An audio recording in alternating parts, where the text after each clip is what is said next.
from the high desert and the great American Southwest. I bid you all good evening, good afternoon, good morning, whatever the case may be, wherever you are in the wide, wide world which we cover. This is Midnight in the Desert, and I'm Art Bell, and I only have two rules for this show. Abide by them. No bad language, and only one call per show. That's it. Those are the rules. Now, I have some people that I always like to thank. The great sound that you hear coming from this program, and it is great sound, is assisted and transported, and in fact, pretty much created by Telos. Great sound. Joe Talbot here in Pahrump, Nevada, thank you. Of course, Telos is a worldwide corp as well. Keith Rowland, my webmaster of forever. Dr. J, who does a great job as my producer. All of you, of course, the Belgab website. Shout out, guys. Stream guys, they do a lot of delivery of packets for us. LV.net. They both deliver, and, well, I guess it arrives and leaves by LV.net. So, and then, of course, Peter Eberhardt, he's our sales guy. Now it's getting to be a long list, huh? So, coming up tonight, we're going to be looking at abductions. Actually, we have an abductee. He wasn't going to be the original guest, but he is now. He's not the original guest, but he's coming along now with Grant Cameron. Grant investigates people who are abducted, and so I thought it would be useful, and my producer produced somebody at the last moment for me, Adam Ambrose, and we'll ask him about his abductions, plural. Now, one last thing that I must get to, and that is how to call the program when you get around to calling the program. This is something you can do right now, actually. Put Skype on your smartphone. The coolest, best way to call this program is put Skype on your phone. And then, please note the numbers for Skype.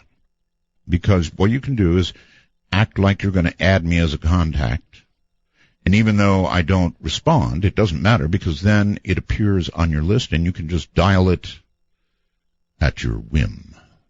So, in North America, Canada, the U.S., we have MITD 55. That's my Skype name, MITD 55. If you're elsewhere in the world, we have MITD 55. MITD 55. So, there you have it. Off in a moment to our guests, but just a couple more things. You know, there is a theory, right, about time jumping and the Bermuda Triangle. Well, there's the case of, brought to us by Anomalous.com, Bruce Gernon, and his impossible jump forward in time as he, get this, flew his small plane toward Bimini. That's just about where it always occurs. The reported being surrounded by a strange, thick cloud and ending up miles away with no accounting for the fact that a 75-minute trip had only taken 45 minutes. Was it caused by some supernatural force? The cloud itself? We don't know. But he was in the place where that stuff happens. The Obama administration has decided that the NSA has to stop listening, examining, and will ultimately be forced to destroy millions of American calling records that it has collected under a controversial program leaked by former agency contractor, hero, traitor, you pick it, Edward Snowden. He's one of the two. With reference to the recent headshakers, you know, the movie theater killings, one professor of psychiatry calls it the conversation we're stuck with. A teachable moment growing out of horror. You know, and that's really all they can say about it. They don't know, you know, what causes someone to do something crazy like that. 2 4+ earthquakes in Oklahoma, but you know what, folks? They were preceded by a gigantic bang. Remember we talked about You and I talked about bangs, right? With Linda Howe and earthquakes. Well, there you have it. A big bang followed by 2 4-point earthquakes or better. One more calling tip, by the way, folks, and then away we go. And that is when you call the phone here, please, do me a big favor and let it ring until it's answered. I know sometimes you have to then redial if it doesn't get answered, but that's how it works. Let it ring till it's answered. We don't screen calls, so kaboom, you're just on the air like that. All right, coming up in a moment will be our guests. And it's going to be an interesting night. If you ever wanted to really know about abductions, you're going to find out as much as you wanted to know, I suspect, this night on Midnight in the Desert. I'm Art Bell. Hi, I'm Asia Bell, and it's very late, so I'm sleeping now. But you're awake, so call my daddy because he's awake too. The number is 1-952-225-5278. That's 1952. Call on. You know who that was, right? That was not Ross with a headache. Good morning, everybody. I'm Art Bell, and this is Midnight in the Desert. And away we go. So, oh, what a night indeed. Let's begin here. Grant Cameron, he's going to be the main guest tonight. He's a recipient of the 2012 Leeds Conference International Researcher of the Year Award and the 2013 UFO Congress Researcher of the Year. Wow. He became a UFO researcher back in '75 after a personal sighting. Yep, that'll do it. He has extensively researched the role of the Canadian government, the President of the U.S., and the intelligence agencies in the cover-up in the UFO phenomenon as well, and the role of consciousness in UFO reports. And I'm particularly interested in that part, consciousness. So let us bring on Grant and say good evening, Grant. Good to have you. Good evening, Art, and it's a pleasure to be on your show. Okay, well, you know, I know I sprung this on you, but I thought it'd be pretty cool, since you're going to talk about this subject, if we would reach out and actually get a subject, and we have. His name is Adam Ambrose, and he is with us right now. Adam is an abductee. Adam, hello. Good evening. Good evening. And can everybody hear each other? Yes. Excellent. Yes, I can. Yes. Okay. All right, Adam, let us begin with you. You've had many abductions, but there are two in particular that I want to talk to you about tonight. And one was a schoolyard landing of a craft with mass witnesses. And somewhere in the back of my brain, Adam, it seems to me I heard about this in a story on the internet or on the news or somewhere. Is that possible? This story has not been out on the national level. It's been talked about a little on the internet recently. Okay. Although, you may be thinking of the Ariel school landing. That's gotten a lot of press. I may be. All right. Tell me what happened at your school. This was 1970. I was quite young, actually. I was 8 years old. This was New Jersey, upper New Jersey. It was middle of the day. It happened at recess time. So we all got dismissed out. We were all on the playground, scattered about 50 to 70 children. This is a long time ago, right? You're older than that now, right? That's correct. I'm 52. Oh, okay. So it's a long time ago. Continue. It is. Yes. I do have quite a vivid recall of it. However, I do have a good memory, and this left a really strong impression on me, this particular memory. Yep. So there were quite a number of students out, several dozen, and it was a fairly large area, grassed, a lot of trees all around, so it's kind of secluded. I don't remember who first noticed there was a strange object in the sky.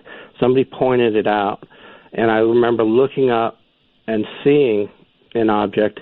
It was about the size of a walnut at arm's length, maybe a little smaller at first when I first saw it, and it was dark. It was moving very slowly. It was like drifting, and at first I remember thinking, is that a blimp or is that like a hot air balloon? Right. I wasn't certain. It was pretty far off, so it comes closer and closer, and we're all just standing there watching it. I mean, everybody. How many of you, roughly? There was roughly 50 to 70 at least. That's a lot of witnesses. There may have been more. Okay. Yeah, and everybody's attention was on the sky. And this object, as it drifted closer, it got lower very, very gradually also. So it's almost as if it was trying not to frighten us, looking back in hindsight. Yes. Compared to some other sightings I had had. Right. And it just kept drifting closer, probably over the period of a minute or two. It took a while until it was over the treetops about 300, 400 yards away. By that time, it's pretty big, right? Yeah. By the time I saw it over the treetops, like 300 yards away, it was about, I would say, the size of a lemon at arm's length, maybe even bigger. Okay. And it had, it did this funny thing. As it got really low, it didn't stop, but it did this turn to my right and then swooped down. So it's not like it came straight down and landed. Right. It was moving toward us, and as it was moving toward us, it was also coming down. So at this point, once we start seeing it clearly, I'm like, that's a structured craft of some kind. That's not a hot air balloon. That's not an airplane. And because I've been through this before, but I would only have this periodic awareness of it, I knew what it was. All of a sudden, I was like, I had a premonition. Okay, so you're a multiple abductee. You've been abducted many times, right? That's right. Many times since early childhood. All right, so this craft, in front of all these witnesses, Adam, actually landed, right? Right, so that's what I was trying to say, that, yeah, but as it got close and just before it landed, I heard, like, some children started to get really frightened, and some were actually screaming and yelling. I was calm, because I think at that point, when it was that close, they had started to alter my awareness, which was what they would usually do. Really? I saw it land about 30 feet away from me, and it hovered, and then it didn't touch the grass. I saw these three. Okay, excuse me. You're using two terms. You say it hovered and it landed. Landing implies to most people it touched the ground. No, I think. Well, what I was saying was that just before it landed is it hovered close to the ground, and simultaneously I saw legs start to protrude from the bottom of it. So it was very gently coming down, like it just stopped above the ground, and then just enough so that these legs could come out. And I remember just standing there transfixed, watching the legs come out and touch the ground. Actually in shock. I've had a big close sighting, and it puts you in shock. At this point, yeah, definitely. I was stunned. I was not particularly feeling like a pitched fear, although, like I said, I was aware some of the other children were, because some were yelling. Mm-hmm. And so we're just standing there looking at this thing. Now, at this point, I think I had already slipped into the Oz factor, what they call, where they had altered my awareness, but I was still very awake. It's not like being in a trance. I was very lucid and aware of what was going on. So you were conscious. Your consciousness was working just fine. Okay. It's just that they had taken away the fear from me, and not necessarily as effectively for others. Okay. So now this craft is sitting about 30 feet away from me. I see a door. I don't know how else to explain it. A pretty small, like a hatch, opened. And there was this opening in the craft, and the next thing I remember, I saw a bright flash of light. And I don't remember seeing a being get out of the craft through the hatch, but after the bright flash of light dissipated, there was a translucent ball. There was actually 3 of them, and I could see inside it, there was a being inside each one, and they floated over the grass toward us. Now, I was standing toward the back of the playground near the fence, so there was children surrounding it. There were ones in the back, way back. So I had a good view, like front-on view. And the next memory is that this translucent ball just kept moving up closer and closer to me. Now, at some point in here, as it was moving closer and closer, it got quiet. It got really eerily just quiet. The kids that were yelling stopped. And I could see around me that they were frozen like statues. They were switched off. And I couldn't move either. I had this frozen state that came over me. I was paralyzed. I completely understand. And by the way, Grant, feel free to ask a question at any point during this you want. Okay. Continue. You're frozen. Well, so I'm essentially paralyzed. I mean, I can't move. Not just paralyzed with fear, but physically can't move my legs. Like a statue. So this is something also, again, I've experienced that before, so I wasn't particularly alarmed by that aspect of it. But this creature got very close to me, and the translucent ball dissipated. It disappeared, and the creature was just standing in front of me. I mean, 2 feet in front of me. Holy mackerel. And I was aware that there was communication between me and the being. Yes. And I also could see in my peripheral vision the other 2 beings were standing near a couple other children. Now, the next thing I remember is that we were moving toward the craft. Excuse me, I've got to ask. You said there was communication going on. What was imparted to you? Well, see, that's the thing. I cannot remember it like a conversation, literally word for word. Okay, but that's fine. Know, but you use that word imparted. I like that word because that's how I felt, was that I knew that I was being prompted. Like, I knew it was happening. Like, this is going to happen. We're going to. In fact, I do remember the words "come with us." We want you to come with us. Okay, there you go. I do remember that. Mm-hmm. And so I was aware of what was happening. I was very calm. And like I said, it had gotten silent, and the other children were very spaced out at that point. So did you? We've got to keep this short. Did you go with them?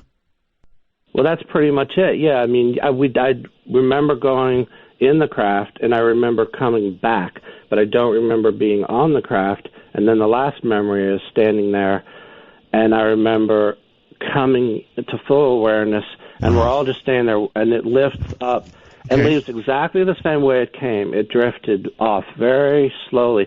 And I remember the teacher, this is the last point, the teacher saw it because she came out, and I think she was inside looking through the window, because she came out and she was in a panic, and she rushed us all in. She said, come inside. And she was standing by the window, and she was freaking out. She was really upset. All right, I'm going to have to do a whole show with you, which I promise I will do. In the meantime, I want to move on to the other one that you had. Yeah. And this, right. You went through, I hear, a brick wall. You actually went through a brick wall. Is that true? Yeah, that is correct. That is correct. A creature took you through a brick wall? And more than that, I understand there was a witness to it. Is that true? That is true. There was a witness to it. All right, lay it on me. Well, this was a daytime event. I was in school. I was in the 8th grade, and I was upstairs. It was a 2-story grade school, and I was sitting in the classroom, and suddenly I had what I don't know how else to describe except as a premonition, an awareness that I was going to have an event. I was going to be visited when I would have a visitation, I would have a premonition beforehand. And I got the message in my head, almost like an instruction, an order. Go downstairs to the bottom level, which was actually the basement level of the building, which was really kind of creepy down there. It was dark, and it was like this old building from like the early part of the century. And I was scared to go down there, but I went down there, and I was just waiting in the hallway, and I knew at that point that I was going to be visited. And I remember standing there in the hallway and looking down the hallway, and this ball of light appeared. It was different from the other one. It wasn't translucent. It was solid ball of light, and it was about the size of a basketball, and it was moving up the hallway slowly toward me.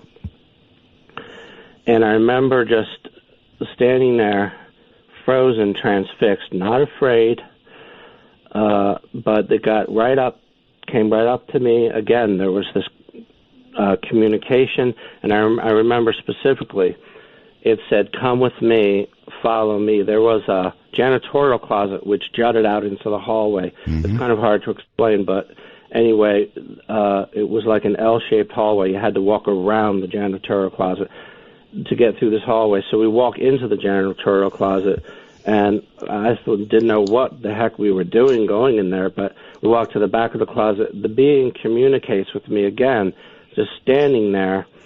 We're going to do this. We're going to go in a classroom. So I had been co-opted to assist in abductions. I don't know if I said that earlier. And this was from the time I was very young, and Bud Hopkins had told me I was one of the first cases of that he had ever come across. So this is what I'm describing. And it was a multiple abduction out of the school. But I'm standing in the janitorial closet, and as I'm standing there in front of this being, I see the janitor come in the closet, and he's fully awake and lucid. And then all of a sudden he sees me standing there next to this creature, and I see the scared look on his face. Well, yeah. And he's just standing there stunned, right? Well, yeah, of course. And then me and the being, I saw the being turn into a ball of light, I turned into a ball of light, and we teleported through the wall. And this is not the part that the janitor witnessed necessarily, because I think he was switched off at that point. But just to say real quick, we went down around the hallway into a classroom. A student was taken out of a classroom, and then we teleported through a lower window up into a craft which was hovering over the school. I don't remember being on the craft again. I do, however, have a lot of memories where I do remember being on a craft. And this particular incident, I don't. But I remember coming back, and this is the part that you wanted to hear about. When we came back, we did not turn into a ball of light. We approached this brick wall, which I said this hallway was in this L shape. Right. So when we went through this wall, this inside wall of the janitorial closet was exposed to the hallway. So we just walked through this wall, and then I remember seeing the janitor standing there, and then the being left. He teleported through the wall. I came back into full consciousness and left the janitorial closet. And the next day, the janitor came up to me, and he said, "I saw you yesterday." He said, "I saw you in the janitorial closet. You came through that wall with some sort of a strange creature." And he was freaking me out because he had never even spoken to me before. I didn't know this guy. Well, imagine, by now you'd been through several abductions. Imagine the poor janitor. It's not every day you see a school child transported through a brick wall. He was terrified, and he just said, "You're in danger." Yeah, I've got You're that. in danger. Yeah, through a brick wall, my God. All right, this janitor and these stories, I mean, there's so much public witnessing going on with all of this that you would think it would be, I don't know, one of the biggest UFO stories in the world with witnesses. Or you know what? What? I'm sorry, did I cut you off? No, you didn't. You said, you know what? Well, and I said, what? Bud Hopkins, it just made me think of what he told me when I worked with him in the 90s. He said, even he remarked, he said, "Well, that's unusual, witnessing." And I said, "Well, I've had so many events, though. Like, I have a near photographic memory, and I have memory of hundreds of events going back to early childhood. And I said, I know that it's not uncommon, actually, to have witnessing. And David Jacobs talks about that. It's just that most people don't come forward. And you have to remember, this was the 70s. I was a little kid. I didn't know that this was even happening to anyone else. And that janitor scared me. It wasn't like I remember telling my father, I said, I thought I saw a creature in the house. It was like, it was just a dream. It was just a dream, Adam, So I stopped talking about it. That's the thing. I didn't know who was I going to report it to. I get it. So in other words, all of this happened to you all your life, beginning at about what age? Well, my earliest memory of an event, I was actually in the crib. And crib. All right, listen, I'm going to have to leave you now, and I'm going to thank you, and we're going to do a whole show together, okay? Okay. All right. Adam, thank you very, very much for joining us. It's not every day that you get a kid, actually a grown-up now, who was seen walking through a brick wall. It just doesn't happen with brick walls. Anyway, my guest coming up in a moment, Grant Cameron, I'm sure, is going to have lots to say about this. You're listening to Midnight in the Desert. No dark sarcasm in the classroom. Teacher, leave them kids alone. For Dark Matter News, I'm Leo Ashcraft. This is One Devilish Controversy, a controversial statue unveiled in Detroit. The group behind it took great efforts to make it a private exclusive party, at least 100 people eagerly waiting for what's been kept well under wraps. Some drove in as far away as upstate New York to see the Satanic Temple unveil a 9-foot-tall bronze statue of a goat-headed Satan. Security inside was tight, no cameras or media was allowed in, and no cell phones or photographs allowed. The secretive nature of the event didn't prevent a few protesters from attending. We figured, well, if they're going to unveil a statue and show statue, well, we're going to show the statue that beat this statue behind the scenes in reality. That's, recounted in the St. John's Apocalypse that St. Michael and his angels defeated Lucifer and his angels. Members of the Satanic Temple, who say they stand for the separation of church and state, kept mum Saturday night, focused instead on showing their guests a good time. Some came out of curiosity, others to appreciate the art, and they say don't knock it just because it's not your taste. A sculpture or a piece of art or a tribute to something that they don't understand is not necessarily going to impact their religion or their belief. There was so much a buzz about the night the Detroit police set up outside just to make sure the Satanists and the naysayers stayed civil. In the end, the group made good on its promise to make it an exclusive event. The guests that were patient enough to make it through the line were promptly sent out the back door, where outsiders can only imagine the real party awaits. This is Dark Matter News.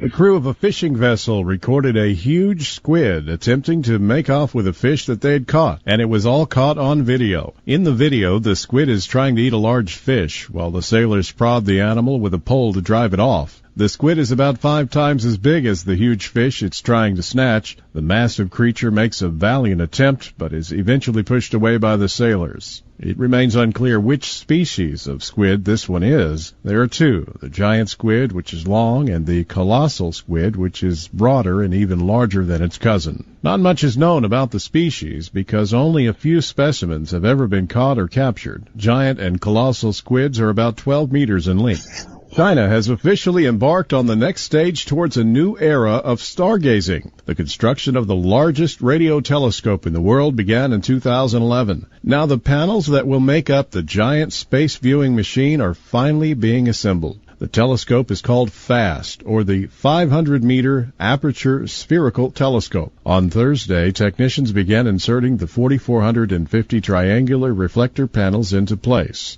This whopping reflector will dwarf all other radio telescopes when it comes to its dish size, measuring some 1,640 feet in diameter. Each equivalent triangular panel has a side length of 36 feet. The second largest radio telescope built, the Arecibo Observatory, is in Puerto Rico and is 1,000 feet across in diameter.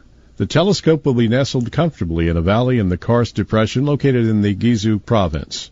This site was chosen because it is ideally located in isolation from towns or residents. There is a 3-mile area around the dish separating it from any people and therefore any interference. A giant telescope of this size is a sensitive instrument and needs radio silence to pick up accurate signals. They say the telescope's purpose is to help them search for intelligent life outside of the galaxy and explore the origins of the universe. Fortunately for any tourists, the designers of the telescope have prepared for a certain level of public interest. There is an observation platform being built on one of the hills surrounding the telescope, the best place to appreciate a 500-meter piece of technology that will peer into space on our behalf. I'm Leo Ashcraft for Dark Matter News. If you could read my mind, love, what a tale my thoughts could tell. Just like an old-time movie about a ghost from a wishing well. In a castle dark or a fortress strong with chains upon my feet, you know that ghost is me. And I will never be set free as long as I'm a ghost you can't see. Midnight Matters are best handled by those that understand how to move in the darkness, like Art Bell. To call the show, please dial 1-952-CALL-ART. That's 1-952-225-5278. Well, all right. Adam obviously had a very great deal to say, and it was not served by the time we gave him. It was very short, so we'll have him back for a full show, depend on that. In the meantime, though, here comes Grant Cameron. And Grant, you originally, I guess, you spent, 37 years looking into the role of government and intelligence agencies and things like that, and somehow made a switch to researching abductions. How did that happen? Well, basically what happened is I had what it was called, I call a download experience that occurred in 2012. Yes. In February, I had this experience, but the main thing that made me move was sort of the frustration of spinning your wheels, not getting anywhere, and suddenly realizing that the president knows what's going on. The Appropriations Committee knows what's going on. The intelligence agencies know what's going on, but they're never going to tell you. And so I suddenly realized, it dawned on me that if you really want to know what's going on with UFOs, I mean, you can watch stuff fly around the sky and count how many green ones there are, how many fast ones and slow ones, and, all this kind of stuff, and you're never going to learn anything about what's going on because it really doesn't tell you anything. Mm-hmm. It's not until you actually do what Travis Walton did, is run up to one and flag it down and have it take you on board. It's not until you talk to somebody who's been inside the ship or who has interacted with the beings who are behind the UFO phenomena that you're going to learn what's going on, because the government's never going to tell you. The intelligence agencies aren't going to tell you, and the experiencers are going to tell you. Okay, well, I know Travis. I've interviewed him multiple times. No doubt I will again. In fact, he did agree to an interview. And his story is incredible, just amazing. Sounds like you made your move for about the same reason I did. I was talking about politics. I couldn't stand it anymore. It was frustrating. And one day I just stopped and I started talking about things like this because they interest me. So, sounds like the same reason. But you said you had a download experience. Now. Yeah, what happened to me was, my most dramatic event was I had the UFO sighting 1975, and you had a dramatic one as well. And it's hard to explain to people who haven't had it, but It basically changes your life. I mean, like, I fell off the edge of the earth when I saw this thing. I just couldn't believe that I'd actually seen it, and it was up close, and there was no doubt. I didn't really know exactly what it was, but I knew it was nothing that was on this planet. And so that was my first dramatic experience. The second one was when I had this download experience. I'm sitting watching Colin Andrews, who is the guy who invented the term crop circles, and he's giving a lecture in Phoenix, Arizona at UFO Congress. lectures. I go to the lecture. I'm not interested in the lecture. The only reason I went was because Colin Andrews was giving the lecture, and he's a high profile figure from ufology. I figured I'd pay him the respect. I'm in there. I'm sort of not paying attention. He's talking about consciousness and crop circles, and his theory was that 80% of all crop circles, he was financed by Lawrence Rockefeller to do find out who was behind the crop circles. And he came to the determination that 80% of crop circles are created by hoaxes, 20% are real, created by some sort of alien force. And this lecture that he gave was saying that the 80% that are hoaxed are also being controlled by the aliens, that the aliens are telling the hoaxers what to put down. And do you think that's true? 80% hoaxed? Well, I'm just giving Colin Andrews' figure. I'm not an expert on crop I know. I was just asking if you agree with that. I mean, I've seen so many of them, and yeah, there's a few, I don't know, kind of funky ones, but most of them are gorgeous beyond Beautiful. Understanding of how they could have been made by a bunch of guys with boards and chains. Yeah, the ones I saw some here in Canada in the late 1980s, and I was floored when I saw how these things were woven, how the wheat is all sort of woven together and stuff. So I was very impressed by it. But I'm so sorry, I didn't even ask. You're a tasty Canadian? Yes, I am. I live just north of the North Dakota border, and that's how I got involved. Was that North Dakota had 300 nuclear weapons and Minuteman III nuclear weapons with 10 warheads.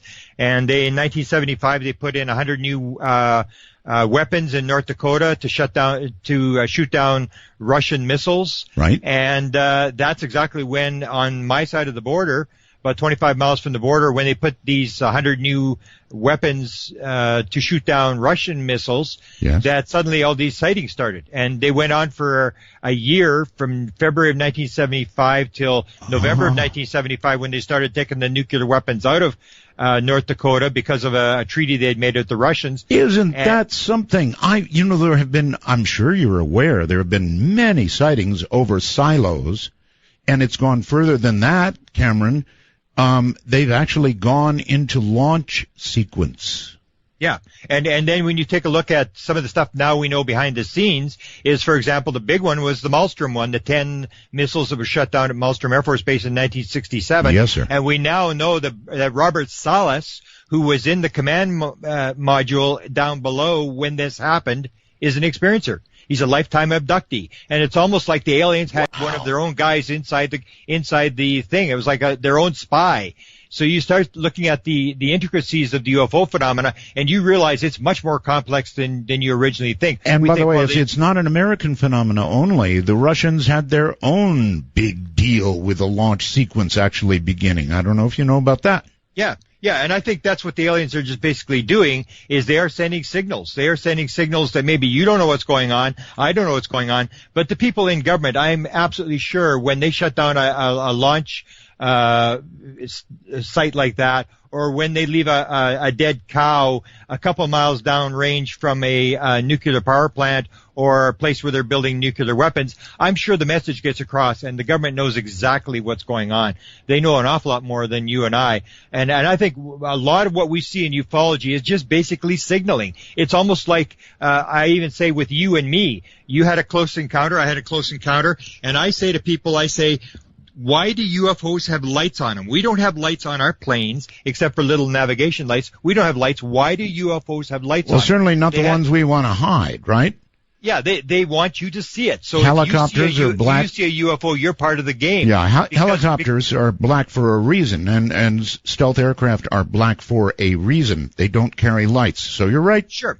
And so when they abduct people, nobody sees anybody getting abducted. You don't see the ship. So when you see the ship, it's intended for you to see the ship. And I tell people, if you've had a UFO sighting, you're part of the game. You're part of what they're trying to do. And I think what majority of what they're trying to do is just send us signals. They're trying to make us think. They're not giving us the answer. They're making us think, what the heck's going on? And the more people think, the more they talk about it. And the more people talk about it, the more it becomes like the gay issue or the gay rights issue, that once you get to the point where everybody's talking about it, everybody's going to make the right decision as to what to do. All they're trying to do is get people talking about it to raise consciousness. Okay, that's I don't know about your analogy, but you're right about one thing. Once you have seen something close up, either had an encounter, been abducted, or had a craft, in my case, 150 feet above me, your life is never the same. Exactly. All right. Now download. So I'm in this lecture. I'm not really paying attention. And as I said, for 37 years, I'd gathered material together and done documents and lectures and stuff like that. And suddenly it happened, and it happened instantaneously. Three different items popped into my head instantaneously at the same time, and they came with absolute certainty. People who describe download experiences will talk about this absolute certainty. You don't have to check this. You don't have to go research this. This is the answer. This is how it works. You're absolutely certain. And the other thing that comes with this great sort of excitement for 2 days, I just was vibrating for 2 days after this happened. And what came to me was three things that I gathered together, but I'd never put them together. I'd never figured out how they work together. So he's talking about consciousness. And in 2012, I couldn't have cared less about consciousness. I couldn't have spelled the word. I had no interest in it whatsoever. And suddenly what happened was, as I said, I had chased the Canadian government.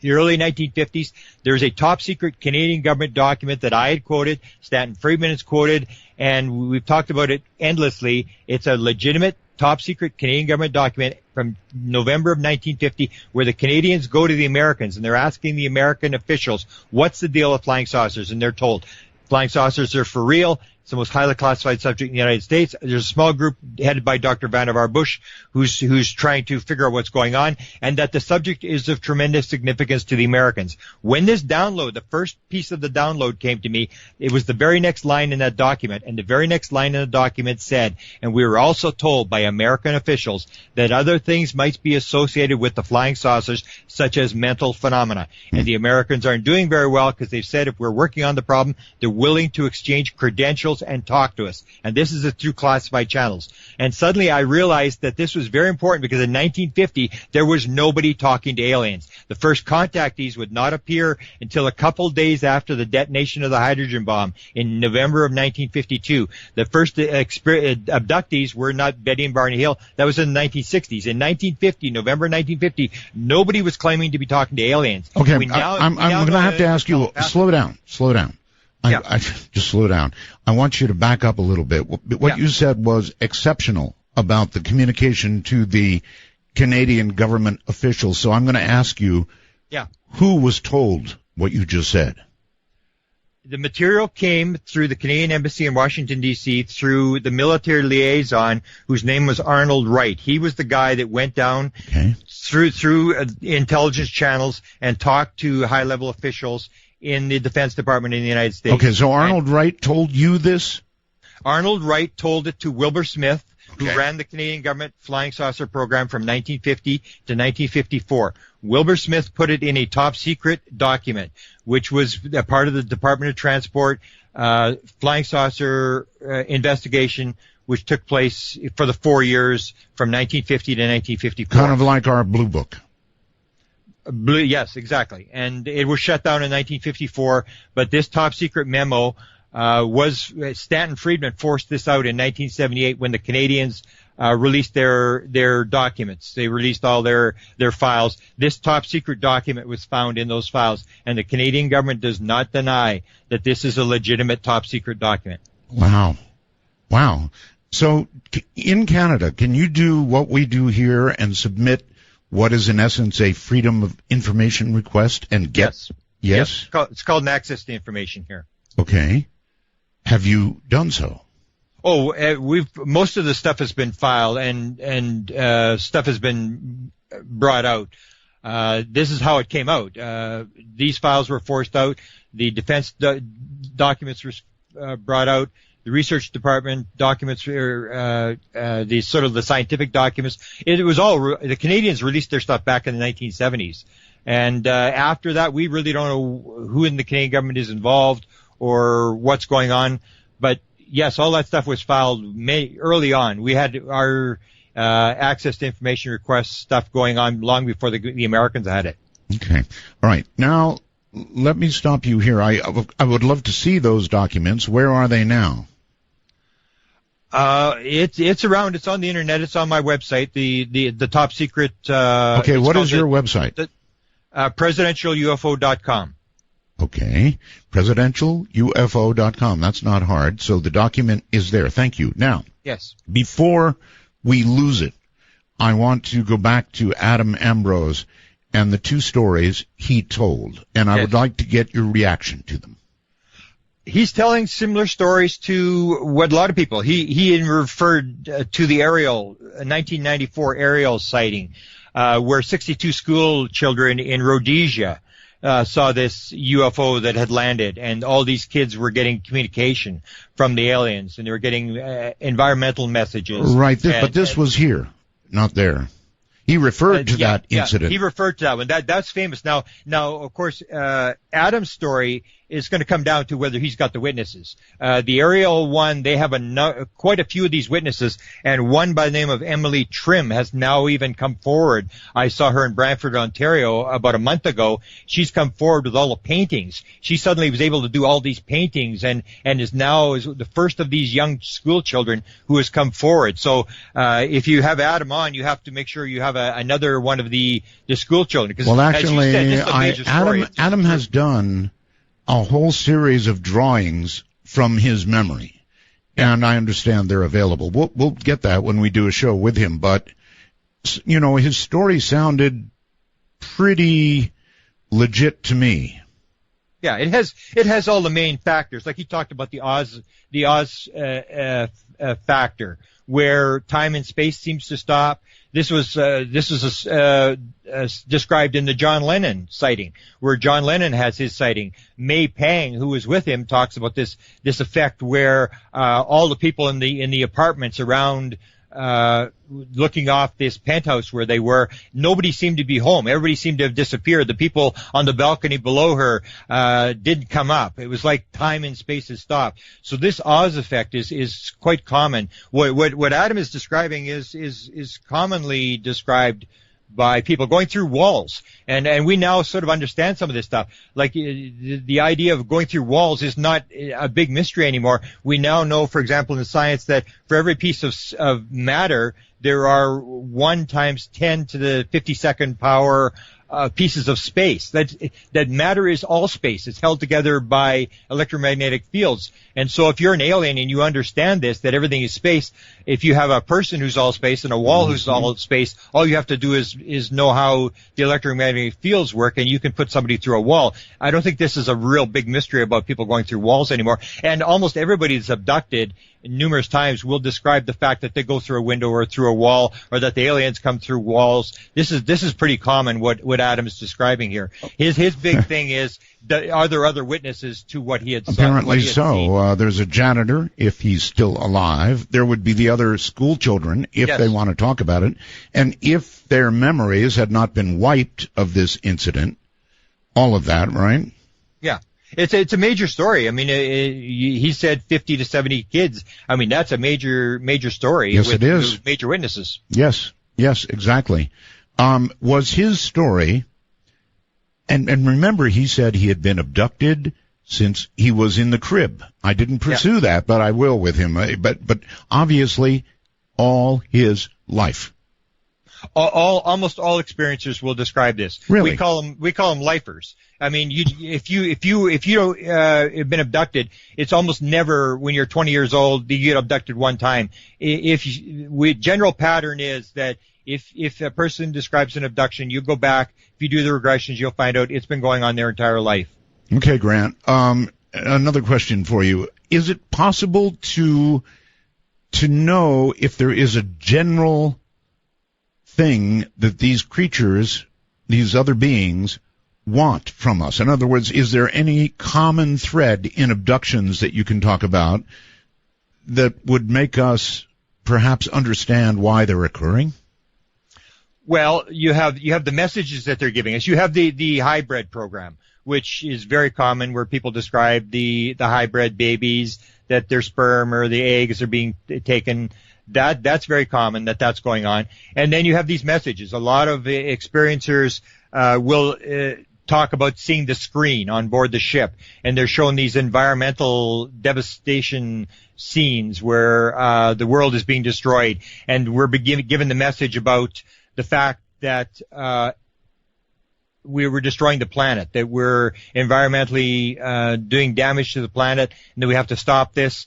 In the early years, the messages came across were the nuclear weapon messages, and the other message that is given is one of the more common ones is this oneness message, that we have to understand that everything is connected, everything is alive, and everything is one, everything's connected. That is a big message that they put across to a number of the experiencers.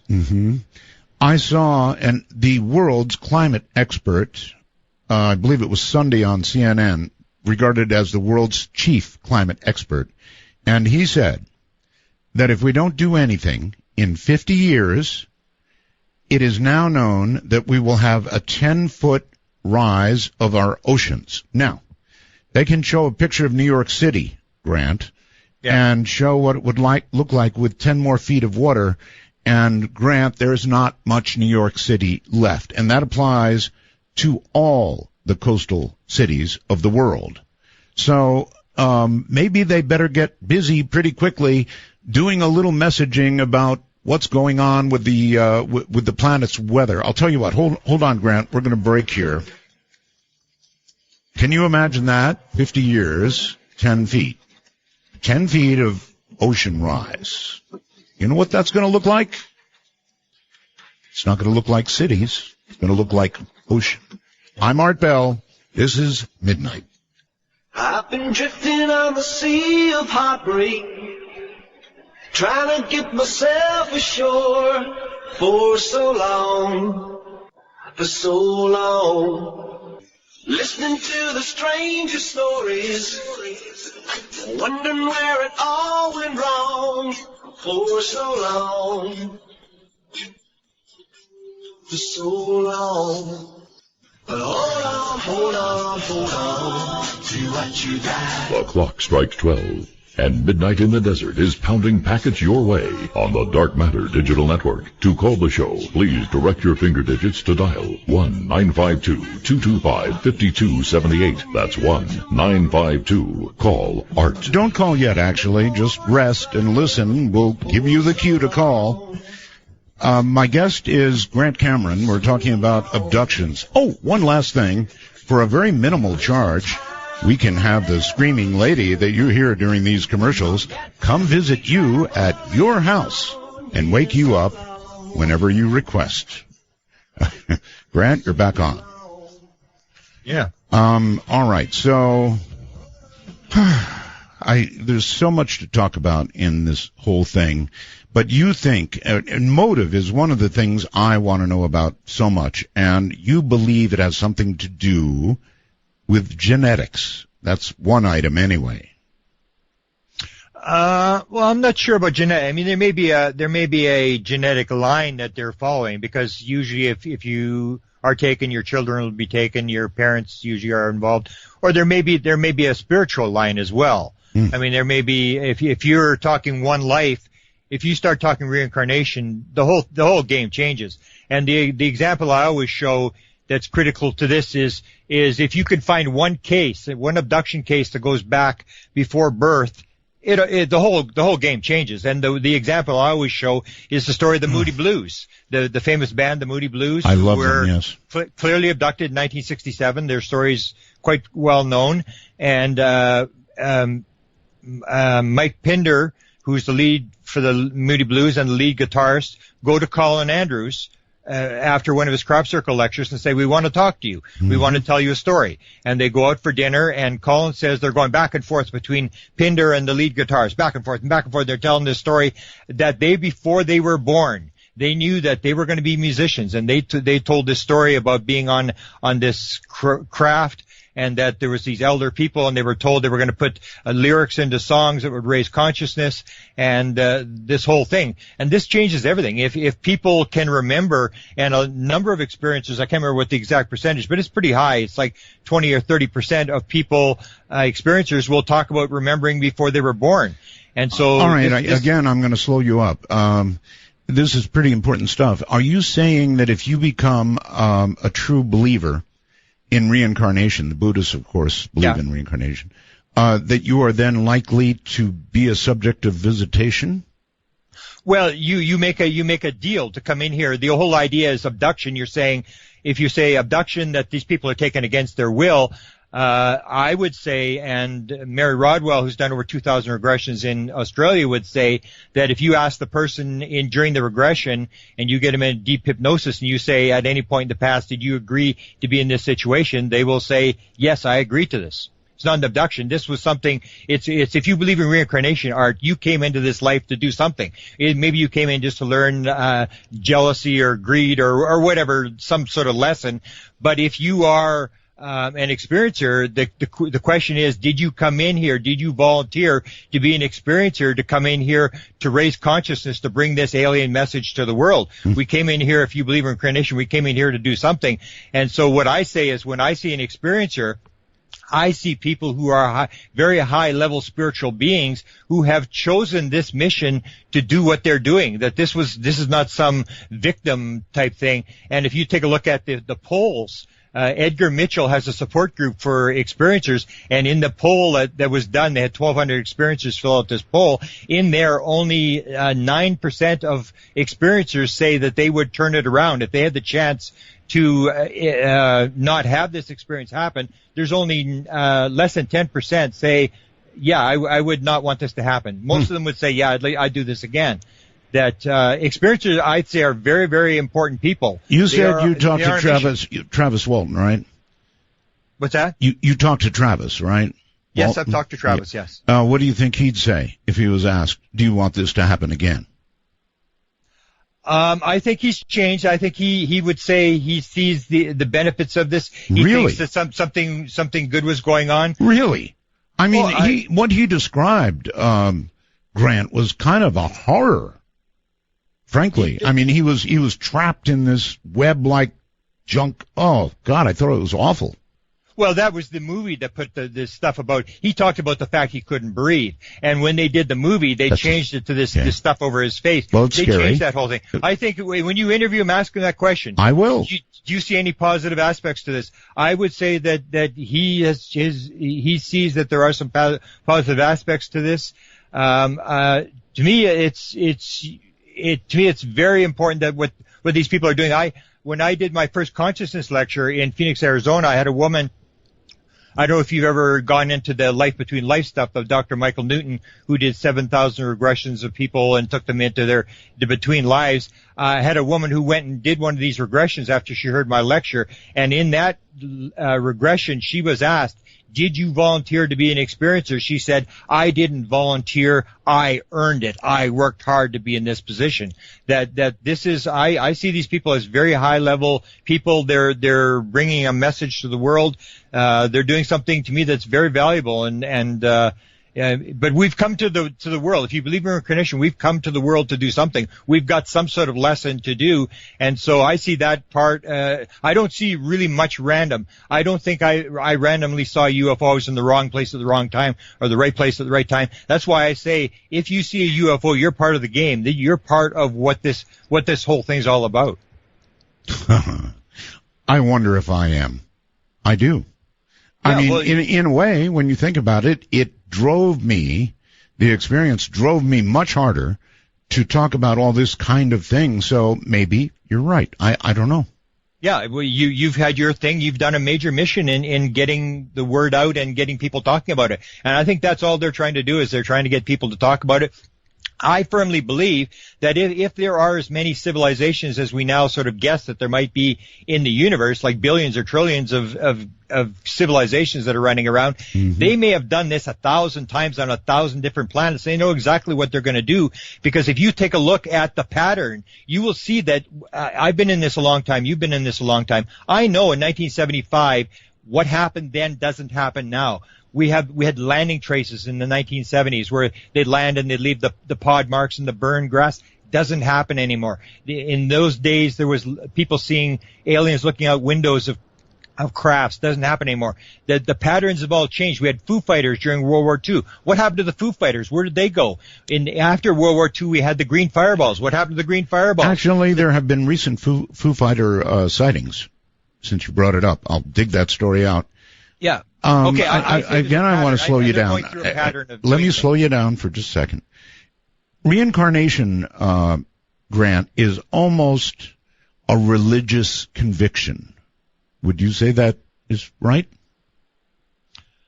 Well, I don't know what you mean by that. I mean, well, it's almost an article of faith.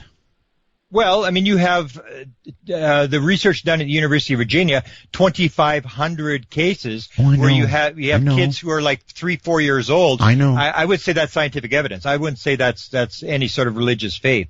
I mean, there's a lot of evidence for reincarnation. Well, but a lot of people believe in reincarnation as an article of faith, is what I'm saying. Yeah. Well, everybody believes in something. And belief doesn't change reality, whatever people believe. I mean, everybody has a set belief, and that's critical to... Okay, so you're almost saying nonsense. It's science fact, not faith. It has a lot of evidence for it. That's a pretty big stretch to say that, but it could be. May I ask, has your work in this field affected your own religion or your own faith or your own thinking? Oh, absolutely. As I said, it absolutely turned my whole life around. I mean, it was completely 180 degrees, and then after my download experience, another 180 degrees. It affected my whole life. My life has never been the same since I saw my first UFO. Well, actually, if you had 280 degree shifts, you're right back where you began. Right back where you started. I started before I got into UFOs. I was interested in Edgar Casey, and I was interested in near-death studies. I had done a study at a hospital where I'd gone to study dying cancer patients and stuff like that, and also asked all these questions about near-death work.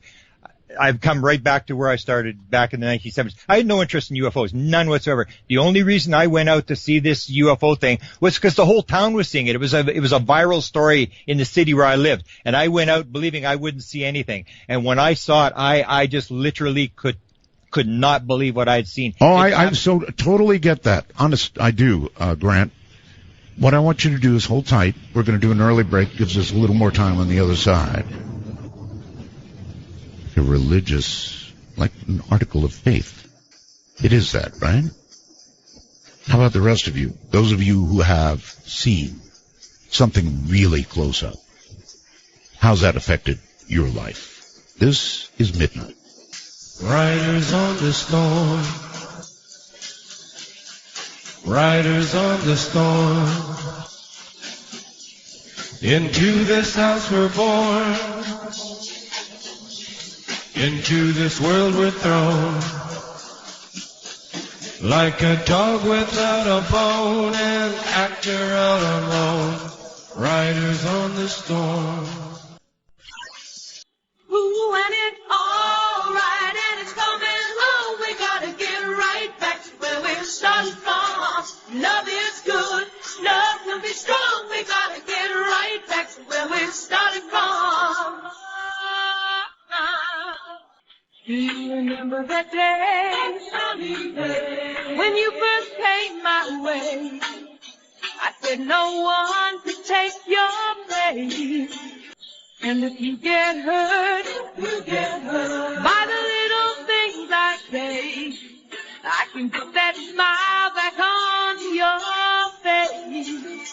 Ooh, and it's all right, and it's coming home. We gotta get right back to where we started from. Love is good, love can be strong. We gotta get right back to where we started from.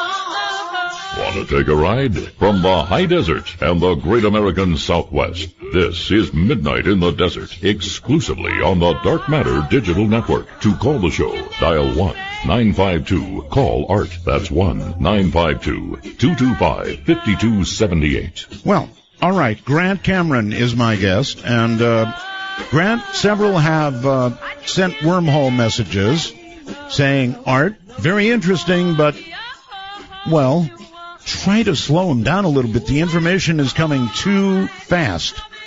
Can you do that? Sure. You probably had more coffee than I have, but I drink a lot. I mean, you're just rattling it out, and we've got time. Don't worry. It'll all get out. So I'm particularly interested in the reincarnation angle. It would seem to me, if that's true, Buddhists who really believe in reincarnation would have a disproportionate number of abductions or contacts, yes? I don't know. No, I don't. You'd have to look at the stats. The only stats we really have is the poll that was done. The poll is being done by the Edgar Mitchell organization. Okay. Let me give you a question. Question 185. 413 people replying. The question is, do you believe that there is a connection between ETs and reincarnation? These are the experiencers. These are the people that are involved. 79% yes. Wow. Well, of course, they're probably on a site that kind of leans that way anyway, right? A site? Well, no, these are people that are being questioned. Well, what's happened is they've gone to the experiencers to find out the common elements in the experiencers. All right, well, but what I'm saying is these are experiencers, so you would expect it to be skewed in that direction. For example, if somebody were to ask me a question, I've had a close encounter, and I'm going to answer yes. Mm-hmm. Yeah, okay. I think so. That's fair. All right, so if you would, give me this thing that I'm hearing about with you, about Vice President Dick Cheney. Incidentally, they just found out where he was hiding. There's something to do with Cheney and UFOs. What's up? Well, I had the opportunity to talk to Dick Cheney. I had been interested in who had the answer to what I had seen in 1975. I had a sighting. Right. I wrote a manuscript. The local publisher where I am said, Mr. Cameron, you may believe in this kind of stuff. Count me among the unbelievers. I was no longer interested in sightings, couldn't care less. All I was interested in is who knew what I had seen. So I went up the chain of command. I went to the Canadian government. Then I went to the former president of Penn State University, Dr. Eric Walker, who indicated he knew what was going on. Then I went up to the president. I figured, well, the president must know what's going on. And it was at that point when I got the opportunity to talk on a radio talk show, ask a question of former Vice President Dick Cheney. What had happened was Bush was running for president with Cheney. Mm-hmm. He had come up against a guy named Charles Huffer who had a tape recorder going and said, Mr. Bush, if you become president, are you going to release the UFO information? Mm-hmm. Bush said, yes, I will. Cheney was standing right beside him, and he said, this is Cheney. He's a very smart guy. He was Secretary of Defense. It'll be the first thing he does when he gets to the White House. So when he got to the White House in April of 2001, he was on a radio talk show, the Diana Rehm Show in Washington, D.C. I got on the air and I asked him the question, which I say you have to ask any four-star general, vice president, or president. You don't want to ask him, have you seen a UFO? Who cares? You don't want to know what you think about UFOs. Who cares? The only question you want to ask him is the briefing question. Right. At any point, did anybody walk in and brief you? The briefing is the truth. Did anybody walk in your office, swear you to secrecy, and tell you what's going on? So I said to him, Mr. Cheney, in all your jobs in government, and Cheney had been the chief of staff for President Gerald Ford. He had been Secretary of Defense under Bush Sr., and when I talked to him, he was the vice president. He was in the White House when he answered the question. I said, in any of your jobs in government, have you ever been briefed on the subject of UFOs? Right. If so, when was it, and what were you told? And Cheney hesitated, and he said, if I had been briefed on that subject, it would probably be classified, and I wouldn't be talking about it. And that's what it's all about. It's classified. They aren't going to talk about it. It's like nuclear weapon secrets. They're not going to talk about it. Yeah, but they made a campaign promise. Bush made the campaign promise, but it was Cheney that I asked the question. And Cheney said exactly what the situation is. It's classified. He's not going to talk about it. I don't suppose you recorded that, did you? It's on the Diana Rehm website. We have it, yes. God, I would love to hear that. I would love to hear it. In fact, you interviewed me when it happened. We could have. Well, too bad. I guess you didn't get an opportunity to do a follow-up, did you? Well, no, because they cut me off. Yeah, I didn't even hear the answer to the question. They cut me off immediately. And then what happened was Diana Rehm, who's running the show, said, Mr. Cheney, have you ever had any meetings on UFOs since you got in the White House? And at that point, he sort of caught his ground, and he said, no, we've had no UFO meetings since I got to the White House. and I don't think he ever went on a radio talk show after that. I mean, because the next 5 questions after my question about the UFOs were all on Halliburton, how he was ripping people off with Halliburton, and he was furious by the end of that show. Because, So So yeah, I mean that's what it comes down to. Is it's classified. The metal is classified. How they get here is classified, and the consciousness thing, which is the key element. That in 1947, as I said, the Canadian government said, we're told by high-level American officials in 1950, before anybody talked to an alien, that mental phenomena was involved. How did the American officials know that mental phenomena was involved? Because in 1947, they recovered a craft in Roswell, New Mexico, and one of the aliens was alive. And when they went to recover the craft, the alien was talking in their heads. And that's the most highly classified part to me, is if you can figure out how to talk in someone's head, you can go to Putin, you can go to anybody and make them think they're talking to God. This is tremendous technology, this whole consciousness thing, the fact that aliens are telepathic and that they can put messages and control people's minds. This is highly important stuff. That's why it's so highly classified. Well, if they can actually do that, why don't they do it to achieve their goals, which, if you listen to abduction stories, would seem to be A, to stop us from blowing ourselves to smithereens, and B, to do something about the state of the planet right now. Okay, the Canadian government, the guy that ran the Canadian government program, his name was Wilbert Smith. He was a contactee. Most people don't know that. He was a contactee. He was in contact with an alien by the name of Alpha, and he is the guy that ran the Canadian government flying saucer program. What he said the aliens had told him, and I've heard this from other sources as well, is that the only time they will ever step in, there's this non-intervention thing, the only time they will ever step in is if there is a nuclear exchange. And this is what Wilbur Smith had been told by his alien contact. And what he was told was if there's a nuclear exchange, they would step in. Otherwise, they are going to allow the human race to stew in their own juices. You cannot do your children's homework. You have to allow people to learn their own lessons. And if we happen to wipe ourselves out, so be it. If reincarnation is a fact, we go someplace else and learn our lessons all over. They are here not to save us. They are not, this is not American military foreign policy where we're going to go in to a foreign third world country, bring them freedom, democracy, Jesus, and McDonald's. They're here, I think, to save the planet. We are, as David Bohm, the famous physicist, said, we are the locusts. We are like a swarm of locusts that has descended upon the earth. And they are basically here to try to stop us from, or to educate us to stop what we're doing to the planet. I don't think they're really here to save us. They're here to save the planet. Well, Grant, dead is dead. And, you know, if we destroy the planet, make it unlivable for human beings, we might as well go ahead and have the nuclear exchange.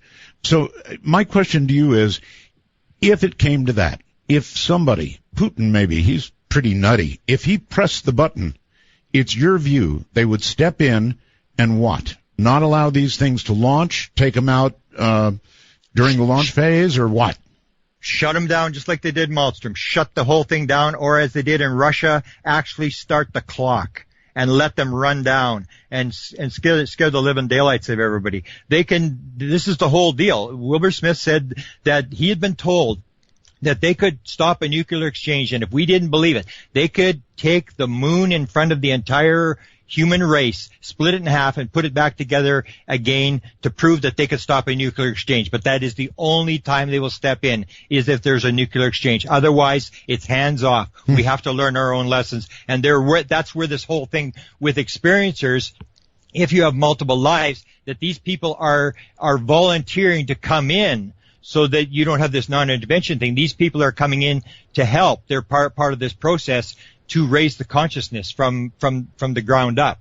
You can't indirectly. That's to me, that's American foreign policy, that we're going to go in and tell people what to do and stuff. And because it doesn't work, we know it doesn't work in Iraq, we know it doesn't work in Pakistan and all these places, that eventually you end up where you're in bunkers, and the only time you come out is when you're an armored personnel carriers. The aliens cannot take over. They cannot come in here and directly influence us, because we would not allow it. You're not going to allow someone else to come in and take over your world or your country. So they're doing it, coming in through the back door. They may have tried to come to the government, which I think they did on a number of occasions. But after that, they're coming in through people who have volunteered to help them on this mission. Well, I've said it before and I'll say it again. If a saucer came down, pick your place, White House lawn, I maintain that when the ramp came down and the little guy got about halfway down the ramp, he'd be filled with so much lead, Grant, that they'd have a hard time carrying him away. In other words, we are a very, very warrior-like nation. There's no getting around it. Yeah. Plus, nobody wants somebody else to come into their country. I mean, that's why we have so much trouble in the Middle East, is we're in there, and, I mean, if you, you were someone, then your neighbor, your parents got killed, or your sister, you'd be angry, and you'd want these people out of your country. This is, the idea is that you don't want people in here. And the other problem that we have, that I say that the government really doesn't want any part of this, is the fact that I just wrote a book called Alien Bedtime Stories, and one of the stories I talk about, the articles I wrote is, are the aliens commies? And if you take a look in the early 1950s, when you had Adamski and Williamson, the FBI was following these guys around because the message that the aliens are bringing is not a capitalist message. It is a message of oneness. It is a message that the one is more important than the individual, and that we have to stop this growth, this capitalist growth. This would not be very well received in America, the message that the aliens Well, if are putting out. really is their message, they do sound like commies. Exactly. They're talking about the Gaia, the world is more important than some rich guy who wants to build a nuclear power plant in the middle of San Francisco. Okay, well, if all that's true, then double the amount of lead I said the little guy would get. Well, yeah, exactly. People think that we make it public and everybody's going to be happy and we're going to, be able to drive big cars again. It's not what's going to happen. There's a lot of things that aren't going to go well if this does get released. I mean, Trump hates the Mexicans. I mean, can you imagine how he's going to hate the aliens? No, that's when not they come fair. With That's not. Wait. Not fair. I'm not on Trump's side, but he's never said he hates Mexicans. No, he hates our immigration policy. Yeah, and it's this us versus them, that we are that it's the outsiders that are causing sort of the trouble. Yes, that yes. It used to be the Vietnamese, and then it was the Chinese, and then there was the Russians, and it's this idea. It's this the message that the aliens are bringing is a oneness message, and it's the message that we are all one, that we're all leaves on the same tree. Not the idea that the message that is being promoted in communism is this survival of the fittest, rape, pillage, and steal whatever you can.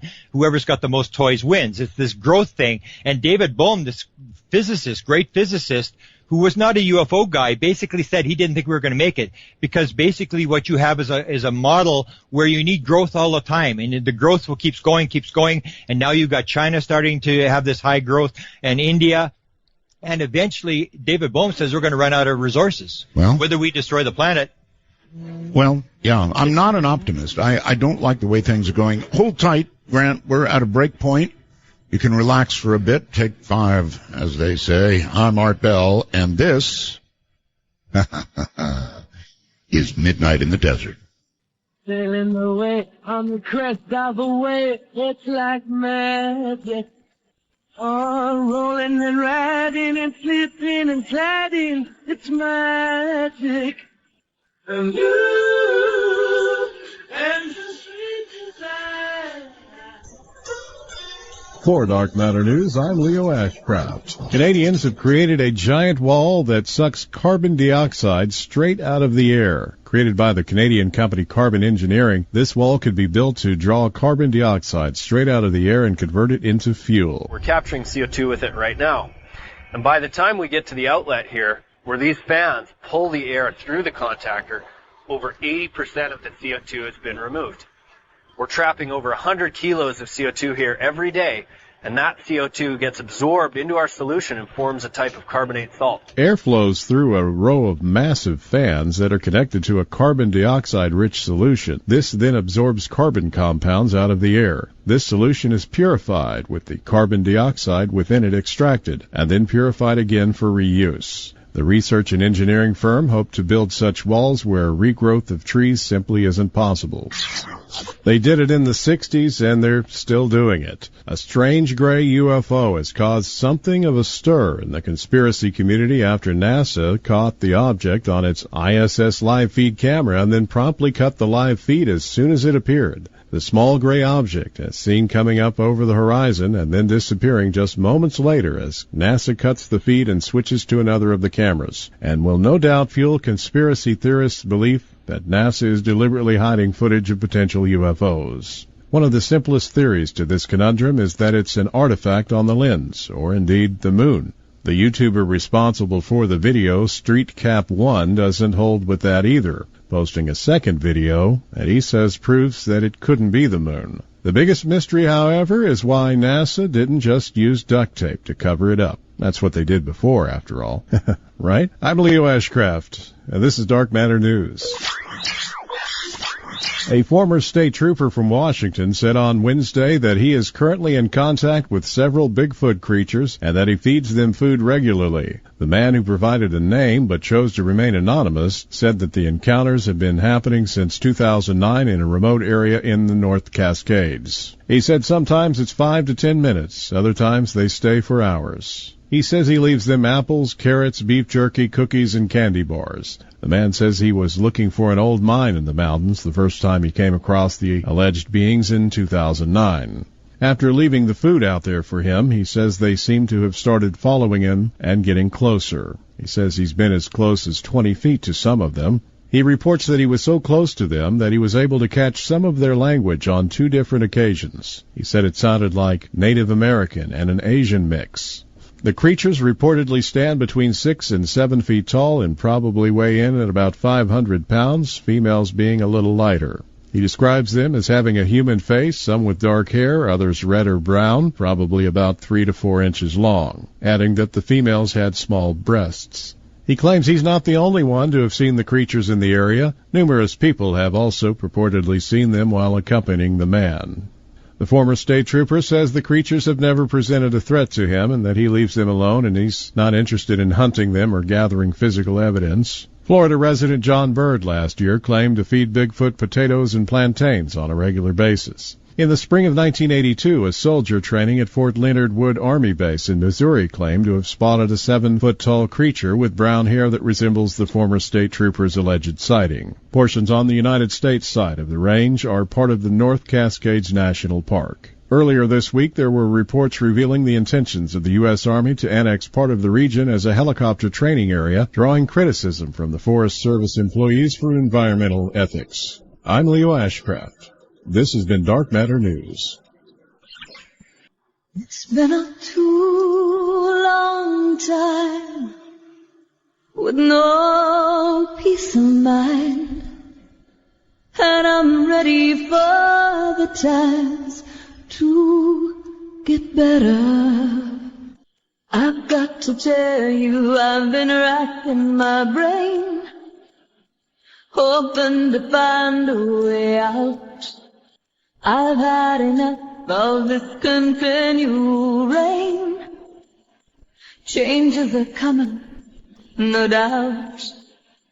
It's been a too long time with no peace of mind, and I'm ready for the times to get better. In that darkest time between dusk and dawn, from the high desert, it's Art Bell's Midnight in the Desert. Now, here's Art. Hi, I'm Asia Bell, and it's very late, so I'm sleeping now. But you're awake, so call my daddy because he's awake too. The number is 1-952-225-5278. That's 1952-CALL-ART. That's right. I'm sorry, I couldn't resist. Grant Cameron is my guest, and I've got to wonder if they came down, landed, and somehow in a worldwide way dispensed their message, the alien message of we're all one, you know, the sort of communistic message. How would Fox cover that? You got to wonder. Well, okay, Grant, welcome back. This really is fascinating stuff, absolutely fascinating. There are also experiencers, I understand, who report the very same sort of thing, having been near death. Yeah, it's a staggering figure. 35% of all people who claim to be experiencers who've had the abduction experience or encounter with aliens are reporting at the same time that they've had a near-death experience. And much the same message dispensed. I'm really not sure what the message they got in the near-death experience, but it is the same sort of oneness type thing where the weird thing that I find about it is there was actually a panel that's been set up to figure out how can you possibly have these two things together, and that's where this idea comes from about the fact that it may be chosen, that when you came into this life, you chose to be an experiencer and you also chose to have a near-death experience because you know that there are people who can predict the future. So people can predict the future. It would indicate that the future is somewhat set, that it's not like random events, which is what we're sort of taught, that everything's random and it's meaningless.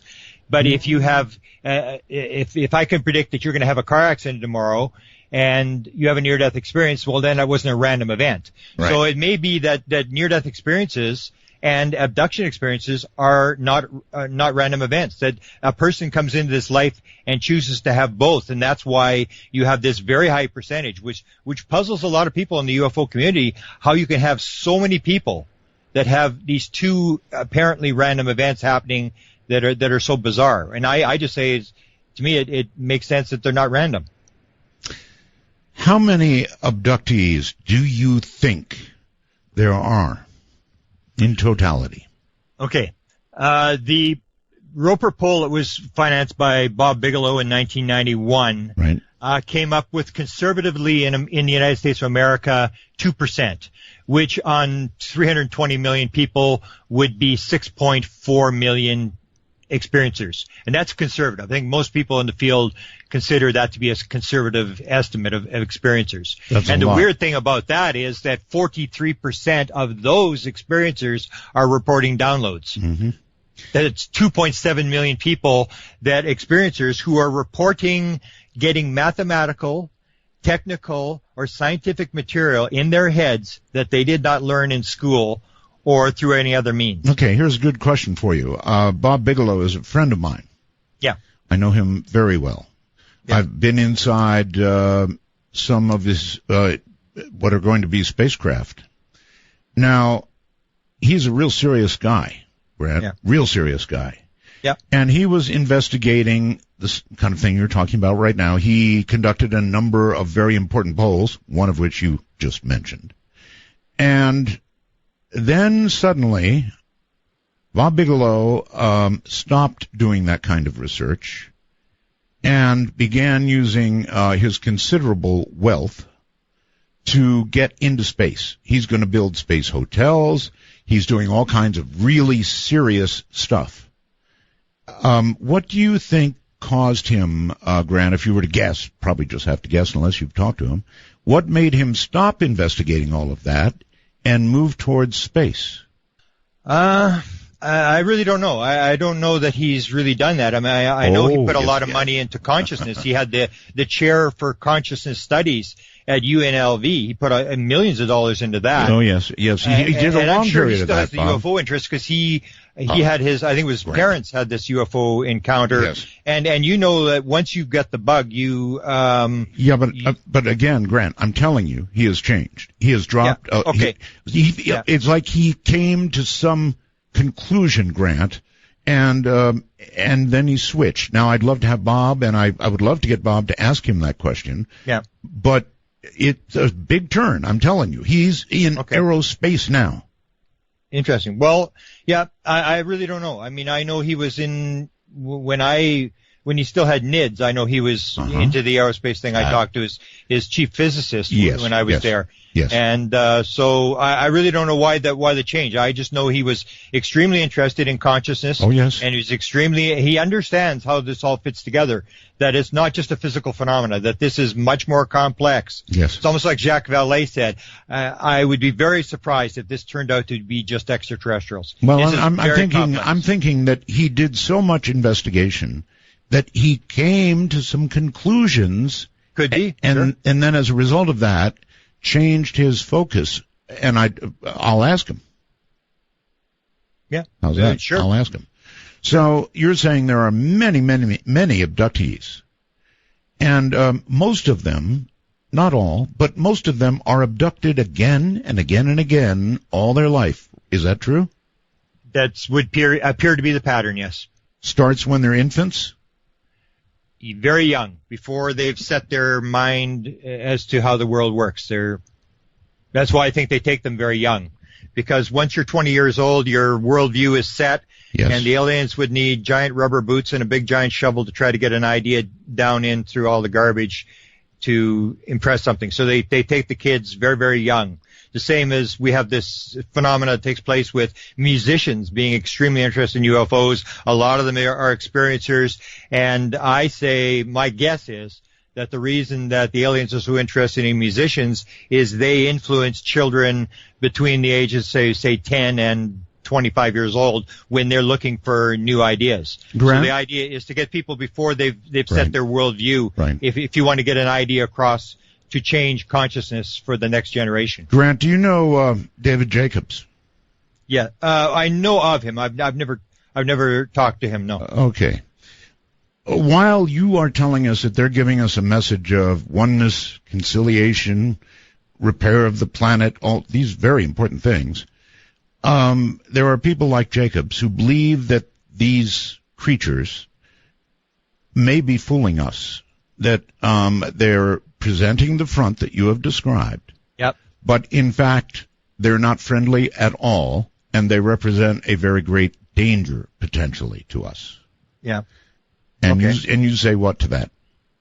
I say that's General Colin Powell standing up at the UN and trying to convince us that the Iraqis had weapons of mass destruction. It's the us versus them. It's this idea that the Chinese were our enemies. It was the blacks were the problem, and the Jews were the problems, and the Russians were the problem, and now it's the aliens. It's another enemy. Grant, that's pretty harsh. You're essentially saying it's a great lie.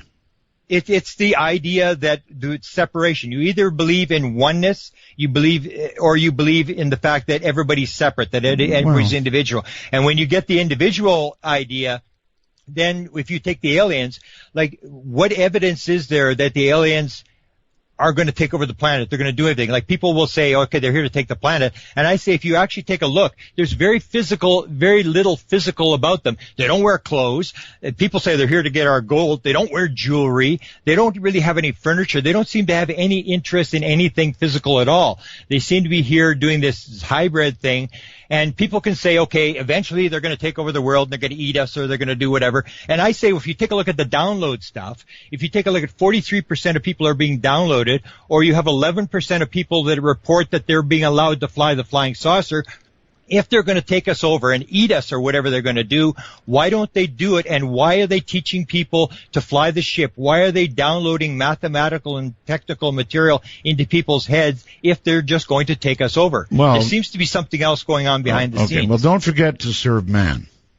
To serve man? Yes. You don't remember to serve man? No, I don't know what you're talking. I have no idea. Okay, all right. I'll explain it. There was I believe it was a Twilight Zone episode in which the aliens came down and they made a great speech and a great deal out of how they were going to serve man. And then at the very end, Grant, it turned out that to serve man was actually a cookbook.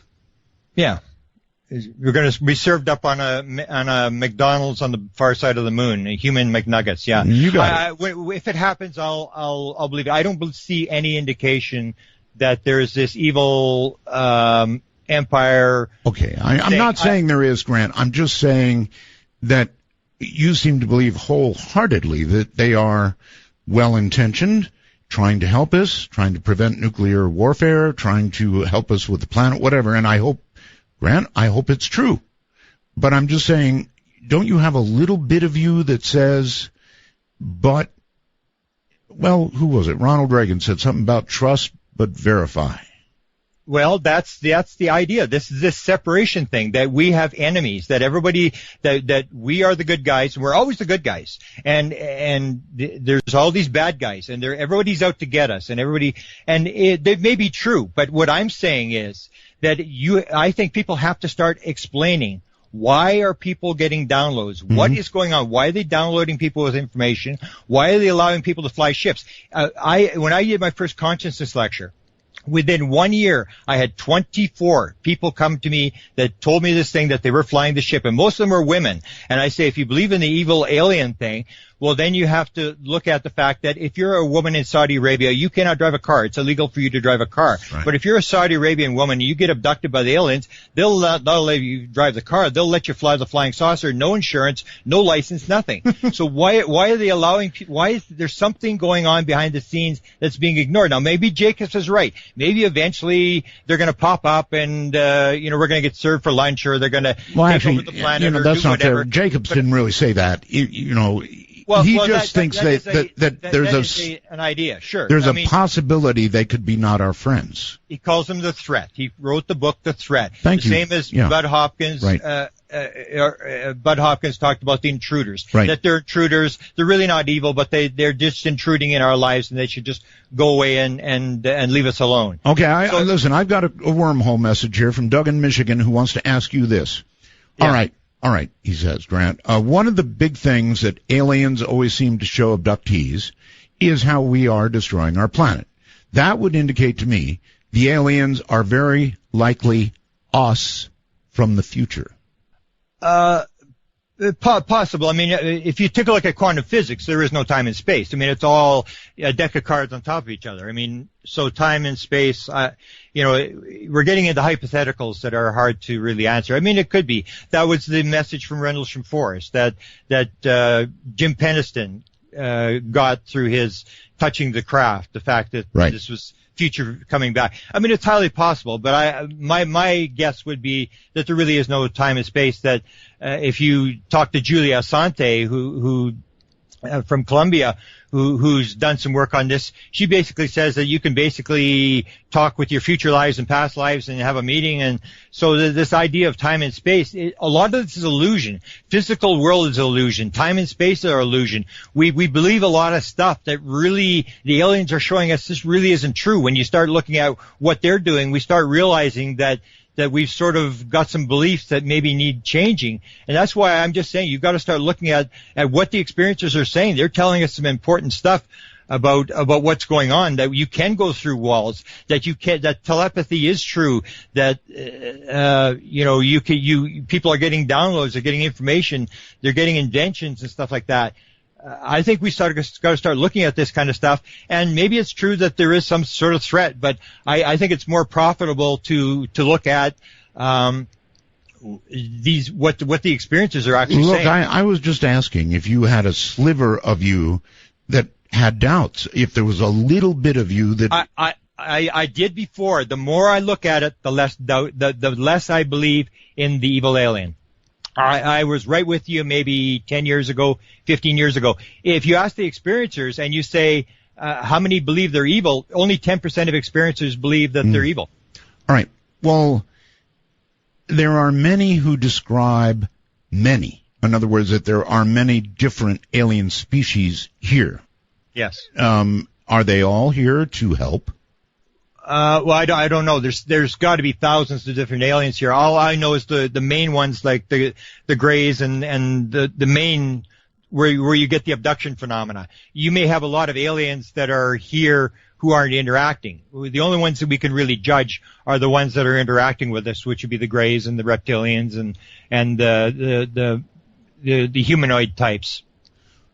There are many types, though. And it's hard to know if they're all our friends. It's even hard to know whether they're warring with each other or not. Okay, again, this is to me doesn't make any sense whatsoever. If you're telepathic and you can predict the future, and I'm telepathic and I can predict the future, how can you possibly have a war between you and me? If I can tell what you're going to do and you can tell what I'm going to do, how can you have a war? I know who's going to win the war. I know I'm going to die. Why would I start the war? The idea of telepathic beings, that's the whole idea about telepathy, is that if a politician stands up, you know when he's lying. It's very hard to start war if you're telepathic. This doesn't make any sense to me that telepathic usually with politicians, if they're standing, yeah, they're lying. Yeah. So, I mean, telepathy is a very important thing. If you're telepathic, I believe you have to understand that everything's connected. And that's the whole thing. That's the Ronald Reagan thing, how the world would unite if we were facing a threat from an alien nation. This whole idea that everything is connected. Telepathy means we're connected, that we all are a part of a hologram. It's a big, huge hologram, and that if I want to read your mind, I go, everything is in me, is in you. I just go into me and get your information from the hologram. And so everything is that. If you're telepathic, in fact, Ben Rich, part of my download was a statement made by Ben Rich when Jan Hartson, the international director of MUFON, asked him. He said, Ben, he had a very close encounter at 9 years old. He became fascinated with UFOs, wanted to be an electrical engineer, wanted to know about propulsion. So he asked Ben Rich, who ran Lockheed Skunk Works, SR-71, U-2, the drones, all that kind of stuff. He said to Ben, I need to know, how did they get here? How does it work? And Ben turned around and he said, let me ask you a question. What do you know about ESP? And Jan Hartson said, I didn't expect a question. So he said, I replied, it means everything in time and space is connected. And Ben Rich said, that's how it works. Walked out of the building, got in his car and drove away. And you get this over and over again, this whole thing about the connectedness, that they may actually, like entangled space, they may actually be able to just move through time and space like an entangled particle. They're in one part of the universe and then they can move to the other part instantaneously if everything's connected. If they're just moving through a hologram, that's why I say that you've got to start looking at what the experiencers are saying and look at this from a different perspective, from quantum physics and this kind of stuff. And you start to understand that they just understand better how the universe works, that we're making a lot of false assumptions about how things work. And the aliens are not magic. They just understand a few things that we don't know. And one of the key ones is this whole idea. The difference between us and an alien, the main difference is we are not telepathic and they are. All right. I guess very quickly, because we're about out of time here for the hour, and I want to get to calls next hour. Are you ready for calls, by the way? Sure. Okay. Do you believe that when Ronald Reagan said what he said, he was saying that to, in effect, prepare us? I would just be guessing. I can tell you that Ronald Reagan had 2 UFO sightings. Right. He had the one where he chased it in the plane. He had the other one where he was coming from Sacramento down to a cocktail party in Los Angeles. Steve Allen, the comedian, was there. So was Lucille Ball. And Lucille Ball told Shirley MacLaine that he had interacted with an alien. Gotcha. All right. Hold tight. Relax. Take a deep breath. We'll take calls when we get back. This is Midnight in the Desert. Know me. I'm in you. You're in me. I'm in you.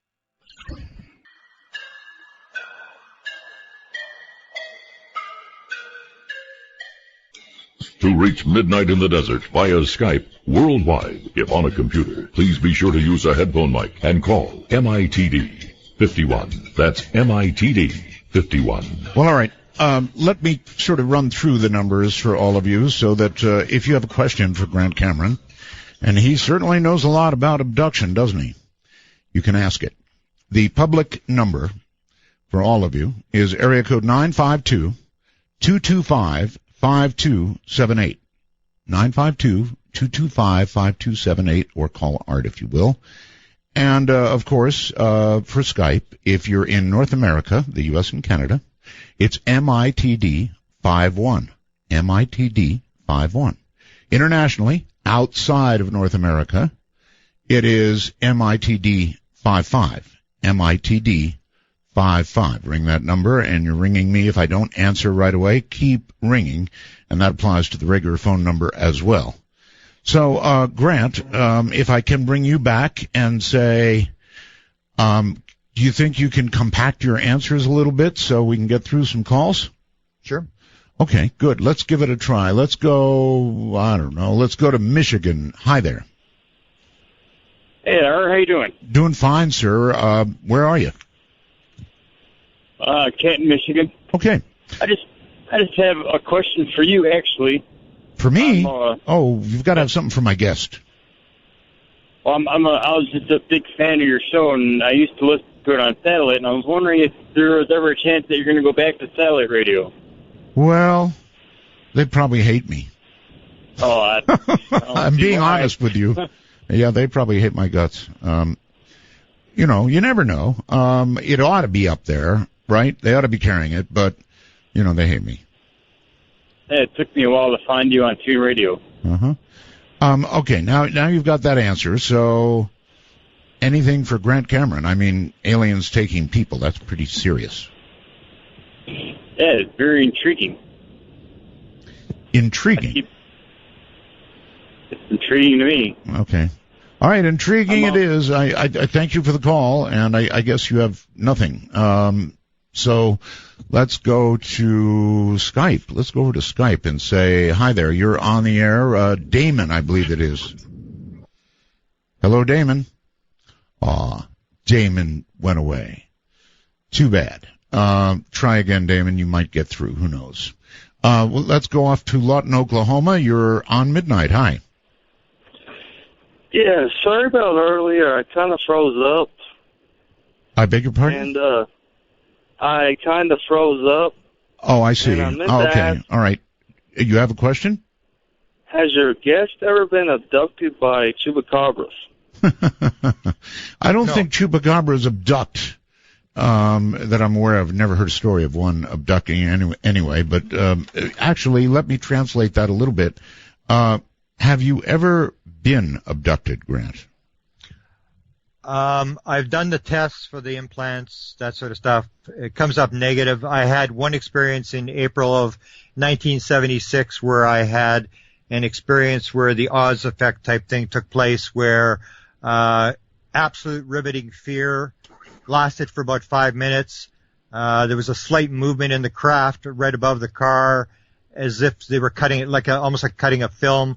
At that point, something may have happened, but I have no messages, no abduction type phenomena that people report. Okay, yes, but if you got a test, you said you had a test, you must have thought that something occurred to you, and that's why you got the test?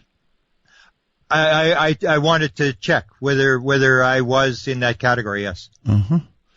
Okay, let's try, I think it's Andy on Skype. Andy, hello? Yes, Art. Proceed. Hello. You're on the air.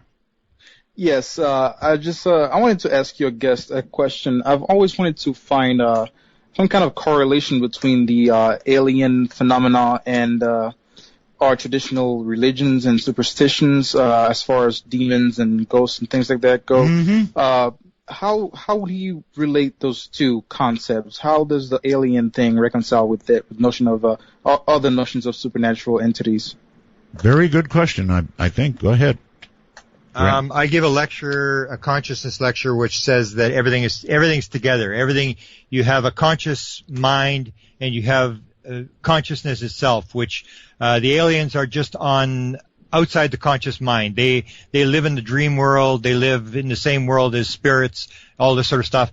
And I think it's all connected. Once you cut off the conscious mind, whether it's through meditation or different methods that we can do, you can go into this other type of world where all these higher frequency beings and spirits and stuff exist. I believe it's all connected. It's all the same thing. It's just outside the conscious left ego mind that we basically operate in the human world.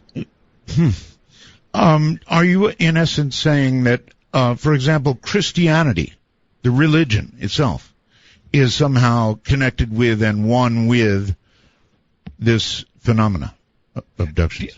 The people who start the religions or who write this stuff get some sort of inspiration. So I have my download experience, and a lot of people, I've actually written a manuscript where I talk about different types of inspirations that people get, songs that are given, all the Nobel Prizes that came in dreams and stuff like that, that there is this kind of inspiration thing. So people of various religions are going to get inspirations. Say you may get a guy who in the early years, like Terence McKenna talks about, psychedelic or magic mushrooms, where the guy takes magic mushrooms and suddenly gets an enlightenment experience where he leaves his conscious mind, and suddenly he sees all this stuff, and they say, well, you're the smart guy, we'll make you the shaman. And so I think that's where a lot of religious ideas come from, is where people are able to break the filter, the conscious mind filter, and move into this sort of other world and pick up material from the spirit world or from wherever, and this is where the religious ideas come from. All right, Andy, I think the answer was yes. All right, thank you very much. All right, take care. Let's go to, I don't know, Colorado Springs on the phone. You're on the air. Hi. Hi, Art. This is Kevin in Colorado Springs. Hey, Kevin. And I'd like to mention, first of all, that you've heard of the phenomenon where someone has used any craft and has that experience, and then later they find out that they've been abducted. I wonder, in some ways, if that hasn't happened to me, but... Why do you wonder that? Because I have had an experience, but there is nothing past that experience at a young age that makes me think it's happened again. Sure. You've raised a really good question. A lot of people like this person, Grant, think they've been or may have been abducted. What is a proper course for somebody like this to follow? If they want to know, can they be hypnotic regression? What do you think? Well, it depends how much they want to know about it, because once you open the door through a regression, you can't close the door again. So you have to be prepared to go down that road. If it's not bothering you, I would say just leave it. If it bothers you enough, I would say record what you're doing. Definitely record the story that's happening to you, and talk about it. We have experiencer groups all over the country now where people will go and talk, and you'll come across people in those experiencer groups who are telling your story. You gain support from there.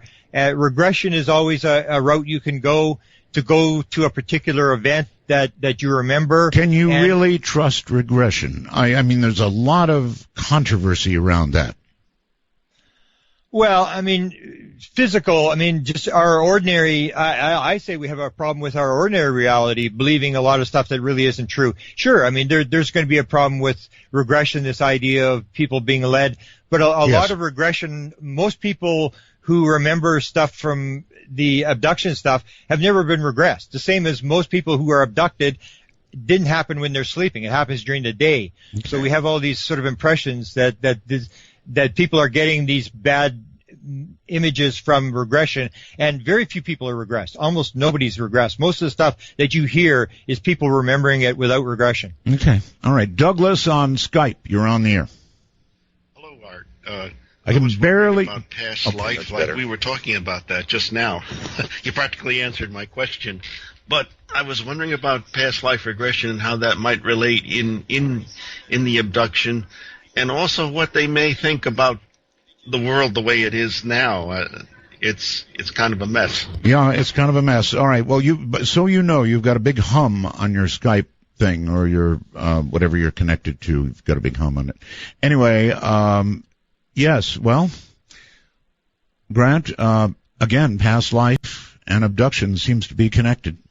I believe it's connected. I mean, I may be wrong, but I believe there's a connection. If reincarnation is a fact, then you've got to factor that in, and people aren't factoring that in. It's almost like Shakespeare said, all the world's a stage, and all the men and women are but actors. They have their entrances and exits, and each man plays many roles. So we came to the earth to do something. And if you're an experiencer, I believe that's the role you've been chosen to do. If you're a radio broadcaster, that's the role you've probably been chosen to do, and you have something to do it, and do it the best you can. All right. North Hollywood, California. You're on the air with Grant. Oh, hi, Art. Thank you so much. I just want to say, first off, that in the entire UFO community, this whole After Dark community, you are the only one that I really trust that you're coming on here to do a good job and find the truth. And that's honest. Thank you. I've been listening to all of them. Well, a lot of them may be trustworthy, but I'm appreciative. Thank you.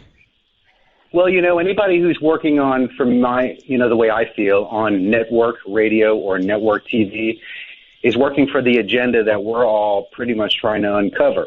And so that leads to my question for your guest is this. Sure. There was I've watched some videos on YouTube of a lady in the 90s who came out saying that a lot of what she was finding about the gray alien UFO, the abduction phenomenon, is a false memory implant. And that soon after that, she came up with a very mysterious form of cancer and died very quickly. And I've seen over the years that all the conspiracy theories, the government goes right after those people that they really don't want that information to get out. They don't want you looking in that direction, and they kill them. It's happened with the 9/11 towers, happened with Roswell, happened with the Kennedy assassination, and who knows what countless things. So my question is, could this, if it is, and I don't know because I haven't made a decision, if this is a false memory scenario where they're putting implants in people just like they've been doing in animals for years, and it appears to be the same kind of implant, could it be hiding the fact that we're either, like James Gates, the science advisor for Obama, says, living in a computer code simulated reality, and that the barrier might be the Arctic Circle or the Antarctic that we can't get beyond because there are stories of like Admiral Byrd and people can't get past that barrier, and that the whole sky above us with the sun and the moon and the stars is really a hologram, and that these ships can move the way they do because, like a laser pointer. I get my dog to run after a laser pointer all day long because she's just looking at this light that's making no sound. It appears, it disappears, it goes on and off, it flickers in and out, and it can move at astonishing speed. So that's my question. Do you think this is a false implant, or part of it is a false implant theory, hiding the fact that we're either enclosed in a barrier on top of maybe a larger object and really unable to get in space, or that we're in a computer simulation? All right. I'll listen offline. All right. Here it comes. Grant? I believe we're in a hologram. Yes, I believe it's all just a hologram. It's just one thing that we move around in. I agree with that. With the woman I know who you're talking about, all I can say from my own personal experience, I've been in this for 40 years. I have never been threatened by anybody, and I chased the president, I chased the head scientist for the CIA. I've never been threatened by anybody, and I've never had a deep throat witness who was going to come to me and say, I'm going to violate my security oath and tell you what's going on. I can just from my own personal experience. So I always have doubts about, the government knocking off UFO researchers and stuff like that, because I've never had anything even close to a threat. All right. I'll hold it right there. Grant Cameron is my guest. We're talking about abductees. Pretty actually very serious stuff. Not pretty serious, very serious. From the high desert in the great American Southwest, I'm Art Bell. Take a walk on the wild side of midnight. From the kingdom of Nye, this is Midnight in the Desert with Art Bell. Please call the show at 1-952-225-5278. That's 1-952. Call Art. All right, Grant Cameron is here, and I've got a wormhole message from Duncan all the way in New Zealand, really. Art, has Grant ever spoken with former Canadian Defense Minister Paul Hellyer regarding his call for world governments to disclose the ET existence to the public? Numerous times. Numerous times. With what result? Well, I know he's made the call. I mean, I know Paul fairly well. He makes the call almost every speech he makes for openness and to disclose this whole situation. All right, let's go all the way to the other side of the world, I think, and you're on the air with Grant Cameron. Hello. Hello there in Thailand. Are you there? Yes, I am here, and you'll be interested to know, Art, that your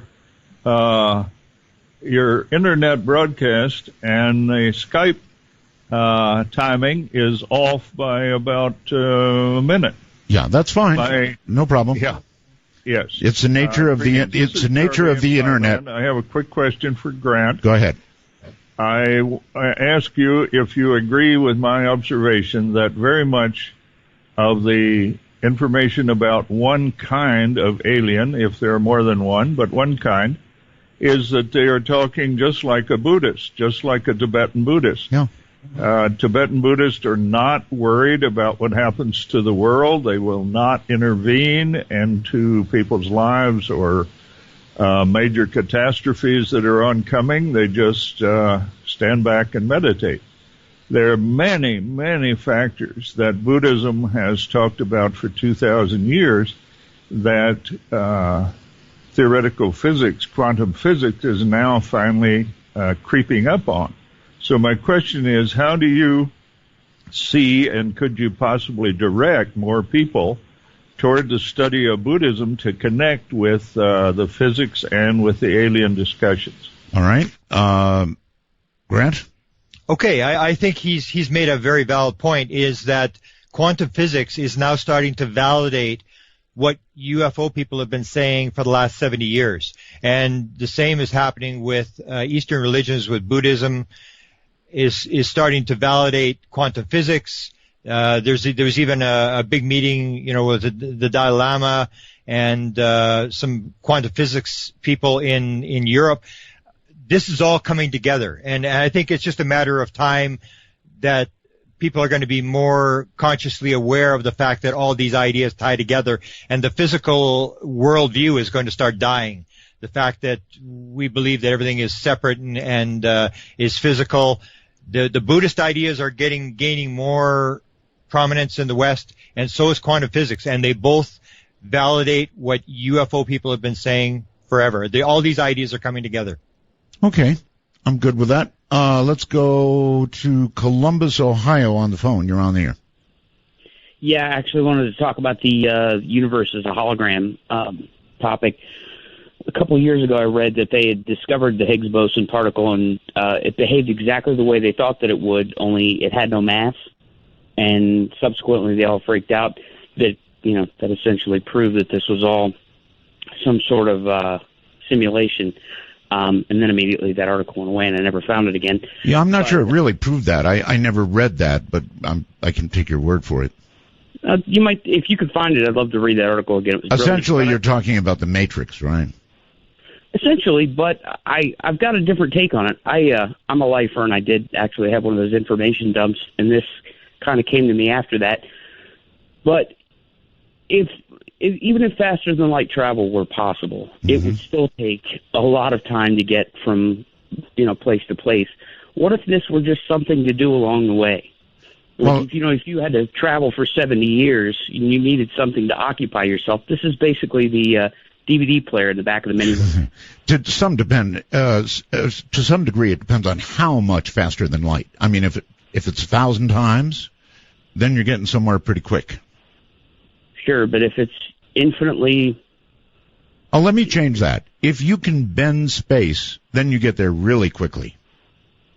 That is true. There's that 0 Point documentary, the Mark McCandlish thing, where they discuss that and faster than light travel and how it's possible, et cetera, et cetera. And that kind of opened up a whole new realm of understanding for faster than light travel and that sort of thing. So, anyway, I guess that's all I had to say. Thanks for taking my call. All right. Well, thank you for making the call. And let's try Skype. You're on the air with Grant. Hello. Hi, you're talking to me, aren't you? I am. Where are you?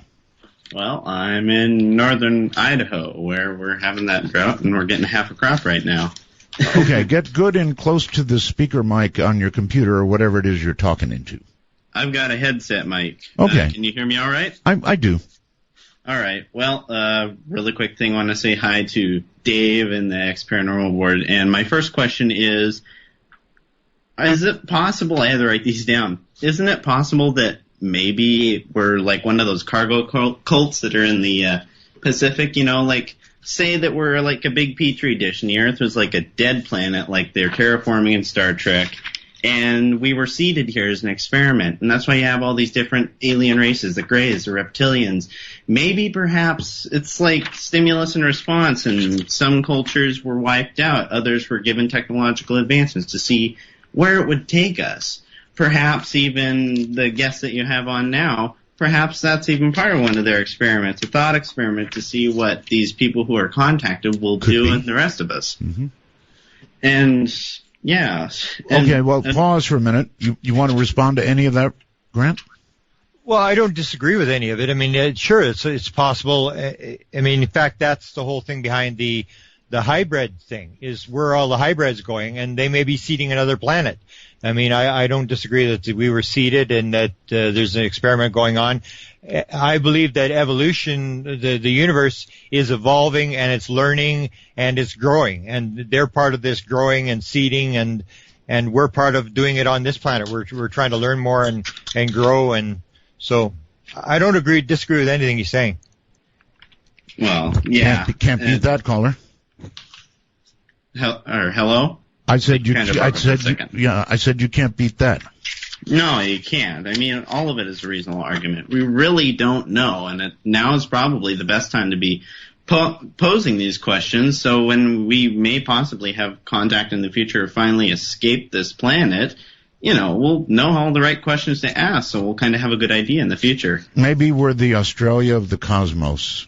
It's a prison planet like some people think. Gardnerville, hi. Hi. My name's Claudia. I'm calling in. I have a lot of questions. A lot of questions? We don't have a lot of time, so take your best question. A few. Okay. Okay. I had dreams, and one time for a whole week, it was like a panel of beings, and they gave me all this information. It was like I went to kindergarten to Harvard. And then after that, I drew these drawings. Like he was talking about, people get the drawings, and they were so intricate. I never drew before or after. And it was like a draftsman drew it. Anyway, one of my questions is on the dreams.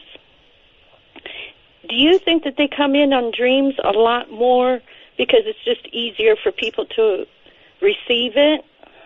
Because I've seen UFOs in the awakened state, too. Well, certainly when we're asleep, we're more susceptible. There's no question about that. Yeah, because one time I went to this, it was all the Buddhist monks, and I had asked the Dalai Lama if information came in to him that way, and he said most his information comes in through the dream state. Mm-hmm. So I wonder how many more people are really abducted that don't, well, not abducted, but downloaded, that don't really even know that they had been. Mm-hmm. That's a good one. Grant, what do you think? Absolutely. I'm very interested, and I would ask the caller to make sure she writes all this kind of stuff down and documents this. This is much more common than people think it is. And I actually wrote this manuscript where I go through Nobel Prizes. I go through the concept of Google came in a dream, the theory of relativity came in a dream. This is very, very common that people are getting downloads through dreams, musicians and stuff like that. It's very, very common, and that's why I say it's so important to look at rather than watching lights in the sky or caring about what the government is doing. Yes. Is to look at these experiencers and learn from the experiencers, from this woman that's calling in right now. What was she taught? What was she shown? And what does this all mean? It means something. It means something very important to me. Well, For Dark Matter News, I'm Leo Ashcraft. A strong 6.9 magnitude earthquake hit off the coast of western Alaska near the islands of Four Mountains, according to the U.S. Geological Service. The epicenter of the tremor on Monday was 76 kilometers southeast of the Alaska Island, the largest island in a group in a chain of the volcanic Aleutian Islands that stretch across the northern Pacific from the U.S. to Russia. The quake struck at a depth estimated at 11.9 kilometers. No tsunami alert was issued following the quake. The Aleutian Islands run along the trench of the same name and comprise the northern part of the so-called Pacific Rim of Fire, an area of frequent seismic activity. A new online video shows several cases of collisions and near mid-air collisions between UFOs and airplanes. A YouTube video highlights the dangers that airplane pilots face due to frequent encounters with UFOs during flight. One case involved an Aeromexico airplane and a UFO in Mexico. The UFO hit the airplane near Cancun in southeastern Mexico. Another involved a Cessna airplane near Tulico, which was approached by 5 UFOs. The UFOs approached the Cessna closely and passed by the other way, barely avoiding collision with the airplane. In yet another incident, a UFO sphere flew past a Boeing 747, and in a separate incident, a light orb has a close brush with an airplane. UFOologists say that the incident of mid-air collisions and near collisions between airplanes and UFOs is higher than acknowledged. And UFOologists acknowledge that while most cases in the past involved remote-controlled drones, some cases are more difficult to explain. This is Dark Matter News. You forward and backwards, together we make nothing at all. Everybody knows how your clouds grow into light. This is tender fascination, mortal manipulation of life. Hi, I'm Asia Bell, and it's very late, so I'm sleeping now. But you're awake, so call my daddy because he's awake too. The number is 1-952-225-5278. That's 1952. Call on. What can I say? Proud daddy. Good evening, everybody. This is Midnight in the Desert. My guest is Grant Cameron. He's talking about abduction, and there are a lot of abductions out there. As mentioned, Bob Bigelow did a survey, and the results were astounding, absolutely astounding. So let's see which way to go. I've got so many. Let's go here to Christoph, I believe it is, with Grant Cameron. Christoph, where are you? Christoph. Hello? Maybe it's Christopher. I don't know. Nah, he's not there. So we will say goodbye, and we will go instead to, let me see. You know what? I think Christoph was there. Did you hear Christoph, Grant? Yes, I did. Where was he? Bangkok, he said. Bangkok. I'm sorry, Christoph. Man, I cut you off. I'm sorry. Still learning over here. Let's try Cameron. Cameron, you're on Midnight. Hello? See, but Cameron's not there. That's funny. That's really funny. Okay, that's fine. Jacob on Skype, you're on. Hi. Hello. Hello. Turn your whatever off, please. Yes, sir. Sorry about that. And get good and close to your computer or whatever. Okay, where's the button? There we go. Is that better? It's a little better, yes. Okay. Much better now? Yes, much better. Do you have a question? Yes. I wanted to ask a question for your guest tonight because I've heard a lot with the abduction phenomena, things like cattle mutilations and half cats are another thing I've heard. And if he believes that alien life forms are benevolent, then where are these kind of stories coming from? Are they? What a good question. What a good question. Cattle mutilations, half cats, things that, at least to humans, appear to be very, very negative. What about that, Grant? As to the cattle mutilations, I look at who would be the most likely to leave half a cow, like this mutilated cow, in plain view. And I would say that it's not the government, because the government would take it and dump it. If the aliens wanted it for genetic material, they could take it and keep it. I always go to this thing about leaving messages. The cats I can't really explain, but when it comes to the cattle mutilations, when I see that, I just see a message, because most of them are downrange from nuclear power plants and places like that. And I say it's just a message. They want people to take pictures. They want this message that's to think something's going on here. Okay, Grant, I really want to ask you this, and it's it's going to be a hard question for you. Yeah. Are you sure that when you hear these things that are negative, and frankly there are a lot of things about aliens and encounters and abductions and, the whole range that do or would have to be seen negatively, are you sure that you don't, lock them out because you don't want to believe that? No. As I said, the more I look at it, the less I believe in the whole idea about evil aliens. To me, it goes to the thing about, evil other countries and stuff like that, that there may be things that people do. It's like you and I, there are no. Okay.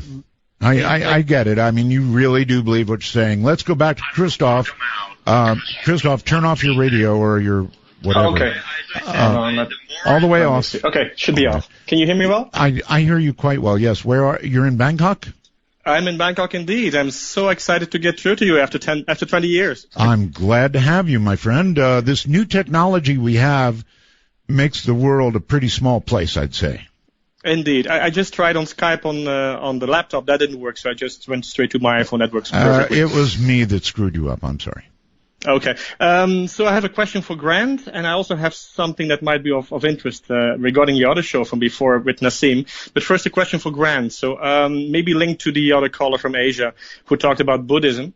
Yes. Back in the 90s, I was camping in the Sandia Peak in New Mexico, and I experienced an abduction over there. So we used to lock our tent before going to sleep. The mountain lions that night were going crazy. Wow. And the day after, when we woke up, the locks were open and laying inside the tent next to the net. So I was talking to my ex-girlfriend and I was asking her, like, hey, did you go to the bathroom or what happened? She said, no, I just stayed in. So it was a bit of a mystery, and when we walked outside, I was going to make some pancakes in the morning. She said, what's this on your shoulder over there? And it was like the red dots in the shape of a pyramid. So they were perfectly mathematically aligned. They stayed for about 4 days. And when you had your other caller on here about Buddhism in Thailand, it just struck me that whenever we go into a cab over here, the cab becomes blessed. So they have these dots painted in the shape of a pyramid on the ceiling, on the roof of the cab, just for good luck. So first of all, I wanted to ask Grant over here, have you ever heard this kind of story before, that somebody has left these marks on their shoulder, and what do you think about that connection? It's absolutely very common. It's probably the most common mark that's left is this triangle mark, either sort of a triangle filled in or like the three dots that form the triangle. It's very, very common. Mm-hmm. Okay, thank you. Another thing, the point I wanted to make about the show with Nassim and about how can we communicate like with the new planet, I think Kepler 452b or something. Yes. There might be a way actually, because we're always thinking like it takes over 1,000 years to get there. When Nassim talked about these entangled particles, that if we can separate them, we can move them anywhere. Yes. Be a step closer. Only we would have to bring them there. Now, what if these entangled particles exist all over the universe? We just have to find the matching pairs. Pretty cool idea. Stargate. You can be sure we're going to pursue that one, my friend. Okay. Anyway, Thank you. Nice talking to you. Absolutely wonderful show, and you have a fan over here. Okay, thank Take you. care. Imagine that. All the way from Thailand. Sounds like he's right in the room. It's just absolutely astounding. Scott on Skype, you're on the air. Hello. Scott, hello. Maybe not. Easy enough to go to, let's see, Gaisanji, is that correct? Yeah. Again, get good and close to your microphone, please. All right. This is Guy in Amarillo, Texas. Amarillo, okay. Yeah. I wanted to know, Terrence McKenna came up earlier, and he talks about, in some of his DMT explorations, running into what he describes as self-transforming machine elves. Right. And I wonder if maybe Grant thinks that might be a more accurate or better way of thinking about or conceiving of aliens? Or okay, actually, it's a superb question. Grant, there are plenty of people who think that some drugs are a key to the kind of realms that you've been talking about. It is worth a comment. And what do you say? Well, as I said, I say it's all the same thing. It's all connected. And I've done this manuscript, and I do the different types of downloads. And the one chapter I do is on psychedelics. And yes, psychedelics is the same thing. It's breaking the conscious mind. It's ripping the filter and allowing you to move out of the conscious mind into this non-local world, the dream world, and pick up this type of information. It's exactly the same thing. It's the same thing as meditation. It's just a faster sort of sidestepping way of doing it. There's all sorts of ways that we can do this. Okay. Pam, through the wormhole, says, what does Grant think of the so-called shadow government? How does it fit into the scheme? What are their motives? What do they stand to gain with all their meddling in the world government? Well, I can just speak of the American, which I studied. The shadow government, I believe they... Again, people will see them as evil. I just see them as deluded people who think they're doing the right thing. There are 13 presidents who have dealt with the UFO subject. They have all dealt with it exactly the same way. Republican, Democrat. They all believe they're trying to save the world. They all believe for whatever reason that they're doing the right thing. Otherwise, people would defect.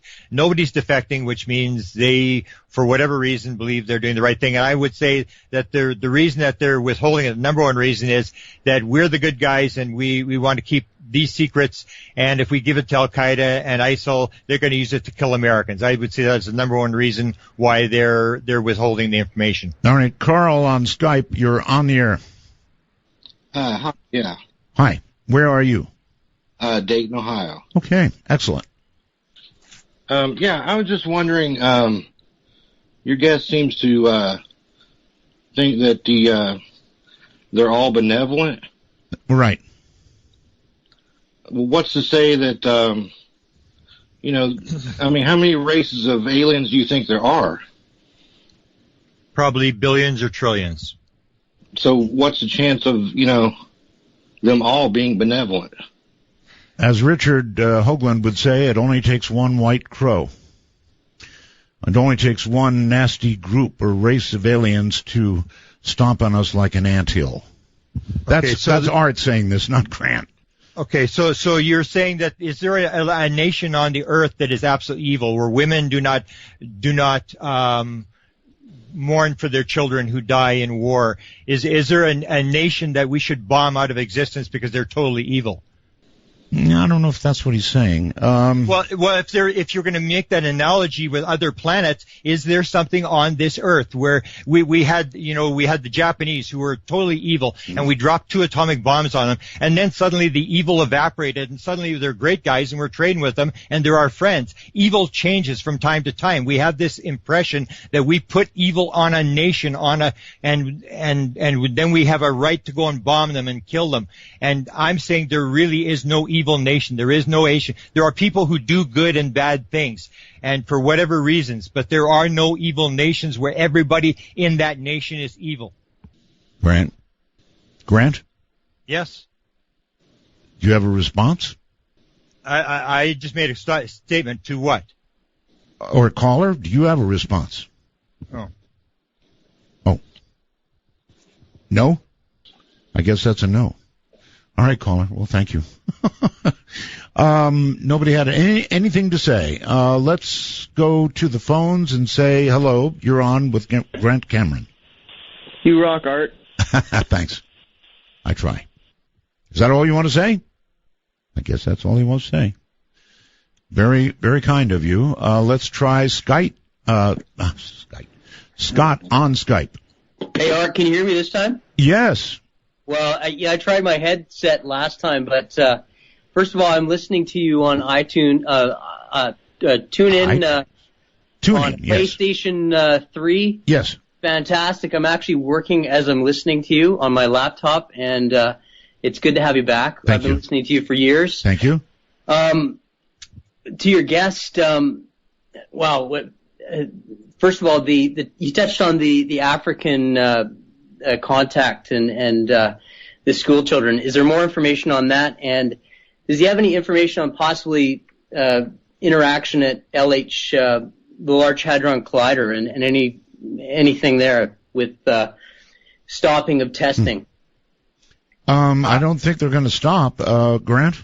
I don't know anything about the second question. The first one I can add to the Rhodesian case. There's actually a documentary coming out on this thing. Really fascinating.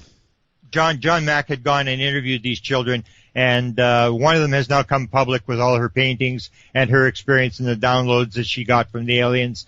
And they're now putting together a documentary of whatever kids are now in their 30s talking about what happened to them and the messages they got. So there is a documentary that is being done as we speak. All right. Let's go to Denver, Colorado. Hello. Hi, this is Jim in Inglewood, Colorado. Hey. Hi. I'm very glad are we on the air right now? We are. Turn off your device, please. There is a very long delay between about 30 seconds between here and there. Okay. Okay, great. Well, great. Glad to have you back, Art. We love you very much. Thank you. And Grant, just wondering, this is kind of a cross-genre question, but people evolved on the planet Earth seem to be capable of communicating with souls that have passed away, physically passed away. Is it possible aliens are not intervening and are evolved past us, and maybe because of a sense of spirituality? Mm-hmm. And is it not possible some of our ghost contacts are actually, do they have spirits? Do they have souls? And is it possible they are some of the ghosts that we encounter? Okay. 76% of experiencers claim encounters with ghosts and spirits. Wow. Again, it's all connected. You're interacting with this world that the experiencers are able to get into this world through dreams, through whatever, and they're interacting. Like a lot of experiencers will talk, once they've had their experience, they'll talk about the shadow people in the houses. They'll talk about the fact that they're able to heal people, that they can see auras, that they're seeing ghosts. All this paranormal phenomena starts happening around them, and it's almost like they rip the filter and all this stuff starts to enter. It's all connected. It's just moving out of this physical mindset that we have, and you start encountering the rest of consciousness, the rest of the universe, which is not the physical world. Excellent. And one other quick point, if I might, and that is, isn't it possible, if not probable, that many of the alien encounters that people experience are not with organic beings, but that if the aliens are so evolved that they can create what would be, the ultimate robot that could withstand the physical rigors of space travel? Mm-hmm. I would say, if I were to guess, I would say that the majority, you even had our first guest, when he was talking about the school kids, where people come in balls of light. I believe that I would not be surprised if all of this stuff is almost like spiritual type beings, that they're really not going to really be any aliens. Grant, listen, the phones are ringing off the hook, but we're out of time. And when I say out of time, really out of time. Give me your website or whatever you want to plug real quick. PresidentialUFO.com is my website. PresidentialUFO.com. So if they want to read more about this, presumably be in touch with you or something like that, that would be the place. Yeah, or I'll give you my email, whitehouseufo@gmail.com. All right. Thank you for being on the program, my friend. Thank you so very much. Everybody stay tuned for Richard C. Hoagland. He comes up next, but that's all the time I've got. People insist I play all of this, and so I do, because, well, it's crystal. From the high desert to the world, good night. Take us on a ride, filled with the longing, searching for the truth. Will we make it till tomorrow? Will the sun shine on you? Midnight in the desert, and we're listening. Ooh, I'm listening to you.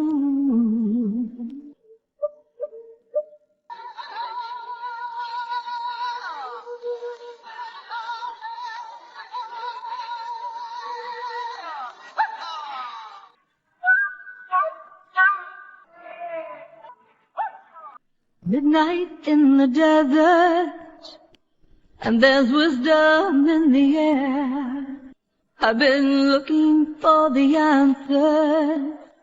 All my life I felt you there. As the world we live in quickens, are we heeding all the signs? Have we lost our intuition? Are we running out of time? midnight in the desert, and we're listening. Ooh, we're listening to you, and we're listening. Ooh, we're listening to you.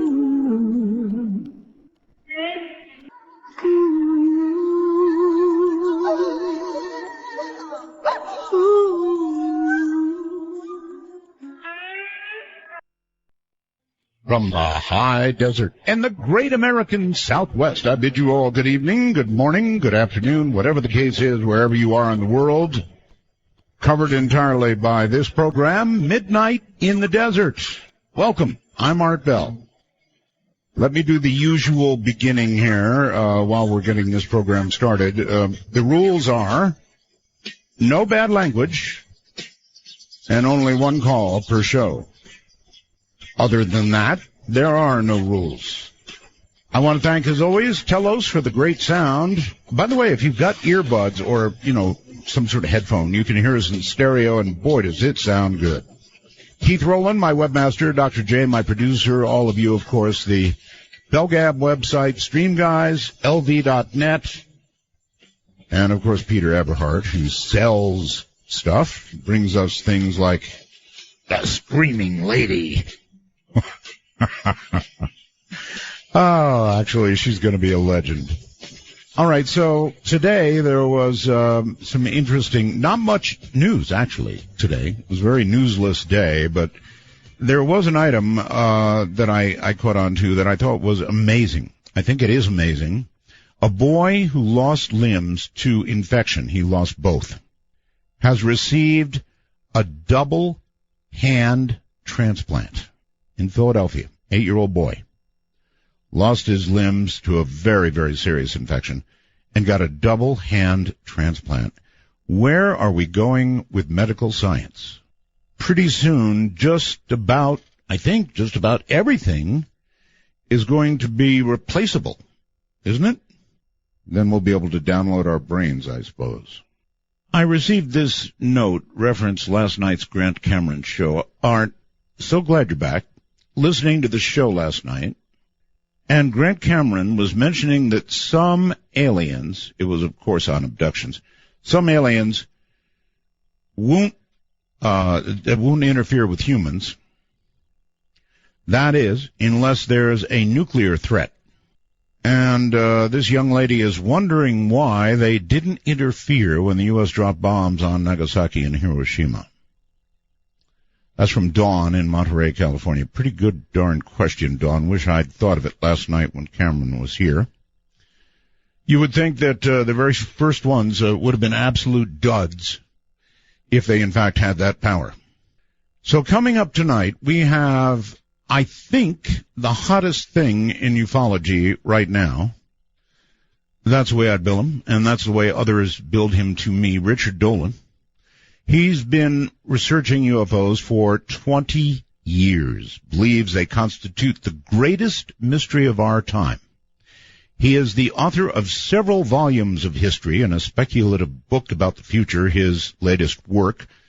In 2014, UFOs for the 21st Century Mind is a fresh treatment of the entire subject of UFOs.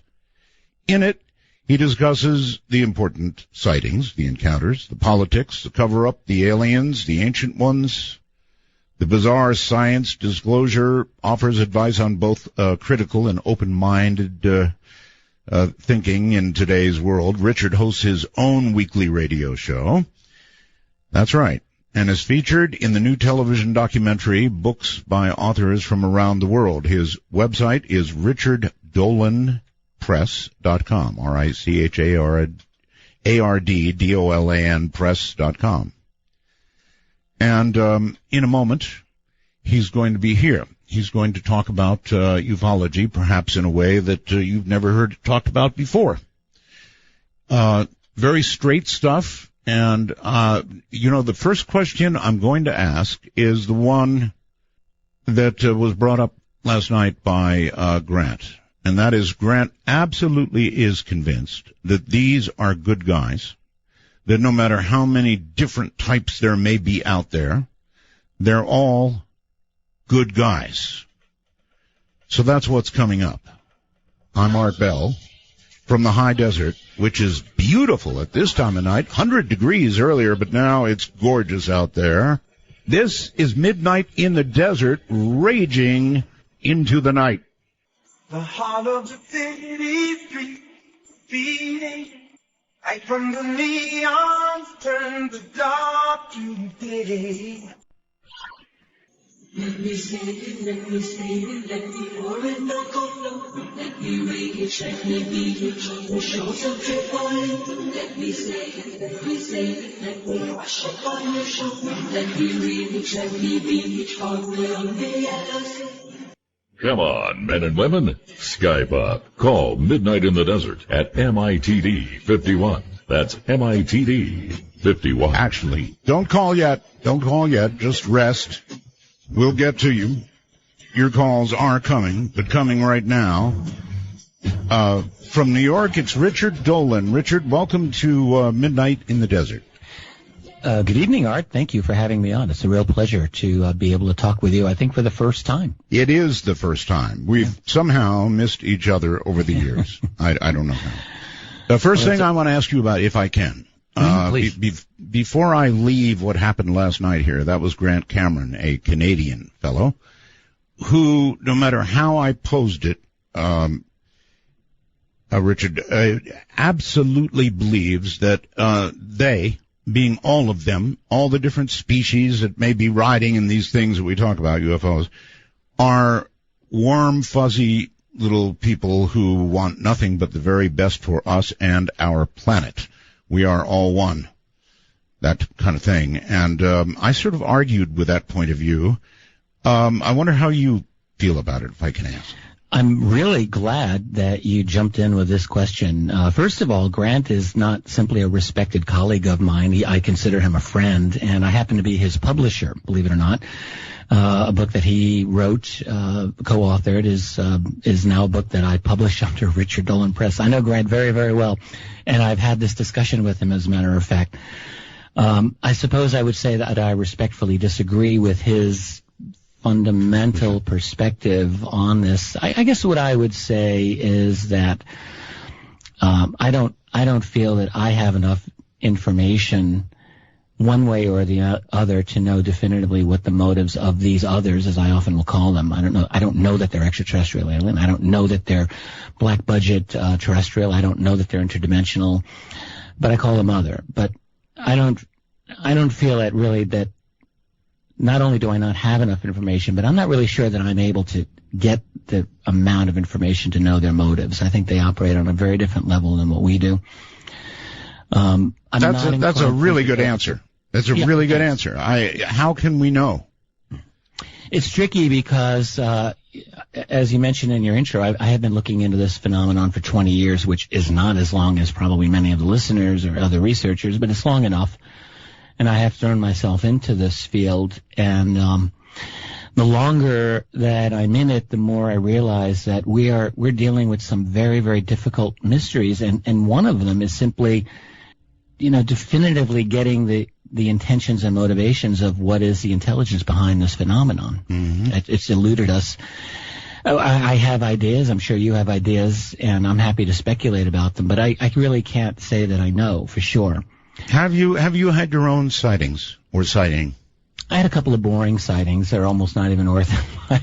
I mean, compared with what I've learned, interviewing many other people, the two odd things that I've seen in the daytime sky here in Rochester, New York, where I'm living, are not all that great shakes. What really got me into this field, I simply backed into it through academic training. That's really, back in the 90s, I was working on a PhD in history at the University of Rochester. I was just doing graduate studies on Harry Truman. And how does that get to UFOs?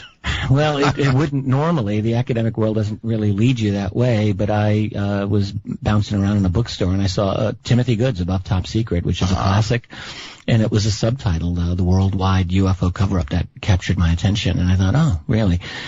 And I think like a lot of people in the world, they wonder, at some point in everyone's life, I think they wonder, gee, I wonder if UFOs are real or if they're a thing.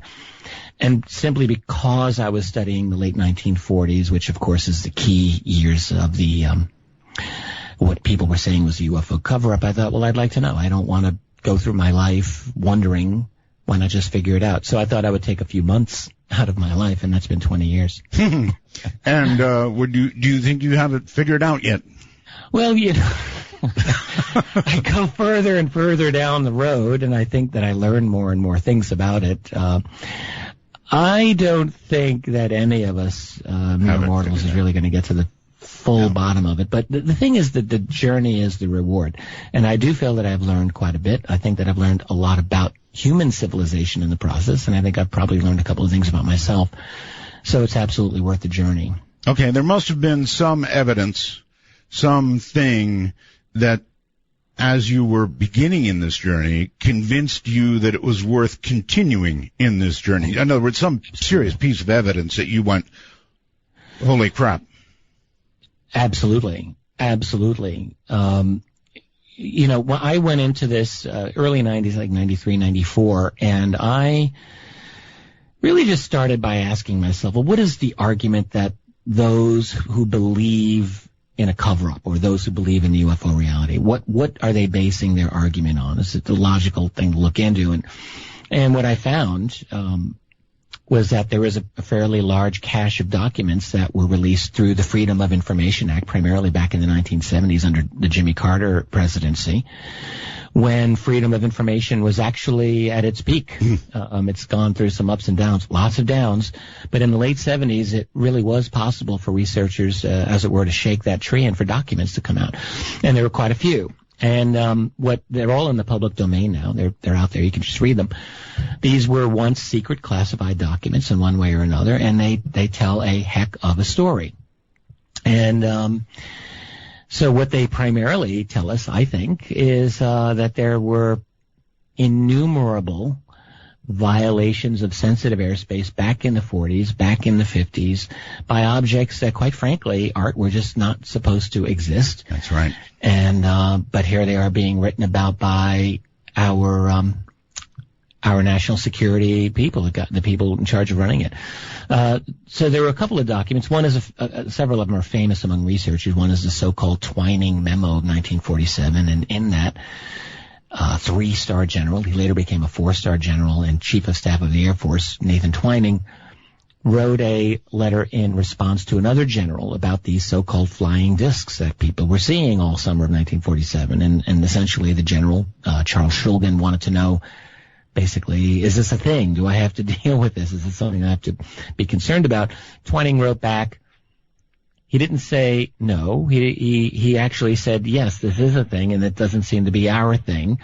And in this letter, which was a classified memo at the time, he said the reported characteristics are, he described them in some detail. Silent or nearly silent, evasive maneuvers when sighted, domed on top, flat on bottom. I thought that was rather interesting, and much more.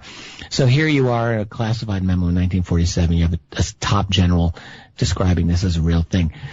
Probably my favorite of the early memos that I encountered back then was a memo to the director of the CIA back in late 1952, written by his chief of scientific intelligence. So there's two very high-level peoples, and they were talking about the phenomenon. And there's one paragraph in the letter that I think is like every American and world citizen should know. And he's writing to his boss, and he says, at this time, the reports of incidents convince us that there is something going on which must have immediate attention. Sightings of unexplained objects at great altitudes and traveling at high speeds in the vicinity of major U.S. defense installations are of such nature that they are not attributable to natural phenomena or known types of aerial vehicles.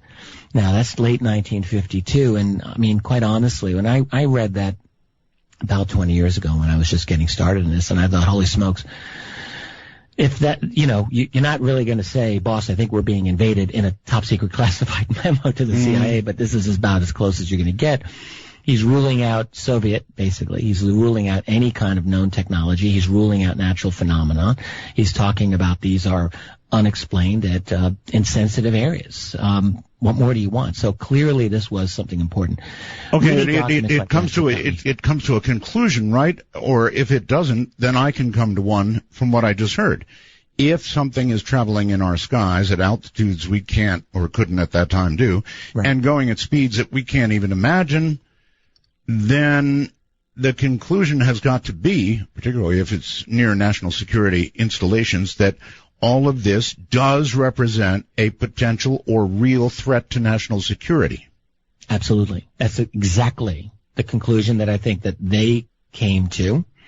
And I think that is exactly why there has been high levels of secrecy on this subject right from the beginning. And, I mean, doesn't it make perfect sense? That was my conclusion after I read enough of these documents. And so I've been working for the last couple of decades trying to put this whole story together and, in a sense, kind of mainstream the UFO story and kind of connect it to the rest of American and world history and try to see it within that context. Okay, well, if that's true, if that is, and they could not have come to any other conclusion, but if that is what they came to, then you can almost bet that the documents you're quoting from back then must be nothing compared to what you could get if you really could get documents today. Oh, absolutely. In fact, this is such a pertinent question you just asked, because of the Freedom of Information Act documents that we received, especially back during the glory era of the 70s, even then, this was no walk in the park to get them. The highest levels of classification were and remain really off limits to us. That is, anything above the level of secret. We really haven't gotten anything. That means top secret and beyond top secret, which we know there are classifications beyond. What we have are secret, confidential, restricted, really classified, yes, but lower levels of classification. And this is significant because we have it on the authority of at least one classified FBI document from 1949 that the matter of UFOs or flying saucers was in fact considered top secret. And so the fact that it was of that classification, and yet we haven't really gotten any of them except the few that were highly redacted and blacked out. So there's obviously a story that's left to be told from back then, and yes, from today, most definitely, because the Freedom of Information Act, I think, is much less user-friendly than it was back in the Jimmy Carter years. Well, there was a big flurry, of course, back in those years, as you mentioned, of, people spotting UFOs and all kinds of things in our skies. Yeah. What about more recent years? As you look at the various sightings, Phoenix Lights comes to mind. What's been the most recent significant thing? Well, in the last decade, there's first of all, I guess I would like to mention that if one were to go online and look for contemporary UFO reports, I think people would be rather blown away by how many sightings just in North America alone. You go to the two main websites that are out there. There's the National UFO Reporting Center, right, and then there's the MUFON site, the Mutual UFO Network, and both of them collect UFO sightings, what we might call raw reports. So people see something and there's no investigation, but they'll type it in and put it on the site.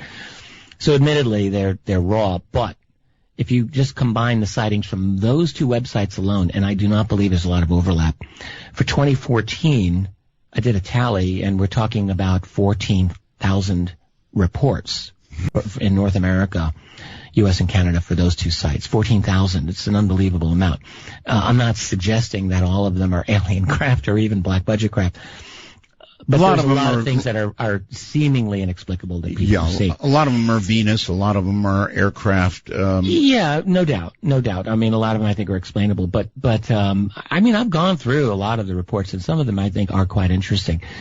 But of recent spectacular sightings, if you asked me this question a year or two from now, I'd probably have a great answer because I'm working on the third volume of UFOs in the National Security State, which covers the recent years. But I'll tell you offhand, I mean, two of the big ones, famous ones, and I think are important, is the 2008 Stephenville, Texas sighting, which was seen by many people, and the object that a lot of very qualified witnesses described was enormous, absolutely enormous. A few of them got a very close view of it, and that object was being pursued by F-16 jet interceptors, and we've got a lot of good data on that sighting. Any video? Any video? No, unfortunately. What we do have is radar data, however, which was acquired by MUFON from the FAA, and so we do know that there was an object tracked by FAA, an unknown.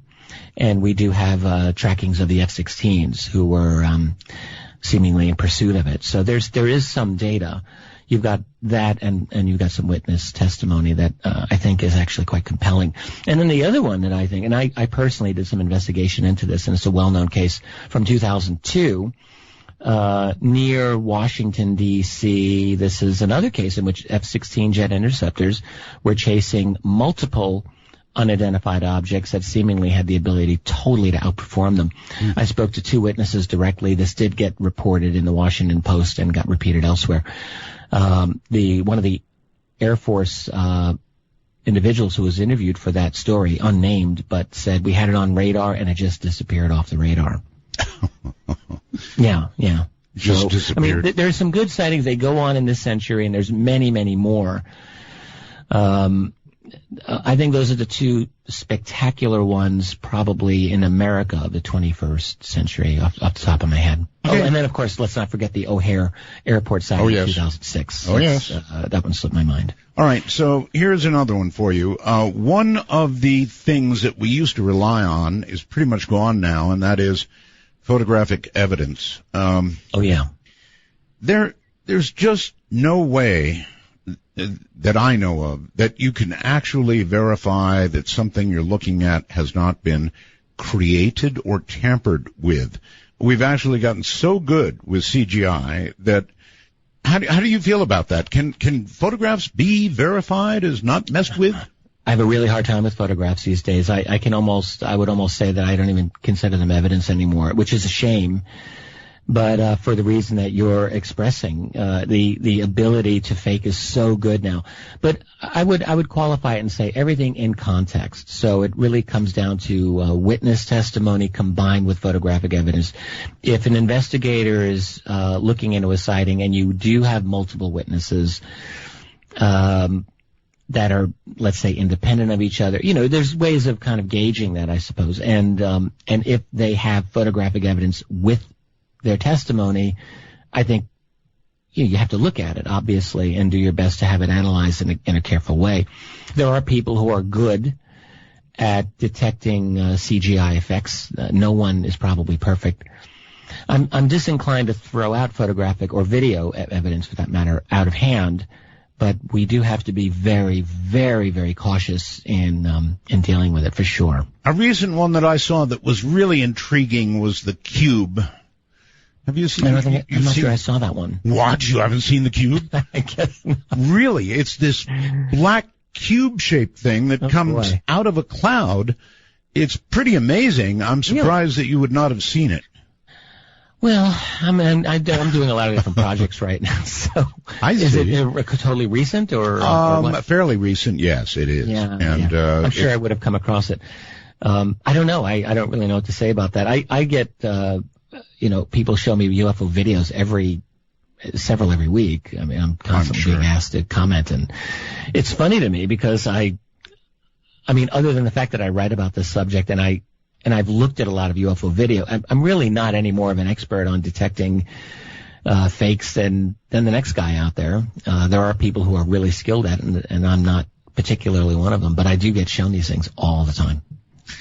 Well, I recently saw an earthquake movie then the CGI was so good in it that as they showed California being destroyed, you couldn't tell it from the real thing for the most part. I mean, it was that good. So, we're sort of doomed in the photographic area, I guess. Well, it's tricky. The only thing that I would suggest is that I feel like we're developing new means of electronic detection all the time, not simply old-fashioned photographs, but infrared and heat sensor type means of detection and other things. And so I think there's a lot of different data that increasingly is coming our way. And I mean, presumably everything can be faked, but it's possible that there are new means of detection coming along all the time, or that we use that. Well, when radar tracks something doing 25 or 30,000 miles an hour through our atmosphere, and there have been those detections, that's incredibly fast. Nothing even close to what we can do. unless it's a rocket. I mean, these things are traversing the atmosphere and making turns that would, turn us into jelly, that sort of thing. We do have that, and it seems real. And then, of course, we have the military, as you pointed out earlier, chasing these things as well they should. Well, right. I mean, think about the situation back in the 1940s. World War II had just ended, the most titanic military struggle in the history of the human race had just ended. You've got millions of people around the world homeless, millions more on the brink of starvation. And now here's the United States with this phenomenon of unknown things, whatever they are, making their appearance. And the question would be, do you really tell the public about this before you yourself even have a handle on it? Of course you're going to take it seriously and, have your military look into it. And you're not going to just advertise this to the public until you have at least an idea of what the heck you're dealing with. Well, do you tell the public is a really, really big question. And I have thought about this for years, and I used to say, I think that the answer is probably not. In other words, if they know that we're being visited regularly by some creatures from somewhere, and they really know this for sure, the implications of telling the public, well, Brookings, I felt, might have had it right. I'll tell you what, hold on. We're at a break point. You can actually relax for a few moments. We've got our newscast on. Stay right where you are. We'll be right back to Richard Dolan. I'm Art Bell. For Dark Matter News, I'm Leo Ashcraft. Earthquakes around an active underwater volcano off the coast of Grenada in the West Indies have locals worried. The residents have noticed more gas bubbles rising to the surface of the ocean this month. The volcano, known as Cheney, is about 180 meters below the surface of the ocean. Because of the rise in earthquake shudders, we've had over 200 this month alone, as well as the gas expulsions, the Seismic Research Center at the University of West Indies moved the alert status to orange this week, but has since moved it back to yellow.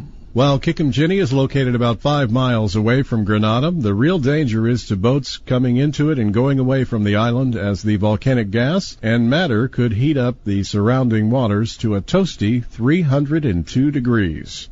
An exclusion zone has also been marked out for passing boat traffic to stay about 3 miles away from the volcano. Cheney has erupted over a dozen times since its discovery in 1939, with its last eruption being in 2001. This is Dark Matter News. Only 12 people have walked on the moon, and we haven't been back since 1972. But a new NASA commissioned study has found that we can now afford to set up a permanent base on the moon by mining for lunar resources and partnering with private companies. Returning humans to the moon could cost 90% less than expected, bringing estimated costs down from $100 billion to $10 billion.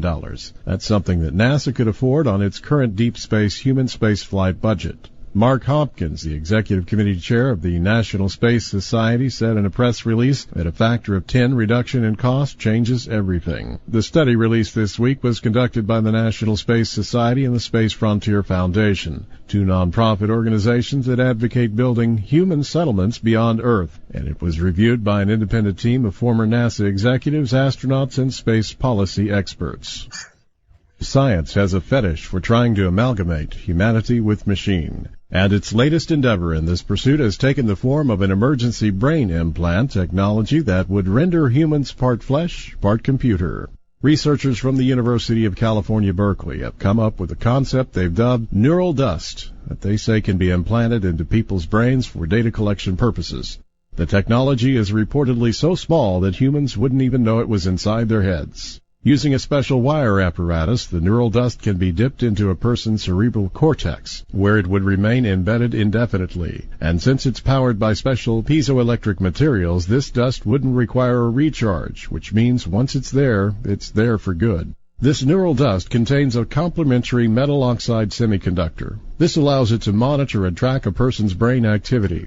After gathering data, the dust then transmits it to a special transmitter installed on a person's scalp. The team that came up with the idea claims neural dust could be used to treat chronic diseases and severe disabilities with greater ease. That's the good side of this. The bad side is microscopic cranial implants offer a way for nefarious entities to literally enter the minds of humans, perhaps undetected, and track their thoughts and behaviors. Many say this is a much more likely scenario, a type of mark of the beast for one's brain that could allow governments to control people's minds. Consider the fact that the American military has openly admitted to funding brain-computer projects capable of controlling people's thoughts and emotions. To the tune of $70 million, the U.S. military funded research into implantable electrodes that could be installed into people's brains to both read and control their emotions. And the reasoning was to help mentally ill people recover from their demons and addictions. How these new brain implants will be used in the future?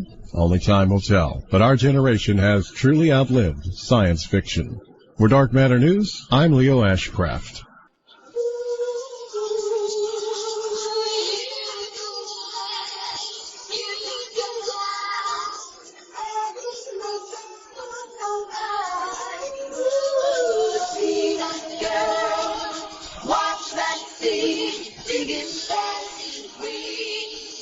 Friday night and the lights are low, looking out for a place to go, where they play the right music, spreading you the swing, you come to look for peace. Anybody could be that guy. In that darkest time, between dusk and dawn, from the high desert, it's Art Bell's Midnight in the Desert. Now, here's Art. That's a very popular song associated with my program, and you know who I think did that besides me? I think it was Phil Henry. Every time he did a parody of me, there were many, he used this song. So that's how identified it is. My guest is Richard Dolan, and he's sort of at the top of the UFO community right now in the United States, if not worldwide, and thought of very, very well, does a great deal of talks, and probably is paid very, very well for them, and for a good reason. He's a good talker. Okay, so we were talking about whether or not whether whoever it is that has this information makes it public or doesn't make it public. And Brookings a long time ago did a study that said American institutions would fall, religious people would get very upset if we knew they were here. And then there's also one other school of thought that I'll throw in, and you can pick from, and that is that our own U.S. military is pretty darn good, best in the world, I guess. And frankly, if the U.S. military can't catch these things, can't bring them down, can't affect them, then, well, that's not something you'd want to tell the American people. You know, something flying over our sensitive military installations, and we don't seem to be able to do anything about it. That's not something you'd probably make public. So how do you come down on all this? Yeah, well, first of all, I guess I just want to jump in and say that as far as getting paid well for conferences and the like, that would be great if that were the case, but that circuit doesn't. If someone goes into the UFO field for the money, then they're under a really big misapprehension about how much money is there. Although I enjoy what I do, I feel like a very lucky guy that I get to research this and spend my life looking into these questions and meeting amazing people. Well, they ought to be paying you very well. Leave it at that. Say that? I said that? They ought to be paying you very well, and whoever nice. Offers him a chance to talk next. No. Yes, whoever. Regarding your question about what to do regarding secrecy and telling the public, this is an important issue for me. I guess philosophically in my work, I write about it a lot. It's something that always comes up. And whereas it's very easy, to see the motivation that the military would have, the national security community would have in wanting to keep this secret, obviously they have their reasons. But I would maintain that their reasons are not the sum total of the reasons we have to be considering.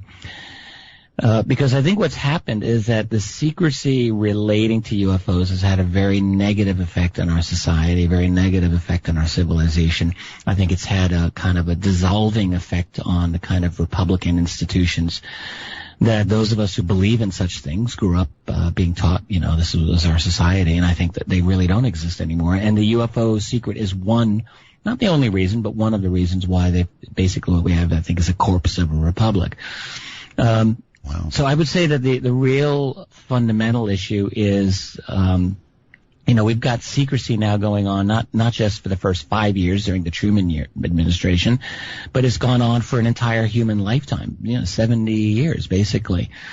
And I really think we need to ask as a society, is this really what we want? I mean, in other words, being spoon-fed lies for the rest of our life, which requires, by the way, total control over the mainstream establishment media, total control over the key academic institutions that are involved here because they have to be kept in line, total control over the political institutions globally, in order to maintain secrecy on this fiction that there are no other beings being with us when all the evidence shows that they are. So I think what it does is it just does bad things to a society and civilization and human psychology when you have to live a kind of fake reality, which I think is what's happened. So no, I actually come down on the side that, look, no matter how bad the situation may be, and I don't have all of the facts at my disposal, but I will retain a faith in the value of truth. I will always do that. And I retain a faith in the value of democratic rule. I'm never going to give up on that. So I think that if I'm going to live in this world as a human being and as a citizen of the world and a member of the human race, then I'm going to live in it as someone who believes in the value of truth over all things and in the value of human dignity. So I don't want to be treated like a child. We have this out in the open, and how do we get to it? How do we get to it, Richard? Well, that's the question. I would say a couple of things. One, we're living in very revolutionary times. This isn't 1950. This isn't even 1990. We're in 2015. Organizations like WikiLeaks have only been around for about 10 years, and the only reason they've been around only 10 years is that they really couldn't exist more than 10 years ago because we didn't have a global infrastructure to accommodate groups like that. Organizations like Anonymous who could just take digital data and grab it and throw it out there for the world to see. And so it's a new world now. We're in a world where everyone's got smartphones, and admittedly that means an explosion of YouTube videos, but I still maintain the idea that at some point there's going to be a sighting that hits the proverbial sweet spot, and there's going to be multiple people capturing an object that's going to be maybe difficult to explain away. That's a matter of faith, I will grant you, but I think it's likely. So what I think is going to happen, I think in such a tumultuous era that we are in, that to assume that tomorrow is going to look like today, I think is a bit foolish, and I therefore believe that something's going to happen that's going to open this up unexpectedly. I don't believe that the powers that be have any real desire to acclimate us to the reality. Some people believe that. I'm not in that camp. I think they're going to keep the lid on this as long as possible. But the fact is that they can't do it forever. I mean, there are just too many factors involved. So I'm waiting for something explosive to happen, and I'm not sure I'm able to predict that. But it could be a sighting, it could be a leak.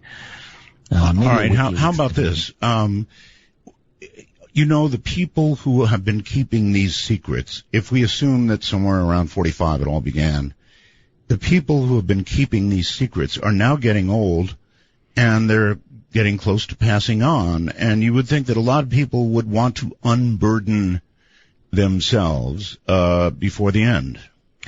Yeah, well, I think a lot of that original generation might have felt that way, but I also believe that this is a very profitable secret.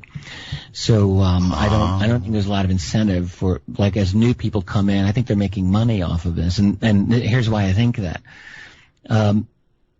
Because I think part of the UFO secret involves acquired technology. Mm-hmm. So let's talk about something like Roswell, which I think was, in fact, the recovery of exotic technology that is not from our civilization. That's a long conversation we could have, but I believe that is the case. And in fact, I believe that there are other instances as well in which it seems probable that we acquired some of their stuff. And what that would mean, I mean, that's holding the future in your hands. And So what I think happens is if you're the Army, you've got this material, you're going to very carefully parcel it out to your key defense contractors and research and development people, and they're going to figure it out. And suddenly you've got a goose that's laying golden eggs. You've got or an iPhone. Money here. And no incentive for giving it up. Or an iPhone. I mean, who knows what we have now may have come from elsewhere. Some of the technology to do it may have come from elsewhere.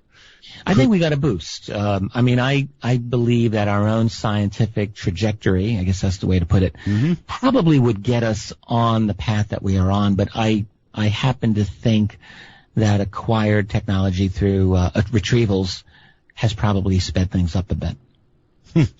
By the way, when you get a break, or anybody else out there, I got a whole bunch of computer messages. What's the cube? They said. So I just looked at that. It's at the top of our. Oh, you did. It's at the top of artbell.com website right now. If you go there, so Midnight in the Desert. So take a look at it. I saw an article on it. Yeah, the raw cube is not so good, but the video, there is a video associated with it, and it's astounding. I mean, you can actually see this thing breaking out of a cloud. It's pretty amazing. The photograph and the article I'm seeing, by the way, is really not the best article. It has a lot of irrelevancies in it, but I'm seeing an image of what looks like a black cube and a lot of kind of smoke above it. I don't know if that's the same thing that you're seeing. It is quite interesting. Yeah, you've got to see the whole video. So when you get a couple of minutes, just click on the video and take a look. It's really astounding. Anyway, so you think that we could take the truth? Do you think it would upset existing institutions? I don't think we're ever going to be ready for the truth. Ever. Never. Not ever. But who's ever ready for their first kid? No one, and you have it anyway. Right. I think that, frankly, no, the truth on the UFO matter, my position is, and really it's not for me to say, are we ready or not? I mean, history is just going to go. We're on a path here. It's going to happen. I don't think there's anyone that's really going to be able to stop this. We are moving along, and this truth is going to come out. And when it does, I believe, it's going to be very messy, and it's going to be highly disruptive. In fact, it's going to be revolutionary in every conceivable way. I know there'll probably be a lot of people angry at me and maybe angry at you for being the kinds of people to talk about this and maybe helping to speed up the process, for all I know. But it's going to be irrelevant. It's going to happen. I do think when it does, and I co-authored a book on this exact question. It doesn't even make me an expert, but it does mean I've thought about it. I think that it's going to be a political nightmare for the powers that be, because I think people will not only want to know, first of all, are we safe? Who are these other beings? Are they here to help us or to eat us? But then there's going to be a political blowback against the very institutions, and people are going to realize that they've been lied to fundamentally for generations. And I'm sure, I mean, there are some people who are just willing to roll over and take it, but I think a lot of people will be very unhappy, and I think some heads will roll politically. How far that will go is the real question. You know, will we have remember Occupy Wall Street? Will we have Occupy Area 51 or Occupy Wright-Patterson Air Force Base or whatever? I don't know. But I think that there's potential for a lot of anger. And I think that's an opportunity, frankly, for us to hopefully remake this society of ours into something approximating a free republic. I don't think we have it now. I think it's been dead for a while.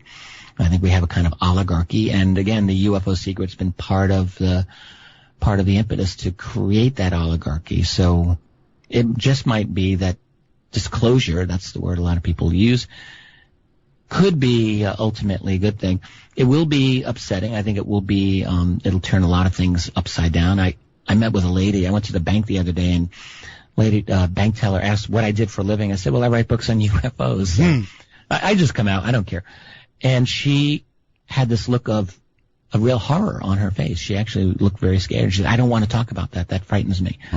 And I think that there's a lot of people like that. But the fact is, they'll have to deal with it. You can spend the rest of your life pulling your hair out of your head, running around in circles, or at some point you're going to have to catch your breath and say, all right, this is real.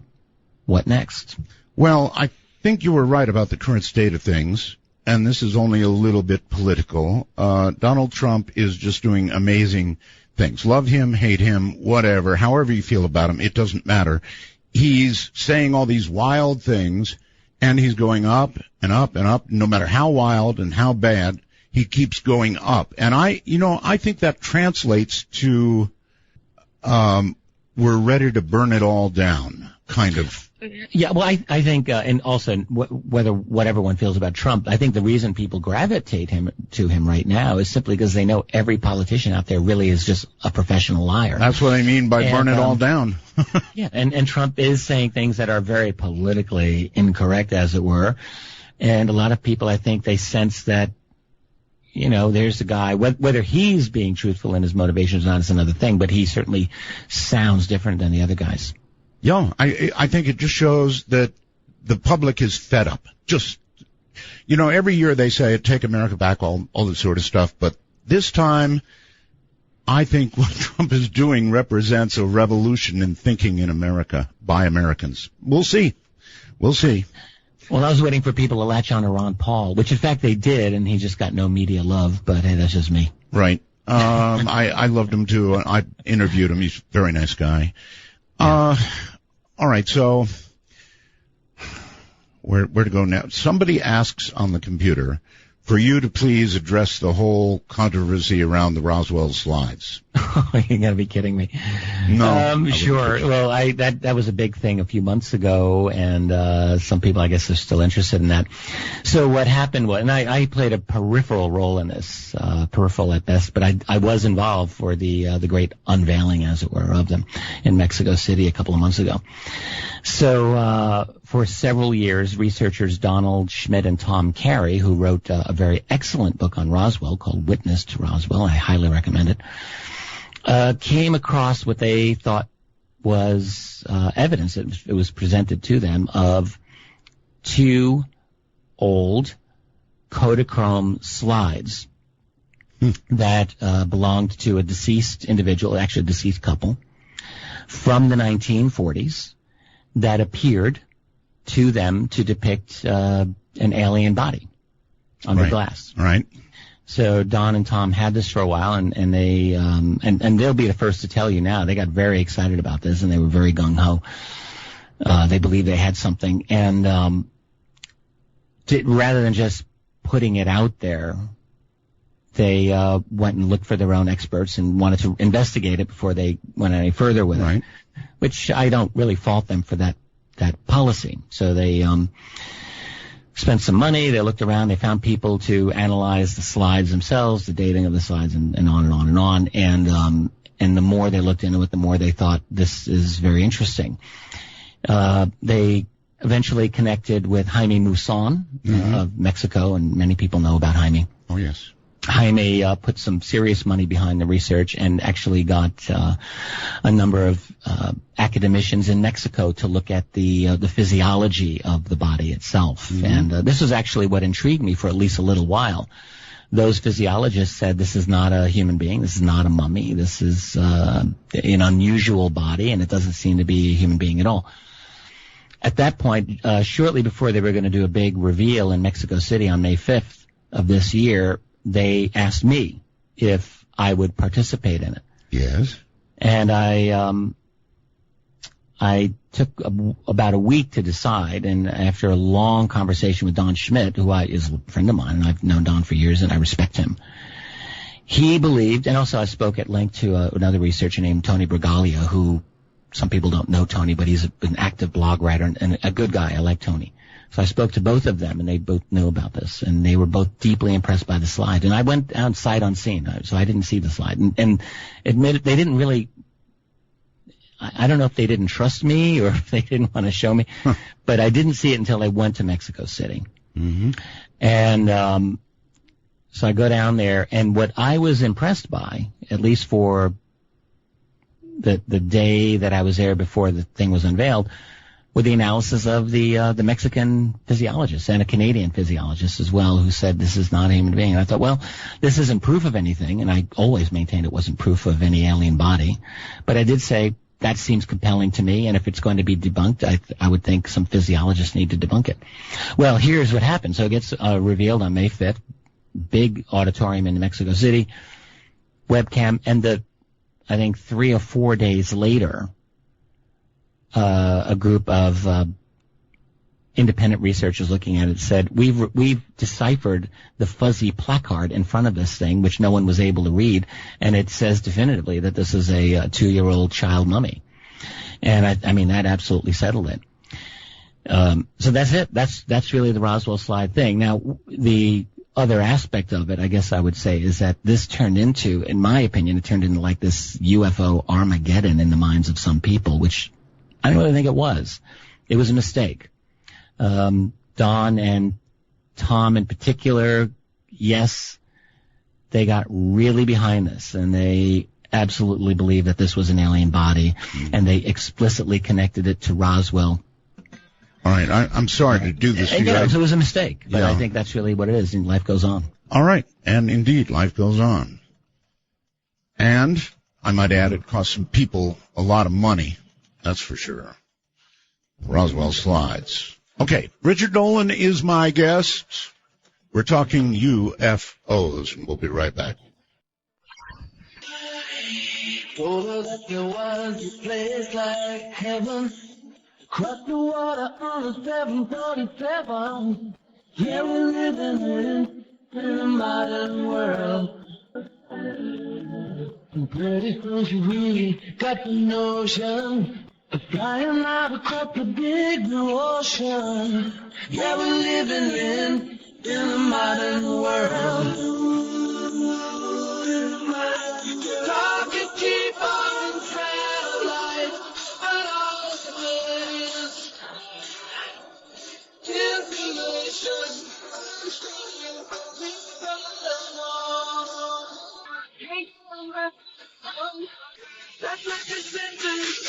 Want to take a ride? Exclusively on the Dark Matter Digital Network.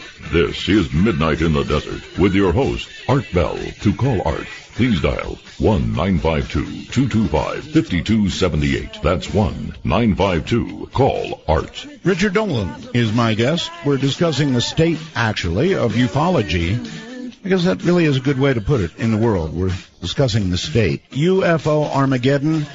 Well, I don't know about that. I'm sure at the moment that became obvious. It felt like Armageddon, but it's not Armageddon, and onward we go. There's going to be these kinds of mistakes, and we're going to see more of them, aren't we? Yes, I have no doubt. None of us are infallible. All we can do is our best. You try your best not to make missteps along the way. The thing is, the field, the subject is intrinsically difficult. We're dealing with, I think, the most difficult mystery of our time, and the second layer of that is that, yes, there is government obfuscation surrounding it. So, at times you feel like you're groping around in the dark, and you just have to do the best you can do. Can you characterize the secrecy itself, UFO secrecy? I mean, how is it? There must be a large manipulation of information. It must be very compartmentalized. I don't know. How does it work? Yeah, I think the first thing that I would want to say about this is that the phenomenon itself, and we discussed this going way back, required, at least in the minds of those people who had the secret, the necessity for maintaining absolute secrecy. So along those lines, it meant control over media, academia, science, and if someone thinks that that's impossible, I think they should look again. In fact, forget UFOs. There's a lot of evidence to show that those institutions are very much in bed with national security and financial institutions that are intertwined with them. You have the creation of black budgets. This is very important. So that is what we would call secret spending is an integral part of the system. We might know them as special access programs. These are programs within the U.S. federal military budget that there's no oversight for, and that's the official ones, and that's officially we're talking $50 billion or more. In reality, I think the black budget includes much greater amounts of money in terms of proceeds from narco trafficking and securities, banking fraud, and the like, which are deeply intertwined with the intelligence community. So a lot of this money is floating around. On top of that, you have, along with it, I guess I should say, illegal criminal financing of programs based on these unvouchered money. So you've got, no one really has any idea how much money is going into the black budget world. And a lot of that, I think, or a portion of that goes into the UFO technology program, because I think that understanding and replicating this is key. You really think, I'm sorry, you really think narco money is going into black budgets? Yeah, I do. Wow. Well, look, narcotics trafficking is, it's probably one of the top 5 industries in the world. Absolutely. And just because it's illegal, technically, doesn't mean that no one wants it. Everyone wants that money. Everyone wants that money. That's right. And drug trafficking, by the way, has a long history in Western governments. Britain was drug trafficking in opium and forced it on China back in the 1840s. The United States CIA was involved in drug trafficking from the end of the Second World War onward. The Golden Triangle out of Southeast Asia, it's all CIA. Oliver North. You have the cocaine connection in the 1970s and 80s, which we now, that's absolutely, did a movie, Kill the Messengers, about Gary Webb, all about that. This is, no one is acknowledging it, but that doesn't make it any less true. So yeah, narco trafficking is a big part of the black budget money, I think, that circulates. And then, laundering that creates its own, there's all kinds. The laundered money goes into other types of business ventures, I guess I should say, and it gets leveraged into other things. So it's a huge financial win. So that implies it implies the U.S. makes deals which essentially say, look, you've got a lot of money, more money than anybody will ever need. We need money for one of our black budget projects, whatever it may be. You get the money to us, we offer you some level of protection. That is the kind of deal that has to get made, right? Yeah, I think that's basically about right. It's a mafia type of a world. Unfortunately, when people watch news groups like CNN, they get the kindergarten version of reality, basically the propaganda version in which we have elected officials who sort of work for us and work for freedom, and none of that is true. Not one aspect of that is true. What is true is that you have the United States acting as the police force for an international financial empire. That's what it does. And because the reality is so upside down from the official CNN version of things, the CNN is necessary to exist because, my God, if they were to actually tell the truth on what they're doing, and to be a revolution the next day, they'd be dusting off the guillotines. So you have to have absolute lies. That permeates our world. Richard, you mentioned CNN, so I can't let this pass. There's a lot of recent discussion on the web about CNN and connections to the CIA by some of their reporters, perhaps even higher up. Well, obviously. Obviously. Back in the 40s and 50s, I don't mean to sound like, obvious, but really it is obvious. The United States ran something known as Operation Mockingbird back in the 40s and 50s and 60s, and they're successors to Mockingbird to this day. And really all that was a CIA coordination with American establishment media, Washington Post and New York Times and the rest. Managing the news, creating spin, all of this. This is all out in the open now. We know about this. Now it's beyond CIA. You got the Pentagon, which has billions of dollars in its budget simply to manage its image, and that includes news control, that includes public relations, that includes social media, that includes the creation of what are known as sock puppets, that is fake persona under the messages and the news articles that you read. A lot of those are fake Pentagon employees. So it's crazy. And the CNN, think about this. CNN is a part of a private corporation, which is Time Warner. Mm-hmm. And yet, I fly a lot. I'm sure you fly. I do. A lot. Every single U.S. airport, I do not think there's an exception. Anytime there's a TV at any gate, and there's thousands, you always see CNN. And the question I would ask is why CNN? Why is it that a private company is able to get such a sweetheart deal in every American airport to be seen? I mean, they have the monopoly of information on every U.S. airport. That is not by accident, and that is, I would argue, explicitly because they act as the propaganda arm of the United States government. I agree with you, but as we discuss all this, frankly, it's kind of depressing. Yeah, you can. I mean, it really is. When you realize, I'm laughing, but yes, I certainly agree with you. It's when you realize the state of your own government and what you're being fed, it really is ultimately a little depressing. Now, is there a way to punch through all of that? Yeah, I think, and I would love to continue, at some point. I don't want to just keep rolling over our interesting discussion, but there are many more facets of the structure of secrecy that I think are worth discussing. Mm-hmm. But in terms of punching through, the only way that I personally know in my life is to do the work that I do, to do the research that I do, to write in as clear, cogent, and engaging a way as I can, to get people worked up and caring about why the truth matters. I'm here to say truth does matter. And it does matter that we not go through our lives basically sleepwalking through, being spoon-fed, lies that are designed to keep us placid and content with the kind of illusions that are around us. I think that there's more to our lives than that. There's more to my life than that. So I think the way to punch through is with diligent, careful research and fearless exposition of the truth. You have a very lucid presentation, and I wonder if others in high places have noticed that, and I wonder if you have ever been approached to modify in some way something you're saying.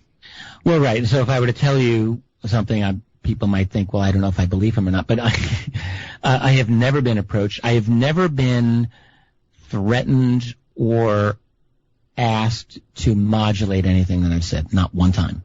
Not a single time.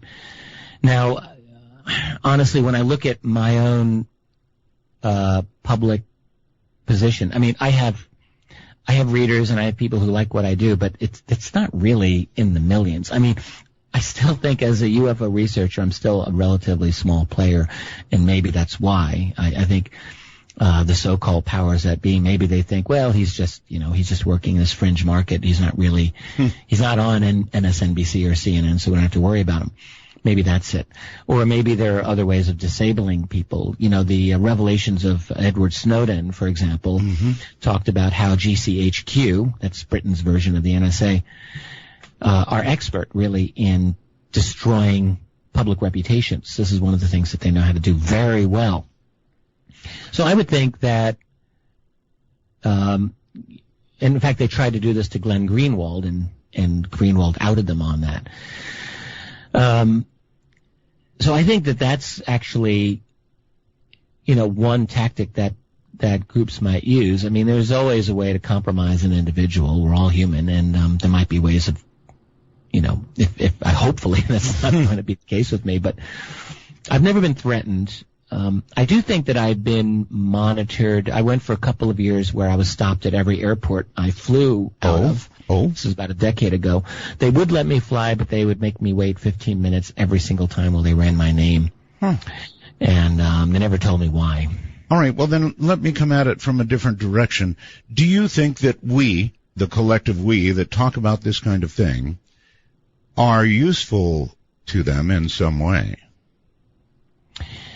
Yeah, I think that we can be if, well, first of all, there's a long history of intelligence operations where groups are infiltrated by operatives to be guided in a certain direction. I mean, classically, that was called COINTELPRO. The FBI ran that for years. Yes, sir. And this kind of thing continues to go on to this day. And again, these are more of the Snowden revelations, and not just Edward Snowden, but a lot of this other information has come out. So groups, I think, are infiltrated, and I think that does include the UFO community.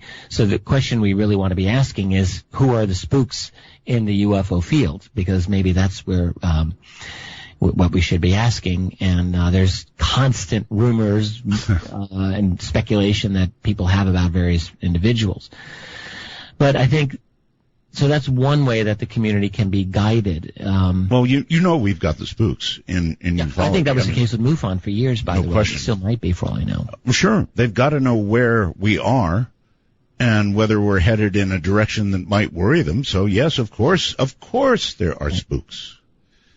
Right. So, the question is, to what extent are they able to use public figures or researchers like yourself or like myself or other people to their benefit? And with me specifically, I don't know how they would, because I'm not aware that they do. But, certainly one thing that you could easily see them doing would be to have a public individual who's got prominence to steer away from certain sensitive issues and onto other things that may be kind of red herrings. Or you might imagine they do things like, I don't know, produce the Roswell slides that ultimately turn out to be almost Armageddon for ufology.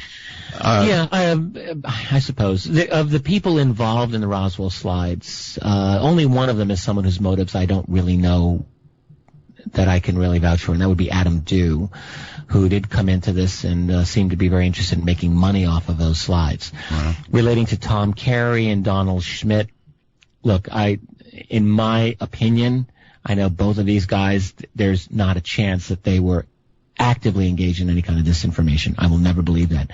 In terms of Jaime Maussan, a lot of people like to criticize Jaime as a showman or, someone who has latched onto a lot of questionable cases. I think the latter is true. I think he has.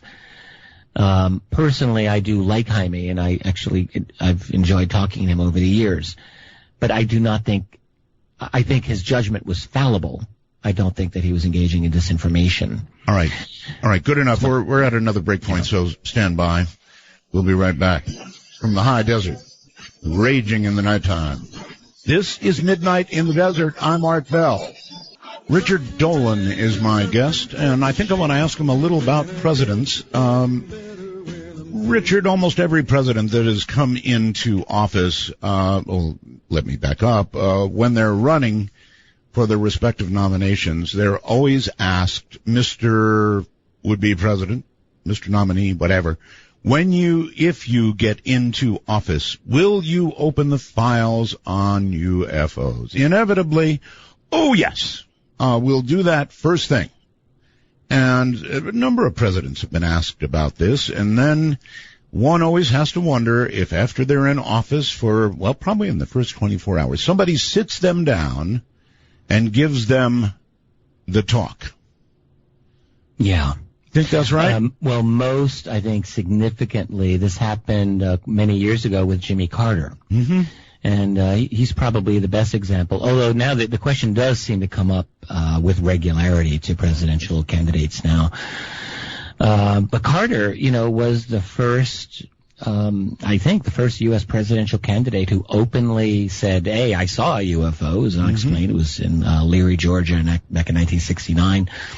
And he never said it was a spacecraft, but he did see it with a group of people, and he thought it was unusual, and he didn't know how to explain it. And I think wisely, he was just very open about it, and he didn't really catch any media grief over it, like Dennis Kucinich did years and years later. Mm-hmm. But Carter did, because of this open attitude, he was asked, and he said, yeah, look, if I have an opportunity to declassify UFO files, he said, as long as it does not affect national security, and that was a big caveat, he said. Sure is. But he added, yes, I would do it. And, one of the big stories of Jimmy Carter's first year as president, and it's kind of a forgotten story, but it's important. People like your guest last night, Grant Cameron, wrote about it, and I also wrote about it in one of my books. The year 1977 was his first year as president, and this was a year that thousands and thousands of letters came to the White House from constituents, citizens, who talked about their UFO sightings and asked President Carter to end secrecy on UFOs. They were getting mailbag after mailbag of letters coming into the White House, all in the spring and summer of 1977. This is an incredible thing. Thousands of them. And, in fact, Jimmy Carter, as far as we can tell, did, I guess we could say carefully or tentatively look into the possibility of having a federal agency kind of resume the job of the old Project Blue Book, which was what the Air Force had in the 50s and 60s to investigate UFOs. And he was looking at the possibility of NASA taking on that role. And what we can now see very clearly is that NASA, with the CIA standing right behind them, said, no, we're not going to be doing this. No way in hell, not ever, not a chance. And I mean, they were just saying this to the president. The other thing that I can say about Carter, you asked about, did he have a sit down where he was briefed? And I think the answer to that is yes. And one thing that I mentioned in one of my books, AD After Disclosure, was a story that came to me from, this is one of my few anonymous deep throat sources, and I hate having to rely on such people, but the fact is that I'm not allowed to use this man's name. What I can say is that he was high-level CIA, and he is an absolutely brilliant man. I know him somewhat well. I've had some long conversations with him, and he and I share another very close mutual friend. All I can say is this guy knows a number of former U.S. presidents and former directors of the CIA and former secretaries of defense on a first-name basis. Okay. I asked him on one occasion, what do presidents know about UFOs? And his short answer was, well, some know more than others. And then his long answer, he got into some specifics. And the Jimmy Carter story that he knew was as follows. In June of 1977, he said to me, Carter was briefed on the matter of UFOs / extraterrestrials. He was briefed in June of that year. This is according to this man. Now, the man was not present at the briefing. He said he does know, and he was very careful in how he qualified all of this, but he said at the end of the briefing, Carter was seen at his desk, head in hands, elbows on the desk, sobbing. Right. That was the story as it came to me, and all I can tell you is that I believe the man who told me the story, and the day will come when I'll give his name up, but right now I just don't feel that I can. So, I mean, if I put that together along with everything else that I know, what I'm guessing is that Carter was told something really devastating about this. Now, it could be any number of things. Like, A, they're here to put us in their cookbook, or here they're here and you're never going to be able to control them, or we've got an extra governmental agency controlling, and if you talk, we'll kill you and your family. Who knows what they said to him? You've really got to think about it, though, to get a man like Carter sobbing, head in hands. It's got to be really bad. Whatever. I mean, Jimmy Carter was and is an extremely intelligent man. He is, yes. Highly, highly intelligent, and I don't think that he would crack that easily. Something got to him. So, but what we do know on the official record is that by September of 1977, he had basically given up the game. He met with a fellow named Eric Gary, who at the time was prime minister of the little nation of Grenada, which was a country that America invaded under the Reagan years. In the late 70s, Gary was the prime minister, and he was a UFO witness himself, and he had this, he was the gung-ho guy at the time who wanted the United Nations to officially recognize UFOs and have a study group. And Gary was getting attention. So Carter met with him in September of 1977. We know this, and we don't know everything that was said. But after that, basically, the U.S. policy on the Grenada Initiative was essentially to kill it. U.S. and Britain subverted it, so that never went anywhere. So I think what happened is that Carter got himself into a position where he probably didn't realize just how deep into it he had stepped. And I think was briefed in the middle of the year and realized, oh man, I cannot go forward with this. Can you even imagine, if you were given that talk, that briefing, what could be bad enough to cause you to begin to shed tears? I can imagine. I have a couple of these stories, actually, not simply of presidents, but of undersecretaries and other individuals who talked, and the stories became known to me. But what would be said is, well, another one came to Ben Rich, by the way, who was the head of Lockheed Skunk Works, from Kelly Johnson, supposedly. This is told to Rich, this is third hand. But Kelly Johnson said the same thing, Rich, which was like, the truth on this is awful, horrible, terrifying. The public can never know it's that bad. So what could it be? Well, one thing could be that, there are beings here that would probably terrify the hell out of most of us. You mentioned Whitley Strieber a couple of times. I know Whitley fairly well, too. And one of the most salient things that Whitley said about these other beings, in my opinion anyway, was just how not up to speed we are in dealing with them. He said, like, when you're dealing mind to mind with these beings, it's almost like your soul is stripped naked, like you're just not able to connect. I mean, you're like a cowering dog in front of a frightening human being. So his opinion is that we just don't have the capacity to deal with these other beings. And what if that's true? How could we, as a species, as a civilization, relate to them when their very presence kind of disrupts our field, as it were, or disrupts our mind? I actually had a way we can deal with it. I actually had Whitley break into tears during an interview, and poor guy has really, really taken a lot of ribbing because he has told.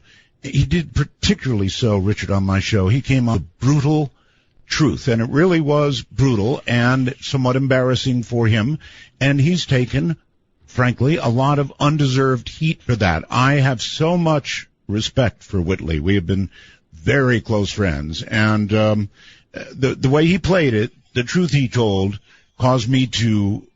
I get very angry with the people who do that to him. They should read his work because he's one of the most thoughtful people out there. I mean, aside from anything else he has to say, he's actually one of the deep thinkers in this field that we really need. Yes, sir. I've got a break here. We'll be right back. Richard Dolan is my guest. Midnight in progress. For Dark Matter News, I'm Leo Ashcraft. A city with no people sounds like a post-apocalyptic nightmare. But this is M-City, a fake metropolis sprawling across 32 acres of land situated at the University of Michigan in Ann Arbor. The test environment officially opened this month and was formed as a controlled setting to test out driverless cars, complete with connected roads, traffic lights, and pedestrianized areas. It makes sense to test out the driverless cars in real yet human-free scenarios before the modern technology is applied in real life. There are bridges, tunnels, unpaved streets, roundabouts, faded markings on roads, and even graffiti on street signs. The realism is to ensure that even something seemingly minor, such as graffiti obscuring a sign, doesn't impact how automated vehicles handle road situations. Working with the Michigan Department of Transportation, the university hopes that there will be 20,000 connected, driverless cars on the street of Michigan by 2021. Well, we've had a constant stream of brand new information about Pluto in the past few weeks, and fortunately for Pluto enthusiasts everywhere, there's plenty more to come. The revelations continue with icy plains of Pluto and its atmosphere, which we can only see when looking back at the dwarf planet towards the sun. Pluto is covered in a fascinating array of geological features. Images show that a sheet of nitrogen ice flowed along the surface and still might be flowing. Even though the ice is made of nitrogen, not water, it bears similarities to glacier movements on Earth. At Pluto's temperatures of negative 390 degrees Fahrenheit, these ices can flow like a glacier. In the southernmost region of the heart, adjacent to the dark equatorial region, it appears that the ancient, heavy cratered terrain has been invaded by much newer ice deposits. You might have thought the fun was all over once New Horizons passed behind Pluto, but there's still a host of exciting discoveries to ponder. From the backside, Pluto is completely dark, nearly indistinguishable from the blackness of space. But the sun impressively illuminates a gorgeous haze around the planet. For more detailed coverage on any story that you hear, or if you have a tip or suggestion, visit us at darkmatternews.com. The Kremlin says its new Nimble satellites are just for communications. The 95-foot-tall, 118-ton rocket booster, an unarmed version of a Cold War nuclear-tipped missile, 75 miles above Earth's surface, the rocket's nose cracked open and its payload spilled out. The rocket carried Rodnik communication satellites. It's customary for Rodnik satellites to deploy in threes, but in notification to the United Nations, Moscow listed 4 spacecraft inside the Christmas rocket. This discrepancy was strange, and it got stranger. Sputnik satellites, like most orbital spacecraft, don't have engines and can't move under their own power. So it came as quite a shock to some observers on the ground when the rocket's fourth satellite, designated Cosmos 2491, moved, propelling itself into a slightly different orbit. Whatever Cosmos 2491 was, it wasn't some innocuous communications satellite. And over the next year and a half, Russia launched 2 more of the mysterious maneuvering spacecraft, each time sneaking into orbit as part of a routine ComSat launch. Moving across orbital planes, the spacecraft, which are apparently the size of a small refrigerator, are able to get really close to other satellites. As close as, say, a few dozen feet. And if they can get that close, the little robots could spy on, hijack, or even destroy other satellites. Cosmos 2491 and the other satellites might be space weapons, the likes of which few other nations possess. And if so, they could upset the orbital balance of power at a time when government agencies, armies, scientists, and everyday people in the United States especially depending on satellites for communication, surveillance, science, and navigation. Richard, one question John sends me by computer. I'd be interested in his opinion of a memo from President Kennedy to the CIA suggesting the sharing of information with the Soviet Union about 10 days prior to his assassination. Yes, great. That's a fascinating memo, and I believe the date of that is November 11th, 1963. I don't have it right in front of me, but I'm somewhat familiar with this. Kennedy did, this is a confirmed memo. We learned about this less than 10 years ago, I think maybe 5-6 years ago, is when this came to light.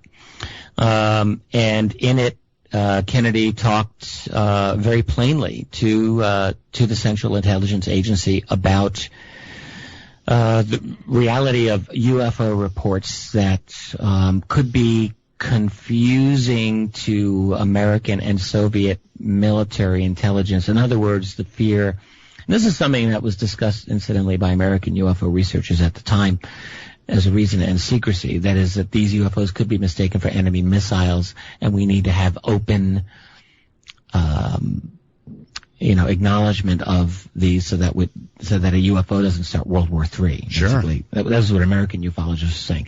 And Kennedy's memo kind of worked along the same type of argument, basically saying we need to coordinate these UFO sightings with the Soviets so that we don't have any kind of confusion. And this was dated November 11th, 1963. That's 11 days before he was assassinated in Dallas in 1963. Yeah, exactly.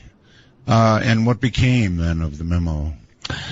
There's no record of what response this memo received.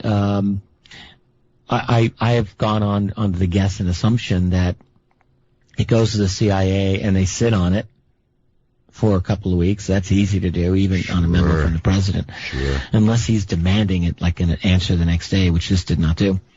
They sat on it, and then the next thing you know, no more President Kennedy and no more memo to worry about.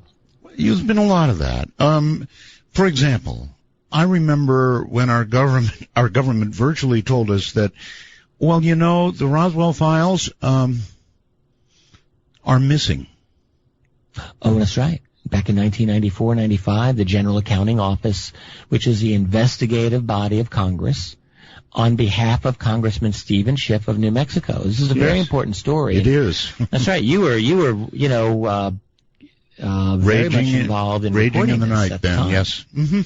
Absolutely. And Roswell was just on some kind of getting some forward momentum at that time.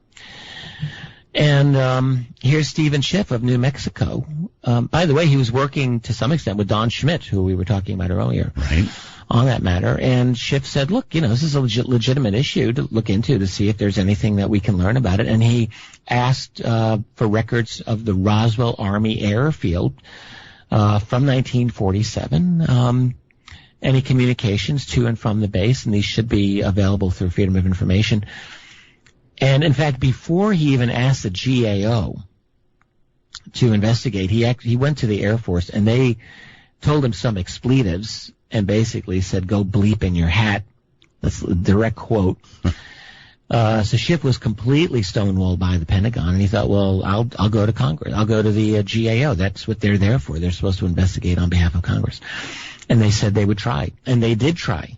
And what they found was that the records pertaining, the communication records pertaining to Roswell Army Airfield from, I think, late 1946 into early 1948 or 49, I have to look up my records, were missing. They were gone. And that there was no explanation as to why they were missing, and they should not legally have been missing. But that specific period of time, those records, all of them are gone. And these are records that really would have shed important light on what happened in Roswell in the summer of 1947. So, yeah, you've got obvious obstruction here, and they just get away with it. Yeah, well, that was going to be my next question. How do they get away with just saying, I'm sorry, they're missing? I think they get away with it, Art, because we live in a society we call a republic. We call it a democracy, but it's really not what it is. And I think as the years go by, the decades go by, those people who wield the power become more and more arrogant in their handling of it. And I think they realize that there really are not repercussions for what they say and what they do. I mean, we talked earlier about narco-trafficking. It's not just me who believes that narco-trafficking is deeply involved in the U.S. government. There's a lot of analysis that says this. And there's no repercussions there. There's no repercussions on the criminal banking fraud and the derivatives fraud that goes on. I mean, that's our world. And this is also the world within the United States national security state, as I've come to call it. Again, it's like the movie Alien. Remember in the first Alien movie where the creature comes out of the guy's chest? Oh, yeah. And he died, and it's a gruesome scene. But that's like us. I mean, you have the old American Republic, which is the dead body, and out of it springs this national security empire. That really is the new incarnation of the United States. Well, we live in this world of the 24-hour news cycle. And then everything gets forgotten. 24-hour news propaganda cycle. It's really, I think, designed to pacify most of us. It's my opinion. Miley Cyrus's twerking is the headline, or Caitlyn Jenner's transgender. I mean, this is the headline. I think we can see that we're dealing with distractions. I know. Mark in Pennsylvania recalls that you interviewed a 77-year-old man facing kidney failure. And he did tell you what he knew about Roswell. Is the man still alive, and what did he tell you?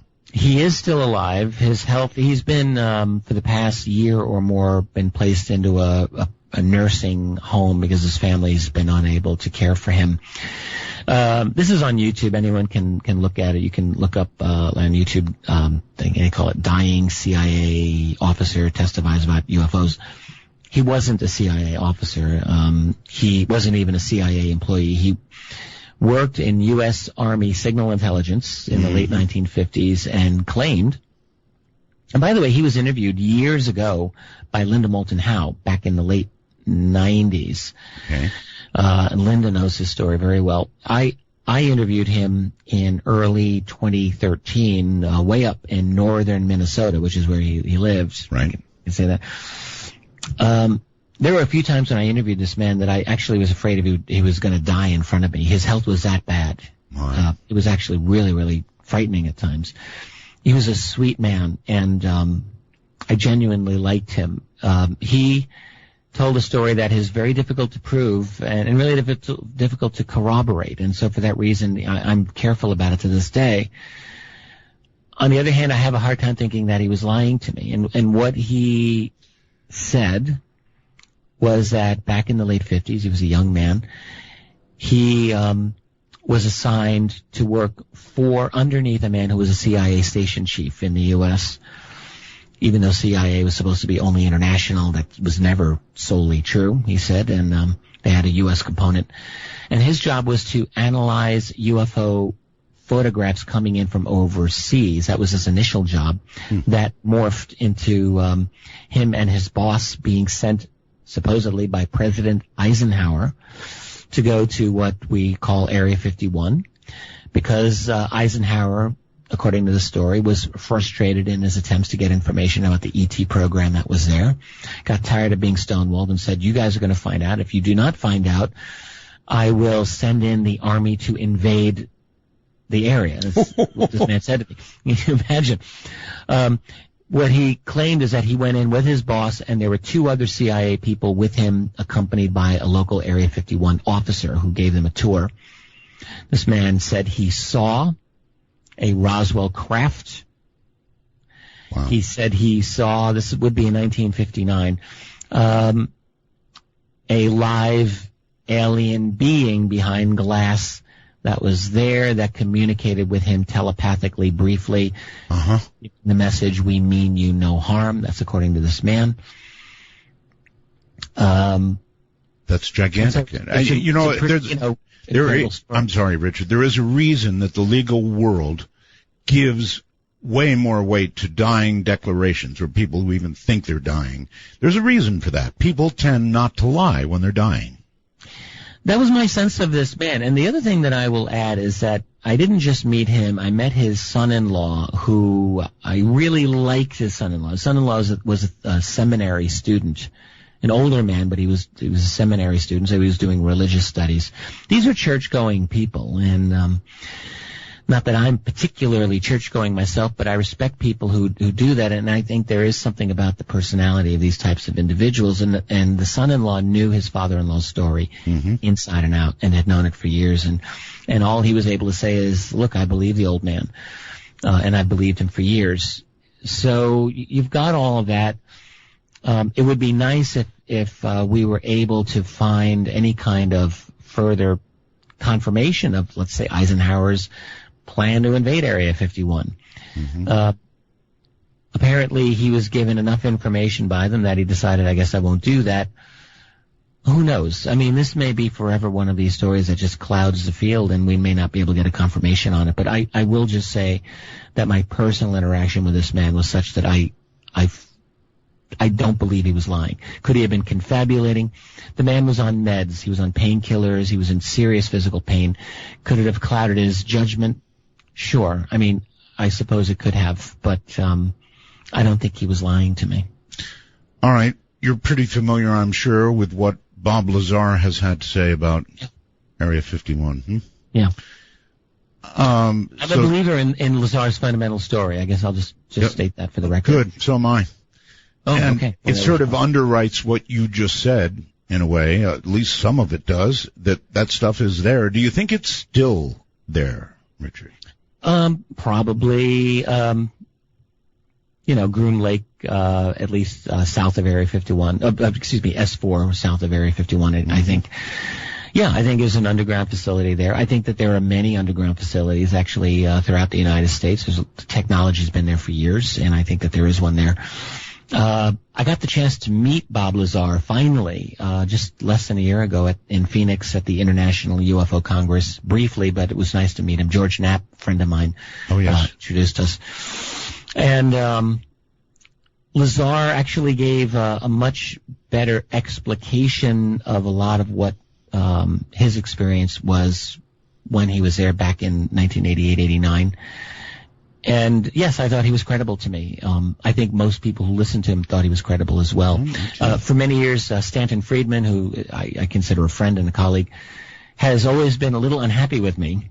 I think very unhappy with me because I do credit Lazar's story, but what can I say? I do.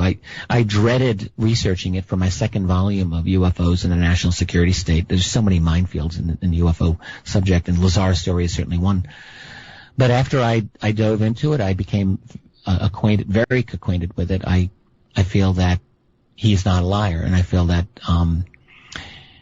I think he was telling the truth as he understands it. Well, there's one measure that I use. I've been interviewing for years, forever it seems like, and I've noticed that people who tend to not tell the truth, the first time you hear their story, it's like, wow. And then the second time you hear their story, there are additional details. Okay, maybe. Third time you hear their story, there are amazing additional details. The thing about Bob Lazar is he always tells the same story. No, exactly. And he's never cared to speculate beyond what he experienced. He's always been very careful. Even if you pull him, he doesn't. You're right. And he's not afraid to say, I don't know. He said that many times. And he's just right. He's never gone. He said that he saw a number of flying discs. He saw what he called the sports model UFO. And he is very, very explicit and very particular about it. Well, my feeling is that stuff is still there. It would be hard to move. It would be dangerous to move. Exactly. I agree completely with that. And it's just over the hill from me. You know where I am, right? I can actually look at a mountain range, and it's right over there. And, we say, well, it's the most well-known secret place in the world, but it really is secret. I mean, it's still impossible to get there, basically. And, when you're underground, you can do anything you want, basically. And I think that's what they do. You bet your life. Literally. If you try to get there. So, and this is part of the really important element of the UFO mystery, which is the secret technology program, of which S4 is a part of, and I'm sure there are other facilities that are part of it. And I really think what they're trying to do, among other things, is weaponize this technology. Yes. Whether it's electromagnetic weapons or electro-low frequency or high-powered microwaves or propulsion technologies or material science. Even mind control, I think, is one of the kinds of technologies that they're trying to weaponize based on their encounter with the UFO phenomenon. I think all of those are part of it. And to the people who have this technology, I think the stakes are very high because, if you're America running a global empire, you can't let any rivals get into the game like Russia or anyone else. So they want those weapons. That's an awfully good question. I guess we know a little bit about our own country and how we've responded and what we don't talk about and what we do talk about. But what about the rest of the world? The Soviets, for example, China. Do you think they have had encounters that rival the things that have occurred here? I think it's entirely possible. I think the Russians certainly have. I guess I'll just take the opportunity to plug a book I'm about to publish by two authors. One is a Russian he's anglicized named Paul Stonehill, and Philip Mantle, an UK author. And they're doing a book on Russian USOs, unidentified submersible objects. And this is, I think, the first ever study of this, and I'll have it out probably by the fall. But the fact is that the Russians have a long history of spectacular encounters with UFOs. And, during the breakup of the Soviet Union, we learned a lot about them. This was the real moment in Russian history where information came out. It was like their version of freedom of information. Right. And KGB files became available and much more. So we know that there were some serious military encounters, and they may have had their own versions of Roswell at places like Dalnogorsk in 1986 and a few others. So, yeah, I think that it's very likely that they have their own knowledge of this program, and they may share or not share to some degree with the United States. That's a question I don't know the answer to. Chinese, probably the same thing. There was a story that came to me by a fellow named Scott Jones. He's still alive. Retired Navy pilot, and was a former aide to this Rhode Island Senator Claiborne Pell, who is very interested in UFOs for years, kept it very quiet. Scott Jones, on behalf of Pell, one time went to China. This is early 90s. This is like before China went through their own major industrial revolution. But one of the reasons he actually went was to get a sense of Chinese UFO research, believe it or not, and he was impressed. He said they had a lot of PhDs, a lot of smart people doing sophisticated work, and he said, you guys are way ahead of anything that I'm aware of in American civilian UFO research. What are you waiting for? And the answer that came to him is they said, we're waiting for the U.S. to take the lead on this. Really? That's what Jones said to me and probably to other people. That's early 90s. Now, who knows what the situation is today? I think Russia and China are wild cards in this. I speculate that I don't think that they have a real motivation any more than America to give up the UFO secret, but you never know. I think the real problem that any of these nations have in giving up the secret is oil. Oil. You give up the secret, you say, yes, some of these UFOs actually are not ours. They are using revolutionary technology. One of the first questions that's going to be out of the gate is, well, what's their source of energy? It's obviously not high-octane petroleum. Right. That's going to take them from point A to point B. It's going to be something better. Whatever that source is, implicit in the answer to the UFO mystery is a post-petroleum civilization, and that is such a massive transformation. And Russia, I don't really think, has any more of a motivation than America. All right. I've got to hold it right there. Stand by. I'm sorry. I have these absolute deadlines. This is Midnight in the Desert.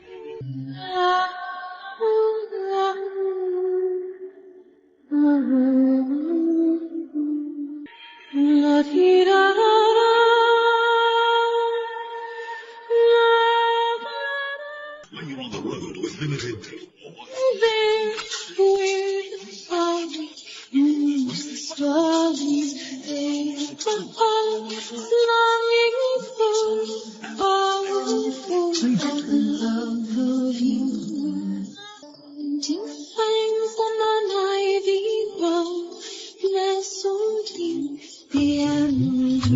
Midnight Matters are best handled by those that understand how to move in the darkness, like Art Bell. To call the show, please dial 1-952-CALL-ART. That's 1-952-225-5278. Sometimes you want to hear the rest of the story.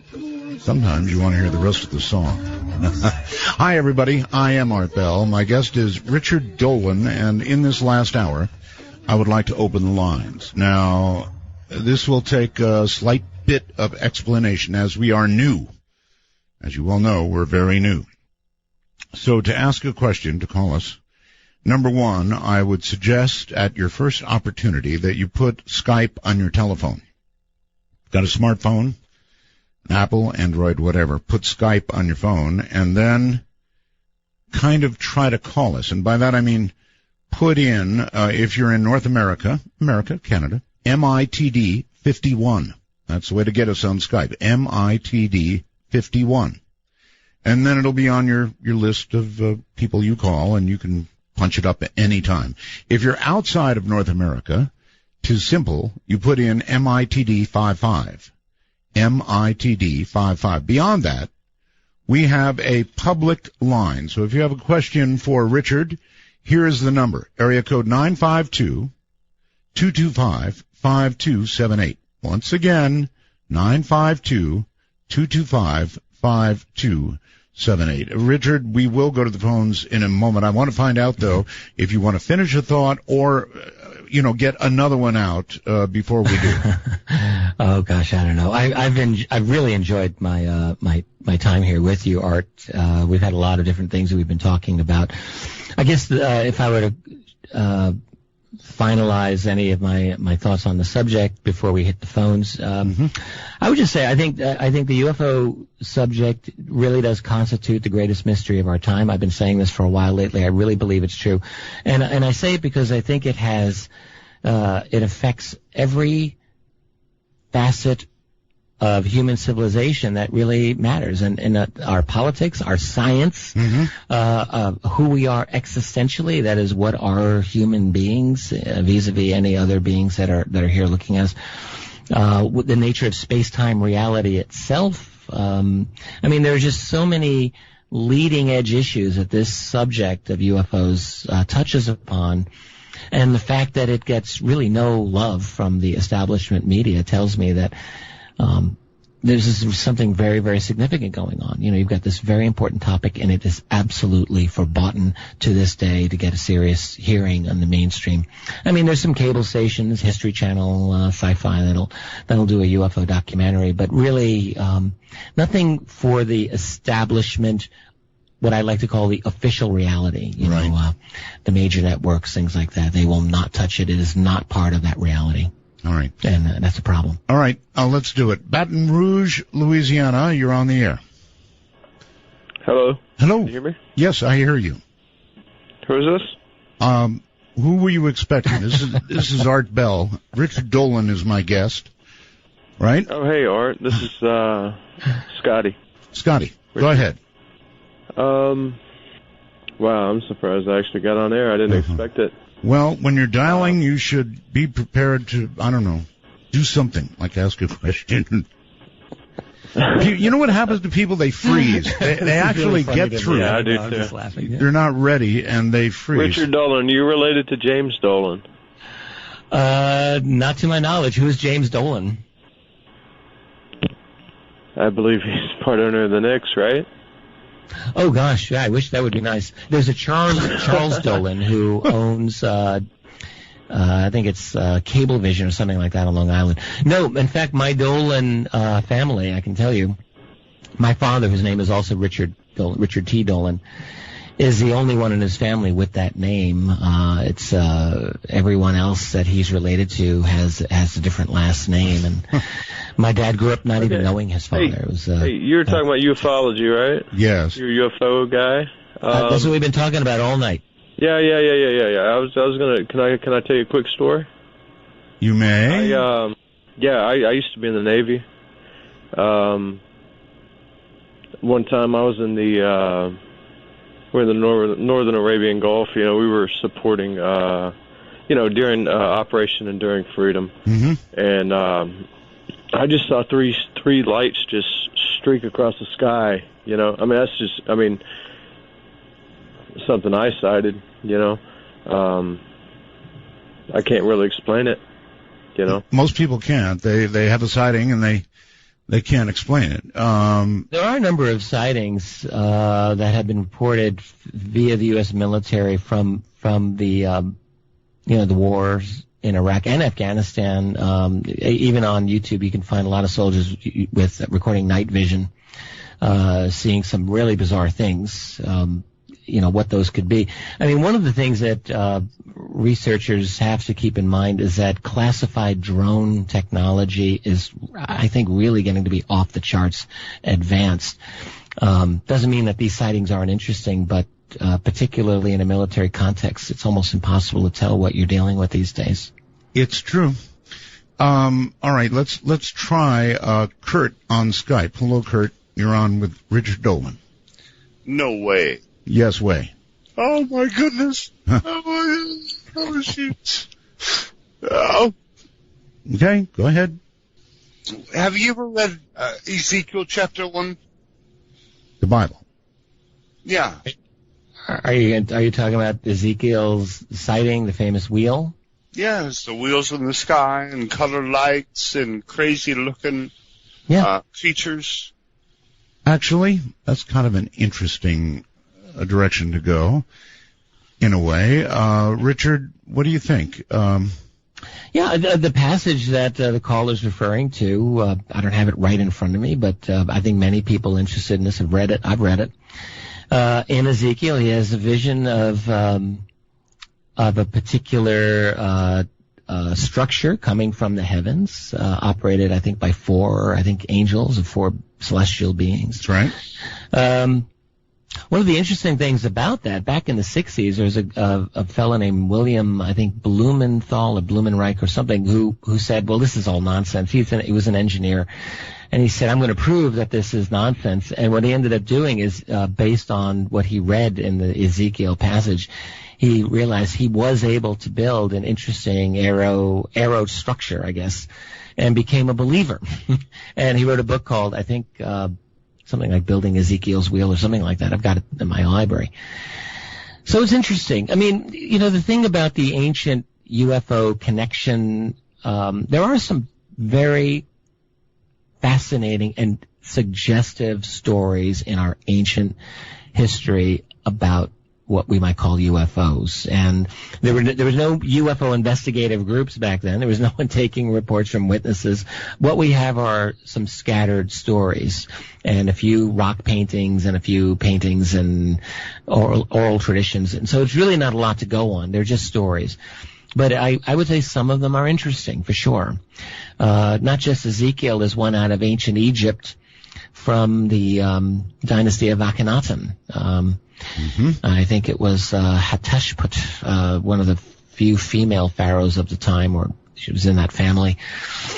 And there was a case of a star-like or a sun-like object appearing for several days and terrifying the Egyptians, and they made offerings to it. And no one really figured this out. There's a Russian case from the 17th century that has been written about by a number of people, including Jacques Vallée, 1663, in which a remote village, people were terrified to see this object come over their village, leave, then come back. It was a bright, burning kind of thing. It killed the fish, burned people. It seemed to be intelligently controlled, and it was written about, and it was found in the records of a monastery in the year 1800, and it was just this forgotten story. And there's a number of these types of things, and the question is, what are they? The Vatican has been saying interesting things, more sort of progressively more interesting things about the possibility of life elsewhere. I think they're covering their bets, honestly. I think the Vatican, look, they're a 2,000-year-old institution. I do think that they've had some secrets that they've acquired over the years, and maybe they are covering their bets. I do wonder. Mike, you're on the air with Richard Dolan. Hi. Hi, Art. It's a pleasure to talk to you. Thank you. I have my fiancée here, Heidi. We've been listening to you both for 20 years, and it's such a delight. It's we used to listen to that other show with George Snorri, and put us to sleep, but now we're having to stay awake, and it's terrible. But anyway, the show. Nevertheless, our question is with regards to Bob Lazar. Yes. And he has a pretty amazing story for what it sounds like. But when we have Stan Freeman, who calls him a fraud, I was wondering what both you, Art, and I know you've interviewed Bob in the past, and Mr. Dolan, what do you think about Bob Lazar and the story and his credibility? Yeah, we actually just covered that, to be honest with you, and I think his story has a very great deal of credibility with me because I have interviewed him a number of times. The story never changes, and so we did just cover that. You must have missed it. Yeah, and I essentially had the same opinion. Okay. I wrote about Bob Lazar at some length in Volume 2 of UFOs in the National Security State, and I really sweated that one out, by the way. Put about 10 pages into Bob Lazar's story, and I think he's not lying. I think he's telling the truth as he understands it. That does not mean that everything he told is exactly scientifically correct. It is entirely possible. We didn't get into this, Art. I think it's possible that Bob Lazar was intentionally given some information that may not have been true. I do think it's possible he may have been psychologically profiled as someone who might be inclined to talk. This is only my own speculation. Because I think that actually the mechanism that he describes of the propulsion, which he talks about element 115, jokingly referred to by physicists as unobtainium because it's so impossible to get, whereas you have alternate ideas about flying discs that have it relying on things like zero-point energy, a totally different type of mechanism.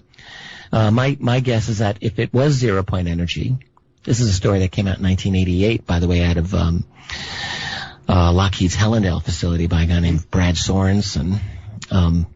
If that's the case, then if you have a guy like Lazar saying, well, it's element 115, any competitor trying to build their own flying saucer would think, oh, man, forget it. How do we get element 115? Let's just give up.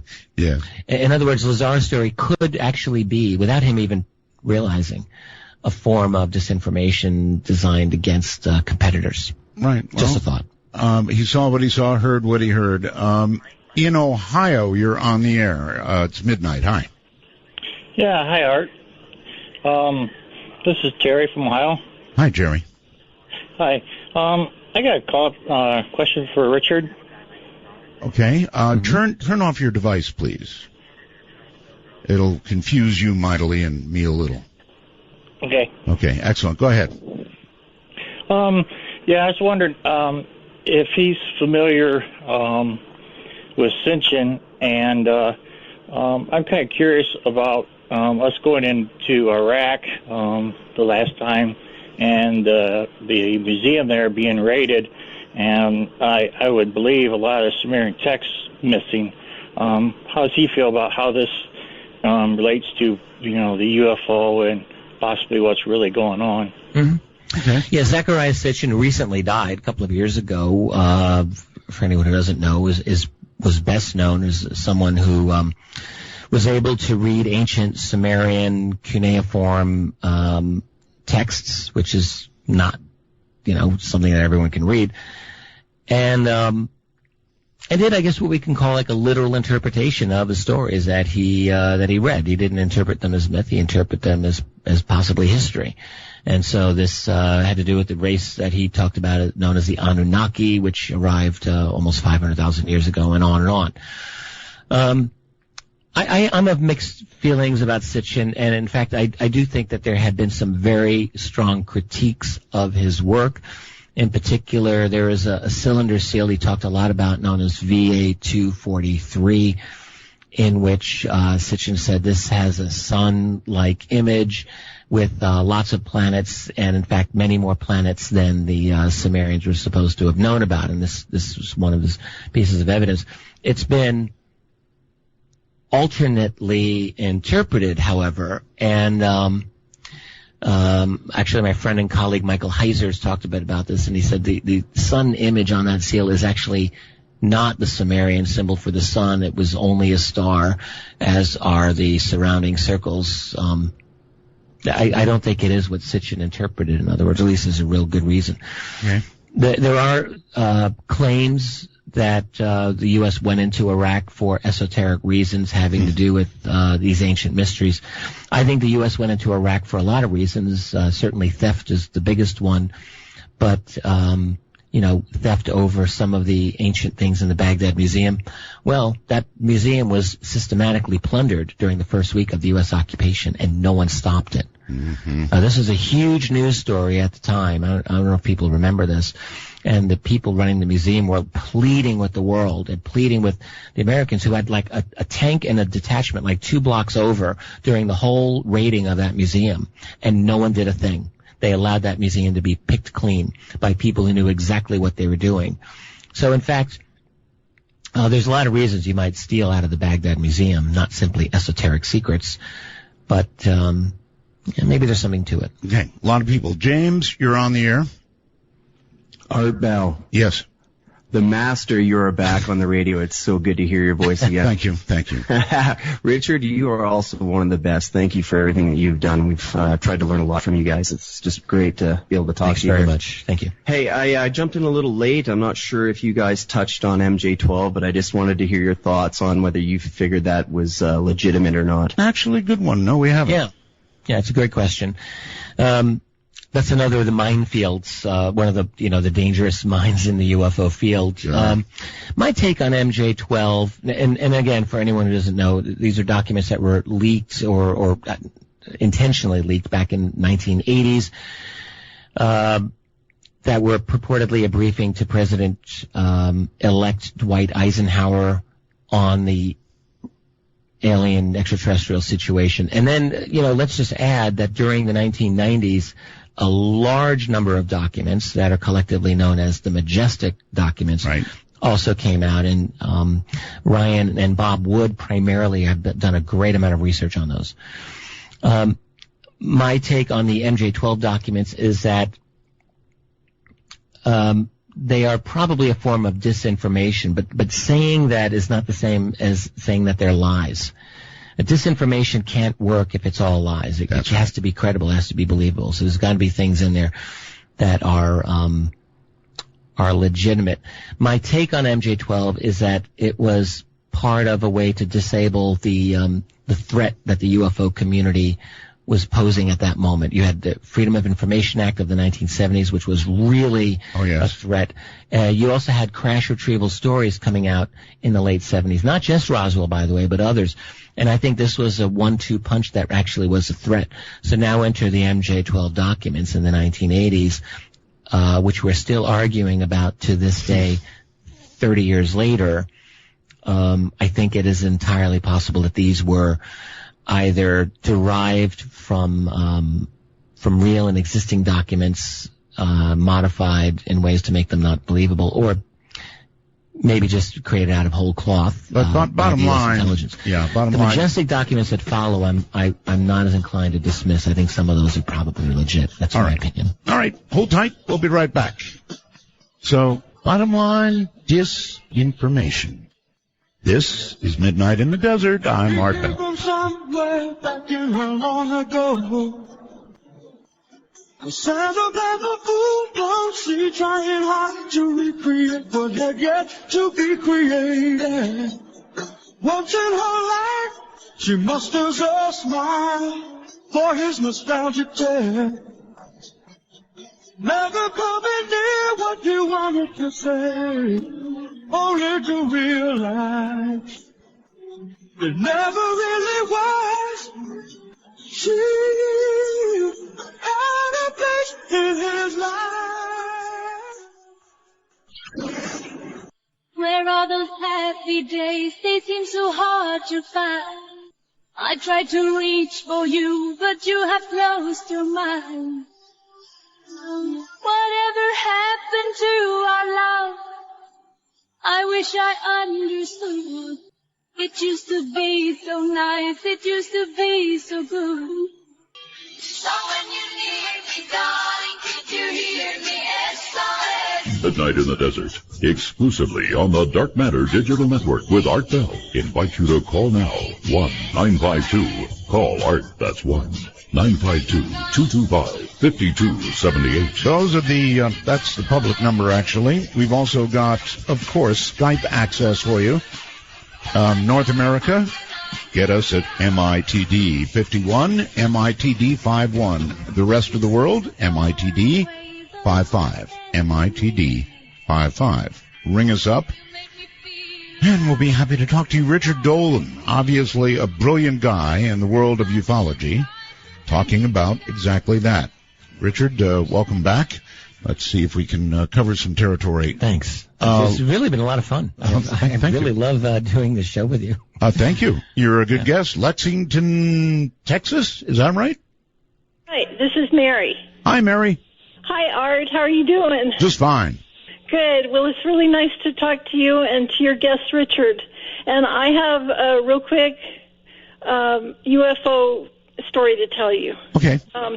On January 7th, about 2 a.m. in the morning, my husband had just gotten home from running at the track. He works late.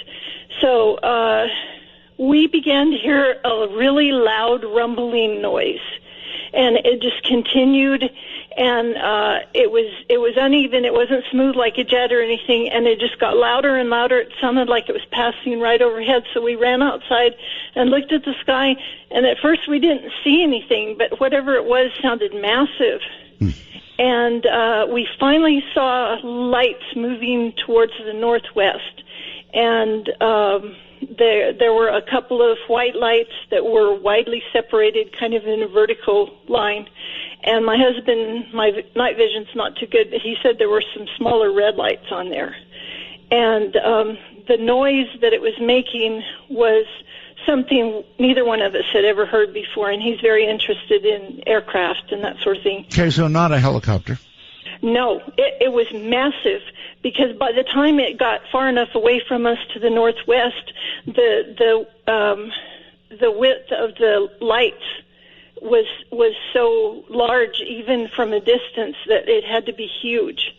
And the closest I can get to the sound, I was listening to different things on YouTube, the closest I can get to the sound was the noise that the mothership made when it came over the mountain in Close Encounters of the Third Kind. Oh, my. Yeah. Mary, did you say where you live or where you were when you saw Yes, this? I live right between Austin and College Station in Lexington, Texas.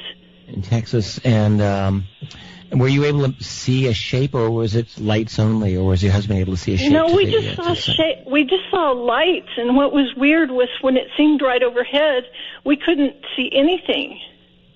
And that was what was so strange. We didn't really see much of anything until it moved towards the northwest. And then it we was saw around 2 the a.m. light this year, as it was and January 7th.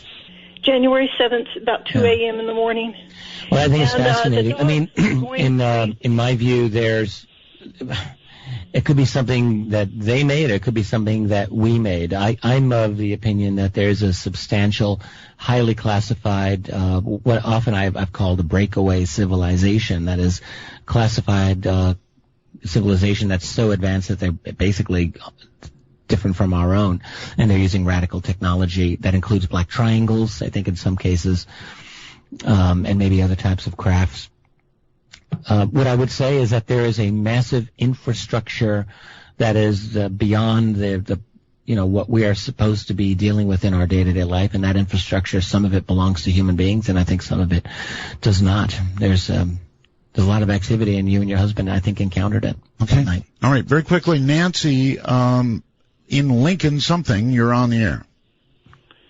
Yeah, this is Bill calling from Bellevue, Washington. Oh, it says Nancy, but okay. Okay. I have a question for Richard. Richard, could you comment on the story of President Eisenhower possibly meeting face-to-face with extraterrestrials? And also, could you tell us what you know of what you've heard of the Holloman landing? Yeah, those are both great things to discuss. The Eisenhower story actually leaked, or the version of it leaked almost immediately back in 1954 by really the guy who was the Art Bell of his day, Frank Edwards, great radio man who was very involved in the flying saucer mystery at that time. Frank Edwards somehow got wind of the fact that Eisenhower went to Edwards Air Force Base and might have met with extraterrestrials. This was a rumor back then. There had been a number of other witnesses who have supported or corroborated that claim that there was a very, very major event at Edwards and that it seemed to involve UFOs, extraterrestrials. There's no confirmation on this, and I don't know. I mean, I actually can see the logic of it. 1954 was just when the United States was about to start detonating hydrogen bombs. That's right.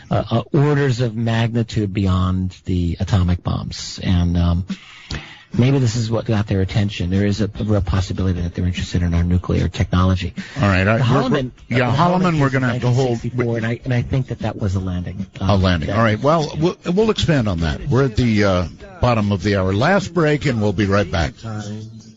Well, almost right back. Sound of the river, you stop and you hold everything. A band is blowing Dixie, double fall time. Kilo right. When you hear the music ring, a light step inside. For Dark Matter News, I'm Leo Ashcraft. Not a sport you'd usually associate with Japan, golf had its true boom during the 1980s. However, the leisurely sport is seeing a recent decline in interest. So what do you do with the land of many massive golf courses, long abandoned after golfers are no longer in play? Japanese electronics manufacturer Kyocera have a hole-in-one plan to turn these large expanses of open land into solar energy power sources. Nuclear energy has fallen out of favor with the population since the 2011 Fukushima disaster. Turning to solar may give the country an alternative, renewable, and environmentally friendly source of energy.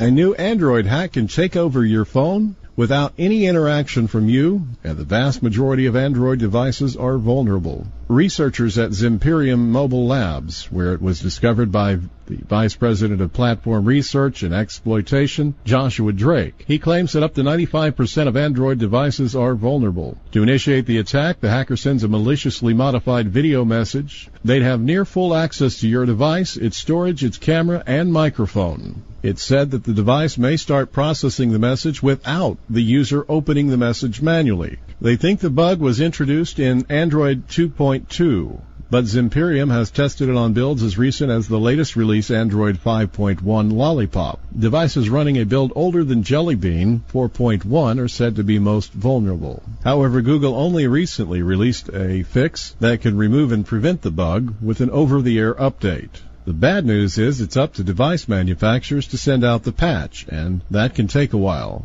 If you've got an older phone that hasn't been updated in ages, as in the case of nearly 11% of active Android phones, it's feasible that it won't get a patch at all. At this point, it's not clear if there's anything Android users can do to protect themselves from this exploit.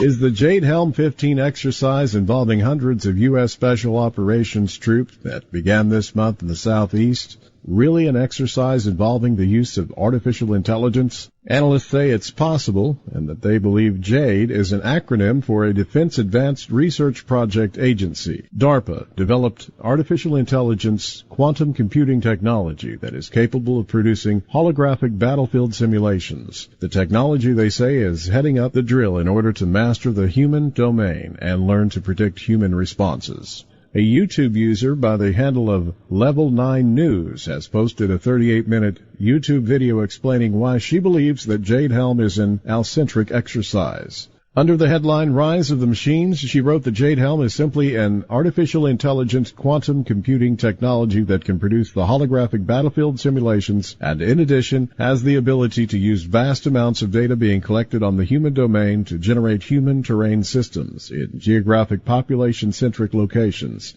All of this used as a means for identifying and eliminating targets, insurgents, rebels, or whatever labels that can be flagged as targets in a global information grid for network-centric warfare environments. In a possibly related story, Windows 10 to be released this month will be equipped with a virtual assistant called Cortana. This virtual assistant will automatically display the kind of thing you like, based upon your interest. This means that the virtual assistant will be analyzing your behavior. Second and most importantly is the fact that this virtual assistant does not limit itself in replying to simple questions, but can interact with you and even send an email. She's incredibly smart because her intelligence is based in the cloud, and she's scouring the internet, learning about everything. To listen to the complete and detailed report, visit darkmatternews.com. I'm Leo Ashcraft for Dark Matter News.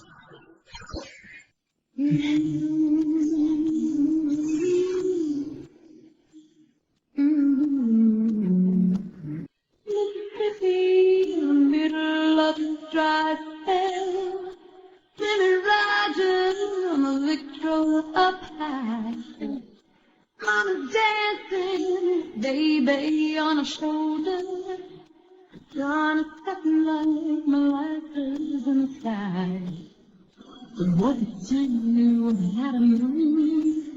Everything, always wanting more. Feeling you're longing for. Like velvet and little boy smile. Midnight in the Desert, exclusively on the Dark Matter Digital Network with Art Bell. Invite you to call now, 1-952. Call Art, that's 1-952-225-5278. Richard Dolan, cutting through the BS. Good evening, good morning, good afternoon, whatever the case is. Once again, here's Richard and Holloman, very quickly. We got to kind of cut off there. Right, so. we talked about that. Yeah. I think that that actually, I think, did happen. That was a landing that probably occurred in April 1964. And in fact, it would have occurred one day after the very famous sighting of a landed craft by New Mexico policeman Lonnie Zamora, which there's been some speculation that there may have been a connection between those two. But anyway, there's a long-time story, and this was another thing that leaked out right away. It came to researchers known as James and Coral Lorenzen, very prominent back in the 60s, that there was something that happened at Holloman, and it could have been a landing of some sort of craft.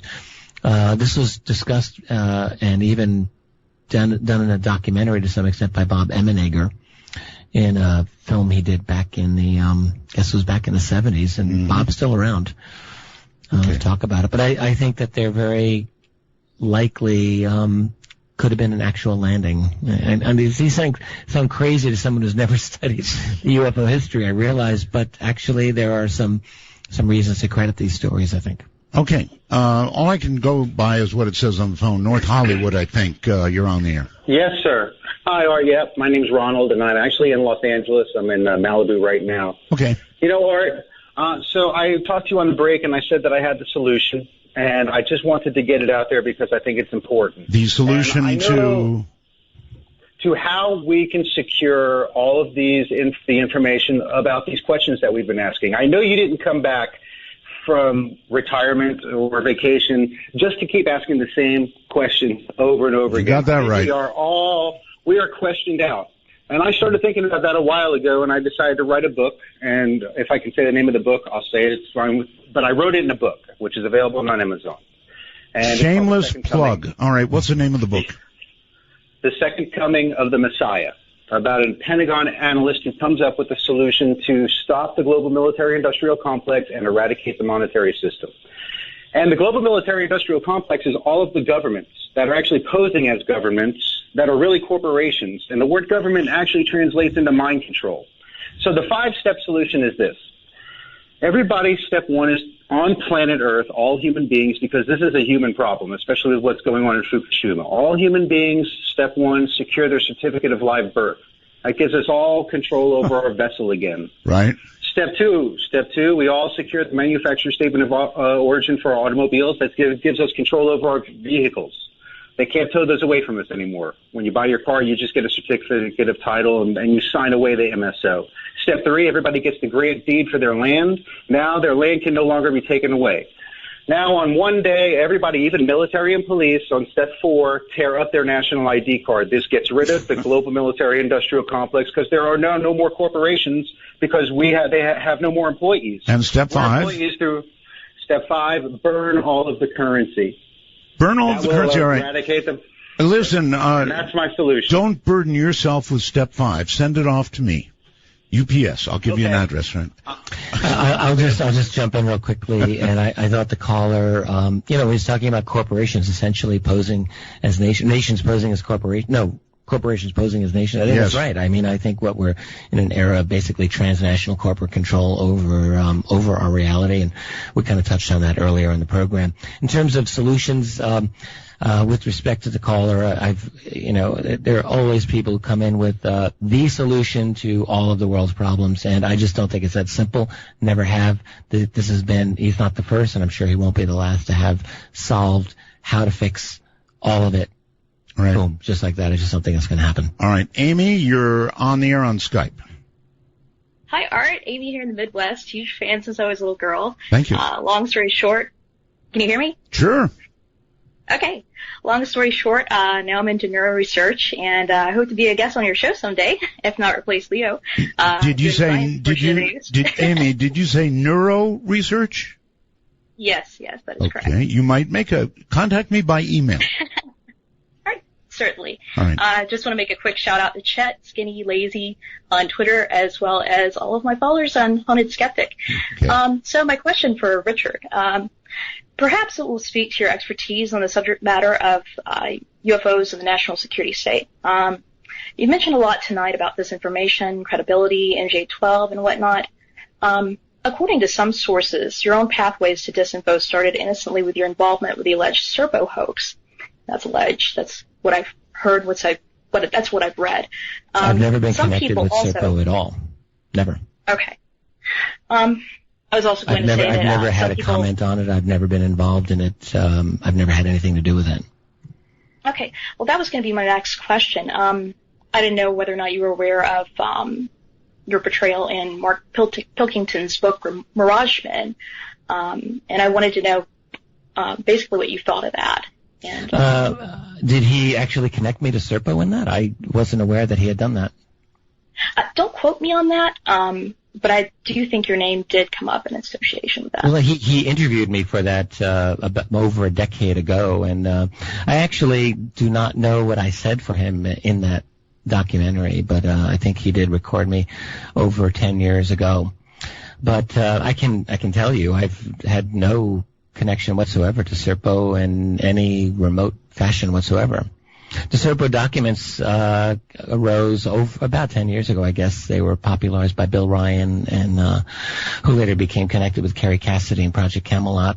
They tell a fascinating story, but I've never said that they were legit ever. Okay. Okay. All right, Amy. Thank you very much. Let's go. Let's go here to the phone. You're on the air. Hey, Art, how you doing, buddy? Doing fine. Where are you, out of curiosity? I'm in Orlando. Orlando, Florida. Okay. Yes, sir. It's nice to talk to you. It's a real privilege, Art. Thank you. Thank you. And Mr. Dolan, you there? Yeah, right here. Hey, nice to talk to you. Just wanted to ask you, Richard, a lot of stuff that I see on Facebook and on the internet and stuff, they're talking about some kind of spiritual enlightening that's supposed to be coming towards September. Everybody's pointing to September. Nibiru, I don't know if you're familiar with that. Yeah, he's right about that. Everybody's talking about September. Yeah, September, specifically 24th, 25th, or something like that, and the Pope's here in town, or here in, not in my town, but you know what I mean. Another prediction. Listen, isn't What do anyone you think? other than myself tired of the predictions? Doesn't anyone but myself think that predictions are one of the banes of this field? We were supposed to have Ascension in 2012. Anyone remember that? Oh, yeah, that didn't happen. You were supposed to have 51% positive karma, and then, hey, you would ascend after December 21, 2012. There was nearly a 10-year build-up for that one. A lot of wasted energy and time. There was supposed to be the comet Elanine. This was promoted by Richard Hoagland, among other people, back in 2011. That was supposed to be Nibiru also, if you recall. This is such an old theme. And I would have thought that the 2012 Ascension would have put all of that to rest. But no, apparently people have to continue to make their predictions over imminent salvation from galactic space brothers or what have you. Mm-hmm. And look, I'm just reminded of P.T. Barnum, a sucker is born every minute. It just never seems to change. Look, predictions are not what we really need to be about. Okay, we need to really take a cold eye and look at the world around us. That includes the UFO situation. That includes a lot of other things, and deal with what we have to deal with, rather than waste our energies. And I really mean this. Maybe that's disinformation. All right. In other words, when you've got something really important going on, and people are continually being led down these fantasy paths that end up giving us nothing. They give us nothing at all. So of course, one of these days, be careful about these one of claims. these days, Richard, maybe they'll be right, and there'll be nobody around to say I told you so. Well, if they're ever right, then we can all put our heads between our knees and kiss our butts goodbye. That's right. And it won't matter. But no, the predictions. This is just a little pet peeve of mine. I mean, I'm at the point where I used to laugh. I still laugh at them, but I think that they're actually a problem in this field. Well, they are. Jordan, you're on the air on Skype. Hi. Hey, Art. Yes. I just have two comments, and then I'll take the answer off the air. My first comment is regarding the Philadelphia experiment, and I wanted to see if he had any knowledge of maybe hyperspace was actually figured out there, and maybe that was another reason why we were visited by UFOs. And my second question was the WikiLeaks about the UFOs in Antarctica. And I'll take my question off the air. All right. Cool. I'll deal with the second one first. WikiLeaks connection to Antarctica UFOs. I have to admit, I have not heard that. I would like to learn about that. That's something that is actually tangible that I can research to see whether or not that's true. This is the first time I'm hearing about it, and for that reason I'm a little dubious about the validity of it, but I will just say I'll look into it. Relating to the Philadelphia experiment, I mean, this is... I never know what to make of some of these stories where there's just so much lore associated. I know the origin of the story, and it's very tough to know one way or another how true it is. Mm-hmm. I'm always most comfortable trying to deal with what I think is verifiable fact, that is government archived information, not disputed, not leaked, not anything like that. The Philadelphia experiment is one of these stories where it's legend. I don't know if it's true or not. The same with the story that's connected to it, the Montauk Project story. I don't know if these have any truth or not to them. You've got people talking an interesting game, and that's about it. No, nothing to support it. Okay. So don't really know. Okay, Williamsport somewhere on the phone. You're on the air. Okay. Hello. Hi. Art. Yes. My name is Ted, also known as Bomar. Richard, can I ask you a question about orange orbs? Yeah, please. Cool. Back in '69, July 2nd, I was hiking on a mountain. I didn't get into the Farragut, Idaho jamboree, and I was just goofing around on the mountains one evening. Orange orb came down, enveloped me. I woke up about 2 hours later. Since then, I haven't been able to read. But if I put a book under my pillow, I know everything that's in the book. My IQ's been measured about 190. I've spent 13 years in college. I'm a high-energy nuclear engineer, theoretical mathematician, just a goof-off. Have you heard about this happening to other people? Well, all right, you had me at Orange Orb, And then you lost me at 190. So let me just go. No, it's my IQ. It's just Yeah. I know that's what you said it is. We got that, but you actually had an IQ of 190. You'd probably be one of the top 10 most intelligent people in the entire world. And I mean, if that's the case, then good for you. As far as the orb goes, there are a lot of orange orb stories. I've gotten them from individuals that I know very well and that I know are truthful with me. Now, I think the orange orb phenomenon is real. They seem to be intelligent. There's a number of these cases where there seems to be a telepathic kind of connection between the orb and the person, to the extent that someone wakes up at like 2 a.m. and they have an urge to look out their bedroom window and voila, there's an orb out there. There's something going on, and I've heard these stories many times, not just a few times. So I think this is a real thing. In terms of everything that you're saying it did to you or for you, I don't know how to comment on that. I'm not aware of anyone having an experience with these things and they suddenly are no longer able to read, or if the orb somehow affects one's intelligence or anything like that. I don't know. That's something that's completely foreign to my research. I love people who say, I don't know, when they don't know. Here in Pahrump, Nevada, I think you're my first caller from Pahrump, Nevada. You're on the air. Yeah. Hello. How you doing? Good to have you back. This is Rob from Pahrump. Hi. How you doing? Fine. Question for Richard. Have you ever heard of a craft looks like a cloud, a black cloud? I mean, it didn't really have Well, there are cases of objects, of people saying an object was disguised as a cloud or it moved, but it looked like a cloud. A black cloud, I don't know. This was pretty distinct. I mean, I came out of my house the other day, and a beautiful blue sky. There was a couple white billowy clouds, and there was one black cloud all by itself. And all the clouds were moving like towards Area 51, northeast, and this one went the opposite way and just. Oh wow. Yeah, that's interesting. We do live. I would guess experiment. We do live in an area that just has sighting after sighting after sighting, Richard. This is an amazing area. I mean, there's no two ways about it. We're close to Area 51. I mean, that's a heck of an interesting thing. My go-to position wouldn't be UFO, but my go-to position would be some kind of U.S. military shenanigans. Absolutely. There are plenty of them out here. If you live here, you see it all the time. We're coming toward the end of the show, so I want to give you shameless plug time. Whatever you want to plug.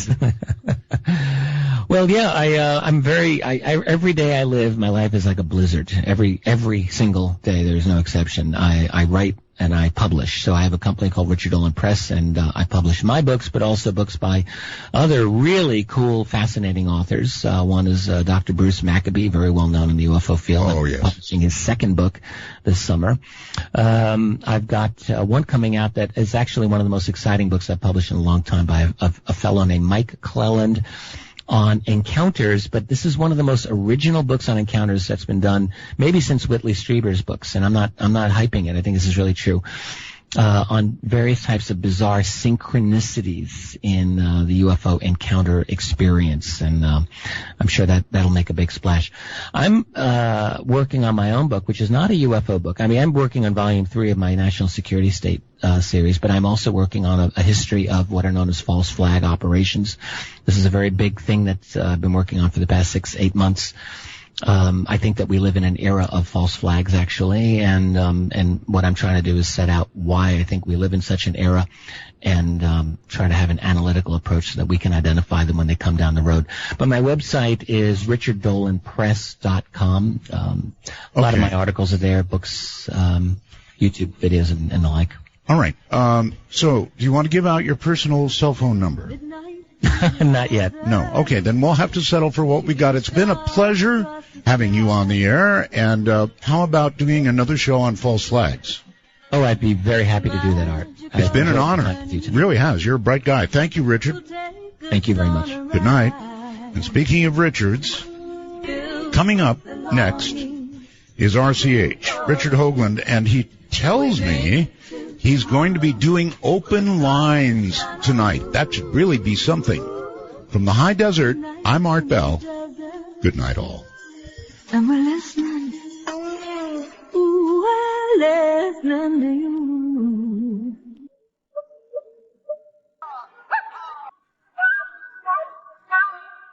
Midnight in the desert, and there's wisdom in the air. I've been looking for the answers. All my life I felt you there. As the world we live in quickens, are we heeding all the signs? Have we lost our intuition? Are we running out of time? Midnight in the desert, and we're listening. Ooh, we're listening to you. And we're listening. Ooh, we're listening to you.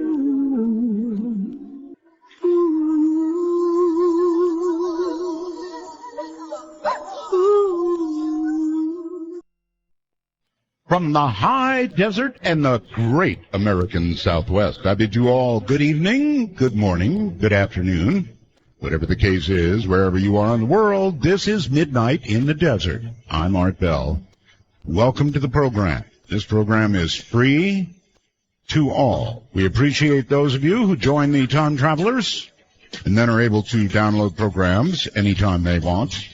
Send me messages on the ever-present wormhole, and so forth. Rules of the show are simple. Only two of them, no bad language, only one call per show. No bad language, one call per show.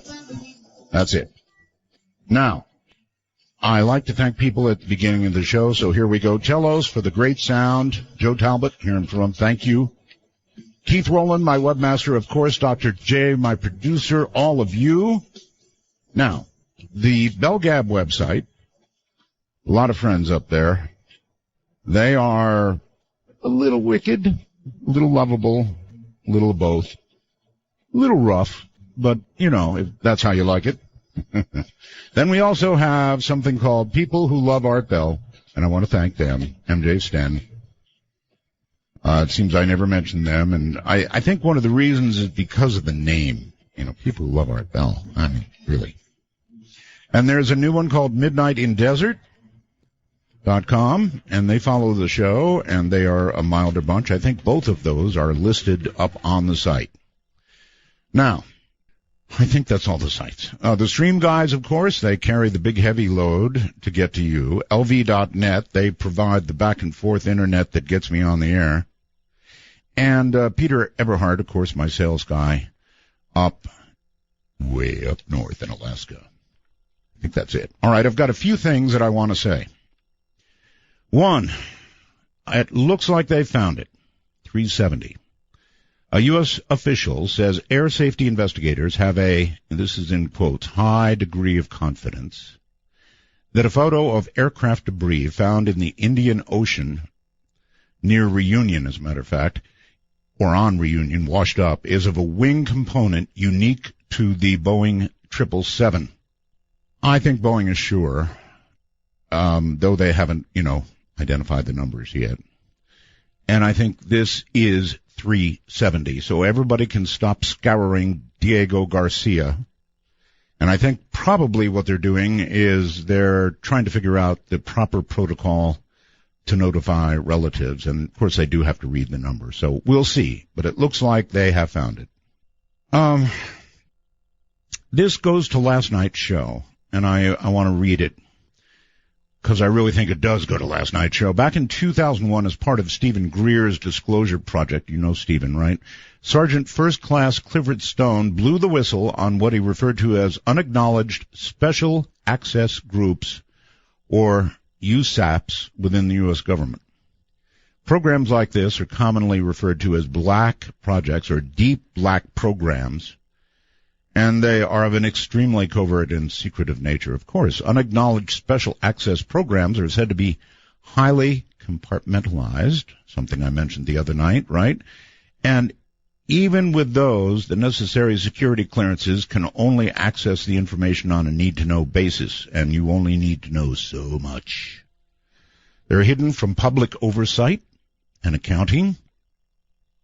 In other words, no watchdog committee watches over them, and they probably consume, for example, in 2013, Edward Snowden leaked secret government documentation that proved, A, they do exist, and B, we spent about $52.6 billion toward those operations in 2013. So that all goes back to last night's show. $52.6 billion. How many doctor's appointments would that be? And now something, by the way, coming up, of course, we have a guest tonight. Eventually we will be getting to him. Preston Dennett is my guest, and this may interest him. It interested me. He talks about ghosts. And this comes from anomalous.com. A lot of good things do. There's something notable about males and violence in real life, right? How many times does somebody walk in somewhere and start shooting? Usually it's a guy. But there is something notable about them. Afterlife. There's a study conducted by somebody named Eldonur Haraldsson, I believe it is, a psychologist at the University of Iceland, of all places, of 337 cases of people who have reported encounters with the dead.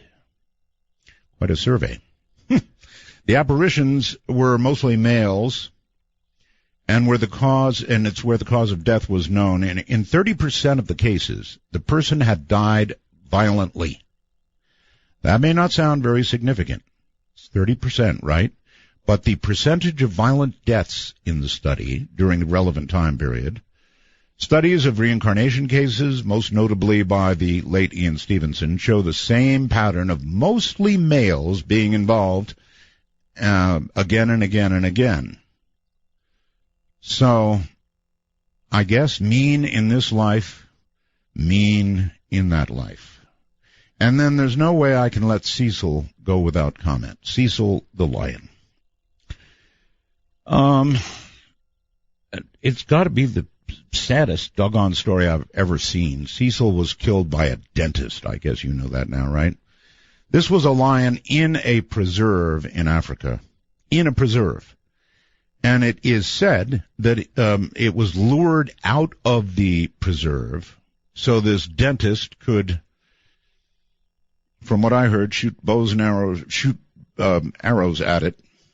And then I guess it was up to like 40 hours before poor Cecil, loved by many and tagged, by the way, died. It took him a long time to die.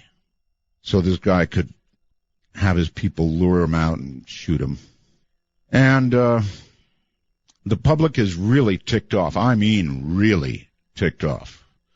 Now this doctor has sort of just disappeared. I don't blame him. Everybody's after him. He's much hated. But it's just really a sad story if you could see this lion. My goodness. If anything will bring you close to crying, that's it. I have cats, as you know. Recently lost my Yeti.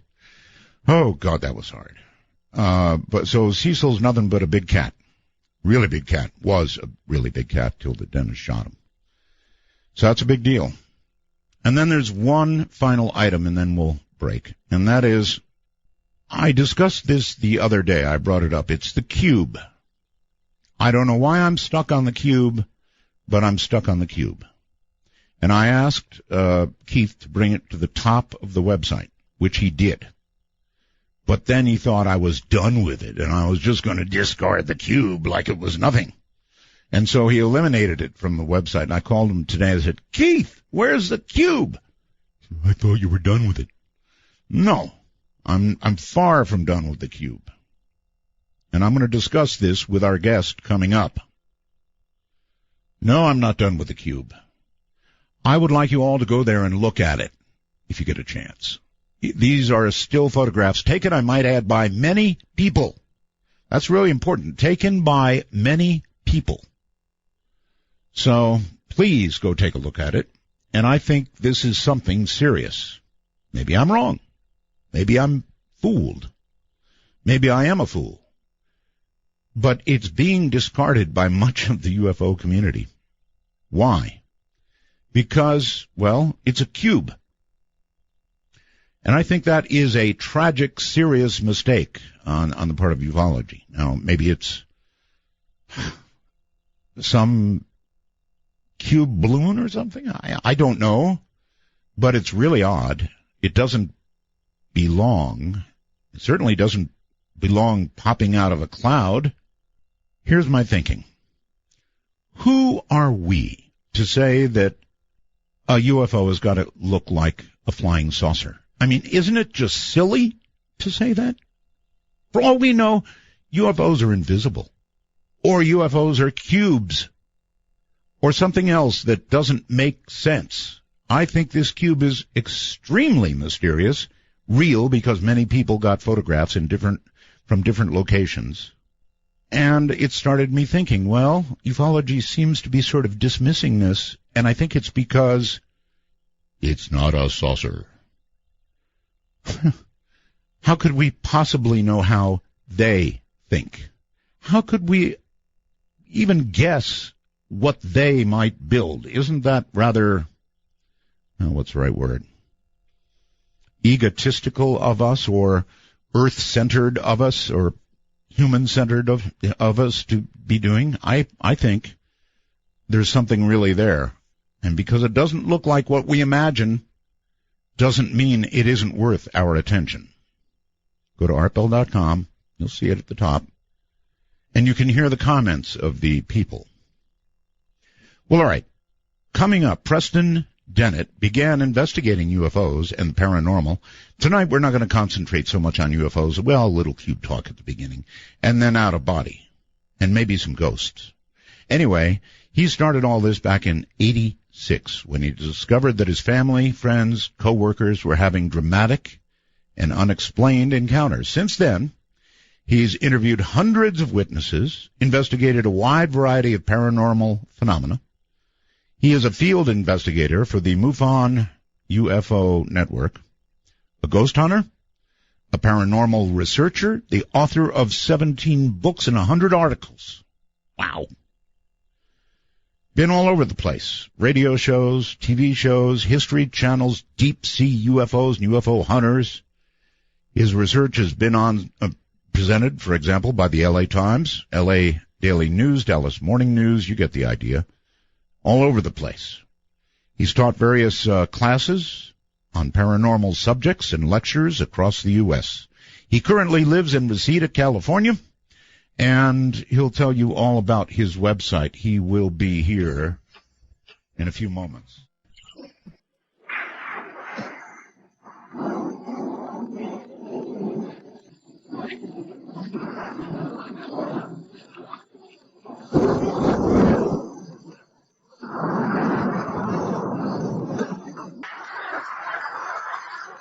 The clock strikes 12, and Midnight in the Desert is pounding packets your way on the Dark Matter Digital Network. To call the show, please direct your finger digits to dial 1-952-225-5278. That's 1-952-CALL-ART. So go take a look at the cube.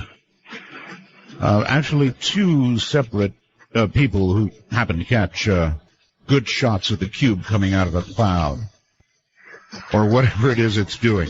And I'm telling you, it's weird. Well, all right, on now to Preston Dennett. We're going to talk about a lot of things out of body, mainly, I think, but we're going to start with the cube. Hey, Preston. Hi, Art. How are you doing? I'm doing really well. You are in Reseda, California, right? That's right. Okay. I called you before the show, and I said, look at the cube. And I take it you did. I looked at the cube. Okay. Now, it doesn't look like a UFO. Well, in the strictest sense, I guess it does. It's unidentified, and it appears to be flying. Other than that, though, it doesn't match up with the, what most people think it ought to look like, but it's weird. Really weird.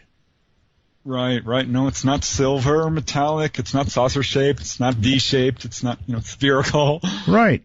These are the common ones that, I think we hear a lot of. Yes, but, they might not think like us, huh? Well, how could they possibly? I mean, by definition, they are alien. And this is one of the things that's really, I think, kind of frustrating and at the same time interesting about, investigating UFOs is the variety of these craft. Yes, we do get a lot of saucer shapes, but, I don't think there's a shape out there that, we haven't heard about, whether it's, crosses or donut shapes or crescent shapes, or, I mean, it just goes on. I had one guy tell me, I don't know how to describe the shape. It wasn't octagonal. It had all these different sides that were, different lengths. It was very oddly shaped, like a lump. How he kind of described it. We seem to want it to be a saucer, Yeah, saucers are nice shapes, definitely. Very convenient, but certainly that's not the only thing people are seeing. I think that came from the early movies, science fiction movies that we had, because they were all saucers. Right, it's interesting because Kenneth Arnold, he didn't actually see saucers, and apparently the Roswell craft wasn't, technically a saucer. There you go. Right, So- you're absolutely right. Okay, well, anyway, I really wanted to call attention to that. I want people to look at it. It is, to me, as much, if not more, of a mystery than, stuff that's like a saucer.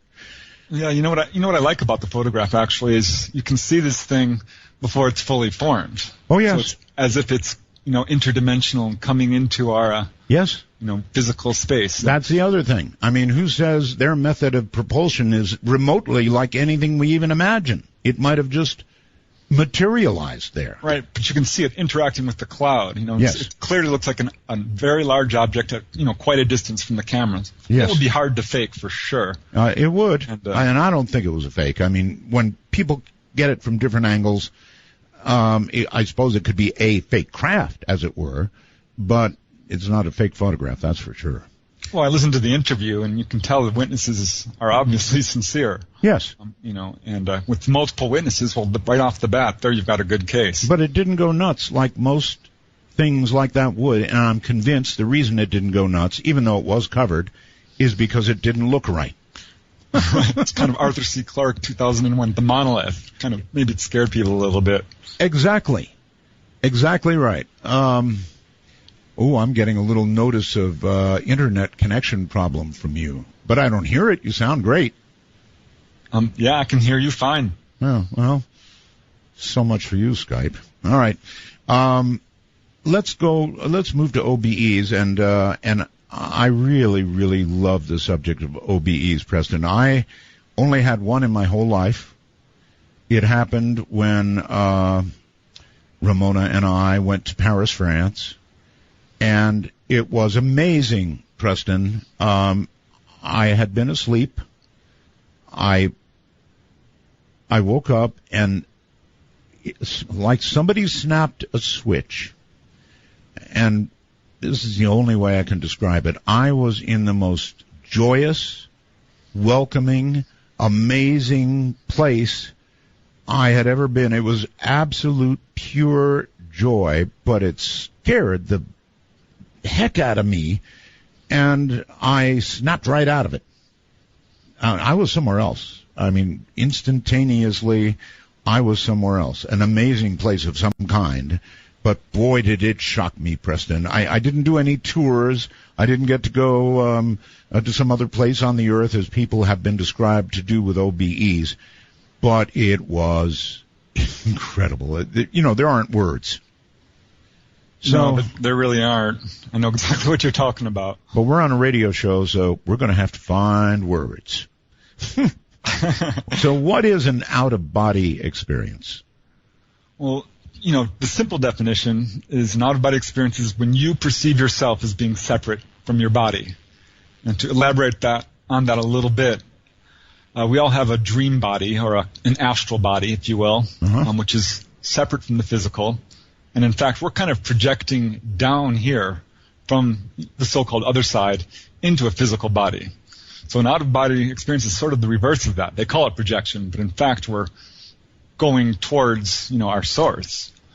And we not only have... We're going toward our source. What do you mean? We not only have a physical body and an astral body.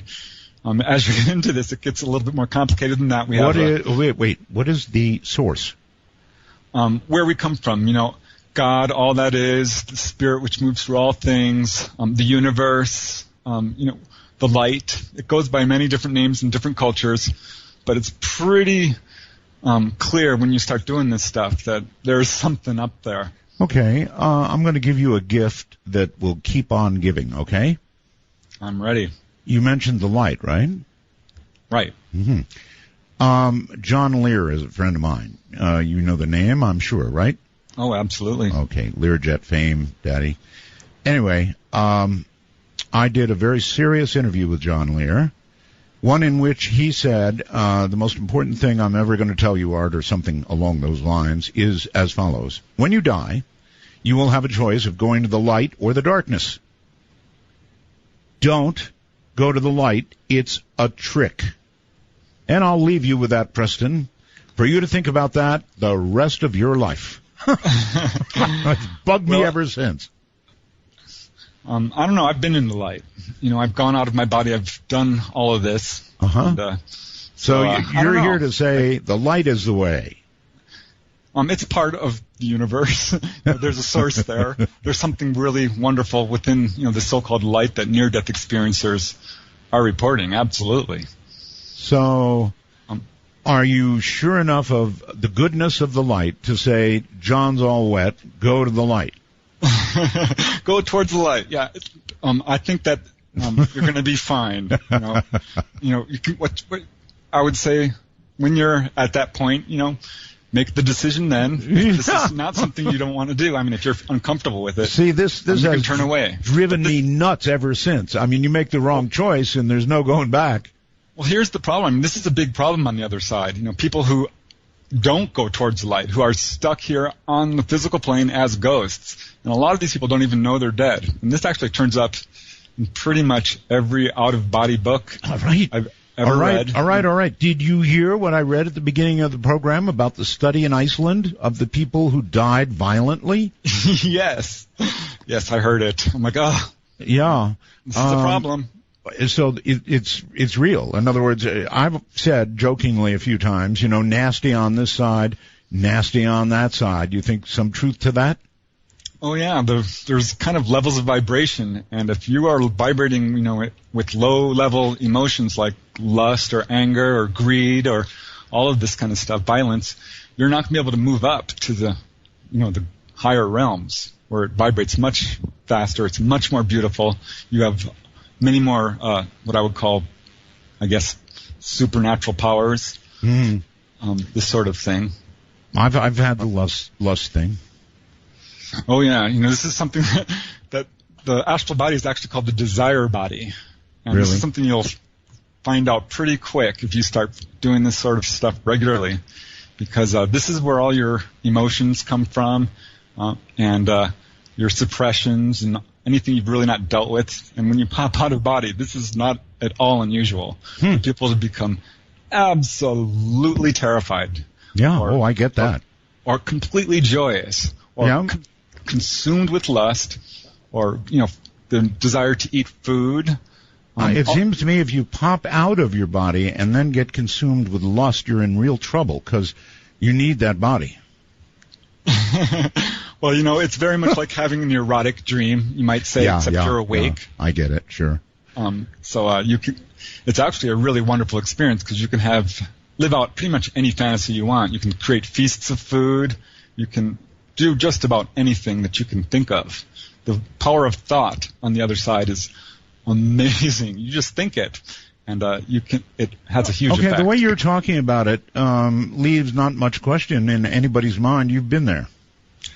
I absolutely believe I have. I really do. I think that we actually all have out-of-body experiences, but the trick is really remembering them. And I'm not alone with this. This is what other out-of-body travelers say as well. Oh, really? Oh, yeah. Gee, I can't forget mine. It was so profound that I can't forget it. There are various tricks, aren't there, to getting out of your body. Let's go there. I have heard it said that, for example, feeling paralyzed and hearing a buzzing sound is very frequently something that precedes a possible OBE. Is it true? Right. That's called the vibratory state, and that means you're ready. You're actually feeling the higher vibration of the next dimension, which is what that is. So you're ready to go. It's basically just a process of relaxing till you get to that point. Okay, I've been there. I can't get past it. It's too scary. Yeah, there's a huge fear barrier which you have to get over and just do it. The thing to remember is you can't be hurt when you're out of body. It's a non-physical state. I know this is what everybody who talks about OBEs says. You can't be hurt. But I don't know. Let me ask you this. When you're out of body, is that, I hate to use this word, but I'm gonna, is that your soul that is separating from your body, in your opinion? I don't know if it's quite like that, rather than it's just sort of an awakening to what's already there, or kind of reaching out to the larger parts of yourself. To a certain extent, it feels like that. I mean, it feels like you are no longer in your body. If you get good at this, though, you can get to a point where you can do what's called bilocation. And I've had just a few tiny tastes of that. Do you think we have souls? Oh, yeah. Well, then, when you leave your body, would it be your guess that it is probably your soul that's a-leaving? We have to be a-leaving right now. We'll be right back in a few minutes. So relax, enjoy yourself. That sounds pretty good, doesn't it? We're talking about an oasis for the soul, perhaps, with Preston Dennett right now. We're talking about out-of-body experiences. Preston, welcome back. Hello. Hello. Okay, so I was talking about, or asking about the soul, whether you thought the soul left the body when you leave the body. Right. Well, some people do call it soul travel. I really don't know. I'm kind of just telling you what I experienced. And, that's fair. So I can't really say that this is my soul, but I do feel like you have a separate body, a dream body, which has actually these amazing abilities, such as flying. Flying alone is worth the price of admission for doing this thing. Oh, yes. Oh, flying. Oh. I'm so into flying, and just sort of floating and flying around the buildings and the lakes and the trees and the forest. We all kind of want to do that, and how cool it must be. And you're claiming you have done it. Right, walk through walls, visit distant locations. I think a lot of people have had flying dreams, and this is a real close indicator that you're, close to remembering what's going on at night. We're all having these experiences each night. How do you know whether you're ready to walk through a wall? Well, you try it. It's a little disconcerting, I have to tell you at first. You're like, all right, I'm going to do it. Boom. I have to tell you, it took me over a year to keep my eyes open while doing it. And really? I wouldn't fly through telephone wires for a really long time just because, I was a little bit nervous about it. So you really, you swear on a stack of somethings that you've walked through walls? Absolutely. It's a remarkable experience. You can actually feel it. That is so cool. And brick is like a different texture from wood. Wait. Describe it. You said you can feel it. If you walk through a wall, never having walked through one, tell me, what does it feel like? Well, it's hard to describe, but you can feel the surface of the material, whether it's rough or smooth. Like brick is kind of grainy and rocky, and you can feel it right through your entire body, by the way, through your arms and legs. Wow. And which is different from wood and smaller, thinner substances like glass. I know words are hard for this. Let me try this. Is there any difference in the resistance of wood going through a wall and, walking through a brick wall?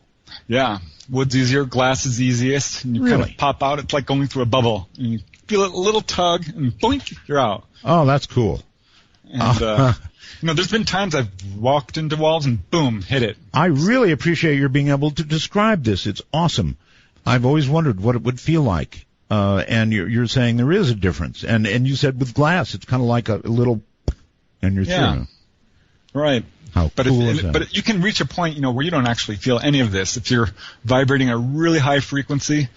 But normally when a person pops out, they're still pretty low frequency and they're trying to just orient themselves. And you try and walk through a wall, and you might bounce off of it, which has happened to me many times. It took me a little bit to learn how to do it. Well, see, that's what I'm worried about. Failure at walking through walls probably has some consequences, especially if you're really sure of yourself and you just go strutting right up to it, boom.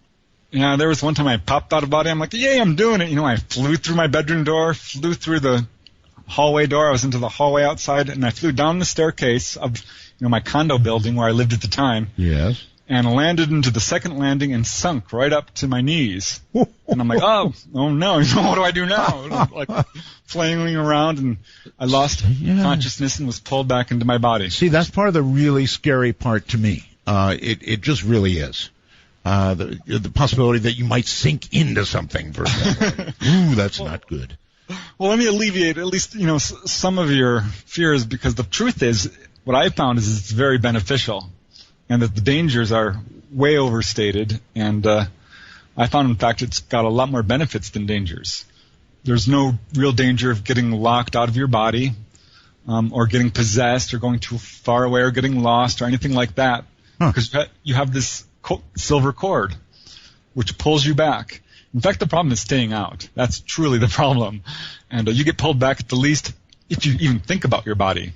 If you have, a lot of fear, it will pull you back. A lot of emotion of any kind will pull you right back into your body. Now, I've got to give you this. Every person I've talked to on OBEs over the years has said roughly the same thing. So, that resonates with me. I've never had a description of walking through things. That was really cool. But the part about getting yanked back, if there's danger or if there's big emotion or something like that, most have said that. That's what causes me to kind of buy into all this, Preston, because everybody's saying the same thing. Oh, yeah, at first you're thinking, my God, is this happening to me? This can't be real. I must be dreaming. And you get into this sort of quest. And beginners always want to start moving objects. I tried that for years, and I still can't do it. There's some people who claim to be able to do it. Right, not possible, I guess, huh?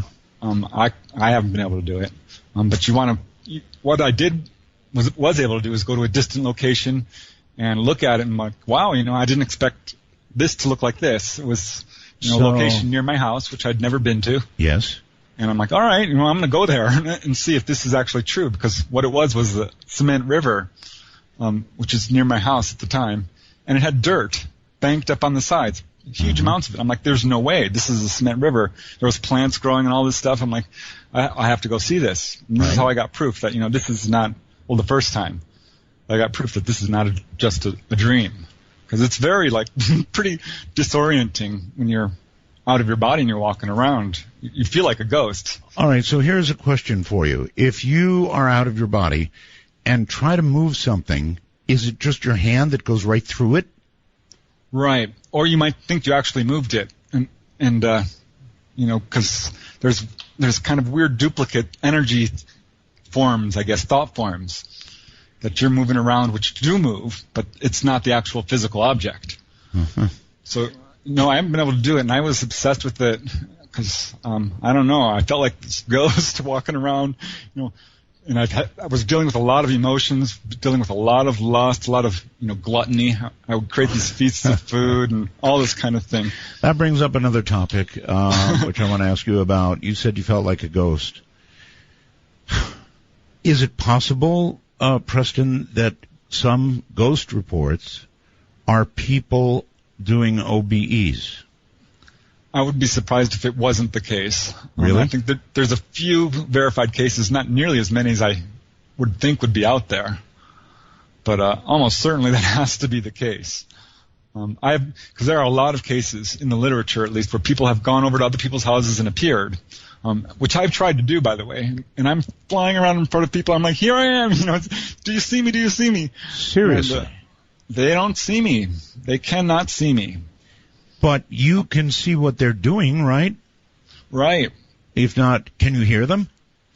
Well, let me think about that. I don't think I've been able to do that. I'd have to, I don't think so. There's been a couple of cases. Yeah, I was once, went to San Diego. I have a friend who lives down in San Diego. Thought, this is a far way to go. I'll try that. Okay.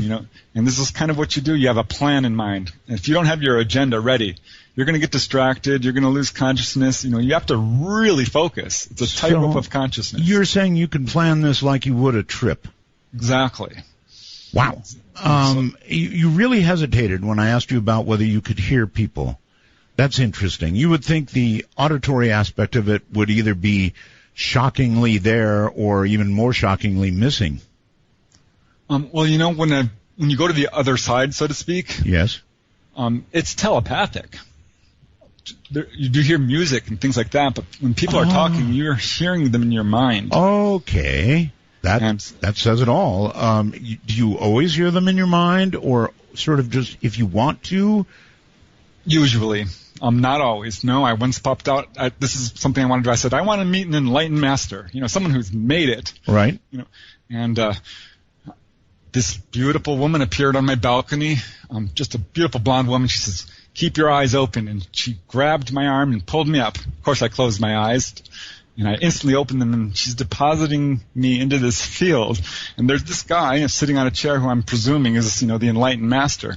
Right. And he gives out this one weird sentence, which is what they do, these kind of koans or poems or something, little riddles.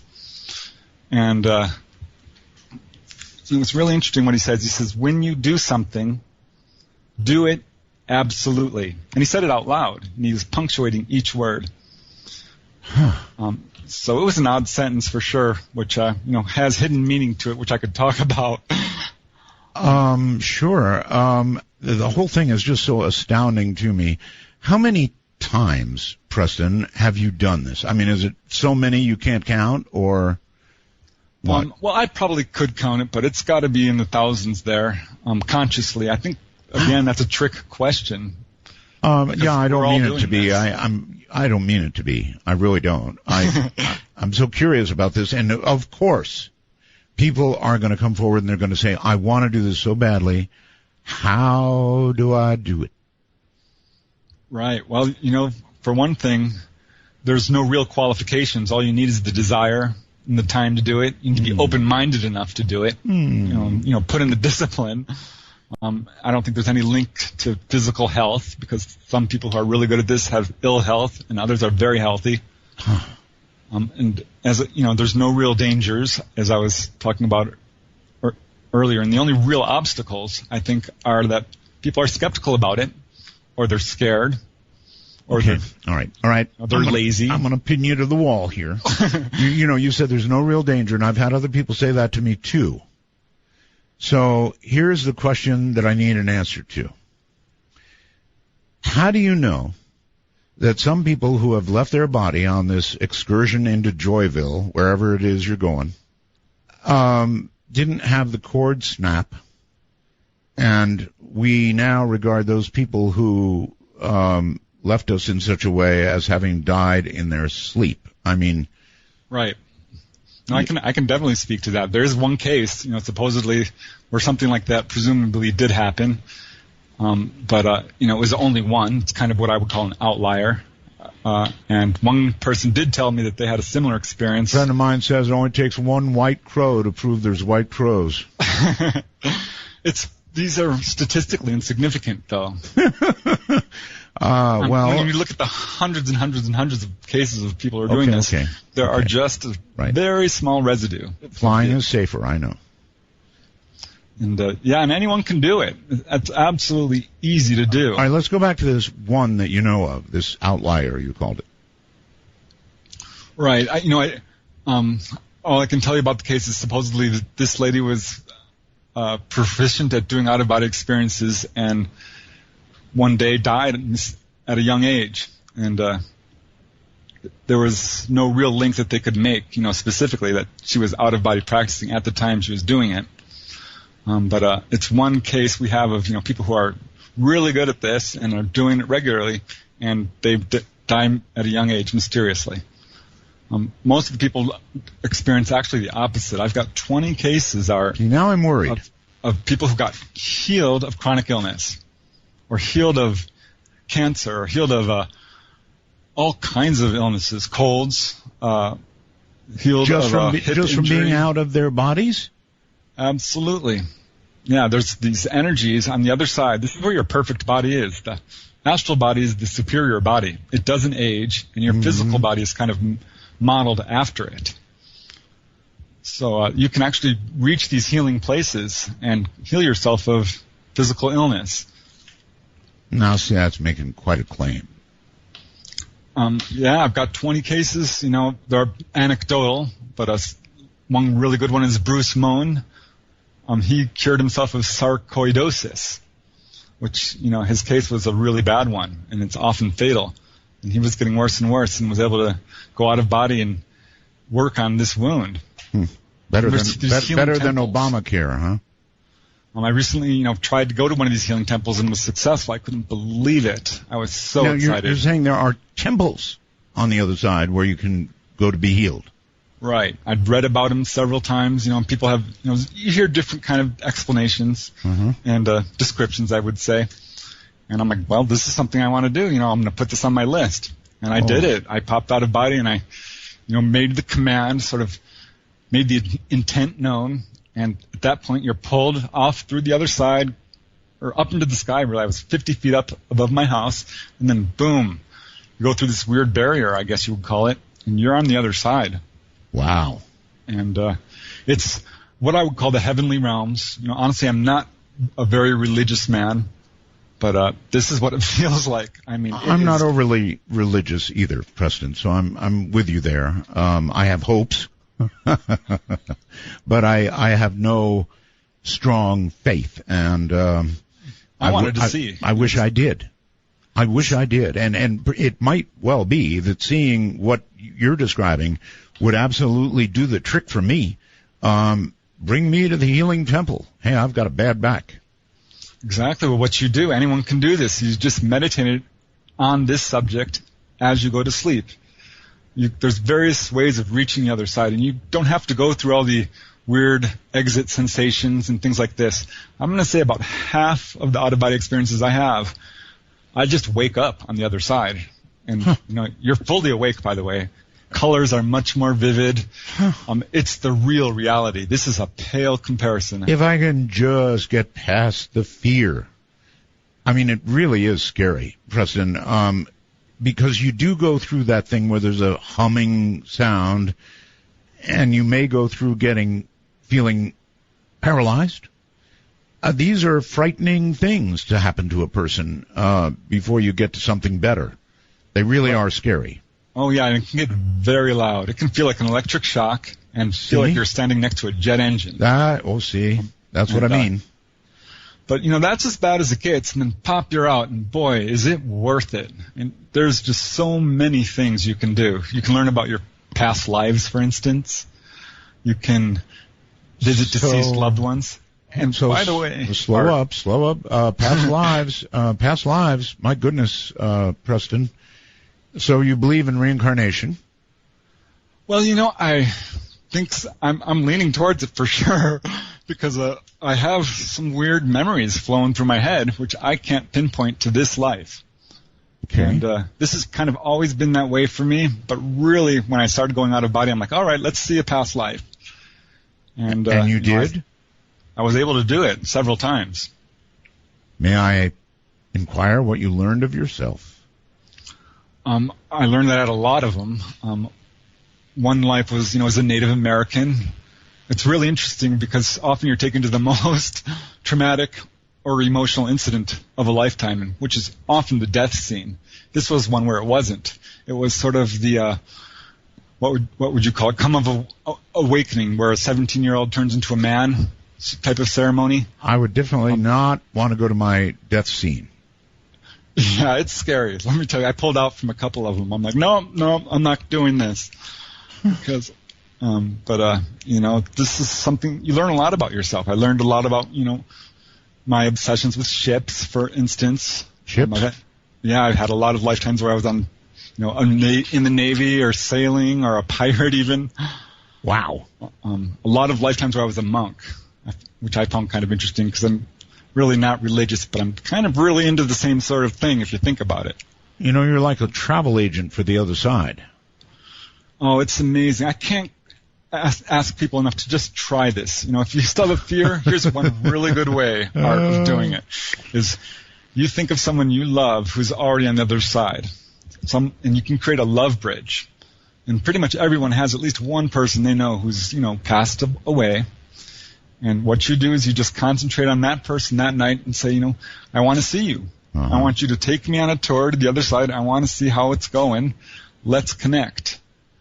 And it will happen. If you might take a couple of meditations, but often it'll happen on the first night if you're really into it. Well, I know a lot of people who have medical problems, take off to Bangkok in Thailand, get them taken care of, come home with extra money. That's one kind of travel for your health, and you're talking about an entirely different one, which is just so much harder for me. I can never get past that buzz. Just never get past it. Well, this is, of course, Midnight in the Desert. I'm Art Bell. Gonna take a lot of love, change the way things are. Gonna take a lot of love, and we won't get too far. So if you look in my direction, and we don't see eye to eye, my heart needs protection, and so do I.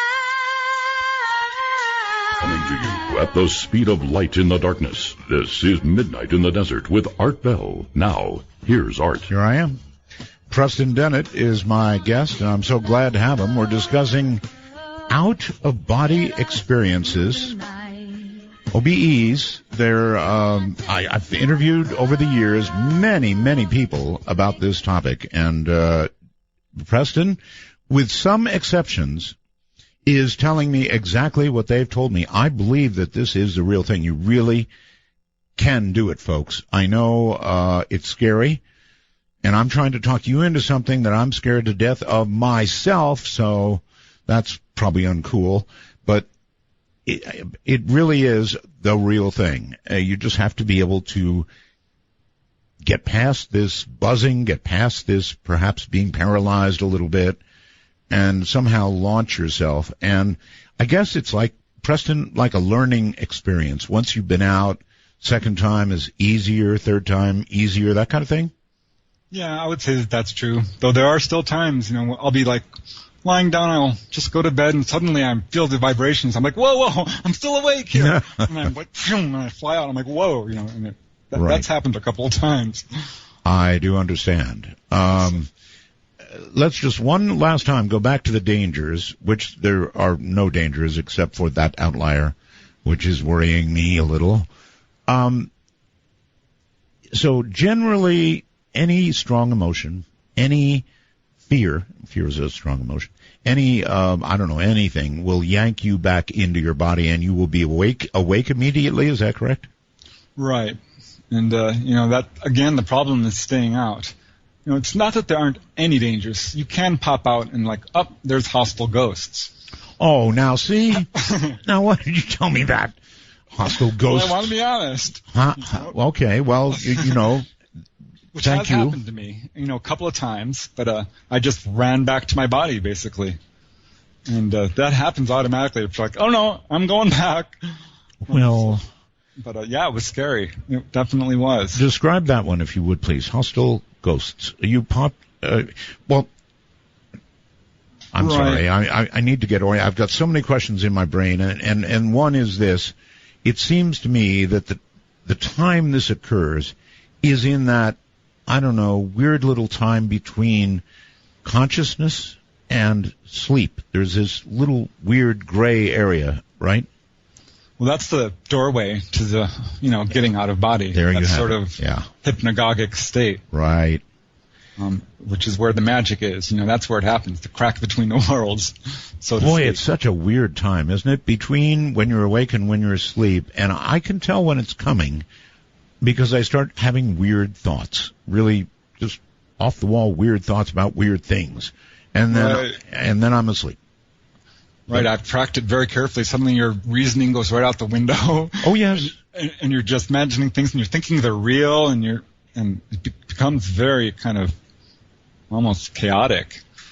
So there's no dangers except, of course, dying because you didn't get snapped back and or manifesting before hostile ghosts. Right. Well, there was a time I would say I popped out of body. And I'm like, all right, I'm going to go. And I'm going to be totally honest with you. When usually when I go to the other side, it sort of happens automatically, or I do it by just flying real fast and saying, this is where I want to go. Right. And you pop out in these beautiful heavenly realms, or sometimes farther where it's even more amazing. But sometimes, you are kind of in between, and there's what you would call a darker place. Yes. Sort of a blackness, or the lower realms. And I visited these as well to a certain extent. Have you ever intentionally gone to those darker places? Yeah, and it was not nice. People were pushing and shoving, and you try and pull them out of this place, and they can't hear you. Really? And it's very uncomfortable, to say the least. But once I was flying out, and I felt some weird little creature grab my ankle. Oh. Well, this does not feel human. Let me tell you something. You have just scared away 70%, 80% of the people who were in your camp ready to try it. Women don't like to think about hostile things grabbing their ankles. They don't like it at all, I can tell you. I know how it sounds, and it did creep me out a little bit. I reached down and I felt its little fingers. Oh. And I peeled them off. You peeled them off? So in other words, you can, even though you can't move objects out of body, you can move other, dare I say it, other out-of-body entities. Yes. It feels real, in fact. There's not an experience on Earth that you can't duplicate, and it feels, if not real, even more real. You can interact with it. If it's not the physical environment, an environment that's exactly like it. I mean, really, Preston, what is one of the scariest things you ever see in a movie? It's some lady standing there with this evil, probably detached hand headed toward her ankle, and everybody screams. So that's a rough one to get past. Yeah, well, I'm telling you, the benefits of this are so much better. Yeah, but as a travel agent, you might as well pull your shingle off your door. Talking about ankles. Ay, ay, ay. Okay, all right. So, that was one experience. And another, I'm going to be honest, which was unpleasant, was I flew out of my house, and there was 3 men there who were clearly hostile and wanted to hurt me. Not the 3 wise men. No, these were not wise men. These were murderers. These were thieves. And worse. I mean, these people were vile. Lovely. So I'm like, all right, I'm leaving. Probably all 3 of them products of having died violently, and God, that was an interesting story, wasn't it? Iceland, right. Of all places, Iceland. It certainly touched a nerve, because there's, as I said, a lot of ghost problems out there. In fact, if a person does this astral travel, at some point you're going to be called on to save a lost soul. I'm like, hey, that hasn't happened to me, so I did it. I did it intentionally. And it was amazing. I found this lost, I was taken actually to this girl who had apparently suffocated under her house. I had the impression that she was murdered, but I couldn't say how. But she was scared. I'm just terrified, and I'm like, it's okay, come with me. And she wouldn't. I'm like, your mommy wants to see you. Right. And that sort of, got her. She's like, yeah, really? And I'm like, yeah, I'll take you to your mommy. And I'm just, winging it, because I didn't know what to say. She was a poor little girl. I felt terrible. That's what every bad guy going after a poor little girl says. I'm going to take you to your mommy. Yeah, well, somehow I was able to convince her, and the poor thing, she took my hand. I could feel it. And I've read a lot about this, that it's, at some point they disappear, and you want to pay very close attention. So I had her hand, and I was looking at her. She was just a little girl with blonde hair, a little sundress. Yes. Cute little girl. Yeah. And I'm like, let's go see your mommy. And I flew off to, what I would call the heavenly realms. And boom, no sooner was I kind of right through that barrier and into this pastoral place where she was gone. See, you had me during the first hour. You had me cold. I was ready to try it again, and now you've lost me. Pastoral place where she was gone. See, you had me during the first hour. You had me cold. I was ready to try it again, and now you've lost me. I'm scared again. What do you think? We'll come back to OBEs in a second. What do you think causes people to become stuck here? Ghosts. I think there's a huge number of reasons. And the number one being they're skeptical of life after death to such a point that they don't even consider the possibility that they're dead. So that's a huge problem. That the dead just don't know they're dead. They don't know it. They honestly do not. It seems hard for me to believe, but this is a real problem. And as well, there's that whole category of people who are addicted to whether it's alcohol, drugs, or sex, or even their home. Right. They don't want to leave their house because they love it. And they know they're dead and they don't care. Another reason is guilt. People feel so guilty that they're afraid that they're going to be judged by God if they go to the other side. Well, I have heard that people do get attached to houses, that ghosts get attached to houses, and I'll be honest, I'm attached to my house. Yeah, I love my little house. I don't want to leave it. I mean, it is part of a human's comfort level, right, in life. Your house is your castle, whatever you want to call it, your comfort place.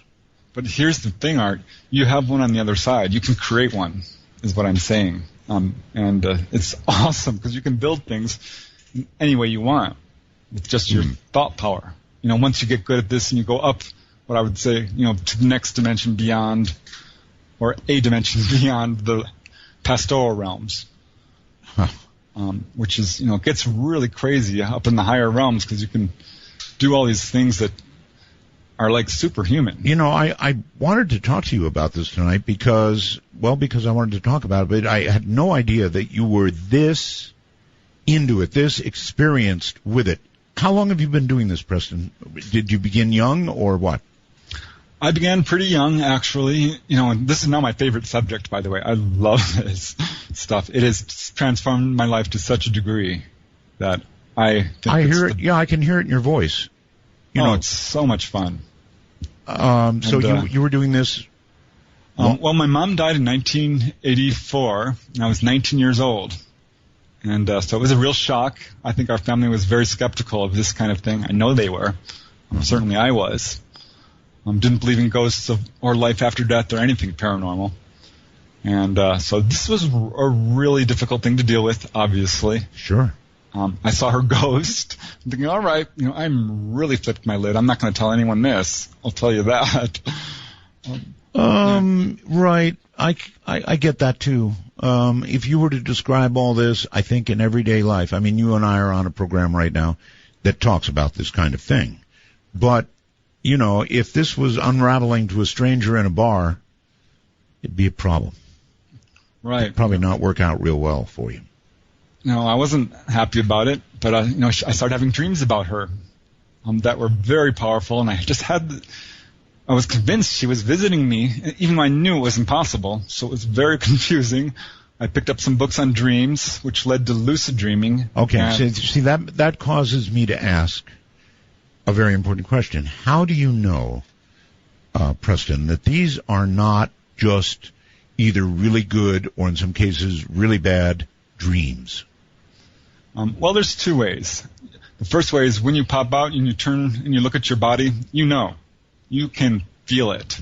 It's a kind of revelatory experience, I guess you might say. But I do agree with that. If you look at your own body, if you pop out and you look at your own body, that's big. No question about it. That doesn't seem like a dream. I don't think I've ever seen my own body in a dream. I know I haven't. It looks really weird when you do it, I have to tell you. Sure like, whoa. And, and it's very convincing. Absolutely, unlike, it's you're awake. Is I guess what I'm trying to say. It's, how when you're awake, you're awake. Yeah, sure. It's like that. So you're like, all right, there's no doubt. And yeah, actually, you are very convincing. It's the tone of your voice and, the enthusiasm in your voice. You just know what he's saying is the real thing, right? Midnight in the Desert, Raging in the Night. I'm Art Bell. I hear the drums echoing tonight, and she hears only whispers of some quiet conversation. She's coming in 12:35. The moonlit wings reflect the stars that guide me towards salvation. I stopped an old man along the way, hoping to find some. Imagine this for a moment. You pop out of your body. You pop out on the other side, and there's the screaming lady and 100 of her clones. To initiate a dialogue sequence with Art Bell, please coordinate your phalanges and call 1-952-225-5278. That's 1-952-CALL-ART. The screaming lady. All right, Preston Dennett is my guest, and we're talking about a lot of things. We're talking about OBEs mainly, and they are amazing, absolutely amazing. And I'm sure that all of you can also hear it in his voice. This is real if you've got the guts. And if you do, after hearing all of the, well, call it the downside or the possible dangers that actually, you know, as a point here in the interview, well, it does say what are the dangers. You did say there are no dangers earlier, right? Right. You know, well, it depends what your definition of danger is. I don't think there's any danger of death or, you know, like certain things that people really fear. Well, okay, let's try and define danger. Danger might be hand grabbing ankle. Definitely danger. Danger might be 3 murderers staring at you as you pop out. Definite danger. Hand grabbing ankle. Definite danger. Danger might be 3 murderers staring at you as you pop out. Definite danger. Danger might be the line breaks and you can't get back to your body, as in somebody died in their sleep. I mean, I can't get past that one, Preston. A lot of people die in their sleep, and how is it that we can know that they are not victims of a snapped cord? Well, we can't. You know, I don't know. All I can tell you is that the evidence of people who are doing this regularly are showing a lot of benefits. And the dangers of, you know, getting possessed or getting locked out or all of this is way overblown. I'm not seeing it. Well, you know, I will give you this. It seems to me that that most people have a positive experience. I just always meditated on that. People do die in their sleep, and no, the cord never snaps. Well, not for those who live. Excuse me. So mostly it's a good deal, folks. Give it a try. And so now describe, if you would, Preston, how it actually is done. When you get to that magic little place and you feel yourself slipping towards sleep, and instead of sleeping, you want to leave your body, what's the key? Right. Well, the way to slip to that magical place is you relax to the point where you start to feel one of several sensations.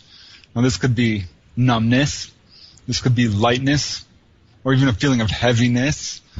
You want to get to that place where you don't even know where your arms and legs are. You're lying there in bed like, where are my arms and legs? You want to get really relaxed. I mean, profoundly relaxed. Okay. Sometimes it takes me, 20 minutes. And if you start feeling this vibration, this is excellent news. And yes, it can get very loud. In fact, you can hear all kinds of noises, even swearing and growling, and furniture moving, engine noises, people's voices. You're hearing all this in this middle period? This can happen. It doesn't happen to most people. Normally, they just feel a vibration and hear a noise. Yeah.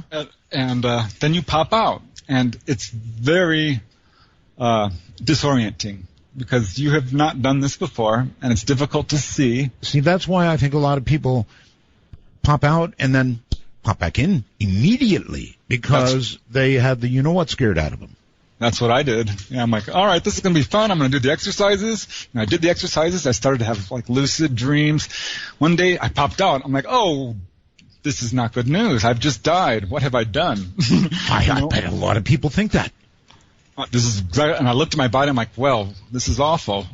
I'm like, oh, this is not good news. I've just died. What have I done? I bet a lot of people think that. this is exactly, and I looked at my body. I'm like, well, this is awful. I feel really bad. And I dived back into it, and I woke up instantly, and I thought, oh my God, I just did it. And I was super excited. Huh. Without danger, without apparent danger in that. So you've done this so many times that you've had these occasional, very occasional, what would you say, 1% negative? Yeah, that sounds about right. Maybe even a little less. There was one time I did come up to this giant wall, and I couldn't break through it. And finally I was able to break through it. So that was a little disconcerting, but I just broke through it. Yeah, you're supposed to be able to go through anything, sort of. Yeah, this was a barrier between the dimensions. Wow. All right, and you also say, or you pose a question about the deceased. You're suggesting that you can visit with those who have passed. Right. That says so much. I mean, if you can do that, then, my goodness, Preston, you really are in the place where the light is, in the place where you'll ultimately go. Otherwise, how can you see those who have passed? Oh, Art, I have to tell you, the first time I went doing this because I wanted to see my mother. The first time I actually went awake and did this and saw her was the most amazing reunion I have ever had with anybody. Now I've done this several times. I've known a number of people who've died, and pretty much every time I'll go and visit them. Wow. But boy, with her. So you met your mom. Oh man, I was on my knees. She was so young. She looked so young. I couldn't believe it. I've lost most of my hair, but it all came flowing back. I have full hair back there. All my wrinkles disappear. On the other side? Oh yeah, it's great. Sounds good right away. Get your hair back? It's amazing. And my mom looks amazing. I'm like, Mom! And, just the reunion was unbelievable. So you recognized her as Mom, even though she was younger and more vibrant? Wow. In fact, when you're out of body, sometimes there's these things called projections. You're making these things around you, your thoughts. And you're like, is this even a real person? Okay, you have to be a little bit careful. There's a very good point. Do you think, Preston, it's possible that the living human mind is creating these, do you think, Preston, it's possible that the living human mind is creating these, what's the right word for it? Star Trek had a word for it, I think. Materializations? No. These worlds, I mean, I guess the question is it possible it's just your own human mind in some sort of mode to create a hologram? Well, to a certain extent, yes, because the universe is composed of our thoughts. And that's what it comes down to. This physical world is actually a projection. Right. You have thoughts of your mom, right? When she was young, or not? Oh, yeah. Yeah, absolutely. The proof that this isn't coming from a living mind, though, I think is pretty extensive. We have a lot of people visiting these locations on the other side, and they're describing the same type of thing. The people are getting information that they couldn't have gotten any other way, about the deceased and things like this. Okay, that's an interesting question. And proof.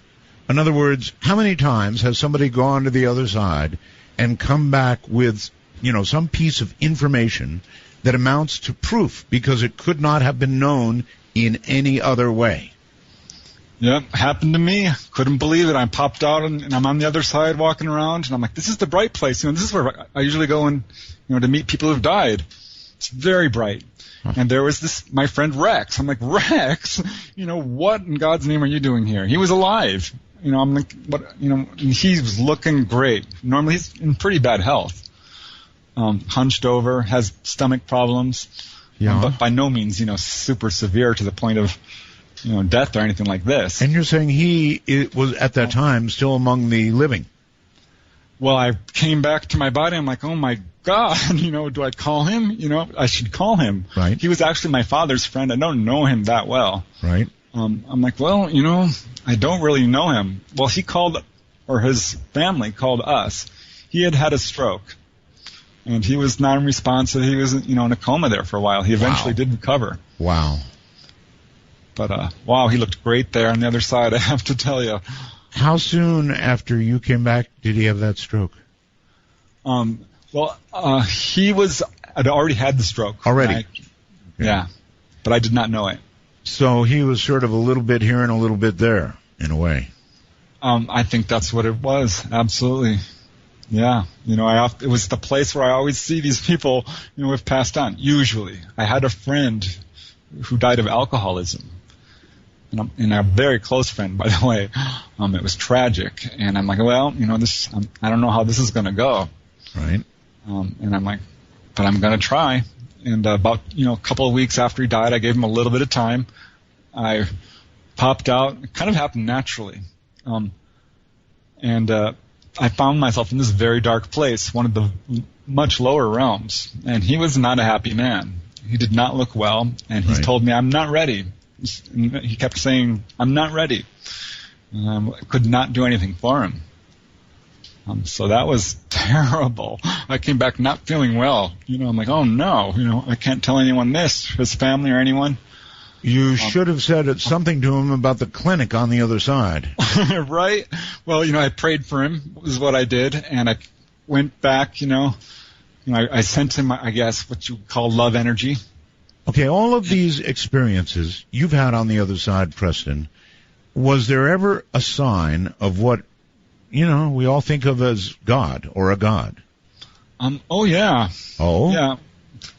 I think the higher you go, it starts to permeate the atmosphere. It starts to glow and sparkle in a way that you're like, all right, this is like the source. I went to the light. I'm like, all right, I want to try the light.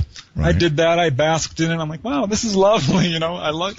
But it was kind of like a sauna. It's like beautiful, lots of love. It was great. A sauna. But I didn't stay there. Right. If you did, I doubt I'd be interviewing you right now. Preston Dennett is my guest. This, of course, is Midnight in the Desert. I'm Art Bell. Stay right where you are. Now, the mist across the window hides the light. For Dark Matter News, I'm Leo Ashcraft. Debris found in the western Indian Ocean on Wednesday appears to be part of a Boeing 777, the same model as Malaysia Airlines Flight 370 that disappeared in 2014. A source close to the investigation says there is a unique element to the Boeing 777's wing flap component that Boeing observers believe making resemblance to Michael Jackson. She says it certainly is very spooky. The image is so clear. Sometimes you can see these things in photos. It's an image of something, but you're almost willing it to be something else. But you look at it and it's clearly a face, and it does look like Michael Jackson.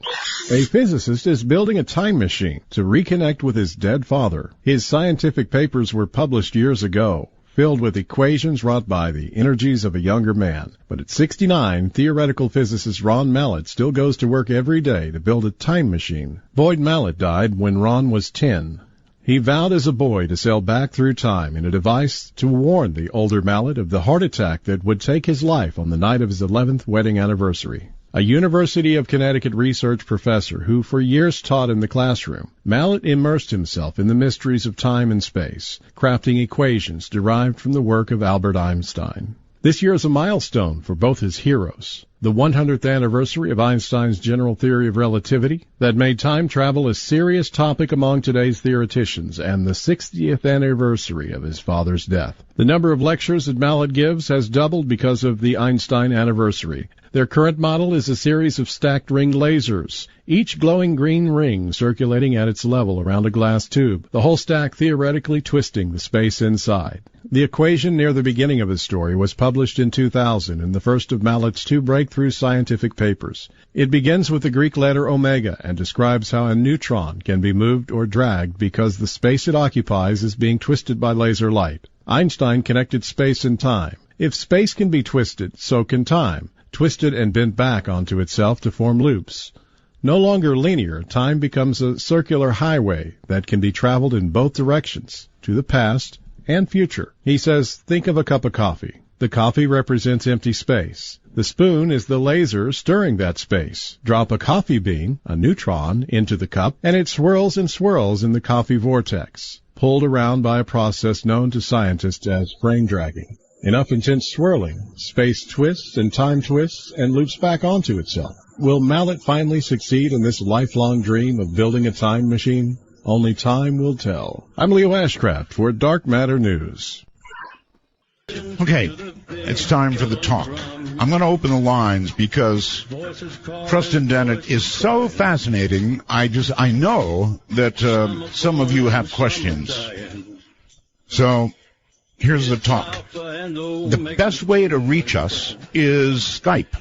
It is the cleanest way, actually. If you can get a good Skype connection, for example, on a smartphone, doesn't matter whether you've got an iPhone or whatever kind of smartphone you have. Android, doesn't matter. Put Skype on it, and then get yourself ready. And the way you get ready is to dial MITD 51. If you're in North America or Canada, MITD 51, Midnight in the Desert 51. And then it'll be in your list, and you can, even though I haven't, pair it up with you, as it were, you can hit that any time and call. It's that easy. It really is that easy, especially on a smartphone.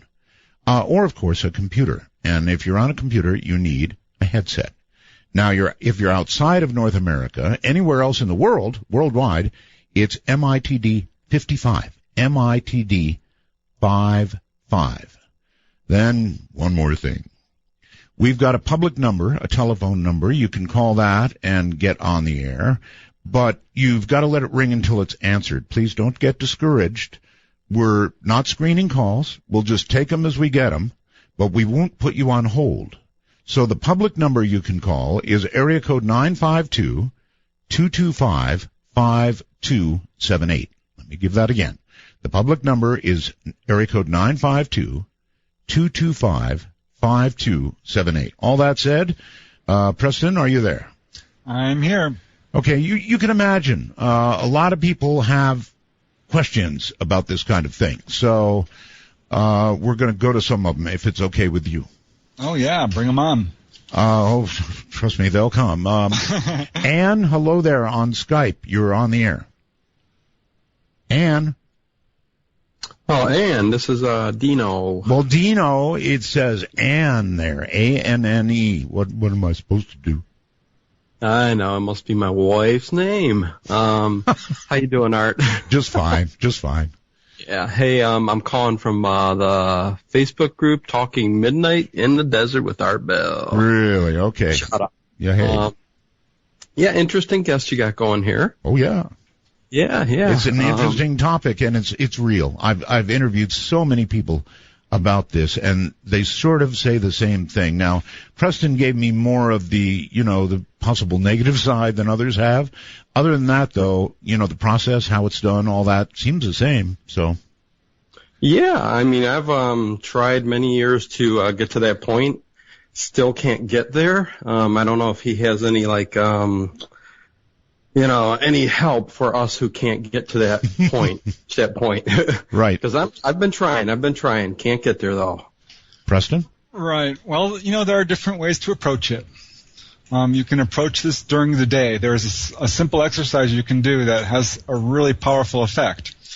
And that's to ask yourself if you are out of body right now. And I know how it sounds because you're not. But if you do this, as much as you possibly can, but at least a couple of times a day, preferably, every hour, you will do this at night. And you'll have the most profound experience because suddenly you're going to ask yourself this question and you're going to find out that you are, in fact, out of body. But you have to do what's called reality testing. And to do reality testing, well, there's various ways, to find out if you're out of body or not. You can try throwing something. If it levitates, you're out of body. You can try pushing your finger through your desk or a wall. That could be painful if you fail. Just lightly press, and it'll be astounding. You'll be at work there typing or whatever you do. See, for example, right now. Ow. Yeah, my finger ain't going through at all. No, but but I will keep trying. That's for sure. whenever you think of it, a couple of times a day, and you'll do this at night, and your finger's going to go through that desk, and you're going to be like, oh my God, I'm out of body. I would be. Already out of body. All right, so during the day, enlighten me. I get the between consciousness and sleep part, but during the day, how do you do this? Well, this is something you want to do all day long. When you wake up, I don't know. During breakfast, at work, when you come home, ask yourself, am I dreaming right now? Could this possibly be a dream? Could I be out of body? And you look around. If you see any anomalies, this is what's called a cue, and pretty much every dream will have one. Something that's not quite matching up with reality as you know it. And this is how you get lucid. Yeah, I will try this out. I hope I don't hurt my finger. But I love the show, Art. Love the show. Love that you're back. And Dino giving you a shout out there. Love you. I love being here. Thank you very much. And we've got an international caller, I believe, on the line. Hello? Hello there. Are you there? Going once. Come on, I know you're there. Brandon. Is that right? Brandon, are you there? No, I guess Brandon's not going to say anything. Okay, no problem. We can move on. And we've got a million calls here, so not sure where to go. Let's go to the phones and say, hello there. You are on Midnight. Hello. Yeah, Art? Yes. Yeah, hi. This is Gary out in Phoenix and some Roswell over there. Thank you. For you. Yeah, this is one of my favorite subjects. I was back in, I've had like 4 out-of-body experiences. The first one was back in 1996 or 97, and I was having that sleep paralysis thing with the vibration, and I was always be terrified. It happened periodically throughout my life, and then I actually heard your program, and I forget who you had on there, but he was saying about directing your energy away from your body. Yes. Yeah, and so I did it, and it worked. I wasn't very successful, but I ended up right by the doorknob. It was like I was trying to go out the front door, but I was hovering right above the doorknob, and then another time I got freaked out. I got out of my body and I went down to the ground, and so I was looking up and I could see my hand out the edge of my bed, and it freaked me out. I just popped back in my body, but right. See, anything that freaks you out, I guess, brings you back, according to Preston. Right. Yeah. Right, that's absolutely what happens. Yeah, there's all different kinds of ways of getting out of your body. The best way is to do visualizations of some kind, and by usually something involving movement, like being on a swing set maybe, or the bow of a boat going up and down, or pretending that you're running down a pathway. There's various things like this, spinning in a circle. All of these will spin you right out of your body, and it's a very easy way to do it. Okay, those are actually pretty good tips. I appreciate it. Thank you very much. And here is Triana, I think. You never know whose name is on the Skype. It could be somebody else. But it says Triana. Hello. Hi, Art. This is Trina in Chattanooga, Tennessee. Trina, okay. You're really loud, Trina, so just back away a little bit. Okay, is that better? It is. So much better, yes. Okay, great. Roswell's. Thank you. I just wanted to call in and make a comment. I got a little bit spooked a few minutes ago. Your guest was talking about something reaching out and grabbing his leg. I knew it. See, I knew that. Yeah. I'm beginning to wonder if your guest was there in my experience, because I experienced that exact same thing. Oh, Preston, did you grab her ankle? The funny thing about it is I was in a room where there were lots of like little baby gray hands. Ooh. They covered the room. The entire room was covered with these little hands. But one huge gray hand came out from the middle and grabbed my leg. But I was paralyzed. Yeah, for sure. So I couldn't get away from it. And it was the scariest thing I have ever experienced in my life. Okay, Triana, did it snap you back to your body? It did. It did. I did wake up, but I could still feel the hand on my leg. Oh, God. Well, that was the scariest part about it. Yeah. Preston, something like that could scare you so much that you would never, ever try it again. Yes? Yeah, that's true. I think, but if you read the books about it, you'll see that there's some amazing things that this can do for you, and there are ways to protect yourself. You can do white light meditations, and as you get good at this sort of thing is not a problem at all. You automatically pop out into the very high realms. Gray hands, giant gray hands, they're a problem for me, and obviously for Deanna. Are you, Deanna, are you going to try it again, hon, or are you finished? No. Well, see, actually, I didn't try it the first time. It just happened to me. Oh. I just went to that weird place, and it was like, I don't know, it wasn't a dream. It was that state that you talk about where you're in between being asleep and being awake. Right. I wasn't trying to do it. It just happened. But I would certainly never try it now that has happened to me. So even after so all bad. the encouraging things, the very encouraging things that Preston has said about this, it's a big no. As of right now, it is a big no. If I were to have a positive experience without trying it, then I may go forward with trying it more often in the future. But after this, I would never just go for it and try it. I get it. I would love to have the experiences that some of these other people have had, where you go and you see friends and family and loved ones. Mm-hmm. But after this, I just don't know if I could go there. Okay. I so get it, Trina. Thank you very, very much. Thank you so much for taking my call, Art. And you're very we're really welcome. glad that you're back. Do it again. Call again. Thank you. So, Preston, there you go. She got scared so profoundly. Yeah, well, the thing is, this is something that I would encourage everyone to do because sooner or later we are going to die. And it gives us a huge leg up. Yeah, but this is like practice. It absolutely is. And you can grow spiritually leaps and bounds by doing this kind of stuff. Not to mention the clinic. And here's another thing that we haven't even talked about.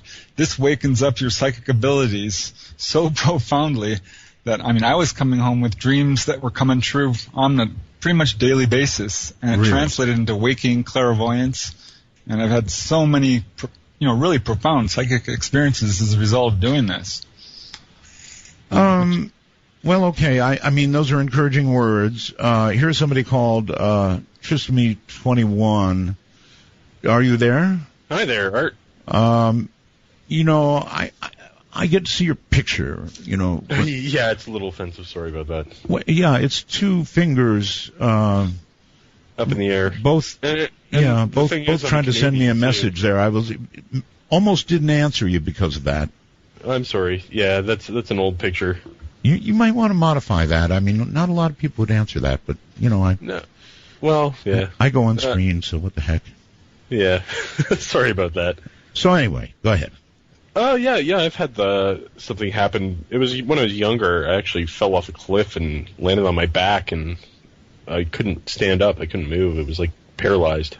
Wow. And it seemed like an out-of-body kind of experience. It was really surreal. Things were quite odd. Do you think you were conscious the whole time or not? I don't know. It was just really bizarre. I don't know how to explain it. Never felt anything like that in my life before, though. And I couldn't move, and then all of a sudden, after that, I got up and I could walk again. I thought I was paralyzed, though. How far did you fall? About 15 feet. Oh, my God. Yeah. Yeah, you should have been out cold, for sure. And maybe you were. Who knows? Well, yeah, I landed right on a rock on my spine, basically. Ay. Yeah. Okay, so maybe you went to the clinic. I didn't go anywhere. Well, I know. But you were okay. Yeah. You said you got up and could walk. Yeah. I don't know what happened, like how that happened. I thought I was paralyzed. Usually you fall 15 feet onto a rock. Mm-hmm. No walkie. No walkie. You don't walk right. at all, so... Well, what's interesting about that is that's getting the wind knocked out of you to the point where it's actually knocking you right out of your body, partially. And this is actually pretty commonly reported in falls. Really? People will find themselves standing next to their body for a brief second and then slip back in or feel kind of dissociated. They might see glows or just have difficulty, just like you're describing, actually. Exactly what's different. Do you see any kind of light or darkness or anything weird? Things seemed kind of lighter. It was a long time ago, but yeah. Still amazing. Yeah, I just can't even really describe it. All right, well, close enough. 15 feet onto a rock. My God. Yeah. Change the picture, trust me. Well, I'm lucky. Yeah, I can walk. Right. Like I said, change the picture. Yes, I will. I'll call you again soon. And please do. I'll have yes. a different one. Yeah, yes. I'll have a nice one. Something nice. Yes, that'd be nice. Most people, believe me, would not have answered that in a million years. Let's go to the phone. So many people. Spokane, Washington. You're on the air. Good evening. Preston is listening. How you doing, Art? Okay, sir. On the air. Hey, I was just going to say I've had several experiences out of body, and I've been doing it quite a few times, and then all of a sudden I hit this wall, literally, and wasn't unable to do it again. It always seemed like it was my escape. You mean, okay, we don't have a great connection. You're saying you hit a wall, literally. Literally. There was this house. I'd always go to this house when there was trouble, when I was projecting myself to access my way back into my body. And I would always end up crawling through this or that way, and I would open the door and go through. Well, I opened the door, and it's bricked up, and I have never been able to do it again since. Okay, well, you know, Preston says that you can go through walls, right? Yeah, well, I was literally like bang, done, bounced back, and never been able to do it again. Huh. There's a interesting thing about that. So you're done with it, huh? I've tried. I can't do it. Okay, well, maybe it's well that you can't, because you can't go through walls. Any advice on going through walls, Preston? Yeah, well, I know what he's saying. You know, I've actually reached this at a point, you know, I was unable to do it for a year. I'm like, well, is this ability gone from me? Because there's a couple of cases out there where people did it for a while and then, boom, they couldn't do it. And they had like one last visitation or with a spirit who said, you know, you're done because you've learned all you need to learn, or you're not at that level, or various messages like this. So he needs to try the wall again. Yeah, I think that if you continue to do various exercises, read the literature, try the different ways of doing it, it will come back to you. Absolutely. Okay. Caller, are you still there? Yes. Good. Okay. Well, try. So, can you try the wall again and let us know? I will do that. Walk, don't run. That would be the only advice I could give. Walk, don't run.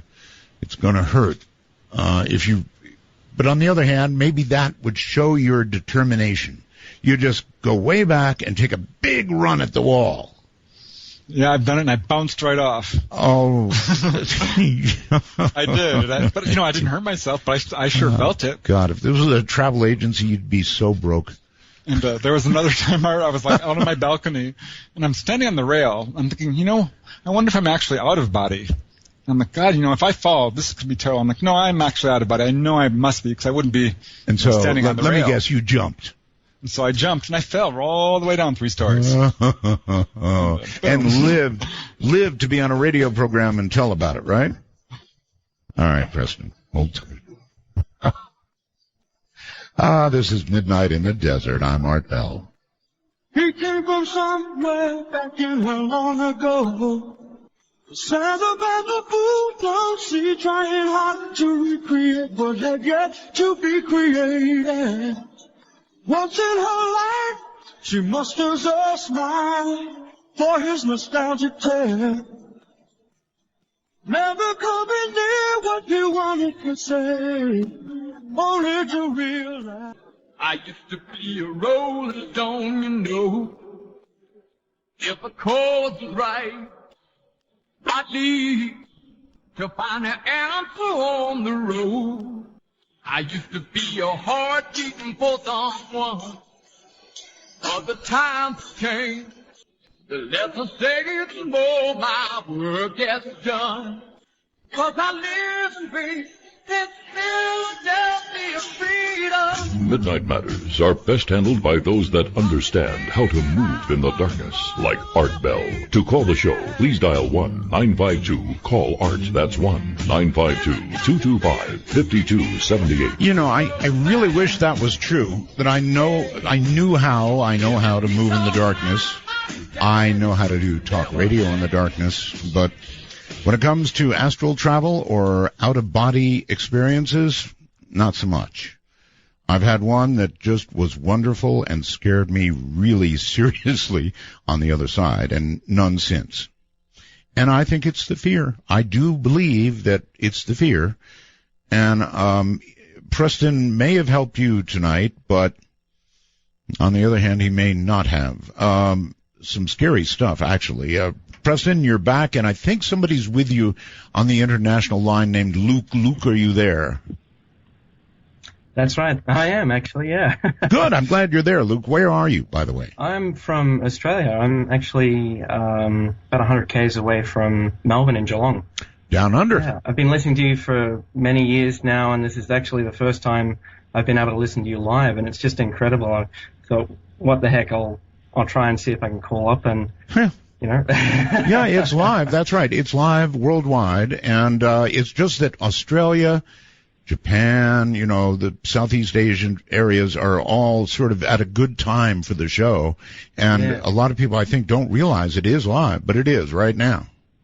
No, it's fantastic. Would I be able to shout out my father? He's turning 70 today, so I'm going to take him out a little bit later tonight. But oh, that's really a big birthday. I know. I just had one. Yeah. I wanted to call up. I don't know that I have a similar sort of experience as the other listeners. Maybe you've got but maybe you've got a question about it. Oh, sort of. I had an experience that was more like going into myself. I was sort of lying down one night. I was quite relaxed. I had a hard day at work, and I just found myself sort of relaxing more so, and sort of found myself in this dark space. It was almost like I'd changed some sort of consciousness, and I actually saw myself sort of out of body as a young child. And I was working through a lot of things at the time. I had a lot of things that happened. So wait a minute, let me get it straight. You exited your body, and you were your young self. Yeah, it was just so bizarre. It was like I was young again. I was seeing myself as a 10-year-old. Wow. I mean, I'm 26 now. This probably happened maybe 8 or 9 months ago, but it was so bizarre, and I actually felt young again. I sort of felt my mind slow down to how it had when I was, that age. I was thinking about things that I hadn't thought about for many, many years. Wow. It was just insane. That's pretty wild. That's pretty wild. I mean, to actually feel young and to understand that feeling is pretty amazing. Preston? Yeah, I know exactly what you're talking about, Luke. What's really interesting is when you go out of body, time collapses to a certain extent. In fact, the farther you go, you can effectively travel in time. And sometimes when you pop out of body, you go to the past. You can go to your childhood or connect with that, or even the future for that matter. I get what you're talking about. I think it's so cool. I mean, just to feel that young again, to remember what it felt like. That'd be awesome. Yeah, it was fantastic. I mean, I suppose that was something I've been sort of processing, I guess, a little bit as well, and maybe subconsciously it came on. I'm not really sure. It was just really bizarre. I've had a few other times when I've sort of felt myself going back into that sort of place, but the age difference wasn't there. But it always seems like I'm going in on myself, not traveling out elsewhere. I unfortunately didn't catch the first half of the program, but it sort of sounded like you were talking a lot about almost like astral travel. Yes. Is that right? Trust me on this. It's worth joining, becoming a time traveler, and downloading it. It's really a fascinating program all the way around. And what you just said is fascinating, too, and especially calling all the way from Australia. Thank you so much. No worries. Thank you so much, Art. All right. Take care. That's really neat. I mean, can you remember what you felt like at 10? Well, not as well as I would like, but you can connect with it through the out-of-body thing for sure. Yeah, to have that fresh again would be awesome. Yeah, you know what's amazing? Because on the other side, you can travel in an instant. There's no such thing as rate or distance, really. So if you take that equation, that we have rate times time equals distance, it collapses time. So this is kind of why we have precognition when we come back from these experiences. Or you can travel to the past and, see this thinking of the Titanic or what have you. Okay, Preston, I had one precognitive experience, but I don't think it had anything to do with astral travel or being out of my body. On the other hand, what do I know? Maybe it did. But I remember being awake, moving from place to place when I had this experience. So no, I think I was awake. I don't think I was astrally traveling. But your point is good. Test it, is what you say, right? Right. Well, what I'm saying is if you do this astral travel, be prepared to have a lot of psychic experiences because it activates, I guess you would call them your chakras, and you'll feel it. I mean, you will physically feel this stuff when you have, premonition, for example. I mean, I had a really powerful one. I had this vision. I was going to the ATM to get some money, and I had this vision that there was this gangster-looking guy there, dressed in leather, whipping his hair around. I'm like, God, that's weird. Yes, it is. And drive up, it's still a mile away, got there, and there he was. Got chills down my spine, just like I saw. I'm like, I'm not going near that thing. Okay, so in other words, it was a precognitive warning. Exactly. I've had a number of those. And you start to learn stuff about people that, you can, to a certain extent, read people a lot better than you normally could. Wow. All right, Wallaceburg, it's midnight, you're on the air, hello. Wherever Wallaceburg is on the phone, hello? Oh, yes, hello, Art, how you doing? It's an honor to be part of your show. I have a question for your guest there. Sure. I guess I've lucid dreamed lately, but this one time, I'm sorry, I'm a little nervous. Relax, just take a deep breath. Yeah. You're just talking. Sure. This one time I awoke and I was laying in bed and I saw the back of my body leaving the bedroom or getting out of bed and walking towards the bedroom door. Wow. And I thought it was so odd, obviously, to see myself walking away. So it's like a reverse out of the body or something. So I was wondering if he has ever experienced anything like that or what it would mean. If it has any meaning. That is so opposite. Preston, he sees himself walking away. How could that be? Yeah, that has happened to me. Not quite exactly that way, but that's called bilocation. And what's happening is you're conscious in either your body or your astral body. And if you're good at it, you can do both. There was one time where I was out there flying, I don't know where in God's name I was, but far away. And at the same time, I started to become aware of my bedroom. And mind you, I'm lying there with my eyes closed. But I'm like, I think I'm awake. So I opened one eye. And I'm like, yep, I'm awake. At the same time, I'm out there astral traveling. So to a certain extent, this is called bilocation. People are able to do it to the extent, that they can sit down and be physically in another place. So this caller could probably switch positions. If he was really good at it, he could jump to the astral body that was leaving and be in that one. Right. That's what I would recommend. Concentrate on that one and see if you can transfer your awareness to it. You should be able to. What do you think? You want to give it a try? Well, it just happened. I never meant for it to happen or anything. So, and this is probably a couple of years ago now. So, sure, if it ever happens again, I would perhaps try that. But yeah. All right, well, good luck with it, and I hope it works. Whew.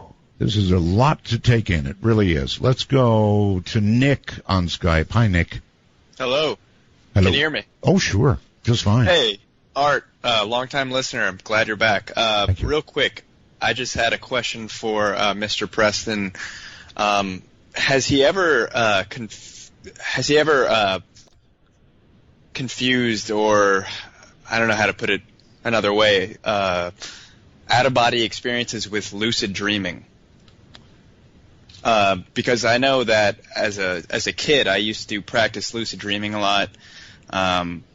Went on message boards reading about lucid dreaming, and I feel like a lot of what he's saying reminds me of lucid dreaming. That makes sense. Preston? Right. Well, most people who look into this agree that they're connected. There's no doubt. I think personally that a lucid dream is when you know you're projecting the reality around you. But the problem is you can be out of body in one of the higher dimensions and be doing this. So the definitions blur. It's hard to say where the line is between the two, but you can project out of a lucid dream into the physical world. Well, because so you know. I have felt the whole out-of-body experience thing. One time I was asleep on a couch and I was in a strange place, and all of a sudden I was half awake, half asleep, and I felt like there was someone sitting on my chest. A scary voice kind of came into my head, and I sort of saw myself in the room. But that only happened one time. But I've had lucid dreamings happen. I've had lucid dreams a lot more than that. And I felt like there was a distinct difference between those two things. You don't think there's a distinct, difference between the two? Well, there's sort of gradations, I would say. It's very hard to divide them apart because some people feel that the lucid dream is superior to the normal out-of-body experience. I think they're separate. There are certain levels to dreaming. In the very beginning, you have dreams, which are just the things you did throughout the day, the movies you saw. Then you move up to a psychological level of dreaming, where you're dealing with your fears and desires. And then you bring in lucid dreaming, and you can deal with those in a conscious way. But at some point, you don't dream like a normal person. You're awake all night and never actually fall asleep. And you understand the difference between a mental projection in front of you, depending on where you are. I mean, if you're in the physical world, or if on the other side where you're manipulating things, or you're in a consensus reality, like, the heavenly realms, where everyone agrees this is, the way it is. Okay. So it's hard to describe. Sure it is. All of this is hard for words. Caller, thank you. Yeah, no problem. And I'd just like to give a quick shout-out to Richard Hoagland. Looking forward to his show after this. I'm really enjoying it. And just remember to think of the suicides. Coming up at midnight. All right. Suicides. So sometimes I get into this state, Preston, where I think that I have not slept all night. And frankly, I haven't slept all night, but I have been in that little tiny gray area we were talking about, in and out of it, so much that I lose track of reality. That's the only way to put it. And I might have a dream that appears to be, or seems to be, so real and so quick, and I'm just like in and out of this, if I can't sleep. Most of our dreams occur, I'm told, in that area between sleep and wakefulness. Is that true? Right, the REM state. Right. Absolutely. Right. But like I said, we all go out of body every night. And the truth is we're not unconscious. We're conscious on the other side. We're talking to our relatives. We're having experiences. We're planning out our days. Right. And then we catch snippets of this as we, go down in a gradation to the physical world. There's been times when I've been so far up there that I had to stop at each level and write this down in a dream diary, take that one down a level, and write that down, and so on until I'm finally like, am I really awake now? So I guess it's pretty common stuff. Boy, we have got to take a break, so we're going to do that. With Preston Dennett as a guest. We indeed are raging through the night from the high desert and the great American Southwest. It just keeps getting better and better. It is the night, my body's weak. I'm on the run, no time to sleep. I've got to ride by like the wind. It don't come easy. You know it don't come easy. It don't come easy. You know it don't come easy. Got to pay your dues if you wanna sing the blues, and you know it don't come easy. You don't have to shout or leave about. You can even play them easy. Forget about the past and all your sorrows. The future was last. It will soon be yours tomorrow. I don't have too much, I only want trust, and you know it don't come easy. It's not radio, but it is what's next. To cast your ray of light into the darkness, please call 1-952. Call Art. That's 1-952-225-5278. Oh, we definitely are what's next. Hi, everybody. I'm Art Bell. This is Midnight in the Desert. My guest is Preston Dennett, and we're talking about OBEs. And I get messages on the computer, and so here is one for you, Preston. This comes from Joe, and he says, can OBEs allow you to travel to different points in time as well? Time. Yes. I mean, that's what the one caller said, right? He was 10. Right. It's really startling when it first happens. You're like, what's going on? But, yeah, you can travel to the past or the future. I think the future is a little bit harder because you get, probable realities and you're not sure if these things are going to happen or not. But you can try to travel to the past. I tried to see the Titanic, but I was not successful. Really? Yeah, I figured. So you can travel to important times in history. People have been successful at doing this. It's sort of a psychic, investigations. Sort of time travel, actually. Right, absolutely. We have the ability to do this. Time is not what we think it is. It's on the physical plane, at least, it's a fault of perception. The truth is, time is simultaneous. All right, all the way across the country. Florida, Dolan, Florida, I think. You're on the air. Hey, Art. Hey, caller. Yeah. I have you to thank for all my out-of-body experiences I've had over the years. Really? You heard some of my old shows on them? Oh, your first show I listened to was the night Chuck Harder, you were talking about Chuck Harder was missing. I don't know if you remember that. Oh, man, that was a long time ago. Sure, I remember. It was a long time ago. But my father had passed away, and my mother was an invalid. And my sister lived with her, and she used to go to work really early in the morning, and I used to get up and drive over to my mother's, and what I found out was it was interrupted sleep was causing it, but you had Albert Taylor on one night. That's right. And he was describing it, and I had the vibration thing a couple of times, and you feel like you're going to die. I mean, it's a frightening thing. I'm laughing, but it is frightening. Yeah, but what I was wanting to say to you is, when you get to that point, that's as scary as it gets. Once you just are there, you just get out of bed real quick, roll out, and you'll be standing there, and it's really cool. But there's some things that I've noticed. I've had a lot of them, and there's certain things that I've read a lot of different books on it too because of it, and I've made some little bullet points. I've seen these guys. They look like monks with the hoods, like Grim Reapers without the sickle. I went to talk to one of them, and he just turned into like a stone pillar. Really? See, that's not necessarily encouraging. That's not an ankle grab, but that's, No, but I've had the grabbing and stuff. That's, yeah, I've had that laying in bed, and I've had it. I've had a lot of these things, but there's certain things, like I've never seen the silver cord, really. One time I thought maybe, but for the most part, no. Well, it's a good question, Preston. Do people see that cord? Do they actually see it? I never did. I looked for and finally I'm like, you know what, I'm going to see it, and I finally did. I was going to say, otherwise, how do you know it's there?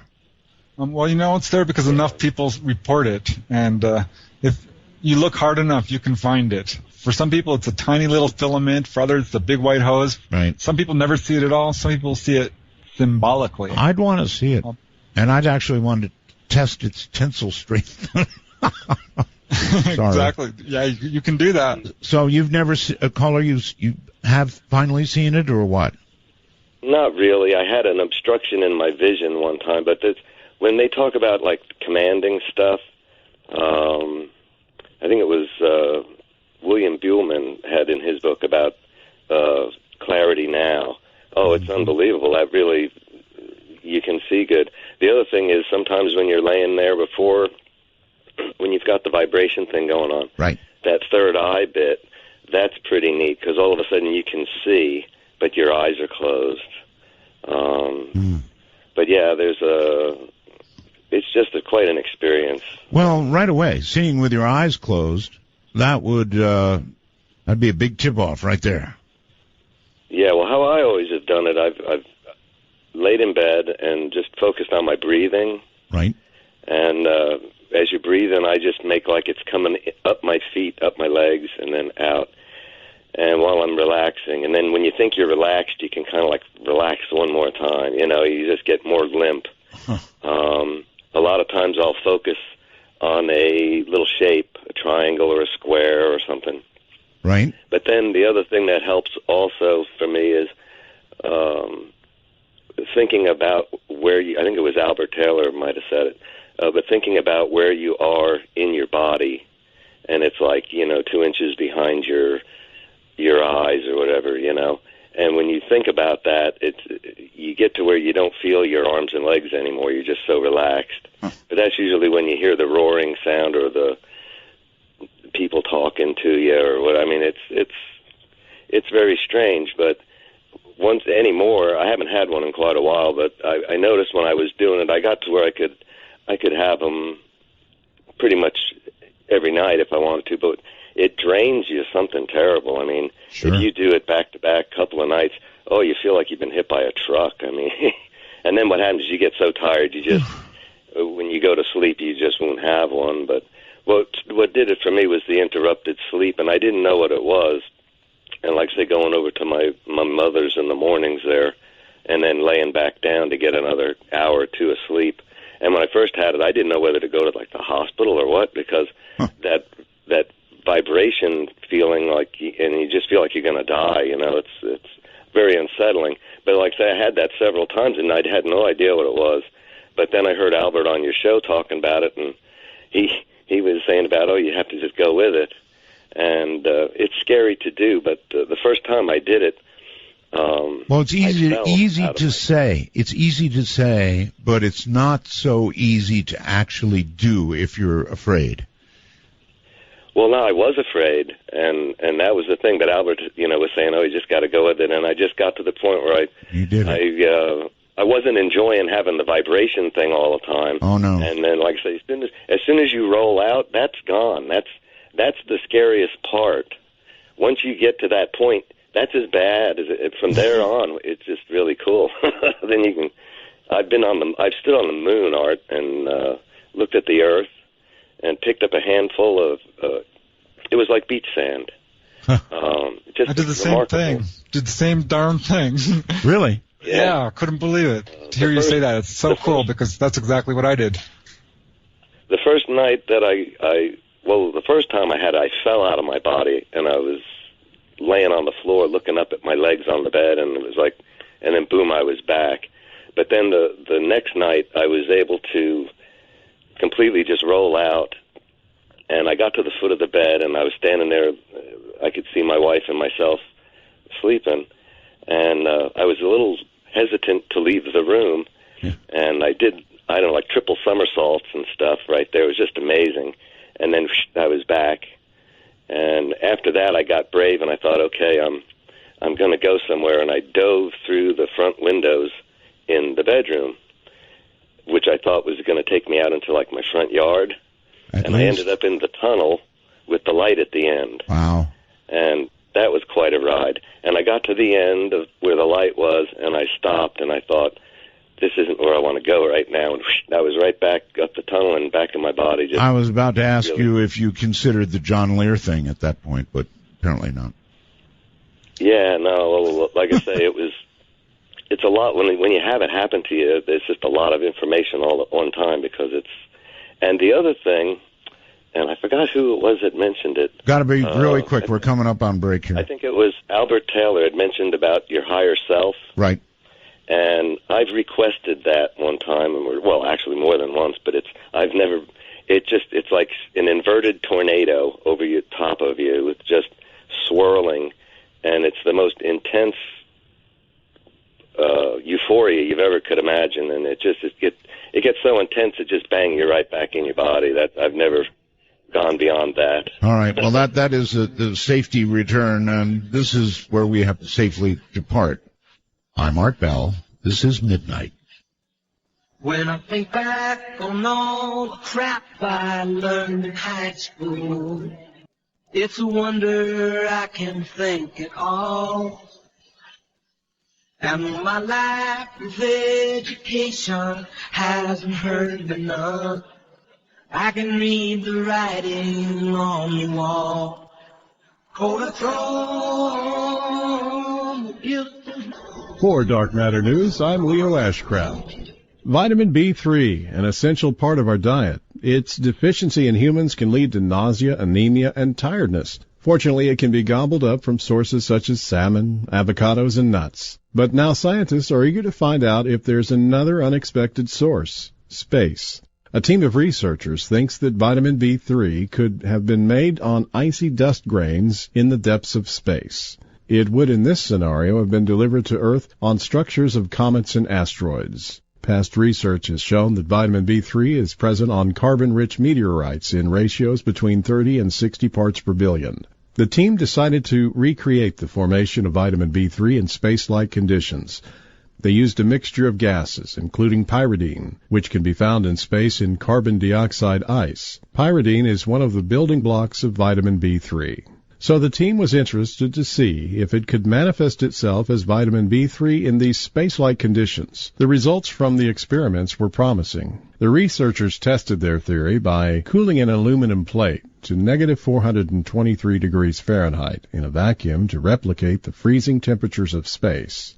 The plate was then bombarded with protons to mimic space radiation that would give the gas mixture the energy to create reactions. When the sediment formed on the plate, they found a wide range of complex molecules, including B3. This is an exciting result, although it's far from proving that vitamin B3 on Earth originated from space. The next stage for these researchers will be to wait for someone to find some B3 out in space.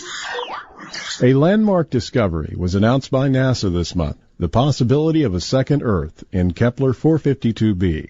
Found by NASA's Kepler Space Telescope, this planet orbits a star much like our Sun at a distance roughly similar to the Earth. Could there be life on Earth 2.0 or even beyond? The director for SETI, the Search for Extraterrestrial Intelligence, Seth Shostak, believes there could be. Shostak says in his video, further, we might be able to learn more. We might even get a message. If we get a message, who knows what it might be? He continues by saying, on the other hand, let's assume that in the conservative case, if you will, that you don't get a message, you can't pick it up or you can't decode it. You'll never know what it means. This is Dark Matter News.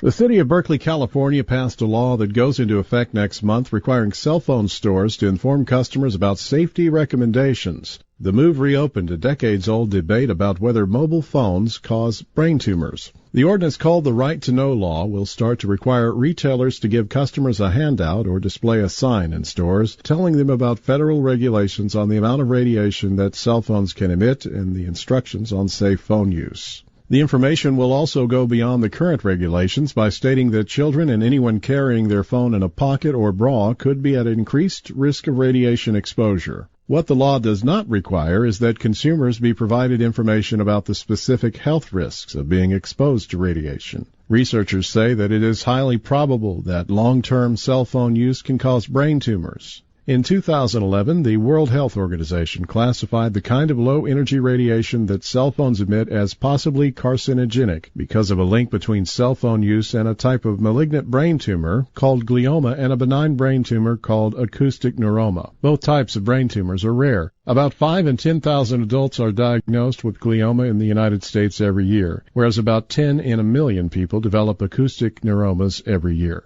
And you know Art Bell, he's been saying don't call the show on your cell phone for years, so maybe he's some kind of prophet. I'm Leo Ashcraft for Dark Matter News. Let me say it, let me say it, let the orange no go low. Let me rage, let me beat it on the shoulders of your falling. Let me say it, let me say it, let me rush upon your shore. Let me rage, let me beat it on the yellow sea.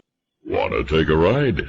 Your conductor, Art Bell, will punch your ticket when you call 1-952-CALL-ART. That's 1-952-225-5278. And my own news guy took a shot at me. Not really. Something about cell phones. Anyway, Preston Dennett is my guest. We're discussing OBEs, and oh boy, are we ever. And he's done such a fabulous job that I really wanted to say, hey, Preston, what would you like to promote? Your website? Do you have books? Is a good opportunity to tell people how to get, I don't know, hints on how to do OBEs. I'm sure you have lots of written stuff. You must. You know so much about it. Yeah, I do actually have a book out. It's called Out of Body Exploring, A Beginner's Approach, and you can learn more about it on my website. And if you just Google my name, Preston Dennett, it'll take you right to my website. The actual website address. Okay, it sounds like Bennett, but it's not. It's Dennett. D-E-N-N-I-T-T. Is that right? E-T-T. It's E-T-T. See, I didn't have it right. E-T-T. Got it. D-E-N-N-E-T-T.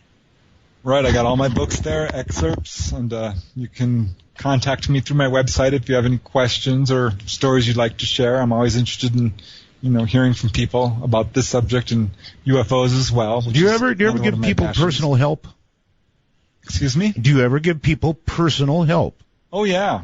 I counsel people through doing this. I think this is such a transformational experience, Art, that I think it's really important that people know about it. I do too. And oh my God, I mean, it just completely will transform your life. I really urge people to at least give it a try. All right, good enough. Donald, your turn. Hi, Art. Roswell's. Thank you. To both of you, actually. I was going to ask your guest how he feels about deja vu in relation to OBEs. Yeah, well, deja vu is a very interesting thing because I used to get it a lot. And it started to increase really profoundly when I was doing out-of-body travels. And what I found was I would have deja vu, and suddenly I would remember having this experience before to the point where I could actually predict it. I could predict the person's conversation, what was going to be on the radio, who was coming in at work, and things like this. And I realized that these were memories of, the travels I had done the previous day. So scarcely a day went by where I wasn't having, some sort of deja vu. Oh, wow. Do you think it's possible to transfer your soul, possibly, using OBEs? Wow. To transfer your soul? Into another vessel, yeah. This is talked about all the time. And it's also one of the concerns, by the way, Preston, what this caller brought up, and that is, let me take it from here, Donald, that while you're out of your body becomes occupied by some sort of entity that may or may not be friendly. Let's just leave it there. Right. Well, it hasn't been my experiences that's true. What's the real case is when you're doing this work, you almost always have a guide with you, even if you don't perceive them. I felt like I was on my own, and I really still feel like that most of the time, because if I have a guide, they rarely show themselves. Mm-hmm. They have, but it's my understanding they are there. And I have not found that to be a problem, even though I've done this many, many times, and I can't find any good evidence that this has ever really occurred. And as far as inhabiting someone else, well, to a certain extent, you can perceive other people's thoughts. Oh. Well, that's not the same as inhabiting another person. No. You can't, I mean, to kick them out of their own body or another person's body, Well, you mentioned you mentioned you can't move things, that your hand just goes right through it, or that you can walk through walls, so presumably you could walk into a person. Right, well, you can walk, I've had people walk through me standing in front of them, and it's very disconcerting. You're like, whoa. Right. Disconcerting puts it mildly. You can't stick inside them. You can't. Okay. I haven't tried it, but it's not something I would give it a shot. Let us know how it comes out for you. Well, I'm willing to give it a try, but it's not something I don't want to take someone over. I'm sort of messing with you here. That was the obvious question. Is it possible to essentially take someone over? And you think can influence people. Oh. You can, because all our thoughts are not necessarily our own. We're picking up on, this sort of telepathy, even if we don't know it. To a certain extent, some of our thoughts are influences from our spirit guides. Have you ever influenced somebody? And in what way? No. I have tried. I'm like, I'm here. I've talked to people on the other side, my brothers and sisters who are alive, and tried to get them to remember what they were doing, and they could not. It's very much about memory, this whole astral travel thing. It's about awareness. It's about intent. Right. And, focus, these sorts of things. Okay, let's go to Edmonton, Alberta. You're on the air. Hello, sir. Art Bell. Hi. Hello. It's wonderful to hear you. Thank you. And welcome back from everybody. I'm sure you're sorely missed. And I'm actually shocked to be on the air right now, but I got to talk about this. Now, it was years ago when I was listening to your show, and that's the reason I have a name for what happened to me. Okay. I had an OBE, I guess what you're talking about. I was in college, and I was going through a pretty tough time. I really wasn't ready for the experience, and I had I guess what you'd say is a peak experience where I was doing a drawing, and it was art school. I was doing a drawing in the studio. It was late at night, and I guess I kind of felt like I had a pillar of light coming from the heaven. Felt like I was really connected to everything. But then I had an anxiety attack, I guess.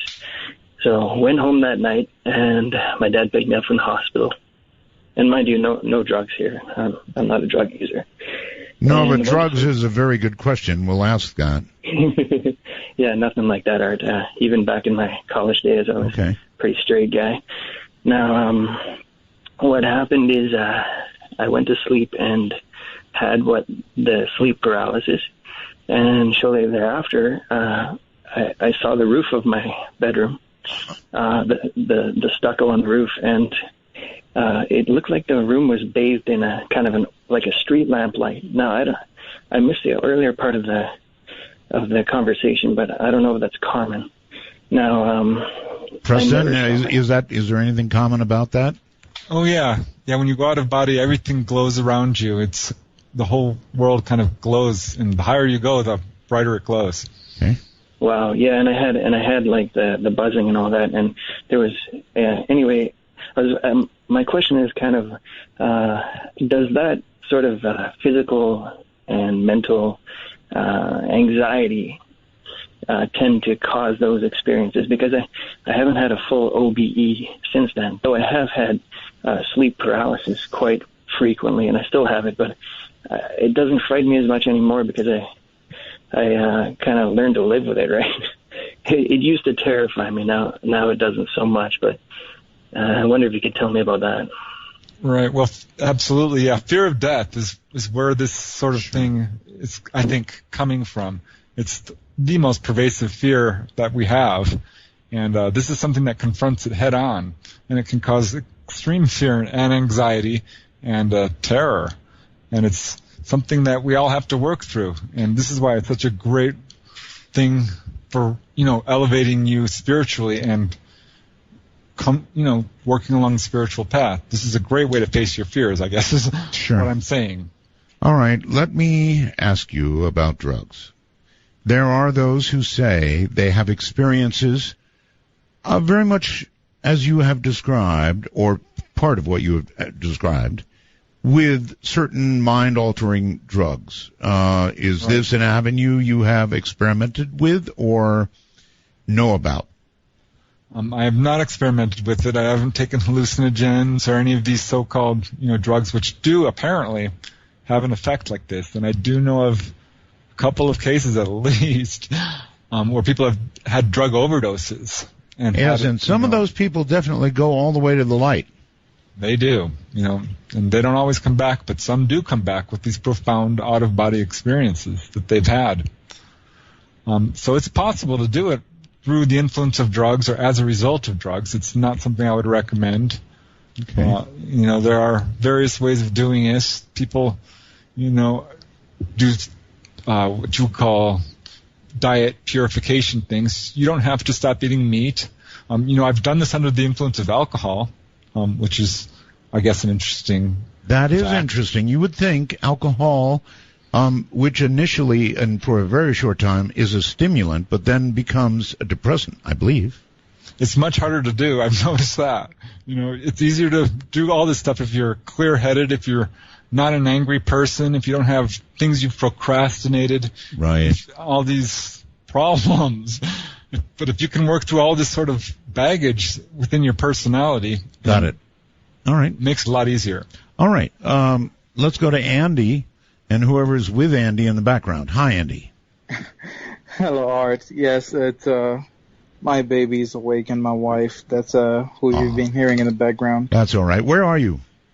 I'm actually in San Diego County, California. Okay. Well, on the air you are. Yes, actually, I don't know how much time you allow per caller, but this subject really speaks to me. It's something that I've experienced my whole life, really. Just to give you a little bit of background on me, I was born and raised in Haiti, so English is really my third language, I would say. Okay. And growing up, I've always had this experience of being outside of my body to the point where, as a child, I thought that was normal to leave your body and have different experiences at night. My goodness. And so it was so common that to you it was normal. Yes, to me, I thought it was something that everybody had experienced to the point where I tried it in real life, per se, and during my dreams, I would fly all the time, and I tried that while I was awake, and I hurt my knees as a child. Really? Yes, I tried to fly in the hallway in my house, and I landed on my knees, and I hurt myself pretty badly. To me, that's how real it felt, to the point where I tried to replicate it when I was awake. So you were fully awake when you did the bad deed to your knees. Yes, I was about maybe 10 or 11 years old, and Pretty I tried good to question. do it. Let me ask Preston about that. Preston, if you can't distinguish between when you're out and when you're in, then you could do something really awful like that, right? Well, it's interesting you bring this up because there's a number of cases where people have tried to fly as kids and they were successful. I wrote a book called Human Levitation, and it recounts a dozen cases like that, and 300 plus cases across the world. We could do a whole show on that. I've been wanting to fly all my life. We can physically do that. This is something we can do on the other side, and sometimes the abilities from the other side translate here. Yeah. But if you get it wrong, the knees hurt. If you get it wrong, you hurt your knees. Right, caller? Right. Yes, honestly, it felt real to me. It felt like I could do it at the moment. And when I did try it, it didn't end up really well for me. But okay, so there you go. The guest. I'm sorry, I messed you up there. Repeat what you just said. Yes, one thing I wanted to ask your guest, Mr. Arpel, is that sleep paralysis is something that I've experienced all my life, along with all these wonderful experiences. Right. And just to give you a little bit more about myself, I am currently an active duty member of the United States Marine Corps. Okay. And one time I was on the range in one Marine Corps base. I won't say which one, not to give myself away, but I was sleeping there at night, and I had the sleep paralysis experience, and again, I felt the dark presence that most people feel when they are in sleep paralysis. But this time it didn't really go away after a while like it usually does. It persisted over the night, and I felt that presence over and over again, and I was very distressed. Every time I woke up, I was paralyzed, and I felt that dark presence around me. And I felt like at one point there was a very good presence around me that came in order to help me get through that. And it showed itself to me in the form of a man. Would this be the guide, Preston? That's what I wanted to know. Would that be the spirit guide or the guardian angel or the higher self or whatever anybody would call it that came to me to help me through that tough time? Yeah, that very may well be. It sounds like it. You know, the thing is, when you do these experiences, you start to increase your perception. You start to be able to see ghosts. And yes, I have been able to see ghosts or spirits my whole life, and it became common to me after a while. So yeah, you have to deal with that. You can sense bad energies, you can sense good energies, and it's a completely different world that we're dealing with here. But my question was that it gave me a name. This is the first time that that anything I've seen in that weird state that I was in. Caller, I'm going to have to go. We're so short on time. I want to say hello to Brenda very quickly. Hi, Brenda. Hello, Brenda. Going once. Hello. Hello. It says Brenda. Is that you? Hello. I repeat, hello. Hello. Hello. Yes, hello. I hear an Australian accent. Speak. Not Australian. Oh, where are you? New Zealand. New Zealand, I shouldn't say close enough. It's a different country. Okay, we have only got a moment, so if you have a question, lay it on us. Just a wonderful program tonight. Well, that is so very kind of you to say. Thank you, and I will end it there. And once again, since we're about at the end of the show, give us your website, ways to learn more, because that's what people want. Right. If you want to go to my website, just Google my name, Preston Dennett. The actual website is prestondennett.weebly.com. But yeah, if you just Google my name, I've got all my books up on my website. Right. 16 or 17 of them, and a bunch of other stuff, excerpts, and I'd love to hear from people who've had this experience or want to learn how to do it, because definitely it's easy to do. You just have to take the effort and do it, knuckle down. Well, you obviously know a very great deal about it and have done a lot of it, which makes you such a joy to interview because, I don't know, you've been down, the good part, the bad part, you've been through it all. Preston, thank you for being on the program. Oh, it's been an honor. And you can be sure, I'm sure we'll do it again, buddy. Awesome. Midnight in the desert, shooting stars across the sky. From the high desert and the great American Southwest, I bid you all good evening, good morning, good afternoon, whatever the case may be, wherever in the world you are, and that's pretty much the entire world. Welcome to Midnight in the Desert. My name is Art Bell, and let's do what I do in the beginning of all shows, the rules. We have 2 rules, no bad language, and only 1 call per show. I should have a 3rd one. Make it interesting when you call. Also, take a big, deep breath before you talk. It helps. I want to thank the usuals, Telos, the company, along with Joe Talbot here in Toronto, Nevada, that helps us make all this sound so good. And by the way, I hope it does tonight. We've got thunderstorms all around us. The desert is quaking with electrical activity. My webmaster, Keith Rowland, who has been there forever. Dr. J, my producer, all of you, the Belgab people, the I Love Art Bell people, or people who love Art Bell. It's so hard to say because it sounds so egotistical. The Midnight in Desert people and all the other chat sites that are popping up all over the place. So Stream Guys, they're great. They get it out to you. LV.net, they get it to me, and that lets me get it to you. And, of course, Peter Eberhardt, our sales guy. So that's all the thanks, I think.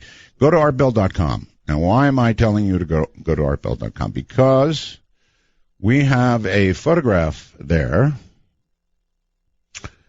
of how the White House is going to look about a year after Mr. Trump is elected. You might want to take a look at that. Oh, by the way, I'm going to be on the Tom Leykis show tomorrow. They have invited me to come and be part of whatever it is they do there, and it's some strange stuff, I guess. So I should fit right in. That'll be fun. That'll be at 4 o'clock Pacific tomorrow.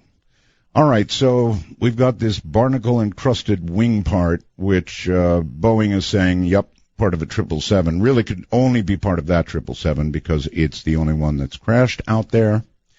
Can they trace it back and see where it really went down, if it went down on the line that they have, that curved line?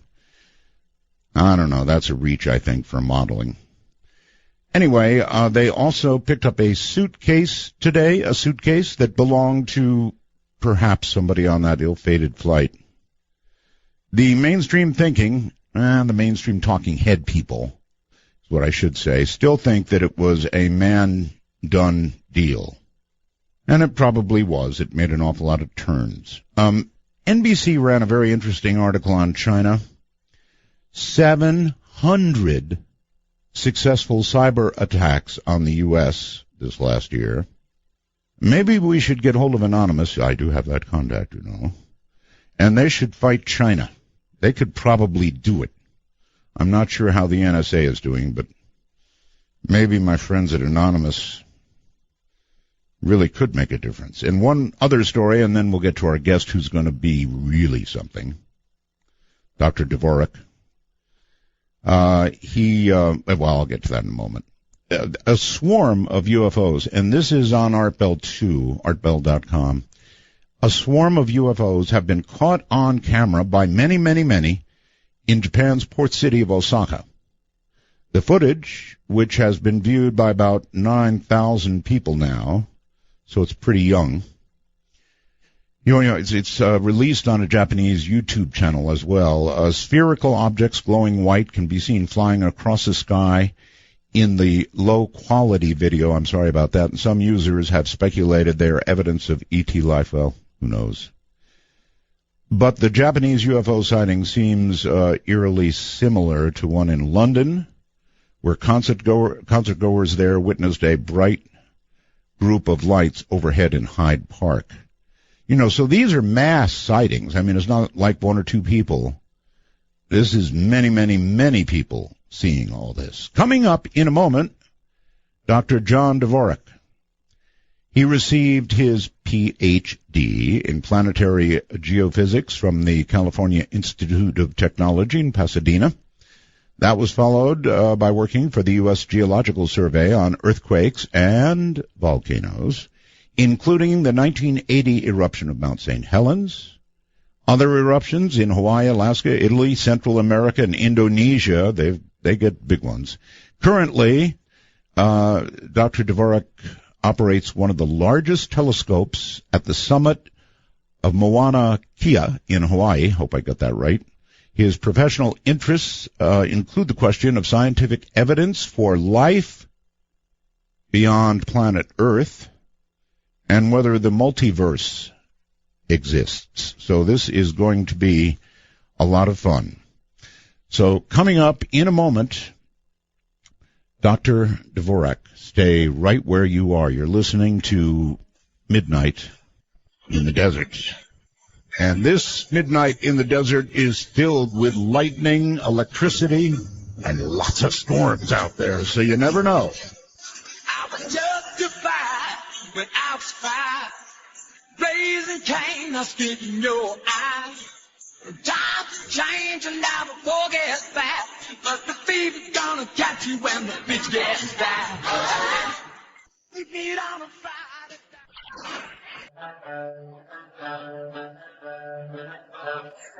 world, going over the world that you got, starting to realize that eternal fate is turning back on hands. It's 2 a.m. It's 2 a.m. It's 2 a.m. Fear is gone. The gun's still warm. Sitting on your neck, despite taking a chance. Yell of the storm on the loose. Sirens in my head. Wrapped up in silence, all circuits are dead. Cannot see cold. My whole life spins into a frenzy.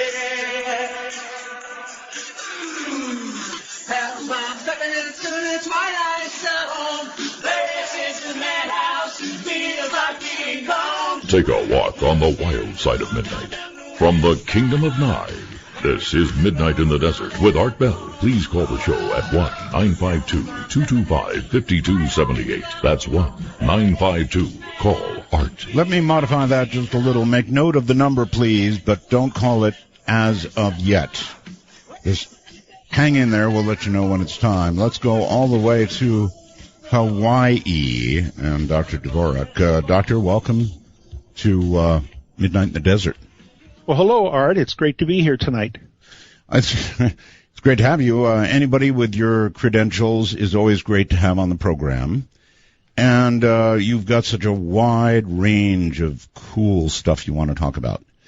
I'm going to start sort of all backwards a little bit and start with the movie San Andreas, because I took my family to see that fairly recently, and you know, I know that it was all CGI. I know it was all fake. But I'm telling you right now, I was on the edge of my seat taking deep breaths through that whole movie. It just absolutely stunned me. It looked so real. Well, I agree with you. I enjoyed the movie a great deal, too. Really? But one thing that you might be surprised about is that the ground shaking that they showed in the movie is not nearly as strong as it will actually be. Oh, God. Because if you recall, for example, when they're on top of the dam. You know, I object to that. Can you tell me about that before we move on? I do recall when they were on the dam. I objected to the dam getting slammed right away before it all began in California. Is that likely? Well, it's not likely for the dam to break up. But what I wanted to point out is that during that first earthquake, people are running around. Yes. And the ground is going to shake so fast that it's impossible to run. You'll actually be down on the ground. That have been falling down. That's right. Mm-hmm. And so there isn't any possible. It's not possible for people to be standing or running around during one of these big earthquakes. So the ground is either moving up and down or laterally, or both? Both. And the reason you can't run around is the acceleration is more than 1g. So there are going to be times when you are actually in free fall, and then just a fraction of a second later, you'll be under an acceleration of 2g's or more. Wow. Again, I guess I just object to so many movies of this kind, generally destroying Las Vegas or its environs first. And here they did it again, and boy, there went the dam. But that, of course, was just the first step. It was the beginning of what became really horrible. Well, that's right. And there are earthquakes out there. There's an earthquake zone that runs pretty much from Reno to Las Vegas. Mm-hmm. And it can have rather large earthquakes. Mm-hmm. Not as large as the San Andreas, but you can have magnitude 7+ earthquakes there. The latest one was about 1872. Okay. Maybe you can look back in records. I live in the little town called Pahrump, Nevada. We're about 65 miles west of Las Vegas, and we're 6 miles from the California border. And a few years ago, we had a 7.3 in the desert. And let me tell you, Doctor, I've got a 100-foot radio tower over my house, and I was sure that piece of steel was going to come cutting through the house like a knife through hot butter, you know. Right. It was a big earthquake, really. Right. That was the Hector Mine earthquake. that occurred out in the desert, and that was a magnitude 7+ earthquake. 7.3. That's what right. They said yes. And if it had occurred in a place like Reno or Las Vegas or up and down the coast, there would have been major destruction and fatalities. If you sort of look, this is very selfish, but if you look where I am I on a big earthquake fault, or is it? You're in the zone. I'm in the zone. There's a zone that's known as the Walker Seismic Zone. It's named after the first Westerner to go in Yosemite National Park. It wasn't a park then, but he was the first one to see it. And the Walker Seismic Zone is about 600 miles long, about 100 miles wide, and it pretty much runs down the border between California and Nevada, between Reno and Las Vegas. All right. Well, then here's one other selfish question, then we'll move on. There are two types of dirt in the area where I live. One is what we locally call poof dirt, and it's really soft. It's almost like sand. I mean, some people have trouble with houses sinking a little bit into it, or more than a little. And then we have the opposite. Where I live here, we have it's almost like cement below me. It's called caliche, and it's kind of like rock-like, actually. So if an earthquake did happen here, would I rather be in the sandy place or the rocky place? Oh, you'd much rather be in the rocky place, on the caliche. On the caliche is an old soil where salts have leached into it, and that's what makes it so hard. Uh-huh. And in terms of earthquakes, it's better to be on solid ground instead of very loose ground. Got it. All right. Now, going for a second back to the movie, then, of course, the rest of the movie happened, and there became an earthquake up and down San Andreas virtually all the way. For all the moviegoer, and I know a lot of people saw this movie, is such a thing even possible, Doctor? Yes. Oh. Yes, it is possible. I thought you were going to say no. This is the scenario that people worry about a great deal. To back up a little bit, in the last few decades, one of the things we've learned about earthquakes is that they are not random, and they don't reoccur like clockwork. But large earthquakes seem to come in clusters, and they are called earthquake storms. And I'd like to turn your attention over to what is probably the most famous earthquake storm. It occurred in Turkey, along a fault right along the northern edge of Turkey, on the edge of the Black Sea. How long ago? From 1939 to 1999. Wow. That's 60 years. There were 13 major earthquakes. 13. And people have often seen an analogy between that and the San Andreas. And that that is a very big concern. A gigantic concern, considering that's like 1/6 of our economy in California. Well, that's right. And so that's 13 major earthquakes in 60 years, or roughly about one every 4 or 5 years. It's like having, if you recall, like the earthquake that you had in 99, the Hector Mine earthquake. Yes. Or the Northridge in 94, north of Los Angeles. Right. Or the Loma Prieta, also known as the World Series earthquake in 1989. Remember it, yes. What happened in Turkey were 13 earthquakes like that or larger. And so the San Andreas system, everybody I've ever talked to, including myself, see that as an analogy. So it is possible. Okay, well, San Andreas has been suspiciously silent, quiet. That's right. There happens to be a seismic lull right now going on in California. And it's been going on pretty much since the 1906 earthquake. For example. Is that good or bad? Well, I mean, it's good immediately as of the now. It's all in one's perspective about good or bad. It's nature. And my philosophy is I accept nature on its terms because I really don't have a choice, first of all. Okay, well, let me reframe the question. It's been quiescent, it's been so silent, but somehow under the ground I have this mental picture of two things pressed up against each other, trying to move, trying harder to move, and they've been trying for a while now, and then when they do move, they're really going to boogie. Well, that's right. And the two things which are pushing against each other, I think most people are familiar with the tectonic plates. Right.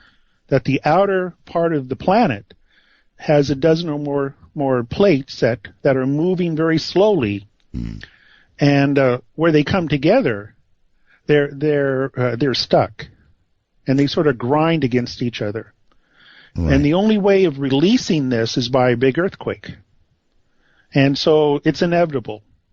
There's going to be large earthquakes. The question is when, and it just happens to be that during the great urban expansion in California, from 1920s to the 1970s, sure, that was an extremely quiet period in terms of earthquakes, and that can't persist. And we are getting the first signs that it's starting to pick up. Well, when you look around, an illustration. Well, you may go ahead. From about 1840, when the first records are kept. So from about 1840 to 1906, there were about 15 magnitude 5.5 or larger earthquakes in California. That's 15 over a period of about 70 years. The next 70 years, there was only one. And in the last 35 years, I think there's been 5. And so it was really quiet throughout most of the 20th century. Mm-hmm. And we are getting an increase of magnitude 5.5 and larger earthquakes, but we still aren't up to the 7s and 8s. And even worse, I guess, is it before again the movie, what is the largest earthquake possible?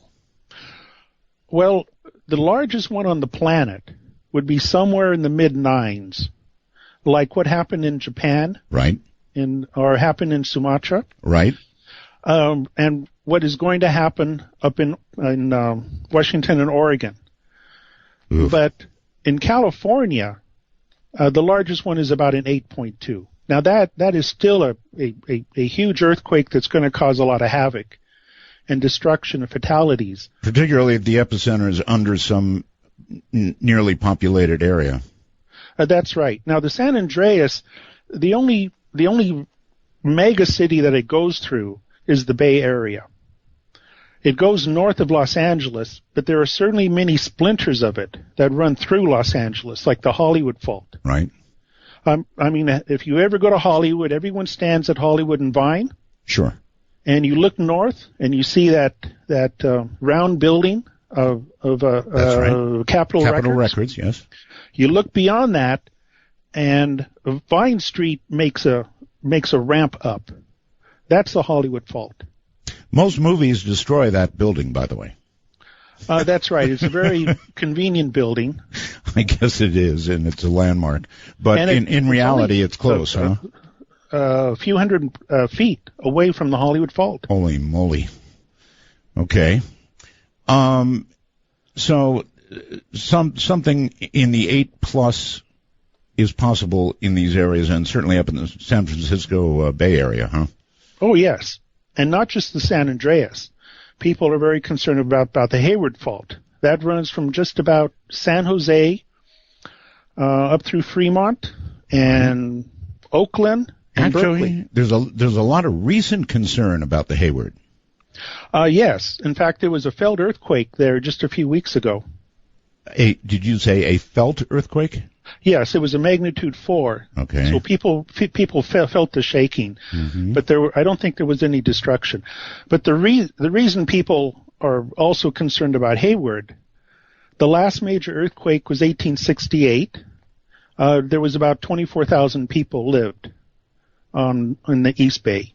Today, there's over 1.2 million people live in the East Bay. All right. We don't have a movie for people, but if there were a 8.3 or 4 earthquake in the San Francisco Bay Area, What should we expect? Well, during the earthquake, you won't be able to walk around. The best thing when you start feeling the shaking is to get under a desk or something. Mm-hmm. And it's just drop and hold on to it. And it's going to shake for 1, 2, maybe for 3 minutes. That'll feel like an eternity. The one I felt went for about 45 seconds, and I thought it was forever. You know, the 7.3. Well, that's right. If we go back to the World Series earthquake, 1989, I talked to a Stanford professor who felt it, and he said, you know, I'm well educated, I know everything about earthquakes, but this thing shook for only 12 seconds, and I thought it was an eternity. Right. I thought it was never going to stop. Okay, so, I mean, what people... And then what happens after it is important. Well, yeah, there you go. San Francisco, after something of that magnitude, what's left? Well, there'll be no running water, there'll be no electric power, there'll be no transportation, and there'll be no communication with the cell phones. Well, that just about people rips will have all to of it. cope. That rips about all of it. I mean, if all of that is gone, That's right, and people will have to cope, depending on the areas. If you're in an outer area, maybe like 20 miles or more, things will probably be out for just a few hours. If you're down in the major shaking, it could be down for weeks. All right. The circle of fire, the ring of fire, whatever you want to call it, there's sure been an awful lot of action on the rest of it. I mean, Japan, off Indonesia, really big stuff. And, you know, you see that begin to happen. Usually it seems like it comes on around, then something happens in South America, and then it seems to come north. Maybe I'm all wrong about that, but it feels like that. And for some reason, a lot of Asia has been really catching it big time, as you know, and the West Coast not so much. Well, that's right. Again, if an earthquake happens in Japan, it doesn't have any immediate effect on the west coast of North or South America. Right. But it does have a regional effect, and that's where this concept of earthquake storms come from. So there isn't any global increase of activity, but you can have a regional increase of activity that'll last decades, which is pretty much a lifetime. So it could start up, for example, tomorrow in California, and it could keep going for years. That's right, for decades. As another example, you probably remember what happened in Sumatra. Yes, I do. Well, that was not just an isolated earthquake. That was actually part of an earthquake storm. Sumatra was very quiet in terms of earthquakes for over 100 years. And then in 2001, there was the first magnitude 8 earthquake, and they have now had 6 in 14 years. It was horrible. The tsunami from it was horrible. That's right. And so that's why there's this concern about what seismologists call Cascadia, which is the place of Washington and Oregon. That has been very quiet, very little seismic activity for 200 years. Well, I have a lot of listeners up in that area right now. What would you say to them? And so what the concern is that there will certainly be a large earthquake, but there'll probably be a series of large earthquakes. And once they start, they'll probably go on for a couple decades and then stop again. Would you imagine people saying, I've had enough after about 2 or 3 and just moving out of the area? A lot of people do. Yes, they do. I had a very good friend who was in the World Series earthquake, the Loma Prieta earthquake, 89. And after 2 days of aftershocks, he said, I finally yelled out, stop this. When is this going to stop? But remember, on these large earthquakes, these will be spaced most likely over a period of many years. So it's not like one today and then one next week and another week. Though it's possible, it's more likely it'll be spaced out. still very little comfort after you've just had one. Well, that's right. I grew up in the Pacific Northwest, and it's a beautiful place, and I would live there with the earthquakes. I have you no would? problems You with would? that. Okay, well, that's an endorsement. Doctor, hold on. We're at a break point. We'll be right back. This, of course, is Midnight in the Desert. And it's rocking out there in the desert tonight. Oh, what a night. Late December back in... For Dark Matter News, I'm Leo Ashcraft. Witnesses say 3 people were performing an exorcism in a Texas public park on Thursday morning. Started getting louder and louder and louder. I think she was on the ground, and they were standing over her with hands on her, screaming, Satan, I demand that you depart. You've been, and it just went on and on and on. That's the reaction from one bystander after what eyewitnesses are calling an exorcism. It has also concerned the local clergyman, Father Dave Hawksley. My overriding thought in that is I hope that the people who are doing it in some level of training. He describes exorcism as the removal of an evil spirit through the use of prayer and originates from the gospel of Jesus. Person who they're exorcising, that person's getting the care that they need. Police say they were called to the scene, but since it's not illegal to perform an exorcism in a public place, they did not take action.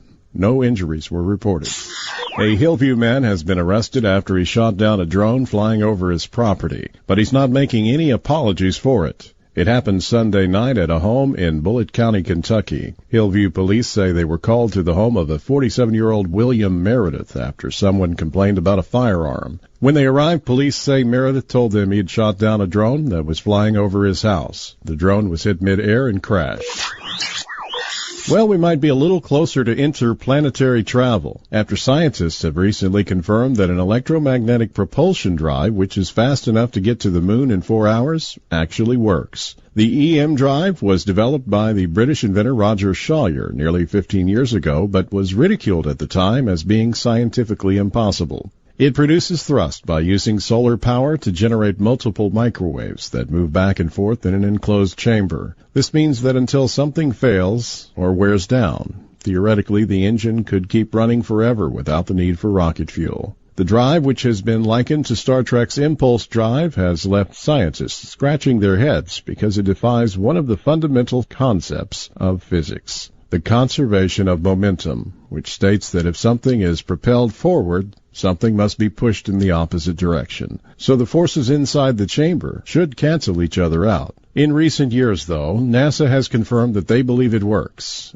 And this week, Martin Tajmor, a professor and chair for space systems at Dresden University of Technology in Germany, also showed that it does produce thrust. Well, you know how it is. You're swinging a hammer around, having heaps of fun, and you stumble across your very own personal bat cave. Except it's not a bat cave. It's an entire city. While redoing his house in 1963, a man in Nevşehir province of Turkey, in an area known as Cappadocia, knocked down a wall. Behind that wall was a tunnel, and behind that tunnel there was an underground city. What he had stumbled across was one of the many hidden entrances to the ancient underground city of Derinkuyu. This was an entire city carved into the stone below Cappadocia, reaching some 60 meters below. It had 18 levels. It had it all: residences, churches, food storage, wineries, and even a school. It was designed to house some 20,000 people as well as livestock. It features vents to the surface and several discrete entrances. This all suggests that the city was built as a precaution to protect the people during times of war or natural disaster. Cities like these were used during times of Christian persecution, so religious items would be placed on the lowest levels for protection. The city was also used as a refuge from the Mongolian invasion in the 1300s and up through the 20th century for Christian people fleeing persecution. It was finally abandoned for good in 1923. After its rediscovery, the city opened it to tourists in 1969. Today, about half the city is available to the public. I'm Leo Ashcraft for Dark Matter News. When the sun comes up on the sleepy little town down around San Antonio, and the folks is rising for another day, round about their home. The people of the town sing, and the proud wear the name. Where you talking about time to go? Whoa, Midnight in the Desert is a wild trip across the Days Divisor. Get your ticket to ride by calling 1-952. Call Art. That's 1-952-225-5278. A real wise guy, not that kind, but as in wisdom, Dr. John Dvorak is our guest. He talks about, well, we're talking about earthquakes right now, but hold on to your hat. We're going to move on to volcanoes, then telescopes, what can be seen, then life beyond Earth. So we've got quite a road to travel this night. Welcome back, Doctor. Oh, yes. Okay, so how does one know if you're at the beginning of an earthquake storm or just a one-off event? One doesn't know. That's the unfortunate part. There's no way of knowing if it's the beginning of a storm. However, once you get a large earthquake, you can get a better idea that more are going to come in the very near future. For example, I mentioned Sumatra. Yes. There's been an earthquake storm going on there since 2001. And there's been 6 major earthquakes. And people have said there'll be at least 2 more. Now, these next 2 could easily be 40 years from now, or they may be occurring now. But people are confident that it's not over. Okay, Doctor, we've got a worldwide audience, so I've got a couple of questions for you that just came in on the computer. I get these things as we go on with the show. Richard in Japan asks, Art, question for your guest. I live in Yokohama, and there are some small earthquakes and volcanic activity happening right now, right here. Could Mount Fuji erupt again? Well, Mount Fuji will certainly erupt again, but what you're seeing now is not an indication of a run-up to an eruption of Fuji. Comforting. Mount Fuji was very active until 1707, and so that's now been over 300 years that it's been quiet. But it will erupt again. But what this listener is feeling and seeing is not a run-up to an eruption. Just a small flurry of quakes there in Yokohama? Yes. Yeah, because part of the problem is there's always this small flurry of earthquakes, and we've never been able to sort out which ones are the actual lead-up and which ones are just background. Gotcha. All right, then there's Robert, and he wants to know, ask please about the New Madrid Fault for all of us here in the southwest Missouri area. Yes, one of the largest earthquakes in the history of the United States occurred there. In fact, 4 of them occurred there between 1811 and 1812. We are pretty much ignorant as to why. We're not sure why such large earthquakes occur in the middle of the continent. I just have to plead ignorant. No problem.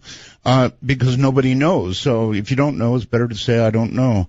That's right. But again, it's been a long time, right? So again, the feeling that, it's like the pressure is building. Or is that not a proper way to look at it? Is the pressure always building, or are some areas almost dormant for really, really long periods?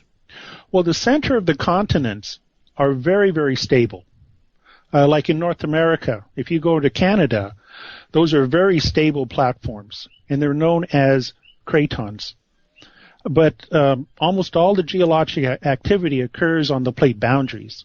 So along the west coast of North and South America, Japan, Indonesia, that's where almost all of the geologic activity is going on, earthquakes and volcanoes. Why?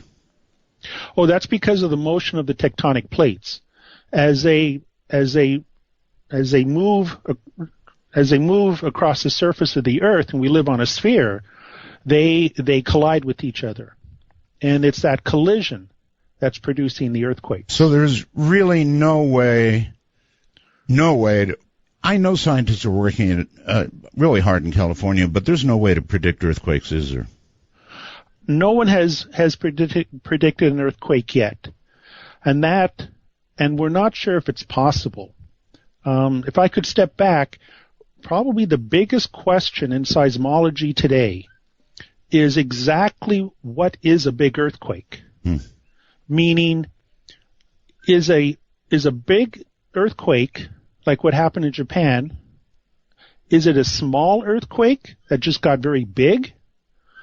Or was it a large segment of the plate boundary that moved all together? And the physics of that is very different. If it's a matter that it's a small earthquake that grew big, there's lots of small earthquakes all the time, and we will never be able to predict large earthquakes.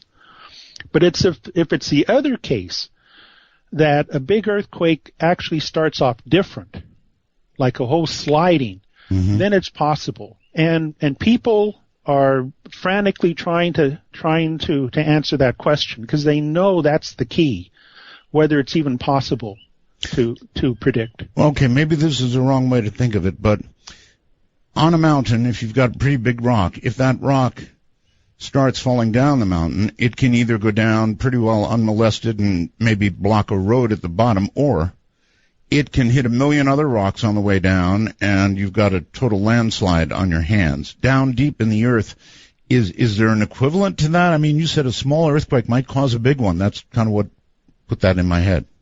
That's exactly right. Oh. That's perfect. If it's a matter that it's a small earthquake that grew big, people refer to that as the cascade model of a large earthquake. And it's exactly that. You get a small earthquake that causes more small earthquakes, and they just cascade down, and they produce this huge one. And so that's one of the models for a large earthquake. But we're not sure if it's the correct physics yet. So, conceivably, man is getting pretty powerful now. We could do something that would be powerful enough to cause an earthquake. I am just over the mountain here from where they set off the nuclear weapons when they were testing them above and then below ground. And I remember being on the air in Las Vegas and having to warn people because, boy, I'll tell you, Vegas would rock and roll when they set one of those things off. Oh, right. And one thing about large earthquakes, we don't know what triggers them. And one thing we know about them is that they apparently are very hard to start. For example, one of the largest atomic blasts was in about 1971 or so, up in the Aleutians. Right. And it was the equivalent of like a magnitude 6 earthquake. And there was concern, especially in Japan, that this was going to set off a whole series of quakes, but it didn't.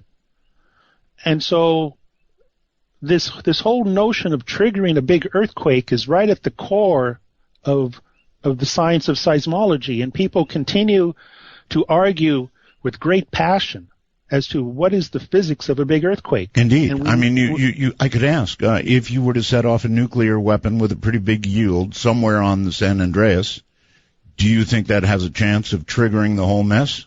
No.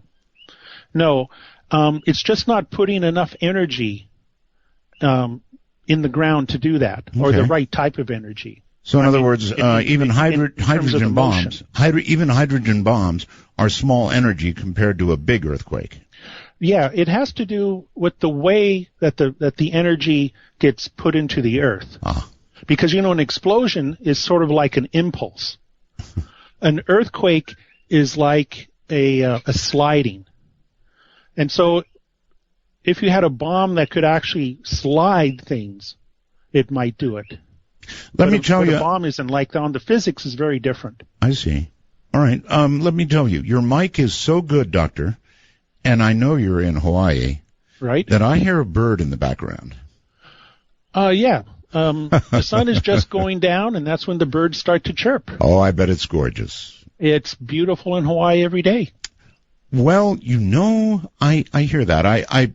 I very nearly moved recently. I had this ham radio friend who had this gorgeous property up on a hill down on the Big Island, and the only thing that stopped me was interesting because it was coming out of the ground, and I'm talking about the volcanic stuff. I forget what they call it, but It's actually a pretty severe factor, depending where on the Big Island you are. It fools with air quality, no question about it. Well, that's right. It certainly puts a lot of smoke in the air. I think they call it VOG. That's right, VOG, for a volcanic fog. Right. And that usually blows with the trade winds. So it blows away from where I am. But it's a beautiful island. The volcanoes are one of the intriguing things. Oh, it's gorgeous. And there are and from my house, I can see both Kilauea, which I live on in Mauna Loa, and I actually saw both of them erupt simultaneously when I was in bed one morning. Oh, and that didn't didn't move you away, huh? You didn't move away. Oh no! If anything, people come here for eruptions. The eruptions are spectacular. I've never seen anybody not be awed the first time when they see molten rock. Well, I can tell you one who's not awed. I'm married to a Filipina gal, and I lived in the Philippines for a long time. We were in Manila, and we got news that the Mayan volcano was erupting. And I said, come on, hon, let's get in the car and go down there. I want to see this. And I could not get her to budge. I think she's genetically disinclined to go to an erupting volcano. That's the initial response, certainly, and the ones in the Philippines are the ones which explode. They do. The ones here in Hawaii are not. Good point. Very good point. At any rate, I could not get her to budge. She wasn't going to go, and so we never did end up going. But the Mayan volcano was going pretty well there for a while, and it was getting scary, and they were beginning to, make people move away and safety areas and all that sort of thing. But I wanted to go. So I guess you're probably very much like me. You want to see it. Oh, yes. Yes, I'm very intrigued. I'm attracted to the parts of nature which are dynamic. I'm attracted to storms, earthquakes, me too. Volcanoes. I chase tornadoes. Or no, I did earlier in my life. Oh, you did? Oh, heavens, yes. Amarillo, Texas, friend of mine and I used to get in a little Volkswagen. How dumb is that? And we would chase these giant storms all the way sometimes into Oklahoma, take video and sell it to the TV station there in Amarillo. And so I love it. I love violent anything. But, I married a gal who's somehow got it in her genetic structure to stay away from volcanoes. Can't blame her. Mm-hmm. So I love that kind of thing. So in that, we share something. So with regard to earthquake prediction, it's a no. I mean, there was some guy in California who predicted 98% chance or something like that of one in Northern California, and it never came off. Yes, there's been a whole series of people attempting to predict one. All right. So people are failing at predicting. Now, here's the other question. What about animals? Jim Birkeland is famous for watching the newspaper for missing, lost animals because he thinks they run away before earthquakes. Yes, I'm very familiar with Jim Birkeland, but no one has ever used animals to predict earthquakes. There's a lot of anecdotal evidence, but there's no scientific. And what I mean about that, in order to have scientific evidence for anything, it has to be consistent. You have to have other supportive evidence for it. At some point, you have to come up with a mechanism for it, and you have to be able to use it to sort of predict what's going to happen. And the problem with using animals is that people tell me that their dog, horse, cat ran away, or they came back, or it got active, or fell asleep, and all that is inconsistent. And that's been the fundamental problem with animal predictions. And people have looked at over 100 different species, and there's just is nothing consistent about it. Okay, so really, when you boil everything you've said down, we just don't understand earthquakes. We don't understand them to the point that we can predict them at all. Fair? That's right, and we don't even know if the physics of large earthquakes even permit it. For example, scientists talk about something being non-deterministic, or it is determined. For example, the orbit of the moon is determined. And I can tell you when an eclipse is going to happen. All that is deterministic.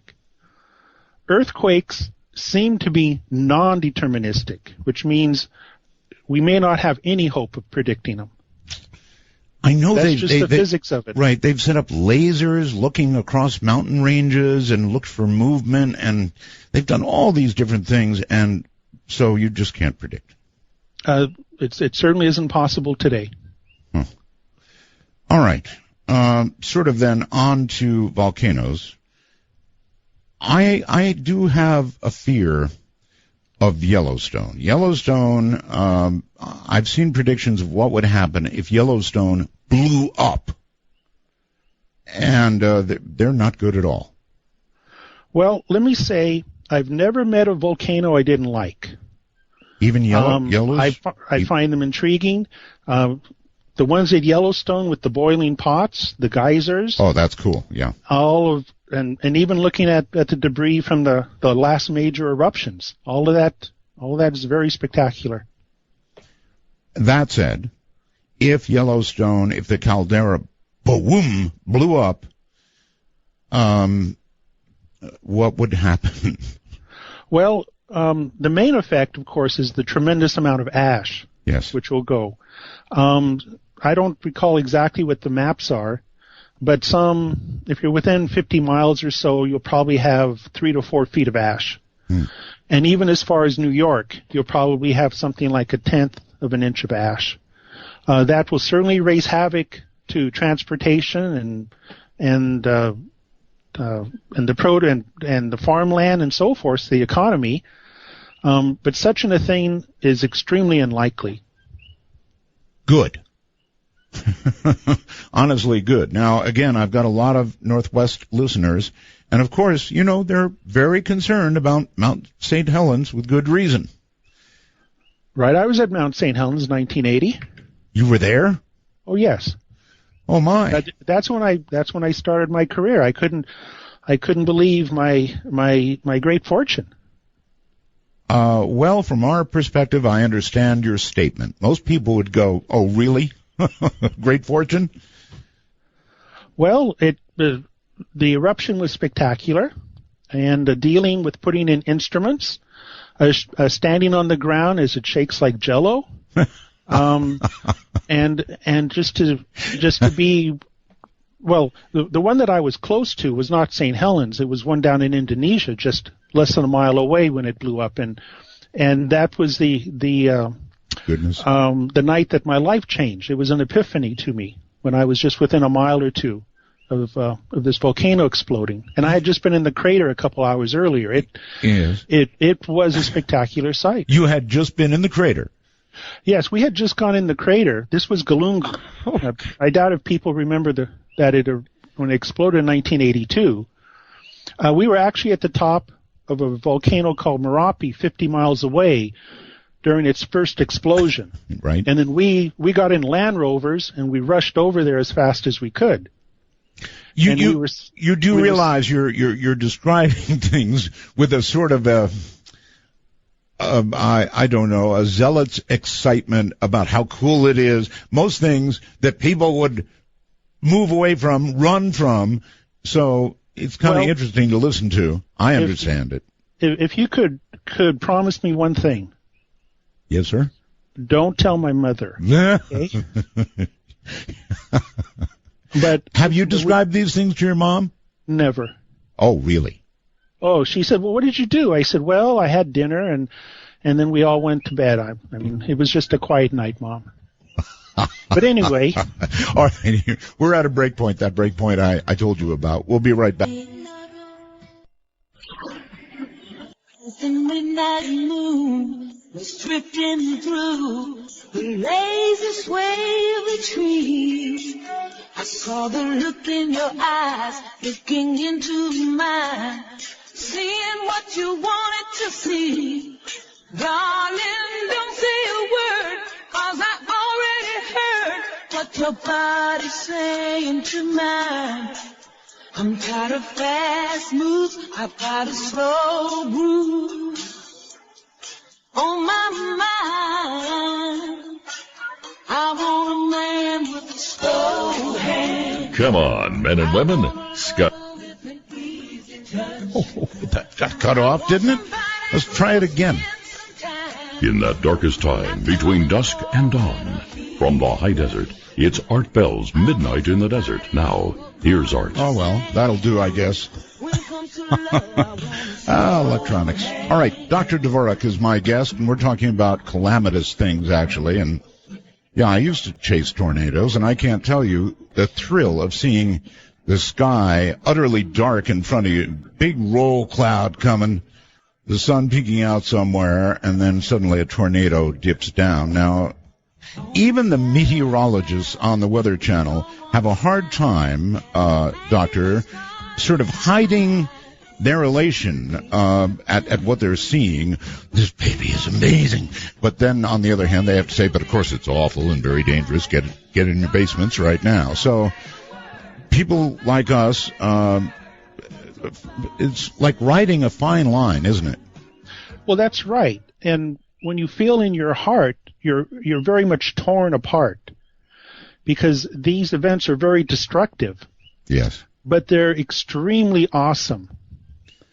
And if I could tell you, remember there was a earthquake in Chile about 4 years ago. It did a huge amount of destruction. I do. And the wave came across the Pacific. And so I went down to Hilo and stood on a cliff to watch the wave come in. Mm-hmm. But deep in my heart, I had this problem. I was intrigued and safe, and I knew there was hundreds of thousands of people suffering, and they were trapped in rubble. Right. And personally, I still have trouble dealing with that, between the elation I have for nature and the empathy that I feel for these people. Sure. For example, I asked a person who was the head of the earthquake studies for the United States Geological Survey. I said, the day you retire, are you going to be disappointed there hasn't been a tremendous earthquake like 1906 in California? Right. And he turned to me and he said, no, because of all the suffering it's going to cause. He said, I'm not sure I could actually deal with that. And yet that's I guess the job. Right? It's a job. You should be interested in it. It's just hard to temper it so that normal people understand. That's all. Oh, that's right. And people who deal with hurricanes, I've talked to them, and they feel the same way. There's this elation that there's a Category 5 monster out there, but they know that in 48 hours, it's going to rip across and destroy people's lives. Again, my wife's home in the Philippines is just about the bullseye for more typhoons than you can imagine. It's horrible. Right. In fact, here on this island, there's a tropical storm that's going to become a hurricane tomorrow, and it's projected to run very close to the Hawaiian Islands on Wednesday. Really? And the question is, will it go across the islands or north or south? And that's sort of what part of life of what you deal with. Mm-hmm. Next Thursday, my house may or may not be here. How does it look now? I mean, I'm sure you're following the track very carefully. If the track is accurate, does it miss? Well, it's 1,800 miles away. Oh. And so there's a huge uncertainty. The only thing that is certain right now is that it's going to grow from a tropical storm into a hurricane, Category 2, and it will pass close to the Hawaiian Islands at the middle of next week. And the cone, I'm sure, at that distance is well over you right now. On the cone includes me. Yes, but it could also be 500 miles north. Mm-hmm. So, but long ago, I just learned you accept what's given to you in terms of nature. So Mount St. Helens is the fact that it fairly recently exploded. Does that indicate to you that it's liable to go again, or exact opposite, that it'll go to sleep for a while? Well, a system like that can certainly go dormant for hundreds of years. It is very unlikely to have a replay of what happened in 1980. Good. And there's a variety of reasons. And so that's not, if you ask people who are involved in hazards of volcanoes in the Pacific Northwest, Mount St. Helens is there, but the bigger concerns are Shasta, Mount Hood, and Mount Rainier. Oh. Mount Hood, most of the watershed for Mount Hood, that's the water supply for Portland, Oregon. Right. Mount Rainier, because of the amount of ice on it, could produce a lot of mud flows, and they can reach the water, or on the southern part of Seattle, and there's hundreds of thousands of people live there. And Shasta, there's not as many people, but it could certainly produce a lot of destruction. Okay. And so those are the three which, if you ask about the Pacific Northwest, those are the ones that people focus on. I see. All right. Well, unlike earthquakes, volcanoes, to some degree, I believe, can be predicted. Yes? Yes. Because unlike earthquakes, as far as we can tell, earthquakes are spontaneous events. Volcanic eruptions, it's the movement of magma, and it seems that it takes hours to months for it to actually break through. And so a typical eruption, you'll have hours to months of knowing that something may or may not happen soon. And they'll be clearing people away and that kind of thing. That's right. Unfortunately, there'll be a lot of uncertainty. You're not certain it's going to erupt, and you're not certain exactly how large it's going to be. But there certainly will be. Now hours may not be enough to do a lot of things. But a volcano does not erupt spontaneously. It seemed to me that when Mount St. Helens went, it was a big surprise. And then after it went, I saw pictures saying, well, they should have known because the side of the dome was getting bigger and bigger and bigger and bigger. And it was kind of a big surprise, right? Well, I can tell you what the discussions were. Okay. Of people who were there. It was, how could we have been so stupid? It was so obvious in hindsight what was going to happen. But then as we talked about it, they said, okay, let's go back a week. What were we talking about? And it wasn't obvious at the time exactly what was going to go on. And there was this constant balance of how much do we tell people of potentially how bad it may be, right? As to, well, this might happen, but it's a low probability. And then we have this uncertainty. This activity could go on for a year without an eruption. And people's homes are there and their jobs are there. Are we really prepared to tell people you are out of work for a year and it may or may not erupt? And we did spend a lot of time trying to balance that out. Well, yeah, if you tell people a mountain's going to explode, they're going to get really upset, no doubt about it. That's right. But if you say it may not be for a year, they say, well, then why can't I go to work? And yet apparently it might be tomorrow. Yeah, but in hindsight, again, it was obvious, right? In hindsight, it was obvious. That's right. So have we changed since then? In other words, are we making careful measurements that will be apparent to us in some way other than hindsight in the future? We're making much better measurements. Yay. We have much more out there in terms of finding out about earthquakes, about the ground motion. For example, where we happen to have instruments, we're able to measure the ground if it moves just by 1/10 of an inch. Right. And so a great deal has happened in the last 35 years. We still understand that it's not perfect, and we're not going to be able to give out, say, next Wednesday at 8 o'clock it's going to happen. Right. But we are certainly in a much better situation now than we were in 1980. All right. That's a little bit encouraging anyway.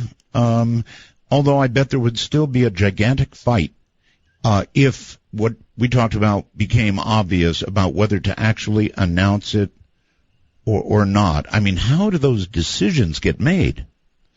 Well, they get made after a lot of very heated arguments and name-calling goes on in private. Even name-calling?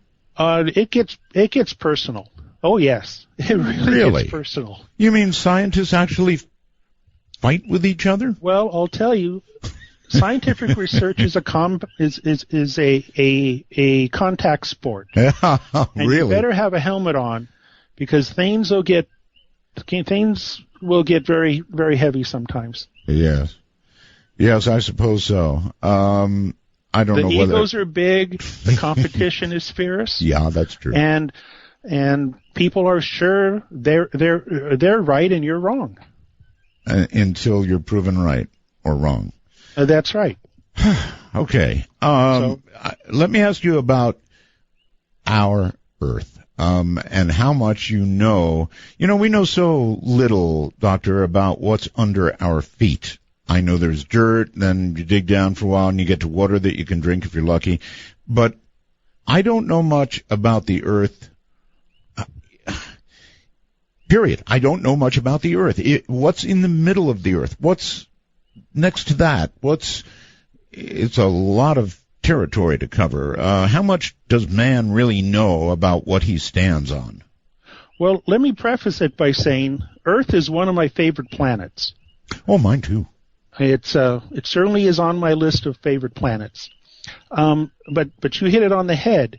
We know much less about the interior of the Earth than we do about the surface of Mars, or even on the interior of the Sun. We know a surprisingly great detail of what's happening inside the Sun. The other thing is, the most geologically active part of planet Earth is not on the surface. It's thousands of miles beneath our feet. The Earth is like an onion. There's a core, and that's mostly made out of iron and nickel. There's an inner core that's solid, an outer core that's liquid, and then, as you learn in grade school, the mantle that's made out of what we call just a rocky material. And actually, the most geologically active part, that is where most of the chemical changes are occurring, are actually between the core and the mantle. It's not on the surface. And what's going on between the core and the mantle? Well, it's the chemistry. The core right there is very hot liquid iron nickel.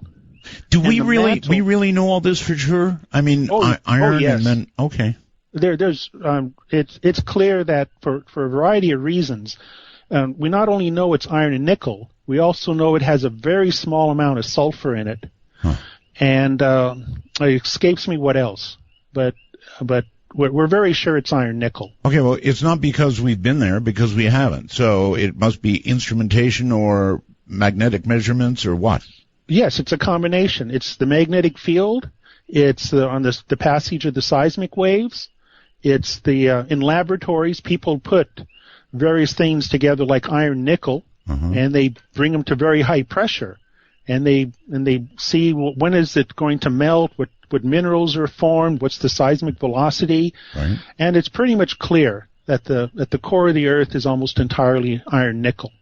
Absolutely fascinating stuff. Hold tight. We'll go ahead and get this out of the way, this break. Dr. Dvorak is my guest, and we're going to be talking of some really fascinating stuff. Already done it, but I'm telling you, there's a lot coming up. Yeah, what's down there? Center of the Earth, right? Thank you, Ross. Welcome back, everybody. Dr. Dvorak is my guest. We're talking about earthquakes and volcanoes and soon more. There was recently, I really should pay attention, I guess, to the people sending me all these questions. People live, of course, all over the place. Here's somebody from Miami who says, Art, what are the chances of that volcano in the Canary Islands off Africa erupting? I read that half the mountain might fall into the Atlantic. I remember this story, and wipe out the East Coast and the Caribbean. Doctor?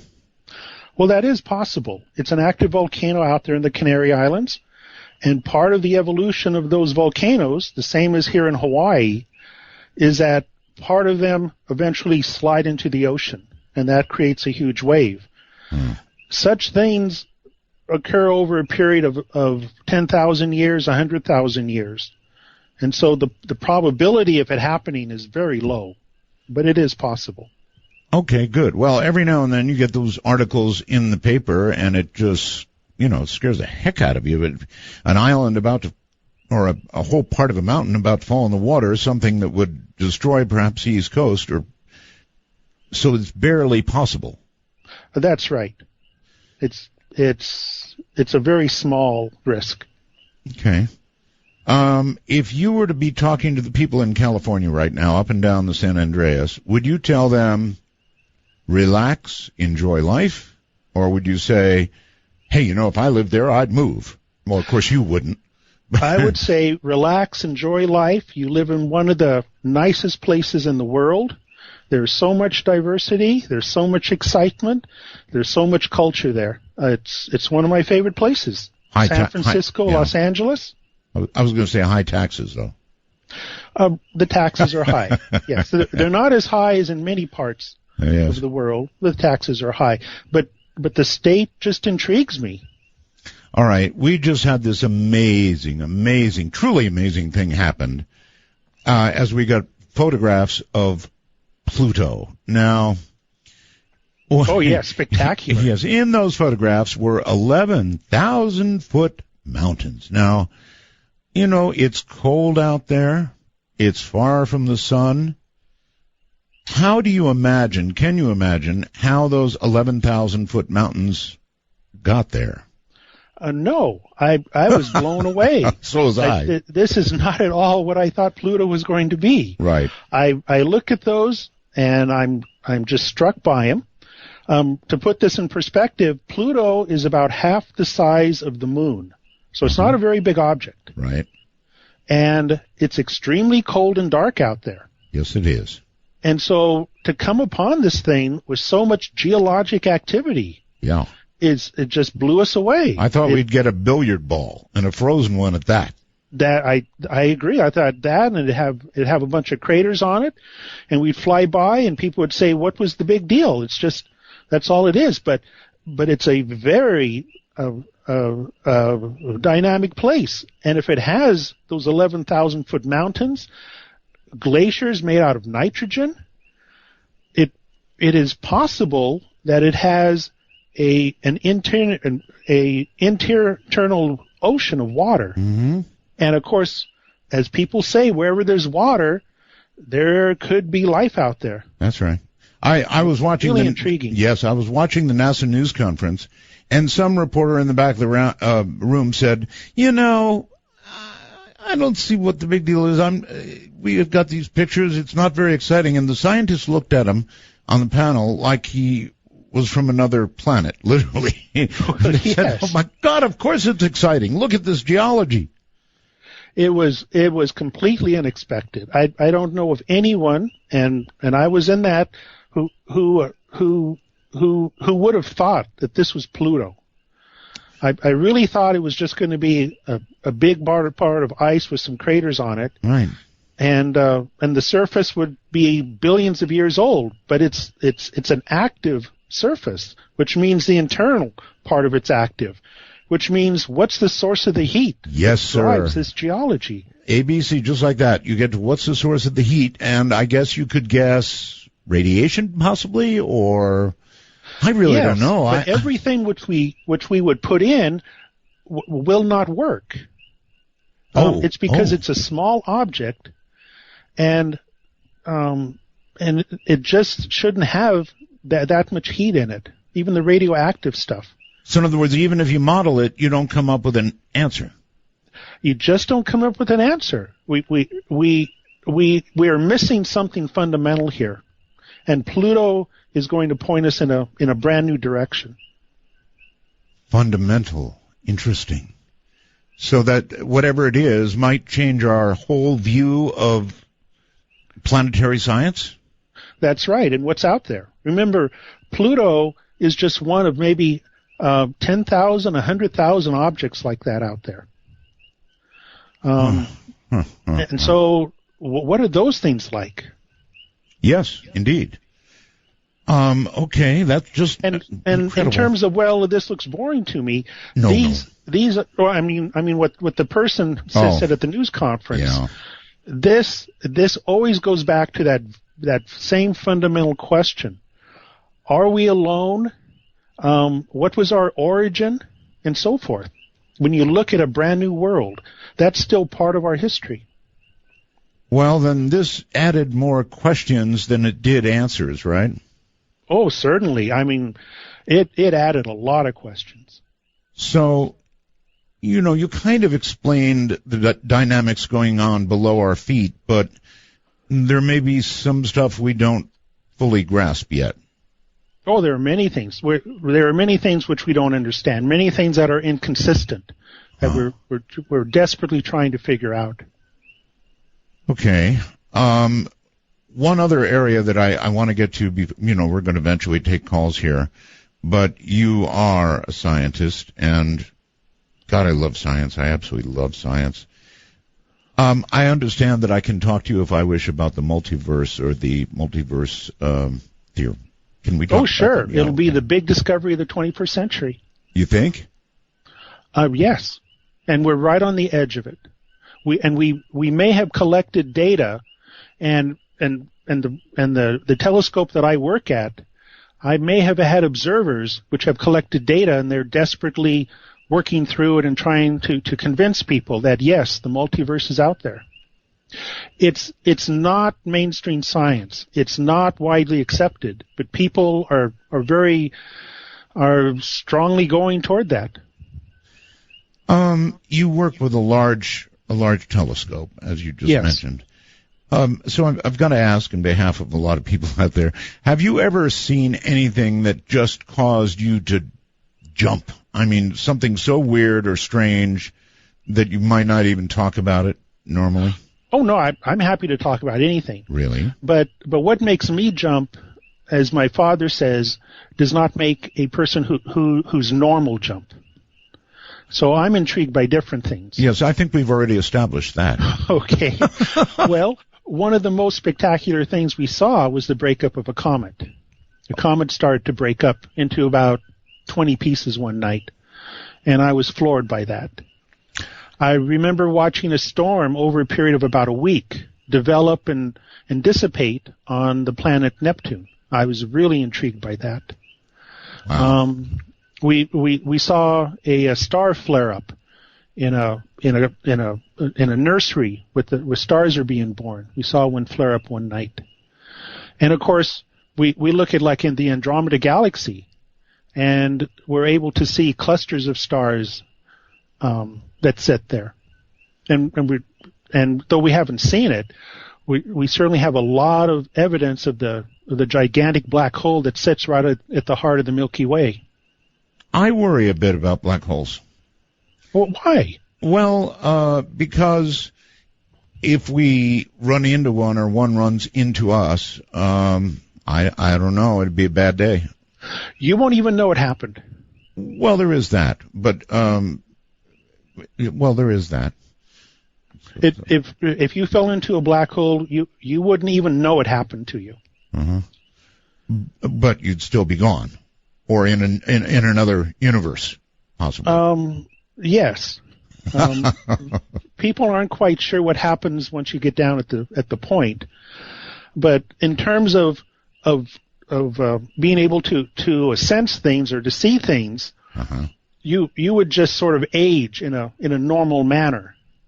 However, people who are looking at you from outside the black hole would see you gone. Wow. And so you really wouldn't know what's going on here. So you might actually not I guess in the physical sense you would die, right? You would die. Oh, well, yes. I mean, our bodies are atoms, and that's what happens to atoms. They break up and transmute and so forth. All right. Hold it right there, Doctor. We'll be right back. This is Midnight in the Desert. I'm Art Bell. If only you believe like I believe, baby, like I believe. we get by. If only you believe in miracles. If only you believe in miracles, so would I. For Dark Matter News, I'm Leo Ashcraft. A minor earthquake has struck off the northern tip of Vancouver Island. Natural Resources Canada says a 4.7 magnitude quake hit around 5:30 on Wednesday evening. The shock originated about 175 kilometers west of Port Hardy, British Columbia. Natural Resources Canada said there were no reports of damage and that none would have been expected. The ministry said the quake was not felt. According to a new study, Washington, D.C. is slowly seeping into the earth, and it could sink another 6 inches in the next century due to subsurface land movement under the Chesapeake Bay. The research confirms twin hypotheses, both of which are worrying. The first is the tide gauges show sea level rises in the Chesapeake region are twice the global average, and that levels are rising faster than elsewhere in the East Coast. The second is that the prehistoric ice sheets in the north, which pushed up the land around D.C., are now melting, and the land in the Chesapeake region is settling back down as a result. Researchers at the University of Vermont said the sinking land under the nation's capital would exacerbate the effects of flooding caused by climate change and rising ocean waters. This would in turn threaten the region's roads, monuments, wildlife refuges, and military installations. There are numerous reports of people who saw a different-looking aircraft in the sky last night. Many from the Denver, Colorado area say they saw a stealth bomber flying over Dick's Sporting Goods in Commerce City. This was just ahead of the MLS All-Star game, and that's the aircraft they saw, which means it wasn't so stealth. It made an appearance right after the national anthem around 7:15 that evening. Quite a few local area residents caught the stealth bomber on video and photographs. You can take a look at them at darkmatternews.com.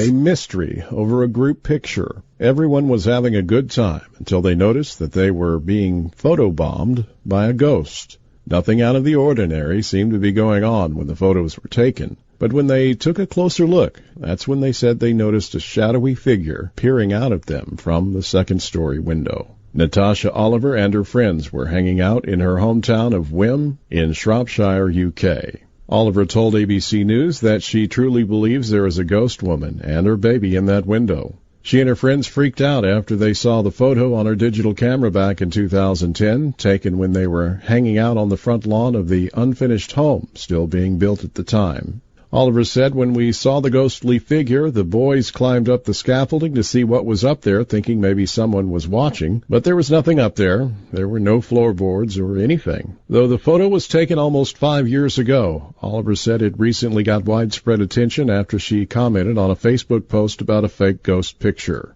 Though some on social media believe Oliver's photo could be photoshopped, she insisted it wasn't, and added she hopes to get in touch with professional photo analysts and paranormal experts to solve the mystery of the ghost in the window. The town of Wim, where the picture was taken, previously made headlines about reported paranormal activity in 1995 when a photographer claimed he captured an image of a little girl's ghost at the ruins of the town hall that was ravaged by a fire in 1677. Oliver concludes by saying, "I didn't believe in ghosts before, but I do now. Actually, I've converted." Fake or real? Take a look at the photos yourself and let us know what you think. darkmatternews.com. And with that, I'm Leo Ashcraft for Dark Matter News.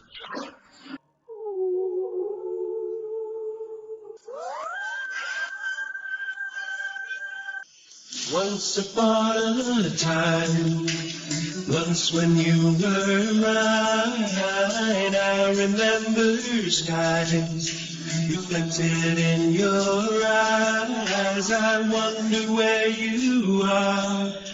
I wonder if you think about me.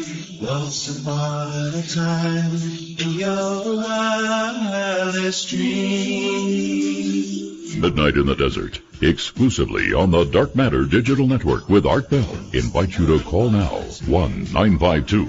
Call Art, that's 1-952-225-5278. Well, all right, we are a new show, so here come the best ways to call the show speech. Really, the best way is if you have a smartphone, You can put Skype on your phone. It's a free download, right? Put Skype on. And then if you're in North America or Canada, simply make out like you're going to call us, like you're going to make us into a contact, and put in MITD 51. MITD 51. Midnight in the Desert 51. You don't have to spell it out, just the initials, MITD 51, and then it'll be on your contact list, and you can just press it and call us. And the same thing goes for those of you in other parts of the world. We've got an overseas Skype set up, which is really cool. And you would just put in MITD 55, Midnight in the Desert, MITD 55, and then you could call us at will. And then, of course, the public number, which is not a single line, folks. It's many, many lines. The public number is area code 952-225-5278. 952-225-5278.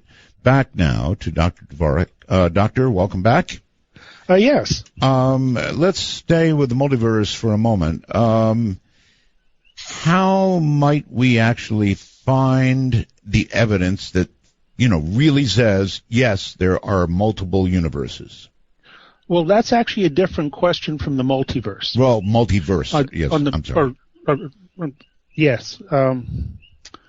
There was actually a report a few months ago of a discovery. And to put it in the scientific terms, it was a pattern in the B modes of the polarization of the magnetic field on the cosmic background radiation. What that means is that astronomers were able to see the edge of the universe, and that's radiation called a CMB, the cosmic microwave background. Okay. And these people said what they saw were patterns on it. And if there are patterns on it, then there's something larger than the visible universe that produced those patterns. However, as they looked at more data from other researchers, from other satellites, it was decided this was actually dust in the intergalactic region. And so all that fell apart. Oh, you had me going, and then you crushed me. But it was intriguing. Now, I mentioned at my observatory, I've had a group of observers there. You've certainly heard of dark energy and dark matter. Oh, my goodness, yes. Well, these people have started what is called dark flow. That there's a general flow to the visible universe. And let me illustrate this with an analogy. Okay. If you were floating in a swimming pool, and no matter where you were in the swimming pool, there's always a current going from one edge to another. Right. You would conclude there's something outside the swimming pool producing this current. Probably. Okay. Because this current is always pulling you from one side of the pool to the other. Mm-hmm. And you say, well, there's got to be something outside the pool. So what these people look at are large clusters of galaxies. And they claim that large clusters of galaxies, they're all moving in the same direction. And the only way for that coherent motion to happen is that there must be matter, gravitational matter, outside the visible universe pulling it. Now, this is very much on the edge. Nobody has come up with any supportive evidence. This is a very minority view, but things like this can certainly change in very short time. So that's a possible way. You might be hearing more about this concept of dark flow. Also, have you talked much about in inflation theory in astronomy? Well, that's where everything's going away from everything, right? That's right. But there was this burst of inflation very early on in the history. This was an idea that was first developed by Alan Guth at MIT. It has a lot of very attractive, it explains a lot of things in the universe. But if this inflation theory is correct, then there has to be a multiverse out there. Well, I imagine any alternative here. Yeah, I imagine people are desperately trying to figure out if inflation theory is correct or not, and so far it's passed every test, but it's not definitive yet. And I know I'm wrong, but somehow I imagine rapid inflation occurring as a result of a Big Bang. Well, the Big Bang comes after. Really? Yeah. What you and I know as the Big Bang is sort of the coasting that goes on after inflation. Exactly what powers inflation isn't clear either, because we're getting down to where general relativity and quantum physics have to meet, and we still don't understand what the way to put those together. As Brian Greene at Columbia University has said many times, the physicists have been playing a con game to everybody for 100 years. Really? We have this theory called general relativity that explains things in a very intense gravitational field and on large scale, and then we have quantum physics that explain things on very small atomic scale. But those two things are incompatible. Those are inconsistent. We have two theories of the universe, and the universe should have only one theory. There should just be one fundamental. And until we can marry these things together, we are going to have these difficulties. I'm going to give you a chance to try and explain something to me that I ask most people of your caliber. Quantum physics is fascinating to me, and quantum entanglement. Oh, yes. Boy, I'm having such a hard time with that. I'm a ham operator. I understand communications, but I don't understand how two things can act in unison no matter how far they're separated without a form of communication that we don't begin to understand. You're exactly right. Einstein called it spooky action at a distance. It's spooky, all right. It's not at all intuitive, but it's the way the universe works. and to put it on a fundamental level, we now live in a world with cell phones and Xerox machines and computers, right? Yes. All of that came out of quantum physics. Right. We are now into what is known as entanglement physics. And so the technology of the 21st century, people say, is going to come out of entanglement. And exactly what's going to come out is, of course, very intriguing. To say the least, I mean, which are being built is the quantum computer. Right. And if the quantum computer, if you can actually build it, it means there are parallel universes out there. That's the only way to explain the way a quantum computer works. Doctor, does that mean if we could build one, we could talk to another or perhaps communicate with another universe? Well, we're not sure. We're not sure Right. how communication goes across that. Right. Or what the effect is. On the electromagnetic radiation, which everyone knows is light, might not go across, but gravity would go across. And this is why people are searching for waves in the gravity field. These would go across other dimensions, the multiverse, and so forth. And so far, all we have is circumstantial evidence for the existence of gravity waves. If we ever get concrete evidence, that's a game changer. Teleportation is a reality now, but it's only on the atomic level. And people are trying to see, can you actually teleport something that is macroscopic? Nobody has done it, but that's where the edge of that part of science is. So and that, fascinating. of course, changes everything in terms of our culture, our technology, and so forth. So right now, quantum entanglement, in terms of trying to get an explanation for it, we might as well call it magic. That's how much we understand it. It looks like magic. Yeah. Because it's not intuitive to us. But remember, we live in a universe that is low energy and is cold. Mm-hmm. And much of the multiverse is probably not like that. There's reason to think that that because of the Big Bang, the part of the multiverse that we grew out of got cold and very low energy density. That's what we see out there at night. But most of the multiverse is probably not that. In fact, there's probably neither time nor space in most of the multiverse. Time and space is sort of an illusion that we see because it's cold and dark around here and low energy. Huh.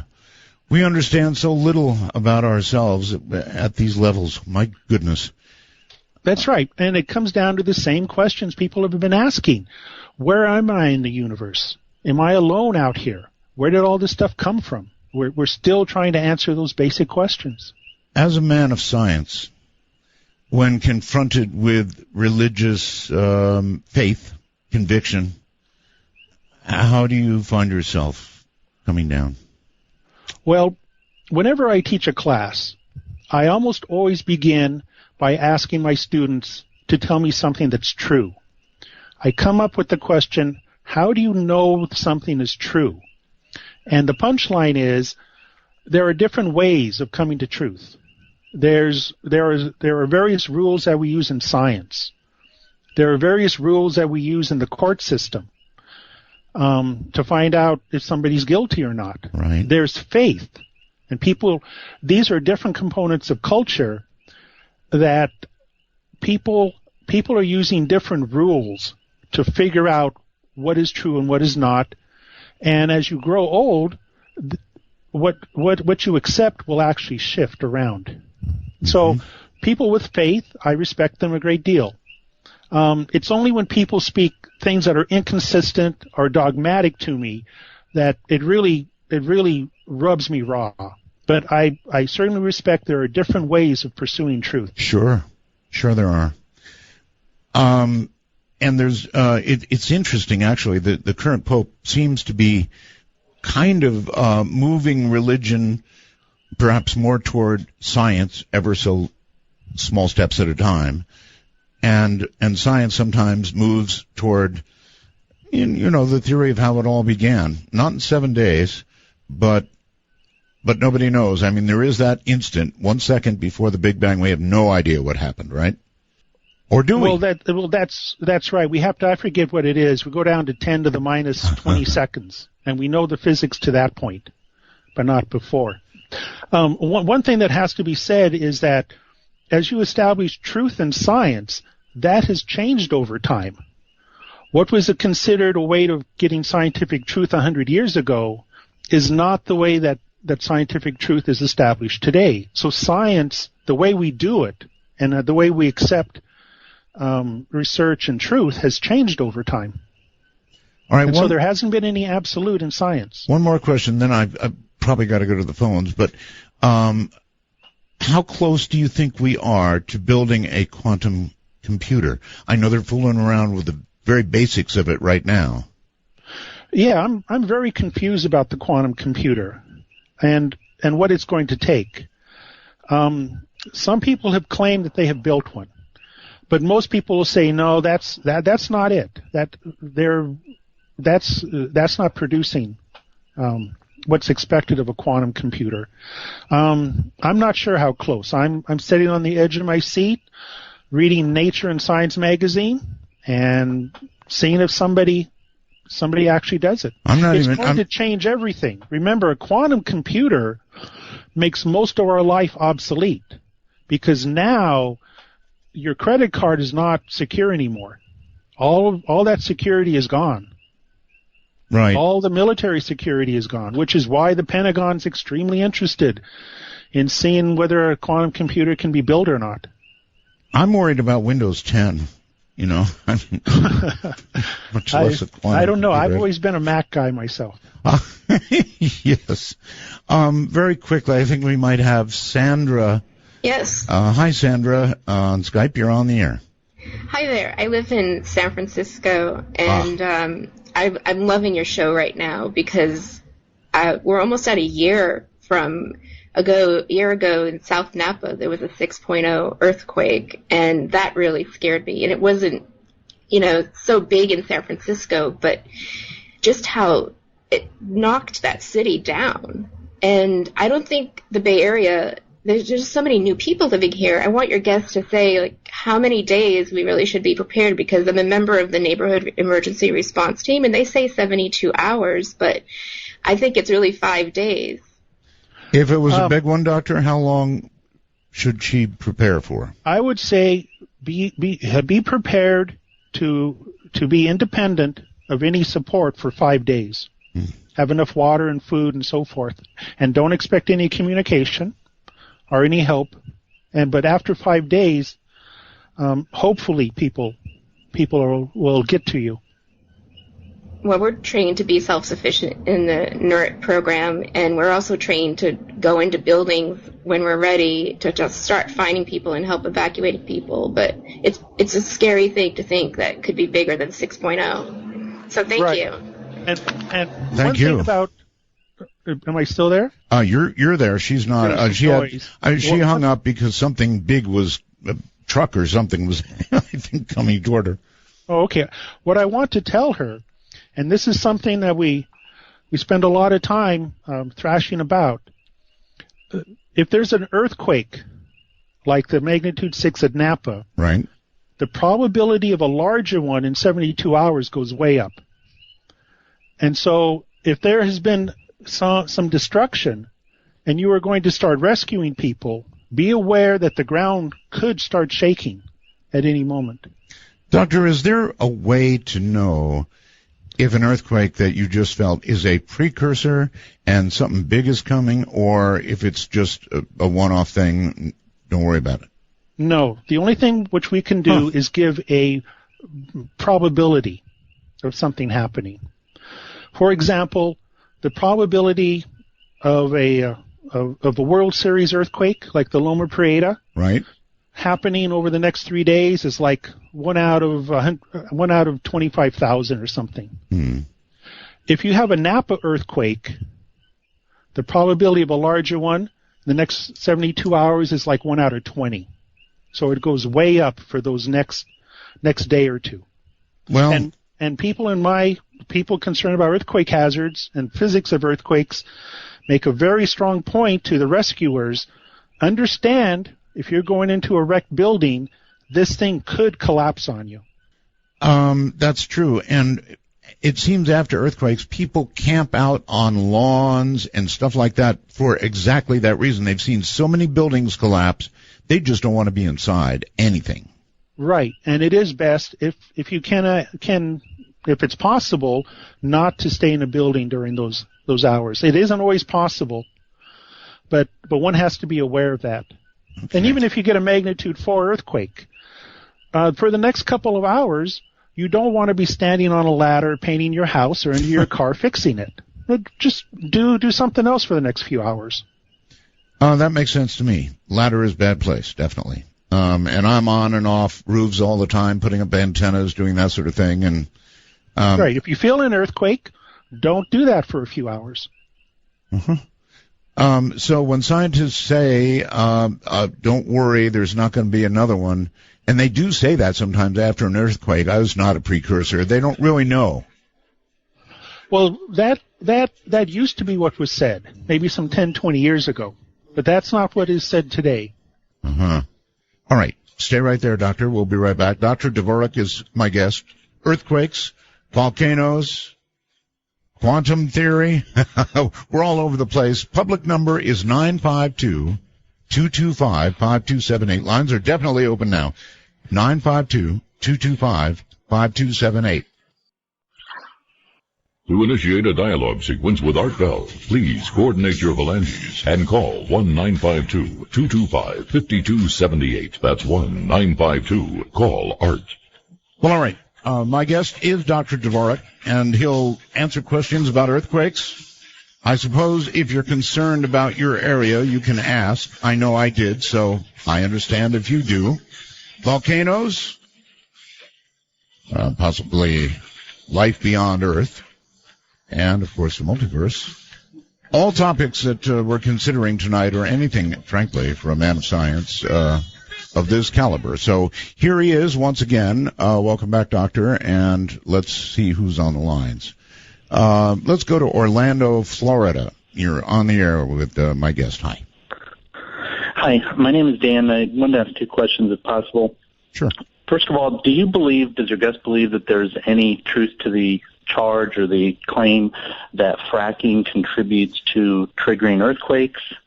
And could he comment on the case in Italy a few years ago where I believe several seismologists were actually convicted, I believe, of manslaughter because they had failed to predict an earthquake that occurred. I believe their charge was reduced, but I wonder if you could comment on that. Actually, I heard about that, and I meant to ask about fracking, so thank you for both questions. Doctor?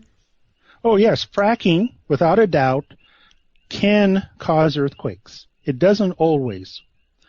However, there's a big unknown question here, and that is whether fracking could actually trigger a destructive earthquake. There's a lot of earthquakes going on in Oklahoma right now, much more than have occurred in history. Right. And they are, well, actually, it's not it's not actually the fracking that's going on, it's the reinjection of wastewater that's going on. And that is producing these earthquakes. So that is a product of fracking, right? For fracking is actually putting down various types of chemicals at high pressure to actually break the rock. Mostly what's going on in places such as Oklahoma is putting down wastewater, and you put it down under pressure. However, if there's not enough stress in the crust already, it's not going to produce earthquakes. And there are many places where they're fracking and it's not creating earthquakes. So it doesn't always happen, but it can. I am familiar with the ones you talk about in Oklahoma that have just occurred. In fact, there's something odd going on with them, Doctor, and it is that people are hearing this gigantic bang just before the earthquake. Have you heard of that? Yes, that is one of the great unknowns in earthquake science, earthquake sounds. And people still scratch their heads, and there's so many credible people have heard earthquake sounds. The problem is the sound travels slower in air than the earthquake travels in the ground. Okay. And so what you should do is feel the ground shake and then hear the rumble. But that's not what happens. You hear the rumbling and then the ground shakes. And people have been trying to figure out why this thing of earthquake sounds. So it's one of the things we don't understand in earthquake science. Gotcha. All right, let's go to... Now, what happened in Italy? Is there? There's plenty of guilt to go around here. That's right. In this part of Italy, there were earthquakes going on. Government officials, I lived in Italy for 3 years. I knew some of these people. They went to the community and said that there was no chance of a damaging earthquake. What they should have said is that there is no increased chance of a damaging earthquake. I see. And because they said there's no chance of an earthquake, one happened, it did a lot of damage, fatalities. There's a different system of law in Italy, and they were charged and convicted, and most of them, except for one, actually was serving time in jail. It comes back to, as a scientist, how do I communicate things which are a concern with the public? Or even do I communicate under those circumstances? That's right. However, you have to tell them. You can't if you try to hold a secret, the better the secret is, the more likely someone's going to hear it. That's why for like Mount Hood and Mount Rainier, I cannot tell you that those things aren't going to erupt next week. It's not very likely. We don't have any indication, but right now there's very little risk of it. Mm-hmm. Well, I guess it's just not good in science in these areas to make definitive statements one way or the other. Get you in trouble, I guess, huh? Well, it depends it's a test of knowledge here. And it's also a test of the size of a scientist's ego. To be able to stand up and have a lot of attention and make these pronouncements, I mean, the ego goes way up. Well, for a while. But if you sit up there and you mumble around and you give all these qualifications that maybe this, maybe that, the public will say, what's the use? Right. So you have to learn to actually communicate things. All right, here's somebody from one of those areas, Portland, Oregon. Hello, you're on the air. Hello, Portland. Portland, Oregon. Okay, can you hear me? I hear you, sort of. You don't. I'm sorry. You don't have a really good connection, to be honest. I'm sorry. Sorry about that. Okay, better now. Go. My question was, you were talking about multiverses and black holes, and I was just wondering what your take was on the depiction of a black hole and multiverses in the movie Interstellar. Oh, yes. I loved Interstellar except for the first 40 minutes, and I don't understand why the first 40 minutes were there. That was so slow. Interstellar got the time dilation exactly right. That is, going close to a black hole, you don't age as fast. And I thought the way that they did it was brilliant. What they did with the physics of the black hole was more of a Hollywood take than what happens in science and what we know about it, of the physics of a black hole. I don't recall. I saw the movie. Did they actually pass the event horizon? Yeah, he goes into the black hole, and it's a little confusing, but he basically he exists in a tesseract, and he can go to any point in time in his daughter's life, That's right. If I had been an advisor on that film, I would have said, okay, let's not use a black hole. Let's use a wormhole. A wormhole has that type of physics. However, nobody has proof of the existence of a wormhole yet. That's one of the very curious things in the history of physics. Einstein developed the general theory of relativity in 1915. Less than a year later, a German scientist called Schwarzschild found solutions. Two. One was a black hole, one is a wormhole. And now we have lots of evidence for the existence of black holes, but we still don't know if wormholes are a reality. You know, the end of that movie confused me a little bit, too. Did you watch it? They actually use a wormhole as a plot point for them to travel across the universe. Mm-hmm. Right, and that's what happens with a wormhole if they exist. Also, I had no idea, what was the thing with the fight with Matt Damon? That didn't move the narrative along at all. You should be an advisor on a movie. Would you like to do that? Well, I would certainly entertain it. I'm actually an introverted person who doesn't like to be in crowds. That's part of why I live out in the middle of the Pacific. Well, Hawaii is, I don't know if you'd say it's crowded, but fairly so. And here you are on a radio show, thousands of people. You're doing okay. On this island, it's all rural. Well, that's true. That's true. All right. Thank you very much, caller. And on Skype, I believe it's Nick. Hello, Nick. Hello, Art. Hi. Hi, and hello, Dr. Dvorak. Yes. Yeah, I had one comment to add just to the fracking discussion real quick, and I also had a question that has to do with a different area of your expertise.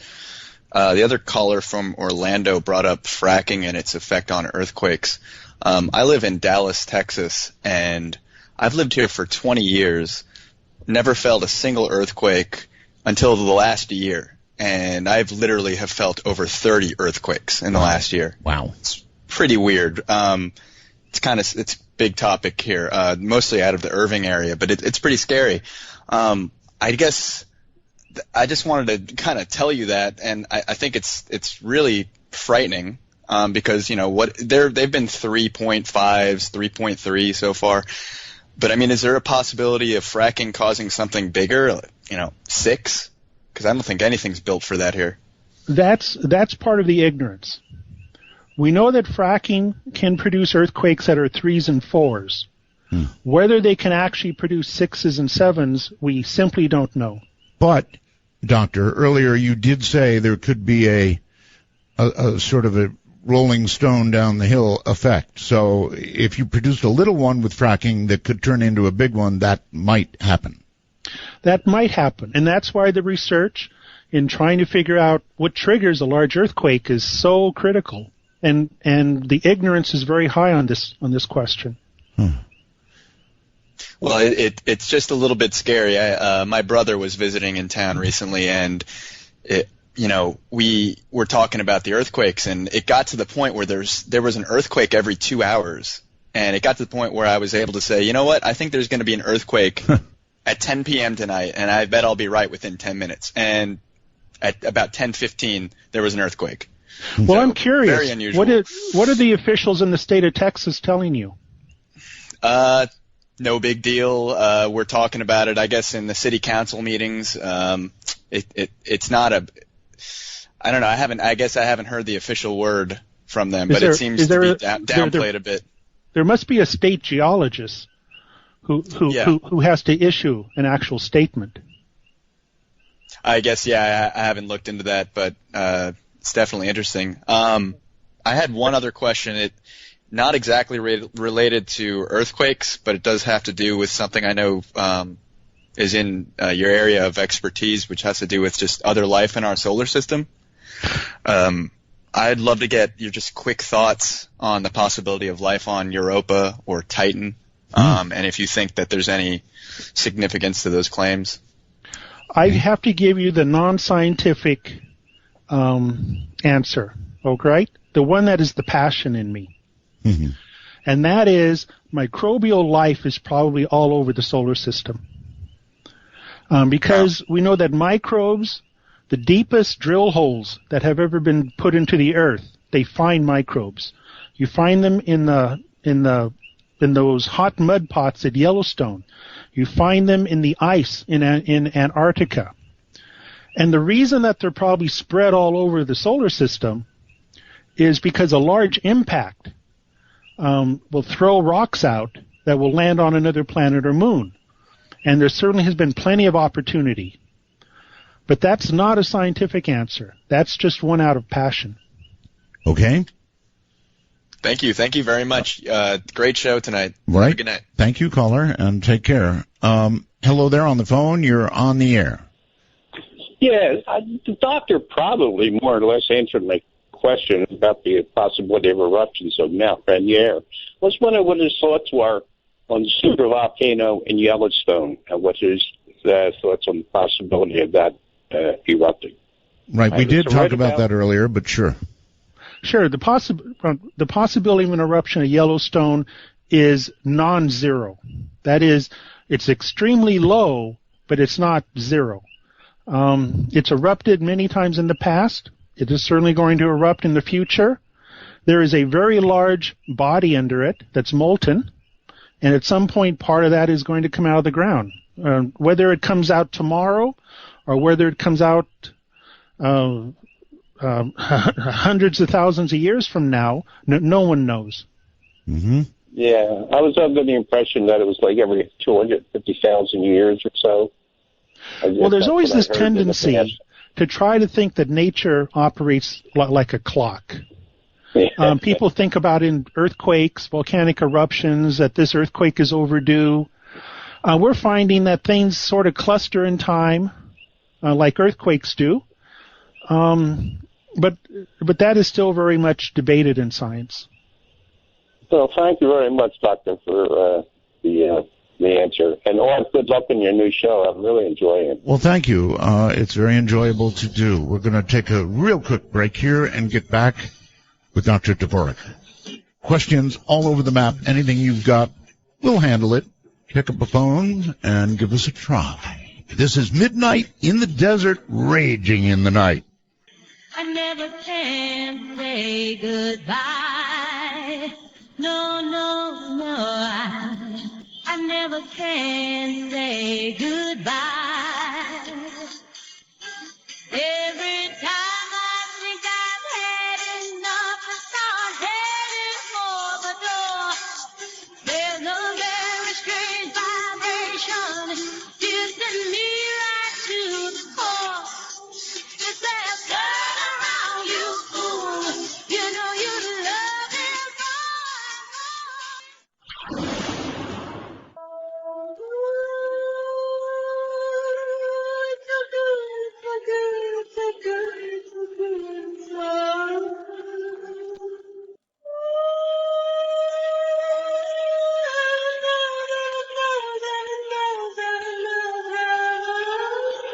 to take a ride? Exclusively on the Dark Matter Digital Network. This is Midnight in the Desert with your host, Art Bell. To call Art, please dial 1-952-225-5278. That's 1-952-CALL-ART. You know, I really do suggest that you put these numbers in your phone.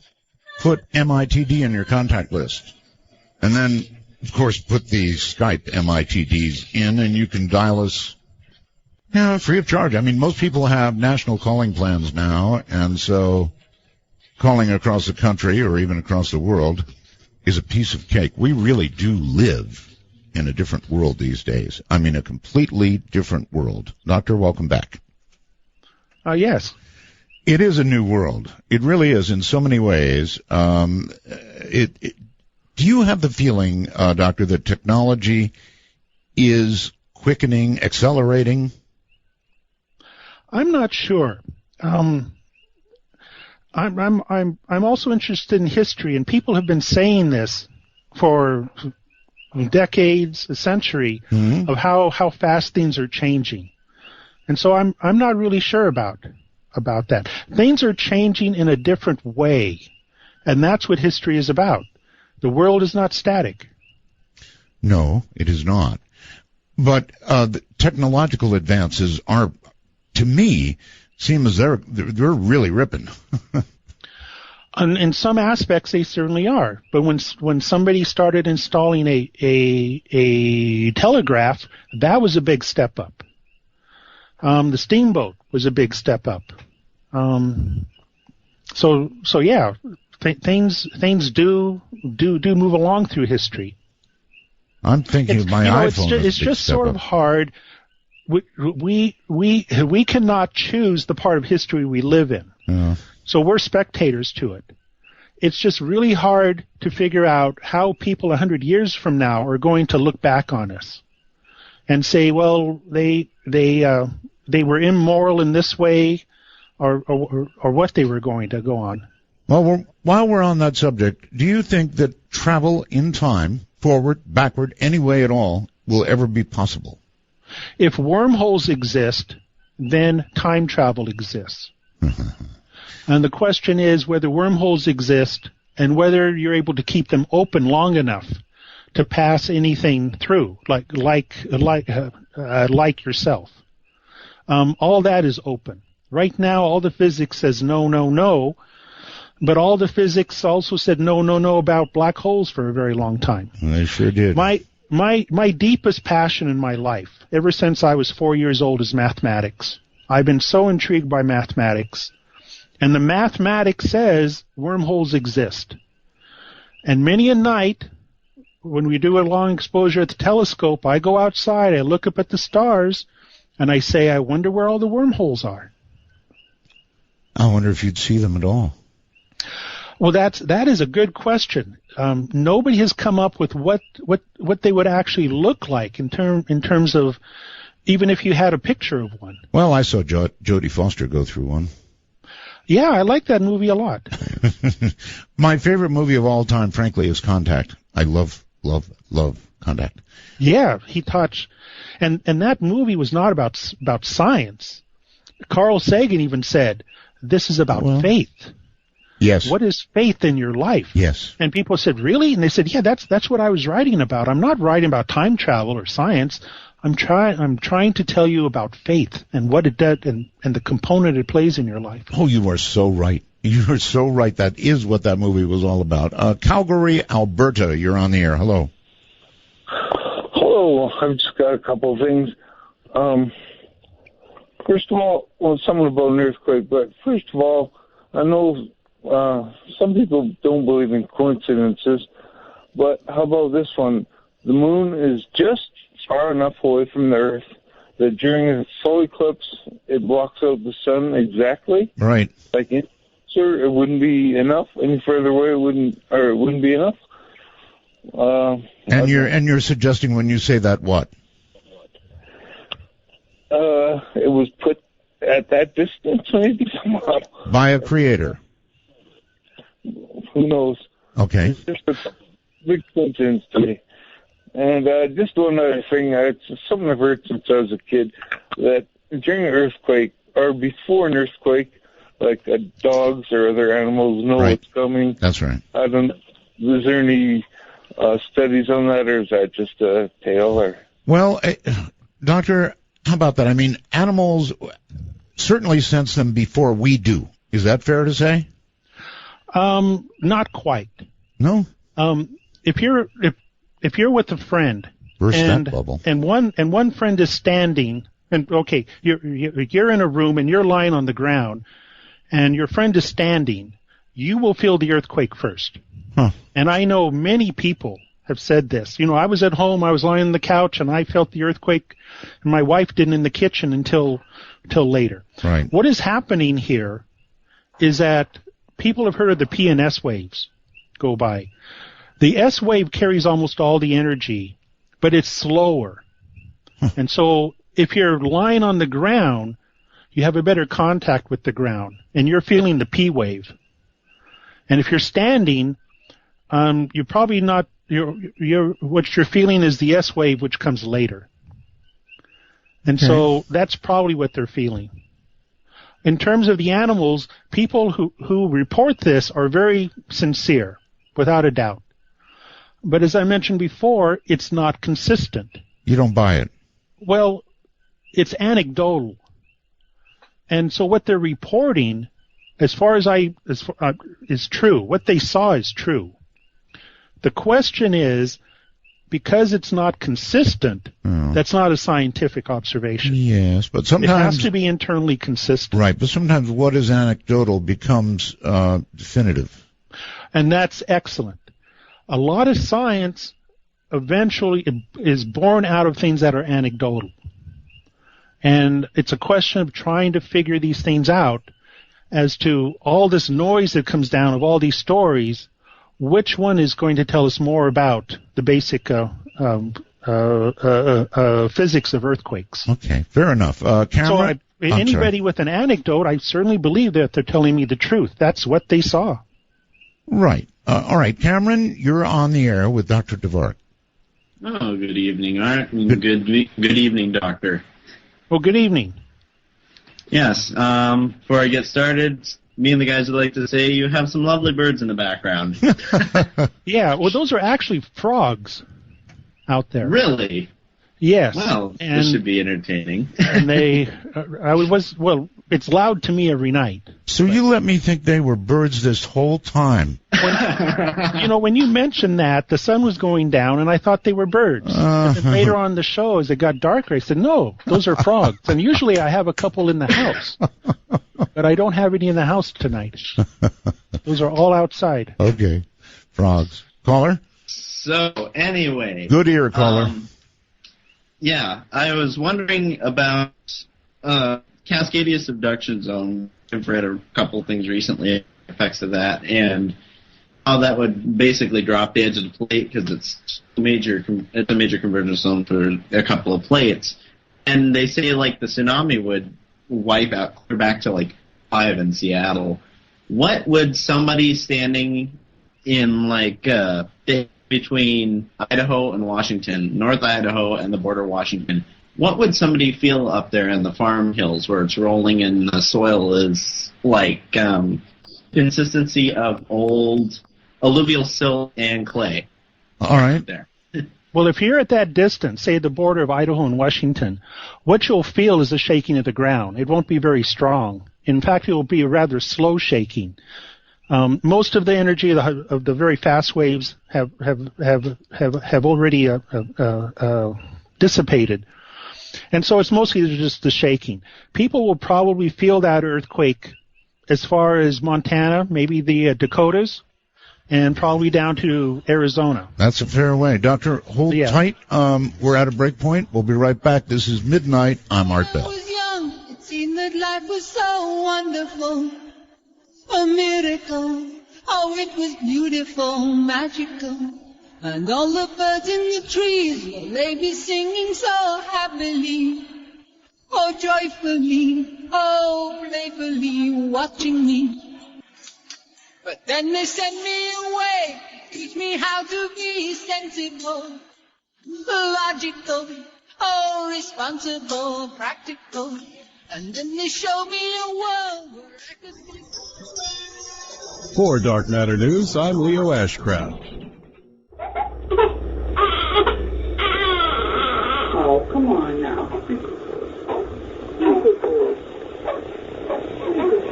All the sounds of Earth. We Earthlings listen to them all the time. A baby cries, a bus rolls by, the wind keens and rains fall. These sounds and many more are included on NASA's Golden Record, a compendium of sounds of our planet that traveled out into space with the twin Voyager 1 and 2 missions in 1977. The phonograph disc itself was 12 inches and made from copper-plated gold. Previously, the tracks on the album were available as individual clips, but NASA this week released them as an entire recording available to listen to on streaming music service SoundCloud. You can pretend you're an alien way out somewhere in the universe, encountering a Voyager spacecraft and listening to an audio introduction to what Earth was like in 1977. You'll hear crickets, footsteps, Morse code, laughter, fire, a barking dog, and an elephant.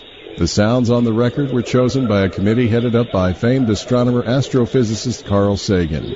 As NASA notes, it was intended to communicate a story of our world to extraterrestrials. The Golden Record was created before the age of the Internet. Would a new Golden Record today skip the sounds of a horse and cart and instead include a cell phone ringing or the clicking of a computer keyboard? To listen to the entire Golden Record, visit darkmatternews.com. UFO watchers are in a tiz over the discovery of an ancient skeleton with an elongated skull that resembles an alien. The humanoid skeleton was unearthed from a site known as Russia's Stonehenge, and it's being heralded as proof that aliens visited Earth thousands of years ago. However, archaeologists don't share the same view as alien hunters, insisting that the skeleton belonged to a female from a tribe that used to bind the head to make it grow out of shape. Read the full article at artbell.com. Got news, tips, questions, comments, or suggestions? We'd love to hear from you. Visit us at darkmatternews.com.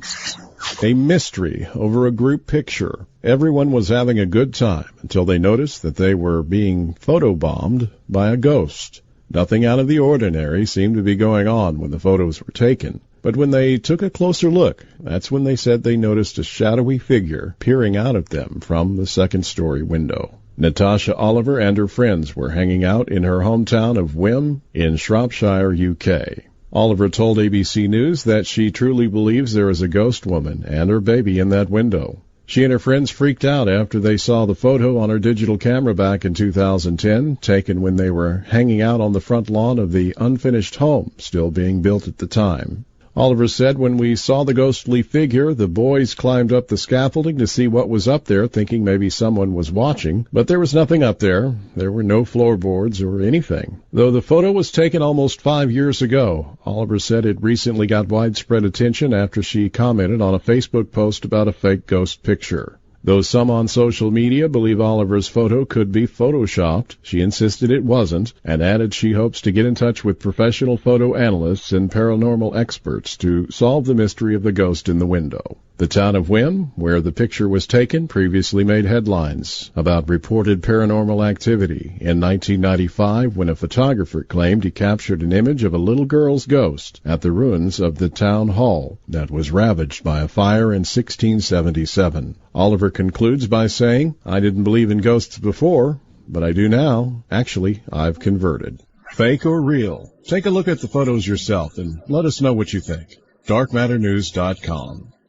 It's not radio, but it is what's next. To cast your ray of light into the darkness, please call 1-952-CALL-ART. That's 1-952-225-5278. Again, everybody, we have included now the Leo Ashcraft Newscast in the podcast because so many people asked for it. It is very, very unusual, to be sure. Unlike any other newscast you hear. And he does quite the job, no question. My guest is Dr. John Dvorak. He is in Hawaii with a bunch of frogs, I guess. Welcome back, Doctor. Well, thank you. Lots of people want to ask questions, so let's rage along and see what we find. Wherever you are, you're on the air. Hello. This is Patrick in Richmond, Virginia, listening on WTWW shortwave at 5085 kilohertz. That's the way to give a promo.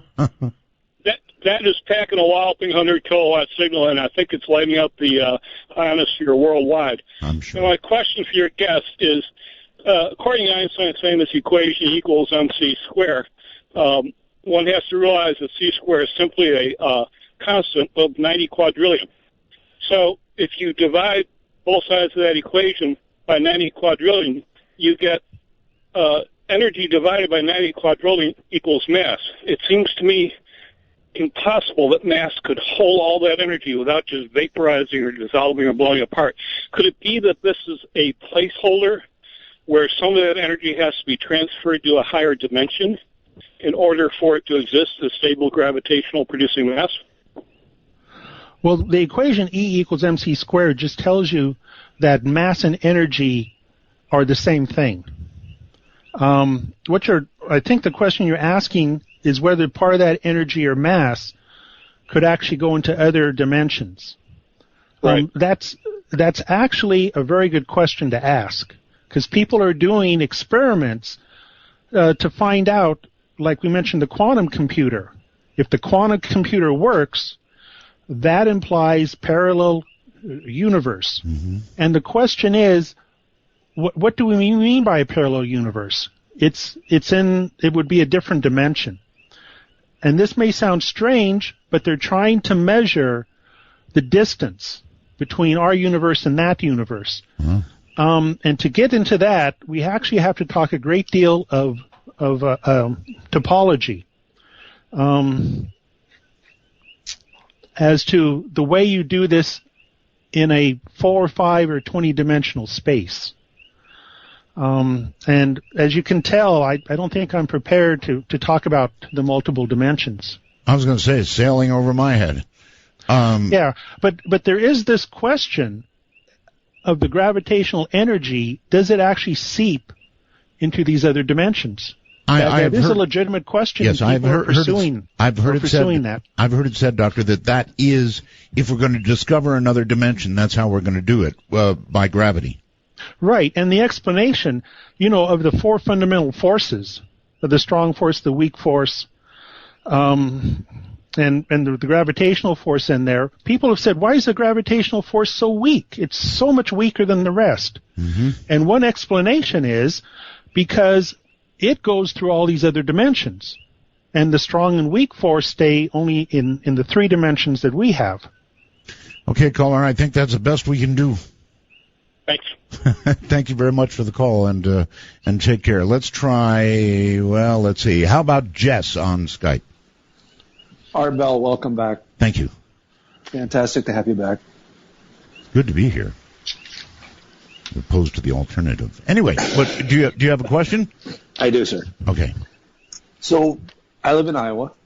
Okay. And approximately around May or June, early part of June, I heard what was a loud bang, or it sounded like a car crash. Mm-hmm. I was sitting with 3 or 4 other gentlemen that evening, and we heard the bang, and nobody could really explain it. Now I'm kind of Google searching that there was an actual earthquake at New Madrid that night. Can Mr. Dvorak explain? We're 4.5 hours away from there. Dr. Dvorak. I'm sorry, Dr. Dvorak. Oh, no, that's fine. No, John is okay. It's a good question, Doctor. These big bangs, we're getting reports of these all over the place ahead of earthquakes. What in the world? I don't have an answer. I would need more information as to exactly the timing and so forth. But as I mentioned, earthquake sounds are real, but we don't understand the physics of them. Caller? Well, thank you very much for the information. Right. Thank you for the call. Yeah, these really are strange. These sudden bangs are just plain weird. When Lewis and Clark, in their journals, when they went across the Great Plains, yes, Lewis writes about bangs, and people have scratched their heads. What is he hearing out there? The weather is clear. Yeah. And of course, when he talked to the people who were living out there, they said yes, these happen, and we're not sure what that is. All right, being not sure is okay. Dustin on the phone. No, I'm sorry, Pottstown on the phone. You're on the air. Yes, my name's Mike. I'm actually calling you from Hagerstown, Maryland. Okay. Good evening, Art, and good evening, Dr. Dvorak. My question is, are you familiar with Charles Hapgood's theory of the Earth's crustal displacement? And it's the slippage of the entire crust of the Earth on the lithosphere as one solid motion. It's believed that the theory says that the Earth could have actually slipped as much as 40 degrees, where the core, the mantle, and stays in place and maintains its axis. But this does not conflict with the idea of plate tectonics, because plate tectonics, of course, plates ride on the lithosphere. And I think the theory originally started. It was a Russian study back in the 40s and 50s, and Charles Hapgood caught onto it, and he presented it to Albert Einstein. Einstein gave it some credibility. He didn't really acknowledge it as something that he was going to sign on to, but he didn't discount it completely. And my interest in this is the idea that recently there's been borehole drilling in Antarctica, and some of the specimens that have come up have shown tropical plants that were frozen nearly instantly. And so if this crustal slippage did actually happen, it could have brought Atlantis from near the equator down to where Antarctica is today. And then that would tie in with some of the ideas of why Hitler and Nazi Germany were so interested in Antarctica. Wow. Anything to that theory, Doctor? Well, it's very interesting, without a doubt, but I have to plead I'm ignorant about it. Okay. It is true that they found tropical plants, of course, for example, at the North Pole, I think. Yes, Antarctica and so forth. Absolutely. Right. And that's because of the drift of the tectonic plates. These things go back to very early parts of Earth history. I know what I want to ask you about. With regard to earthquakes, I remember a really deep earthquake. It was like 400 miles down in the earth that occurred, and it was felt all over the East Coast. I mean, all over the place. It was just amazing. How can you have earthquakes 400 miles down? Well, in the areas where the crust is going down into the earth, like in Japan, yes, or South America, yes, those earthquakes can originate down that deep, and that's because it's a cold part of the crust is going down. But exactly what the mechanism isn't clear. If it's a sliding of rocks, which is what happens near the surface, yes, or people have also suggested it's a phase change in the minerals. They said it was like it rang earthquakes that deep. Yeah, it rang the earth like a bell, they said. Yeah, a large earthquake will go around the earth and it rings like a bell. You're right. Dustin on Skype, you're on the air. Hi. Art, good evening. Welcome back. Thank you. Dr. Dvorak, fascinating topic you've been discussing. I do have a question regarding what we call the expanding universe. Okay, you're kind of coming and going on your connection here. The expanding universe. Go ahead. Yes, sir. Yes. Is there a physical boundary at the edge of the expansion? And if so, what might that be?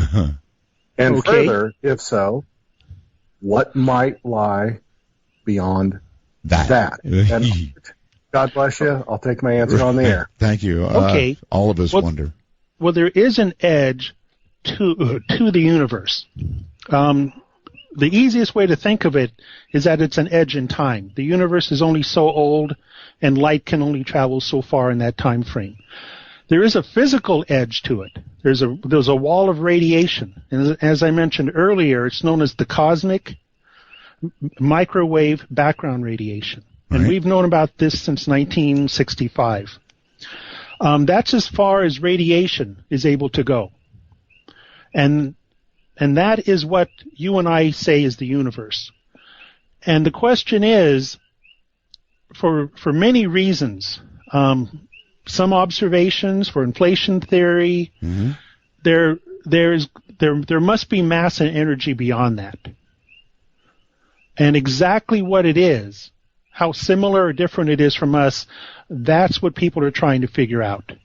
But that gets us into the question of the multiverse. Right. And there's certainly, in terms of thinking of geometry and so forth, yes, there's mass and energy that exists beyond. And as I mentioned earlier, the multiverse is mostly a froth of energy, probably very dense.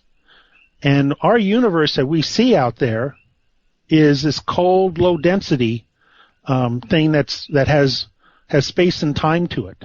And that's not what most of the multiverse is like. But there is an edge to the universe out there. When I go to the telescope, there's a limit to how far I can see. What is that limit now? Well, that limit is on the cosmic microwave background. What we see of it is at 13.7 billion light years. But the part we see, the light left a long time ago, right? Mm-hmm. And it continued to expand. Yes. And so what we're seeing now is probably out about 46 billion light years. Wow. Another way to think about it, 46. If you're standing on land and you look out to the ocean, and there's a ship sailing away, and this ocean is sort of expanding, and the ship is riding the ocean. Mm-hmm. Eventually, it's going to go beyond what you can see. Right. And that's sort of what people are trying to explain is going on here. The universe, as we know as astronomers, is that part that is confined with the electromagnetic radiation, the light. Yes. But there's mass and energy outside of it.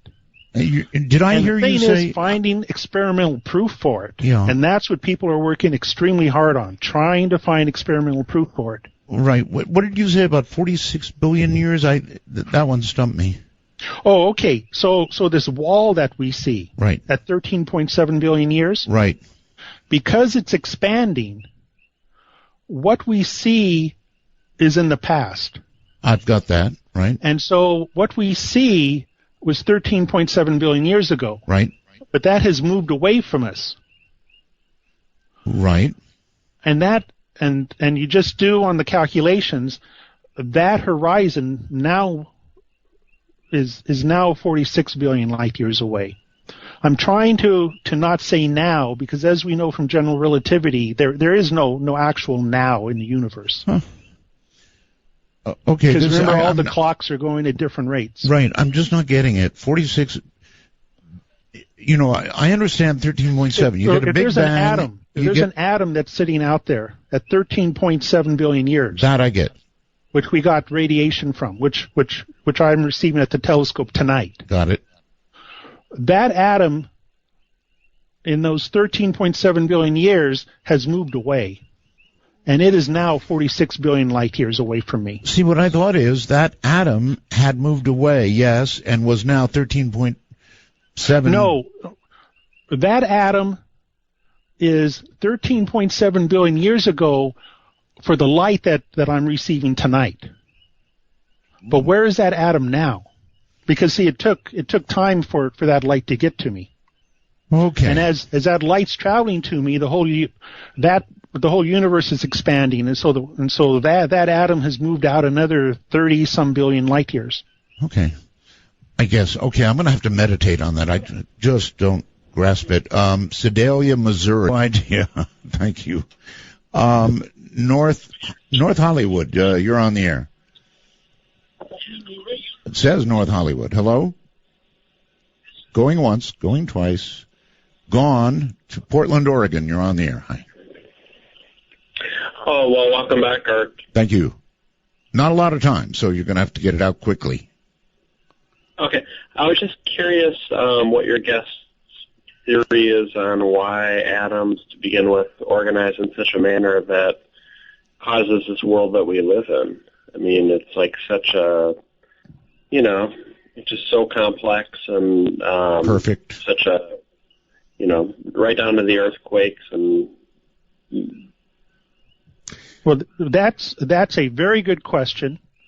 Philosophers have tried to solve it, and I don't think anybody's come up with a very good explanation as to exactly why. For me, having a passion in mathematics, I say it's in the mathematics. Very few people will accept that. I know. And some will get downright angry about it, actually. But to me, it's all math. Doctor, our show is ending. It's been such a pleasure to have you here. Well, I've enjoyed this greatly. Well, thank you. Is there a website, or can people look you up and find out more? Not yet. I'll have a website come up in about a month, because I just completed 2 books. And it'll describe that. One is about earthquakes, the other is about volcanoes. What is the name of your next book?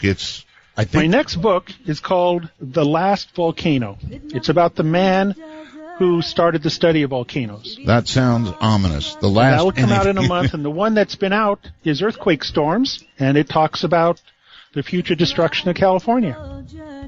Cheery. All right. Doctor, thank you so much. We'll do it again, my friend. I'm looking forward to it. Good night. And from the high desert to the nation and the world, thank you for being here. Oh, don't forget, folks, open lines tomorrow night. We're going to do something special, that's for sure. So be here or be whatever you don't want to be. Good night.